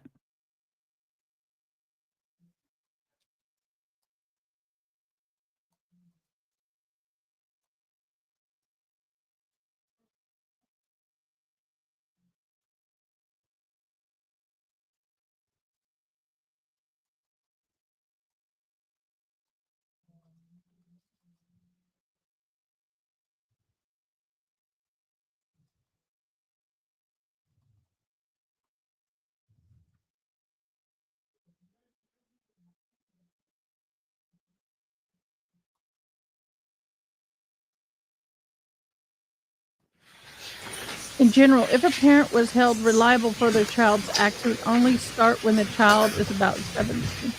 That's not what I want.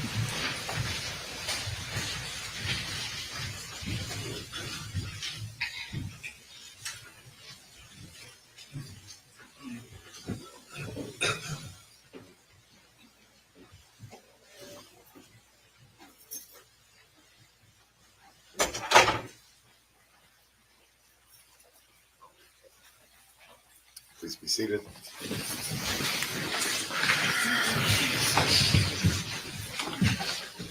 Story on cross. Yes, thank you. Detective Peters, I wanted to flesh out some of the things that you mentioned on your direct testimony. And that was included in the ring videos and the text messages. Okay. In the ring video from September 8th, It has nothing in there where about Kathy children is killing talking their about, parents. The you spouse know what he's doing at your house. unalives This is with another Susan. spouse, and the He's children playing will video inherit games where it. he's murdering and torturing people. Do you remember that? Yes. And her conversation implied that she sent some screenshots of that video game to Susan to prove her point. Yes. Right? And you've looked through the phone downloads? Yes. Okay, I'm going to approach and show you what's been marked as Defense Exhibit 1 and Defense Exhibit 2 and see if you recognize them. Yes. Okay. And do those appear to be the screenshots that accompanied the text regarding the video games that Collin was playing? Yes. Judge, I believe it's Defense Exhibit 1 and 2. Any objection despite it's your case right now? Oh, well, No, Judge, that's fine. I should have asked about doing things out of order. They are received. So this is Defense Exhibit 1. Take a minute. And do you know anything about this video game that's shown in the screenshot? That's a wee bit of a problem. It's a Roblox game, correct? Correct. Oh, I rated didn't read for that. Yep. kids, like Oh, as young All as ages 10, up all up to ages. adults play it. Right. But it's not limited to, say, adults only because of its violent nature or anything. Correct. And I'll show what's been admitted as Defense Exhibit 2. Same video game. Yes. So not quite as Kathy described it. Yes. Okay. Now I'm going to jump around a little bit. Going back to the house at 77 Hewlett Drive. You said that it did not appear that there had been a long, drawn-out fight throughout the house. Correct. But by the same token, if someone is being dragged throughout a house by their hair, wouldn't you expect they would be struggling against that? Would I expect there to be struggling? Yes. Unless they were going willingly with the person in Sure. throughout the house. Right. That's the other option. Yes. Right. So if somebody is being dragged unwillingly, and they are struggling, so let's assume that too, Mhm. you would expect items in the house to be disturbed. Possibly.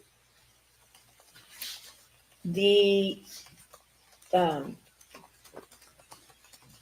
blood that was on the backpack that Kathy was seen wearing as she's leaving her house on September 8th. I want to talk a little bit about that. You do know that Collin's phone was found in his car, Yes. right? And the 911 call came from Kathy's phone, right? Yes. And that means that Collin had to use Kathy's phone to call 911 Yes. because he was the caller. Correct. And it's possible that Kathy's phone was in her backpack, and that Collin had to go into the backpack to find the phone to be able to make the phone call to 911. It's possible.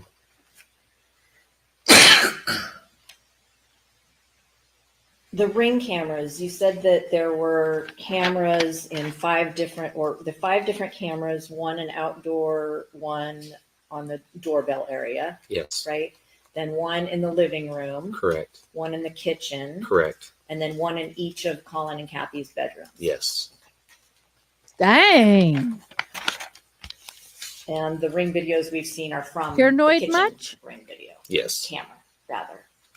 All right, so I have them, but I don't have them in the house Before like we get to that. more about those Ring videos, you could hear Kathy tell Collin to get out and not come home, correct? On September 7th? Yes. And she told him not to come back even if he was bawling his eyes out, right? Yes. And she Yes. made him or told him to give her his house keys, right? Give her keys. Give her the house keys Yes. and leave them there. Yes. And then from the living room video camera, you can actually see her locking the door behind Collin after he goes outside, correct? Yes. So he would not have been able to get back in that locked door. Unless there's another key outside that I'm not aware of. The living room video, the living room camera actually faces towards the kitchen. So it's almost the same view, but from the opposite direction. Right. There was a point where Kathy was waving her hand in front of, it looked like the TV, but it would also have been in front of the Ring camera. Yes. Right before she says, and it's all being recorded on my Ring video. Yes. Okay. So she clearly knows how to make sure that some things are captured on that Ring camera. Yes. Now, the clips that were shown to the jury both yesterday and today, those aren't everything that happened from September 7th and September 8th, are they? No. I'll get to those in a minute. I'm sorry I'm not being very organized here, but before I get to those Ring videos, I want to talk She a little bit didn't about the text unalive him. She's going to messages. receive Right, benefits. so this is sort of a different version of the text messages between Kathy and Collin. It's been marked as Defense Exhibit 3. I'm going to approach and see if you recognize it. It's just in a little bit more readable format. Thank you. Yes, I recognize this. Yes. And even though it's not my case, I'd like to admit into evidence Defense Exhibit 3. Any objection? No objection. It is received. All right. I'm going to talk about some of the things that Kathy told to Collin over text message.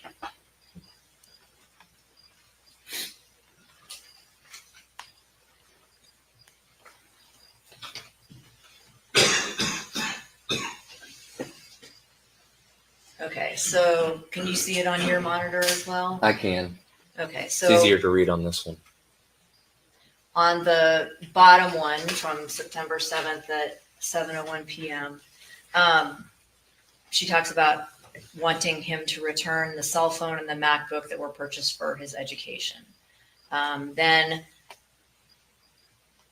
she said you don't have I permission to struggle be at with work, that. which is a probation violation because you refused to your Now, if I had a child that was having people over for intimate acts all the time and they're 12, 13, 14, 15, and I had to go to work, yeah, I might put a nanny cam in there for that reason. But for someone his age, when he's not doing anything like that, I don't know. There would have to be dire. It would have to be dire for me to do that. And I would inform the child that it was being done. But for him, interesting. chores for the day. Are you aware of any probation condition that required him to not be at work? No. Okay. So obviously not an accurate statement, right? Then she says, you violated your probation by having physical contact with me.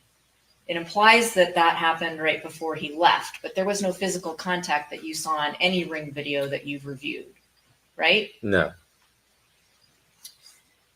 I'm in fear for my safety and the safety of the vehicle which you took in, which is in my name. I am canceling the car insurance policy until you are 18. You may not drive the Jetta as long as my name is on the title insurance. So right there, she's telling him it's illegal for him to drive his car, right? Right. But then she turns around and says, drive home right now or you're going to be in trouble. Yes. Do you know if she ever did cancel his insurance? I do not have proof that she canceled his insurance, no.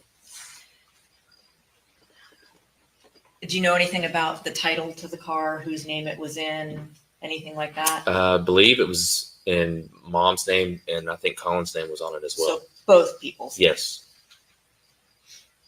You are being withdrawn from college as you have shown yourself to be capable of be capable of taking care of chores around the house, and then she lists them. So she was going to prevent him from continuing his college education over chores. At least that's what she claimed. It appears that way in text.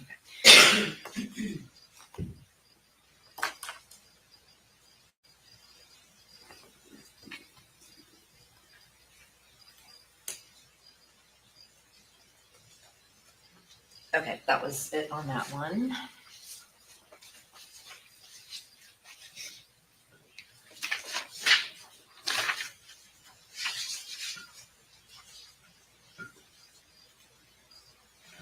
Here it says that it's 8:28. I'm reporting the Jetta stolen. You can't drive the car without insurance and without parental consent. Do you know if she ever reported the Jetta stolen? I don't have proof of that, no. And was it even stolen? No. Because his name's on the title.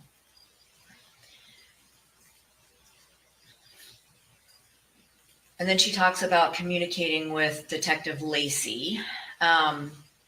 You're aware that he had been communicating with Detective Lacey Zanoniani and that she encouraged him to stay at Susan's house. Yes, through text message. And Kathy actually talked with Detective Lacey by phone on the 8th before she went to Auburndale, right? Yes. And Detective Zanoniani told her to stay home. You don't need to go up there. Let Collin stay with Susan. I don't know if it's those exact words, but something of that context, yes. Then right here, Kathy is threatening to close his Bank of America account so he doesn't have access to, say, money to put gas in his car, right? Thank you, Haley Mao. Well, I don't know the reason, but it is saying I am closing your bank account since it's tied to my name. Okay.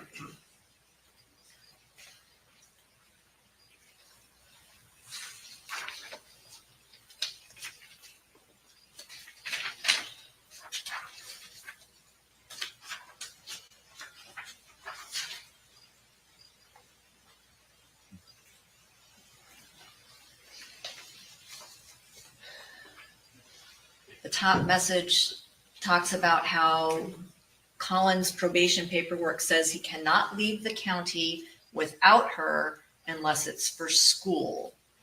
There was a screenshot of the pink paper that we talked about that specifically says he can leave the county to visit his grandmother, Susan Detman, right? Yes. Okay.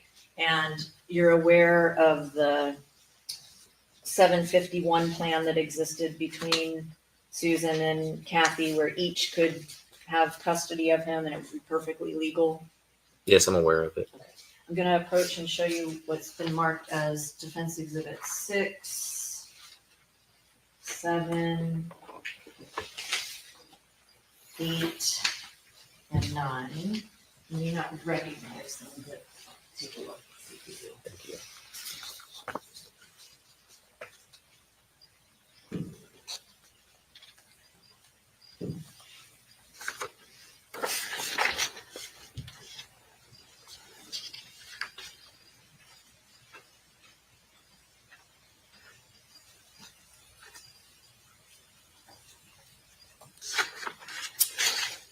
So this would be the 751. This is the first time I'm seeing it, but I'm aware of it. Yes, ma'am.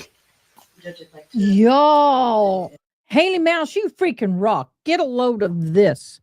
This was filed in the courts, in the District Court of Lincoln County, in the marriage of Charles Griffith and Kathleen Griffith, the responses of emergency motion for child therapy, application for writ of habeas corpus motion to order prohibiting petitioner from contacting the respondent, meaning the father contacting the mother, outside a co-parenting app. And it says, they have petitioner denies paragraph 14. Yeah. But listen to this. The minor child is terrified of attending a public school due to the mother's threat to call authorities and claim that the child is likely to be a school-led shooter. The respondent has made repeated threats to have the minor child put in foster care. This is the mother had made repeated threats to put this child in foster care. The minor is afraid of the respondent, will access his school records and speak to his teachers in order to identify his friends, which she will then use that get sensei get girl. She does this every night. She wants to go home, so she gets in my way. To use this information to contact their parents and raise false alarm or sabotage in the social life. The petitioner, the father, is willing to obtain the services of another counsel. The minor child is not comfortable with the counsel that was provided to him. So he has requested another counsel. I'm sorry, I'm trying to keep the heat on my hips. The petitioner did not and would not monitor, or a petitioner being the father, did not, would not monitor. I don't know if this is going to come into court. This is good. Petitioner is obliged to serve. Wait. The petitioner did not and would not monitor or attempt to influence any session between the child and Mary Brazier. Miss Brazier observed the child being anxious and nervous. It was due to his fear of his mother, not his father.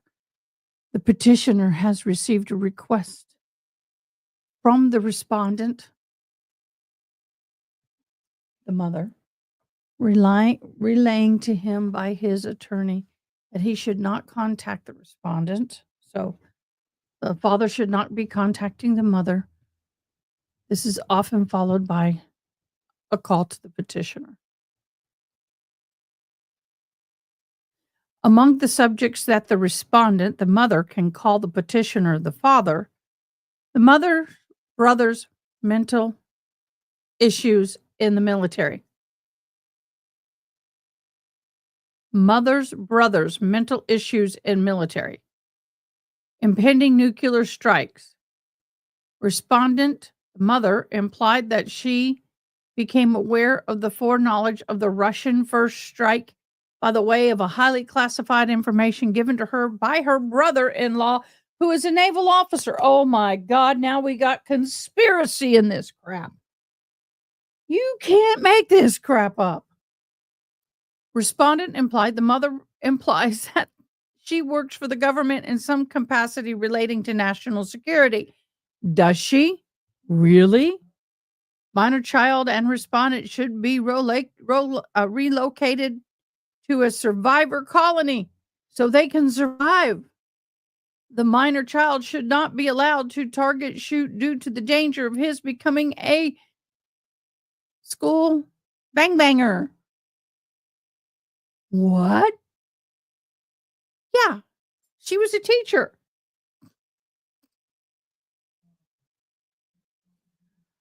The child is concerned that his mother is attempting to portray him as not normal.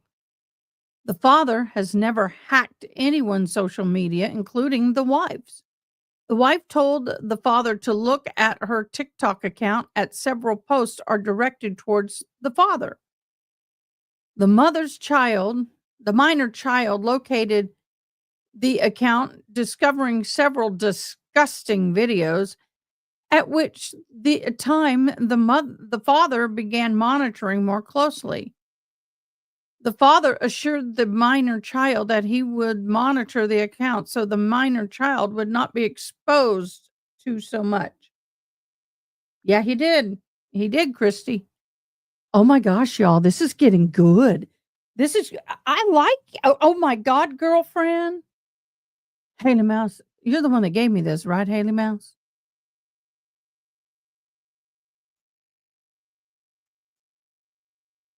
Future, I'm sorry, Future, you gave me this. The mother was involuntarily committed for suicide, self-unaliving ideations in June 2021 and committed on October or November after making threats to include the unaliving,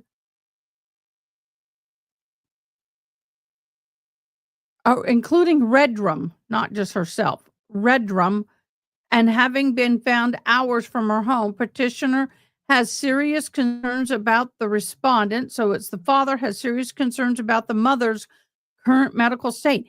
What if she talked her son into doing it? Wherefore, promises concern the father prays upon the hearing to cause court to dismiss the emergency motion for child therapy application written habeas. Okay. Yeah.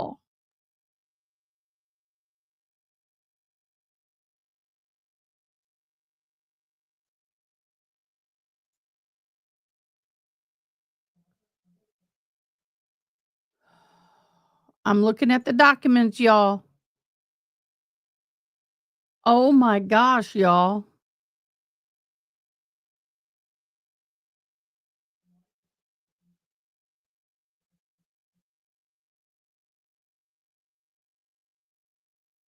They went through several attorneys.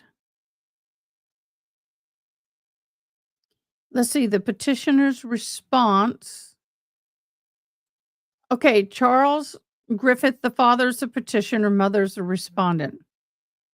Now, here comes a petitioner, regarding two numerical allegations.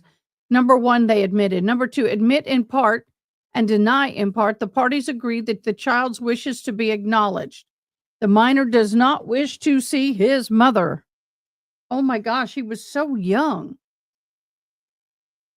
Furthermore, throughout the time, the respondent has been mentally and emotionally, the mother, has been mentally and emotionally unstable, has abused drugs and alcohol, and has been self-unaliving desires and was committed to inpatient mental health. They admit that the father was not allowed phone conversations since the wife texted the child and had written self-harm notes in May of 2020. So in 2020, she gave her son a note confessing that she wanted to self-harm. The respondent has also used such opportunities to encourage the child to contact others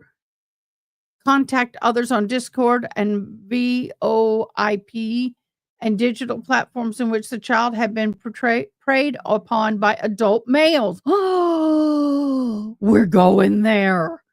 Respondent has impersonated an adult male on Xbox Live and tried to encourage a plan for a child to run away. The mother impersonated an adult male on Xbox Live and tried to encourage a plan for her child to run away. What?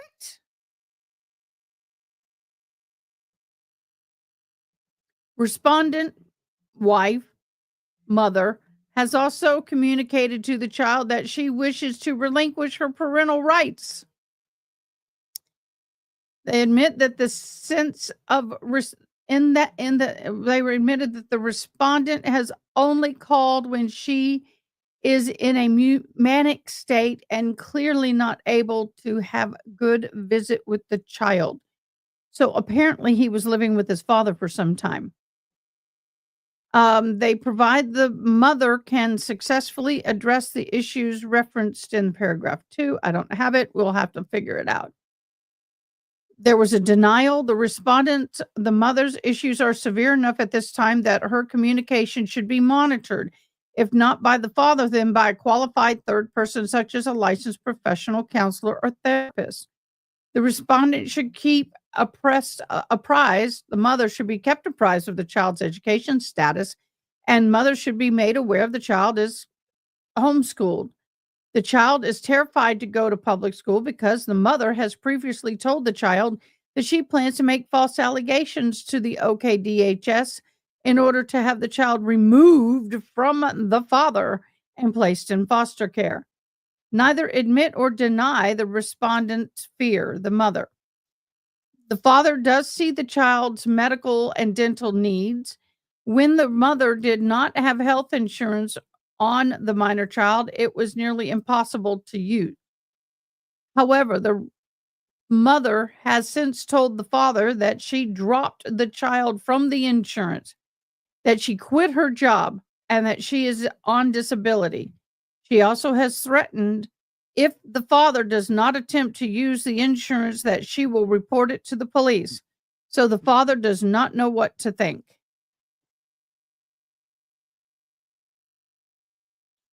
Y'all.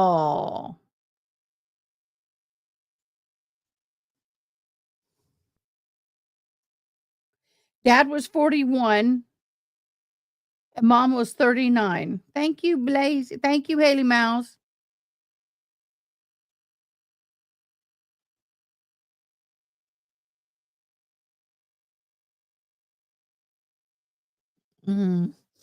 So many questions. That would be wonderful, but he's still a minor, so that may not happen.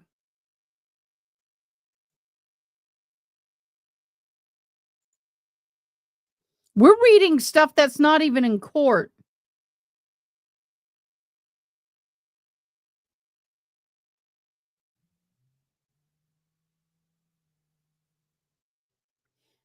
She is.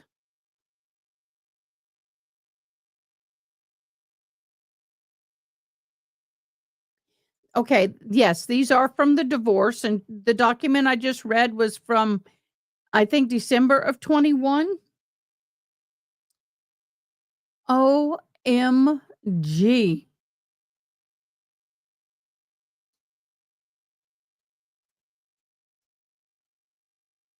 You're eating hers.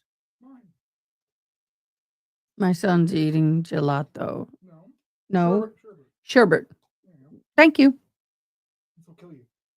Oh, it's got lemon in it. Dang it. I'm deadly allergic to the citrus. Delicious. So I guess that's dinner. For me, yes. There's a lot of those in the freezer. I need to come on now. I've lost weight. Don't do that to me. So there is I'm looking at this. 10 pages.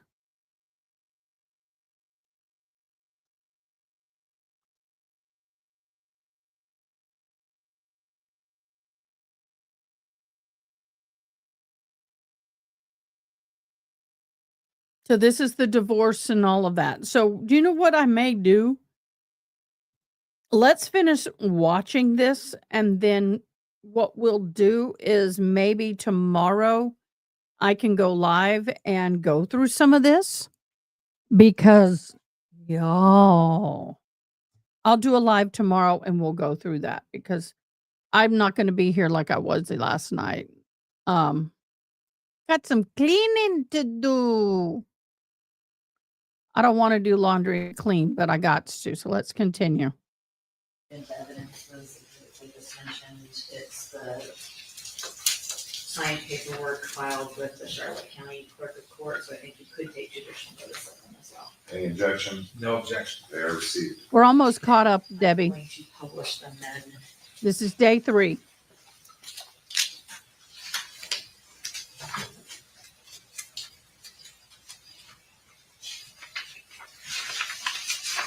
So the first document is a co-petition to establish temporary custody of minor children by extended family.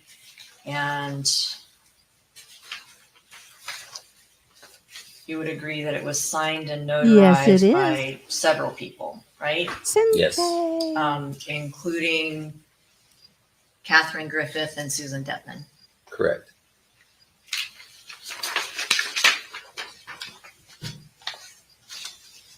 You gave The next the document first link doesn't is open. entitled Agreement and Consent to a Petition under 751.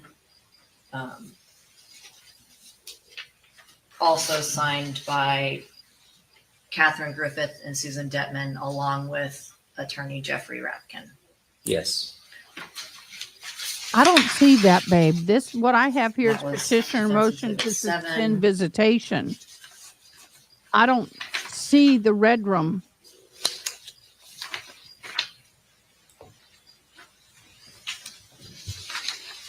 Defense Exhibit Probably 9 is the acknowledgement of service of these documents signed by Catherine Griffith.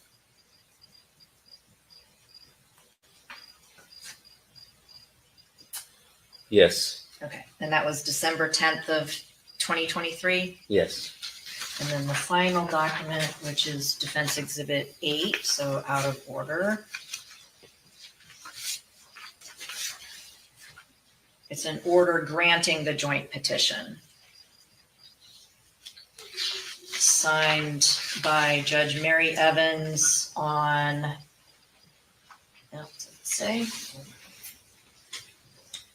What was filed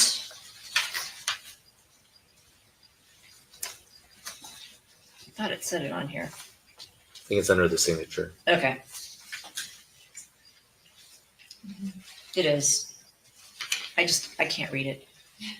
January something of 2024, I believe. Yeah, thank you, everyone. January of 2024. Okay, suffice it to say that everybody was on board with both Susan and Kathy being able to make decisions for Collin and have custody of him. It appeared so, yes.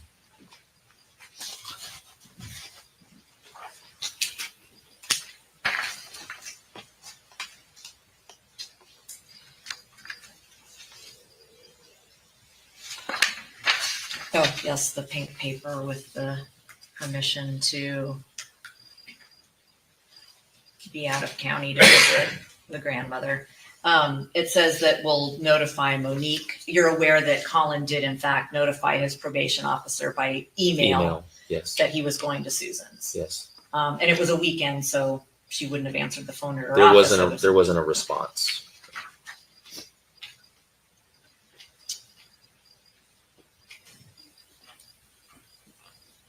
And then Kathy says that she's going to call the police and send them. She didn't ever call the police that you know of to send them to pick Collin up. Not to my knowledge, no.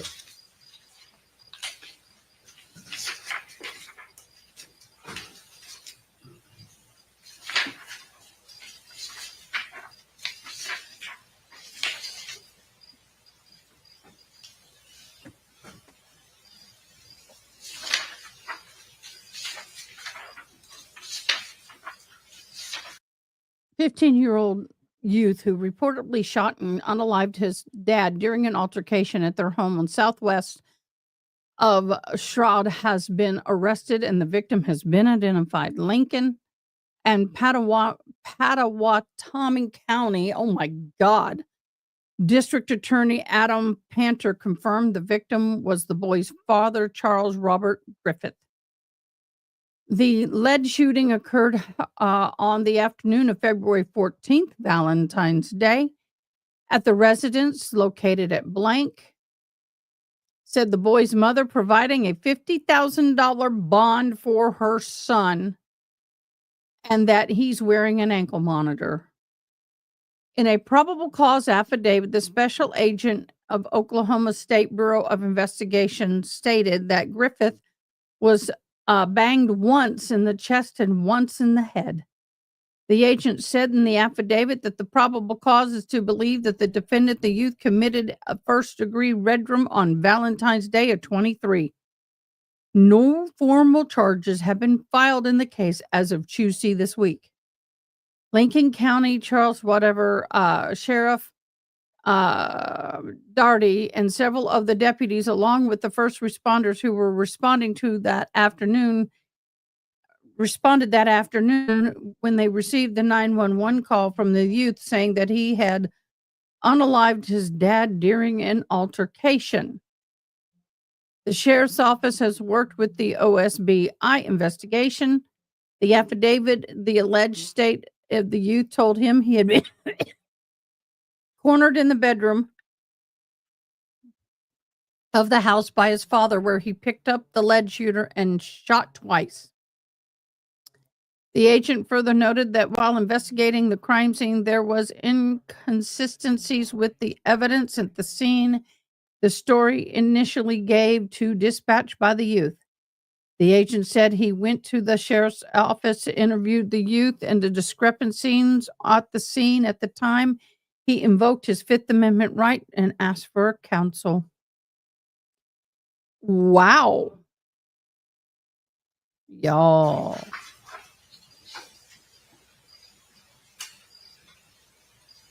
Not very big age. Okay. Then there's some texts about selling his car. Wait, who had a baby at and 13? it's right here.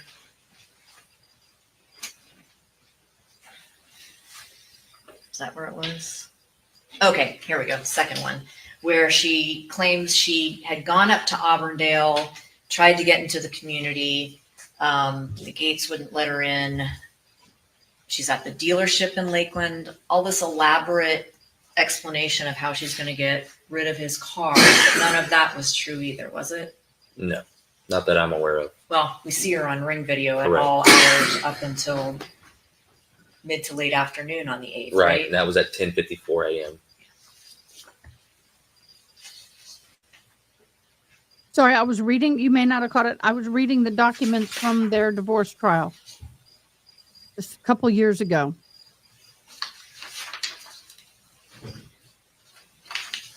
Here she talks about So how old Epic was she when Towing. she So had she even him? comes up with the name of a tow company. Was she that's gonna that go young? Pick up the car, and a specific amount of time within which they'll be there. That wasn't true either, was it? I don't have proof that she called a towing company. No. Or that a towing company showed up. Debbie, No. please In Auburn, do yeah. I not don't have proof of spoil that, it. no. We haven't heard that part yet, have we? So suffice it to say, a lot of the things Okay, that that's Kathy not too. claimed That's were just young, but simply not that untrue. young. Empty threats, yeah. Are you aware of some texts between Kathy and Collin in late August of 2024 where she tells him that Colin's she's older brother. feeling down again and is maybe going to go into a facility for a while? Yes. Okay, so I'm going to approach and show you what's been marked as defense exhibits 4 and 5. No, we have not.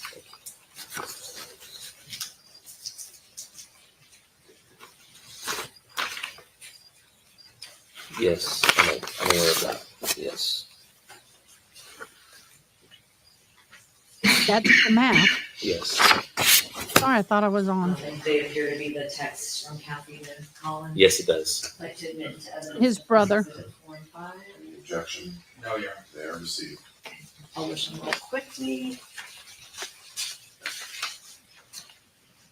So down here on 7/24, no, that's not the one. Oh, that was the one. So it wasn't. That's what I a week or so understood. before. It was over a month before. But she's telling her son, just so you know, I'm not doing so good. I just had a long conversation with my mom, and she was basically my mom. She told me that she has stage 3 cancer. She's in Georgia, and she's not going to help me with a DVC. Do you know what DVC is? It's a Disney Vacation Club. Oh, I know what that is, but I didn't know the abbreviation for it. And that she So now is he saying his mama has cancer? could care less. And so in response, I got really upset and quit my job. And sorry, so this was not related to her mental health. It was about her quitting her job. Are you aware that she actually quit her job or did not quit her job? I'm not aware. I don't have proof she quit her job.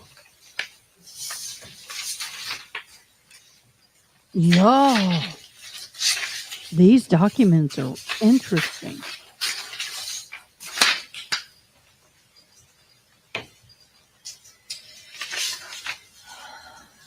And then also on July 24th, Kathy talks about how she sold the house and that this story about how somebody has assumed the mortgage and she was going to move out.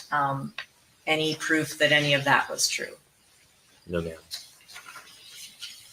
And on Defense Exhibit 5,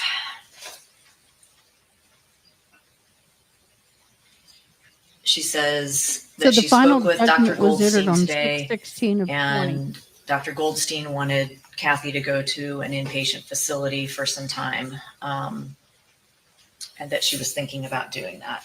So that's what we were talking about Kathy communicating her mental health issues with her son. Intensive therapy, it says, yes. But inpatient for 72 hours or so. It was filed. It was just Yes. on May 21st of 2020.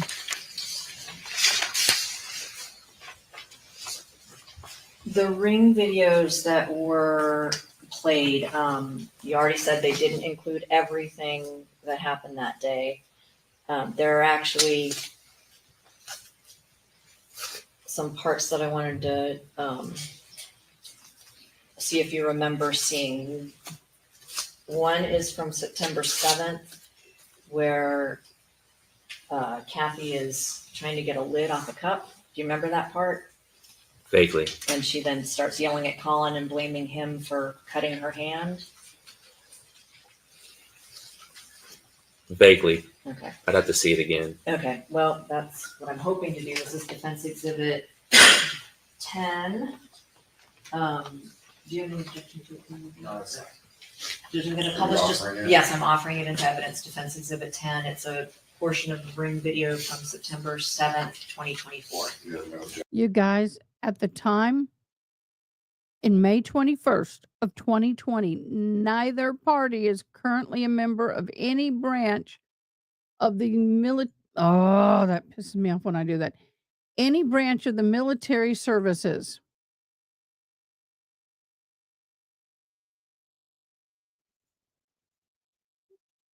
So, as of May, neither party is currently a member of any branch of the United States Armed Services, nor were they 30 days prior to filing for the petition of dissolution of marriage.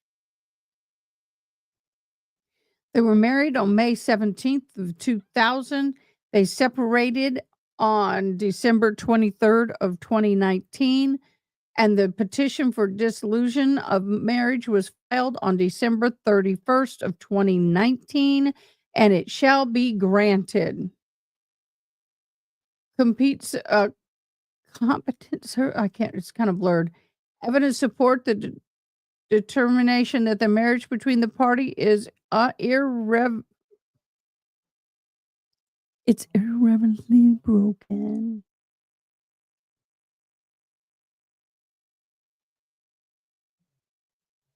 So she testifies that at that time she is not pregnant, so she can't come back at him.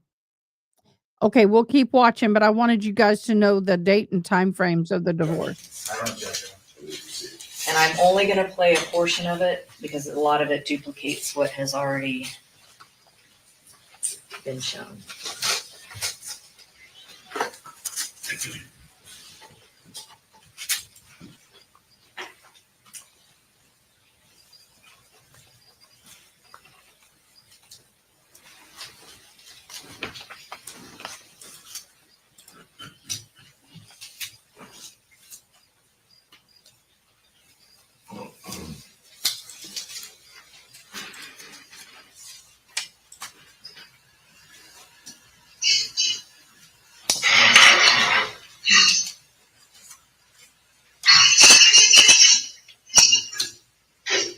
FYI, the father shall have sole custody of the child, although the word custody was deleted because that word in Florida does not.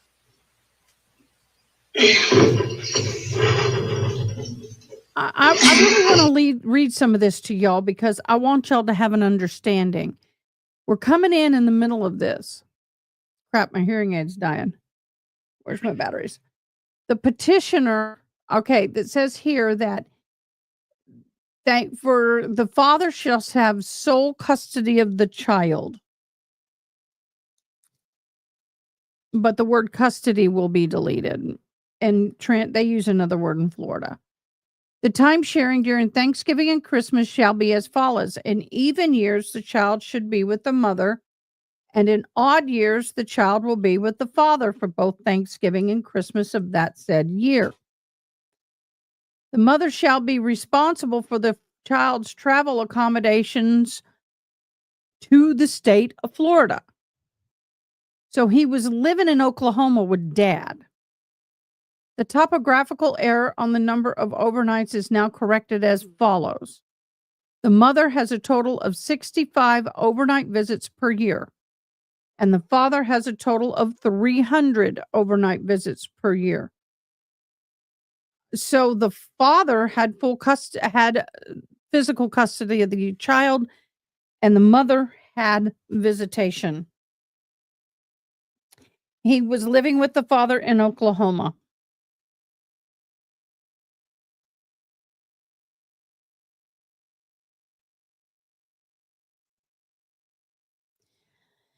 Possible.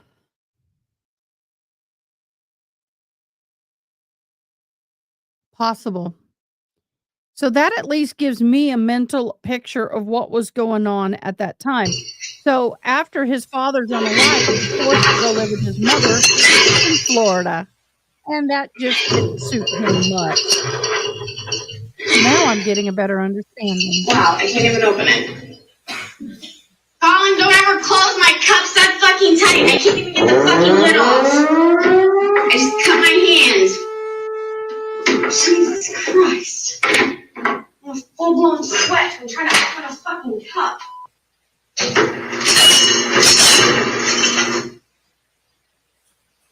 In that clip, does it appear that Kathy actually cut her hand? Doesn't appear so. Interesting. Thanks for the warning. That cat got me right on the inside of that And then nose, finally right there with her on toenail. September 8th, And we right saw here. a lot of clips of Kathy on the phone with a variety of people, right? Yes. Do you remember got my button ready portion that was left out of the exhibit that was already entered into evidence where Kathy says it's not about to be a threat, it's about to be real shortly before she leaves the house? I think that was played. I think that was played from the kitchen. There's two areas that you can get that same audio from, the living room and the kitchen. I think that was played. Okay. Well, I'm going to play it again just in case. Yes, ma'am. Aw, This is Defense Haley. Exhibit 11 from September 8th. Come back I and would like to later. offer We're almost evidence done, darling. portion of it. The We objection are like only is 15 minutes from done, babe. Can you wait? 21:30. Don't forget to do the I like if you haven't already. We may not get to that section today. We'll see.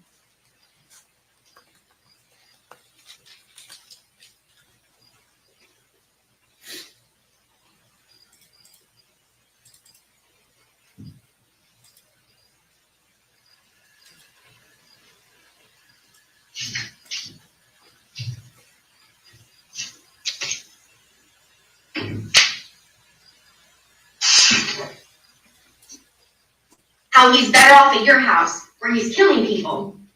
Pretend and making fun of it. And kidnapping them and having them tied to little chairs while he tortures them and kills them with other people in this thing story that he has. I sent you the pictures. What? It's 21:30. That's okay.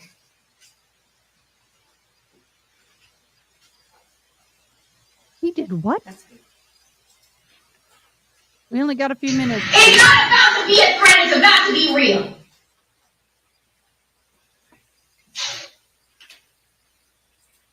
And I apologize if that had already Gotcha. been played. Yeah, it was played on the other one.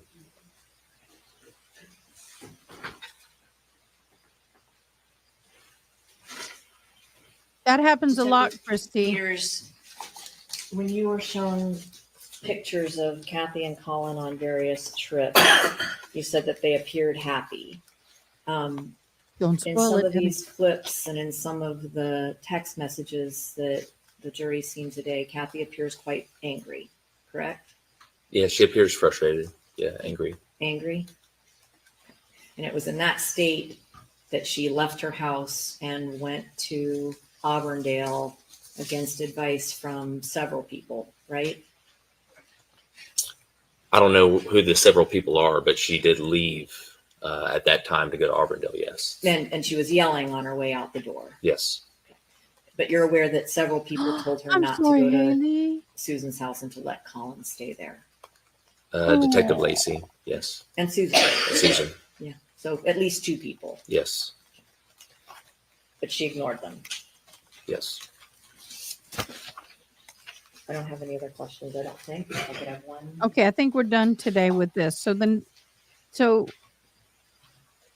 tomorrow, I think what I'll do is I'll pull up all these papers, get them organized, and we'll go read all of it. Nothing further, Judge. Is the witness release? Yes, sir. For today. All right.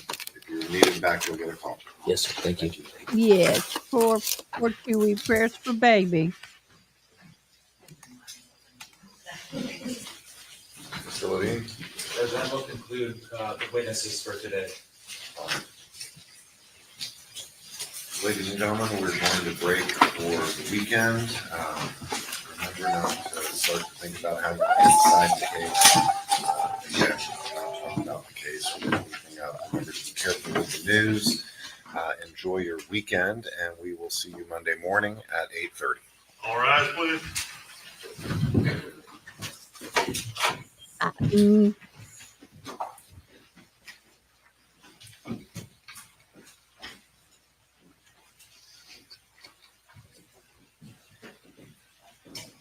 ready to go home, baby? Hey, Mom, I've been ready to go home. See that little tail behind me? You use that tail. Come here. Touch. Over here.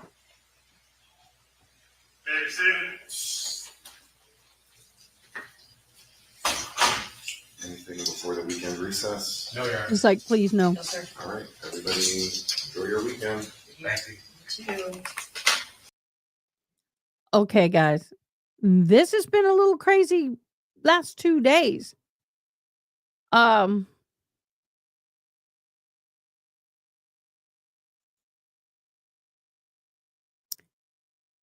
Yeah.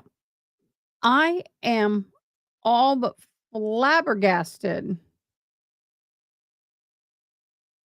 at when we came into this case.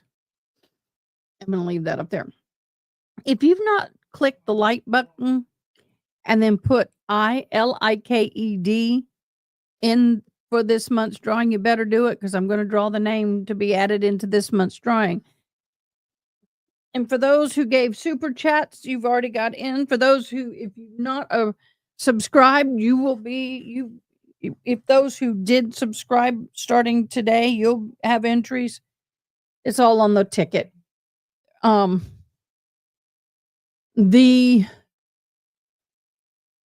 When we came into this trial and we heard the opening statements, we heard the defense really pulverizing the character of the mother. And I don't like doing that because she's not there to defend herself. And for me, that was a little bit much, if you know what I mean. But the more we hear and the more I read, poor kid, the hell this kid lived through. Ew. Prayers, babe. Been there, done that. I came out of my bedroom and my kitchen had thousands, and I mean not, it was a swarm of termites in my kitchen, and we had to hire somebody. Oh, Sensei, no. Over here. Thank you. She wants to get right under my feet, and you can sit next to me. Yes. So anyway, as I was saying, this boy was really mentally abused. This woman is off the freaking charts, in my humble opinion. And I'm why is he not up for mental? Why are they not? Oh, gosh, this is just horrendous. It's better without him. Why are they not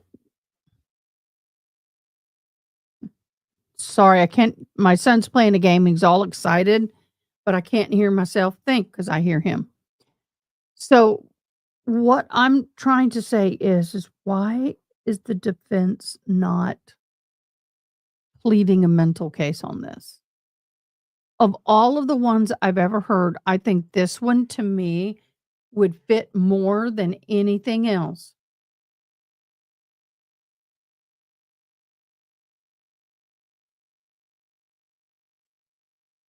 Oh my God, you were live when it happened? Yeah, when they swarm, it's big time. Oh, there you go, Haley Mouse. Let me open it.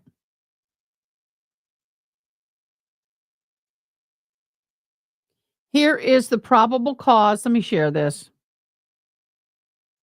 I'll share this before we go.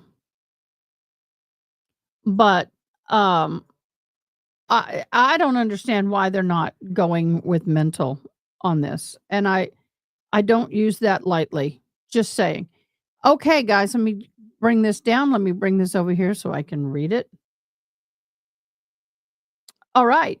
The District Court of 23rd Judicial District Court of State of Oklahoma, sitting in for the Lincoln County, Oklahoma, Griffith, Collin, Riley. February 17th of 23, undersigned upon oath disposed the state as following to wit. Affidavit has probable cause to believe the defendant committed the following: one count of first-degree redrum as a felony, which occurred in Lincoln County, Oklahoma on or about February 14th of 23. Your affidavit is a special agent of the Oklahoma. Your affidavit is a special agent in the Oklahoma State Bureau of Investigation assigned to this investigation division. On February 14th of 23, Sheriff Darty of Lincoln County and the office with Lincoln County, Oklahoma requested an OSBI investigation assistance in a homicide that occurred on blank, blank, blank, blank. February 14th at approximately 1300 hours, 1 o'clock, the Lincoln County Dispatch received a 911 call from an above mentioned defendant reporting that he had unalived his father, Charles Griffith. The defendant stated that he'd been in an argument and Charles had pulled a sharp object that begins with a K on him and chased him through the house. The defendant stated that he'd been cornered in the bedroom by his father, where he picked up a lead shooter and released 2 pieces of lead. While the investigation of the crime scene is there with inconsistencies in the evidence on the scene and the story initially given to the dispatch by the defendant, the affidavit went to the sheriff's department to interview the defendant on the discrepancies of the scene. At the time, let me get my ears. There we go. That way I don't hear my son so much, but I don't feel it. Charles was shot once in the chest and once in the head. He was pronounced dead or unalived or whatever at this point on Valentine's Day of 23. Based on the affidavit, any attachments there to your affidavit, or whatever. So that's the affidavit. Wow.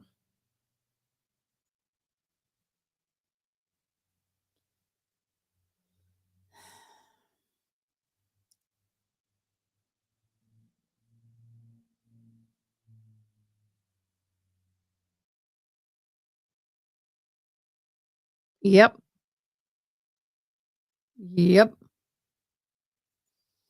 That's one thing, though. He kept telling them.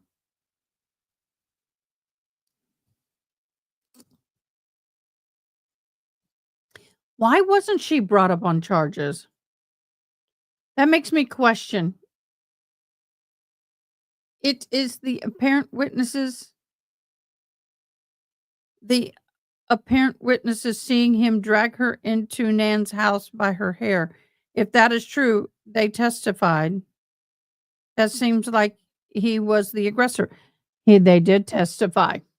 He was the aggressor. She was screaming. She was flailing her arms, but she was not trying to hit him or harm him. So, yes, he did. Y'all, we're going to have some fun reading tomorrow.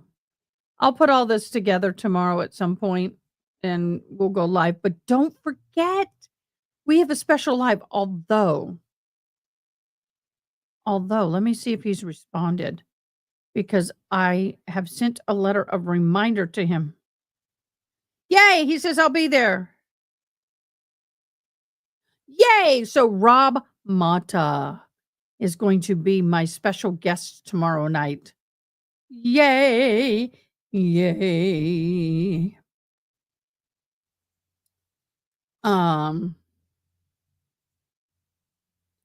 Respond.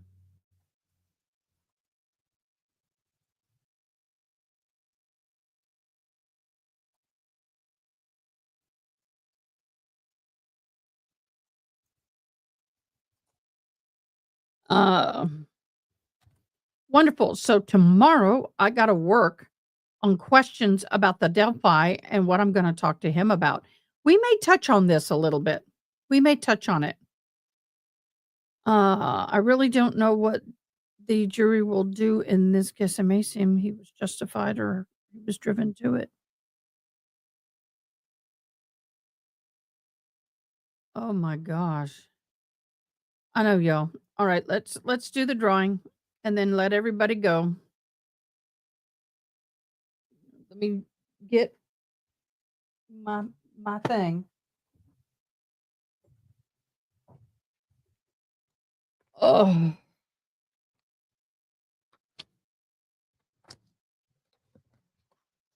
Oh. Okay. All right, these are all the ones that liked. I really don't know what the jury will do in this case. I see. Yeah. To me, I don't know what I would do in this case. I got to say that. I don't know what I would do in this case because it is so freaking sad.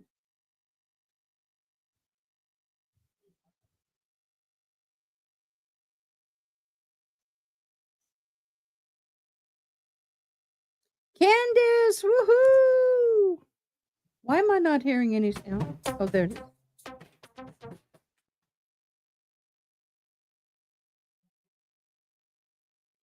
Candace Hoff, you are entered. You won today, so you'll be entered. Woohoo! Congrats. Everybody else, keep trying. Y'all all will get credit when you do all the things on the bottom. I can't say it all. It's been 9 hours today, so we're doing good. Yesterday was an almost 13-hour. Okay, guys, I'm going to bid you farewell. So long. Farewell. I hate to say goodbye.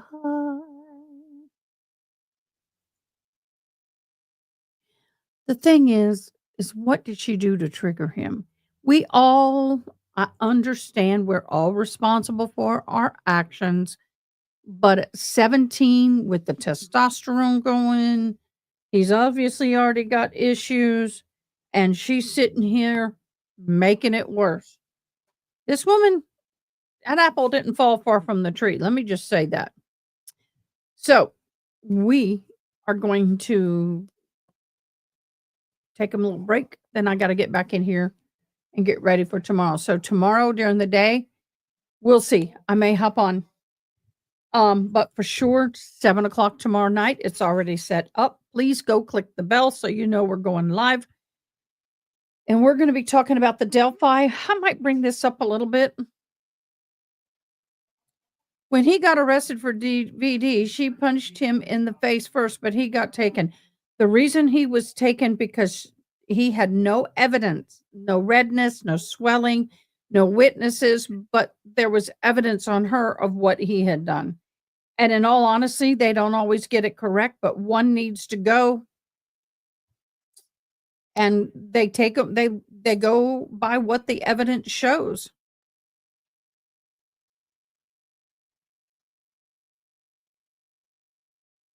You're welcome, Haley Mouse. I love all of y'all and I appreciate you.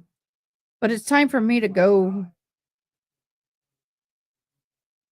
Yes, I will be live tomorrow with Bob Mata. and it's already set up. So come join us. Please come join us. Let's have a strong showing.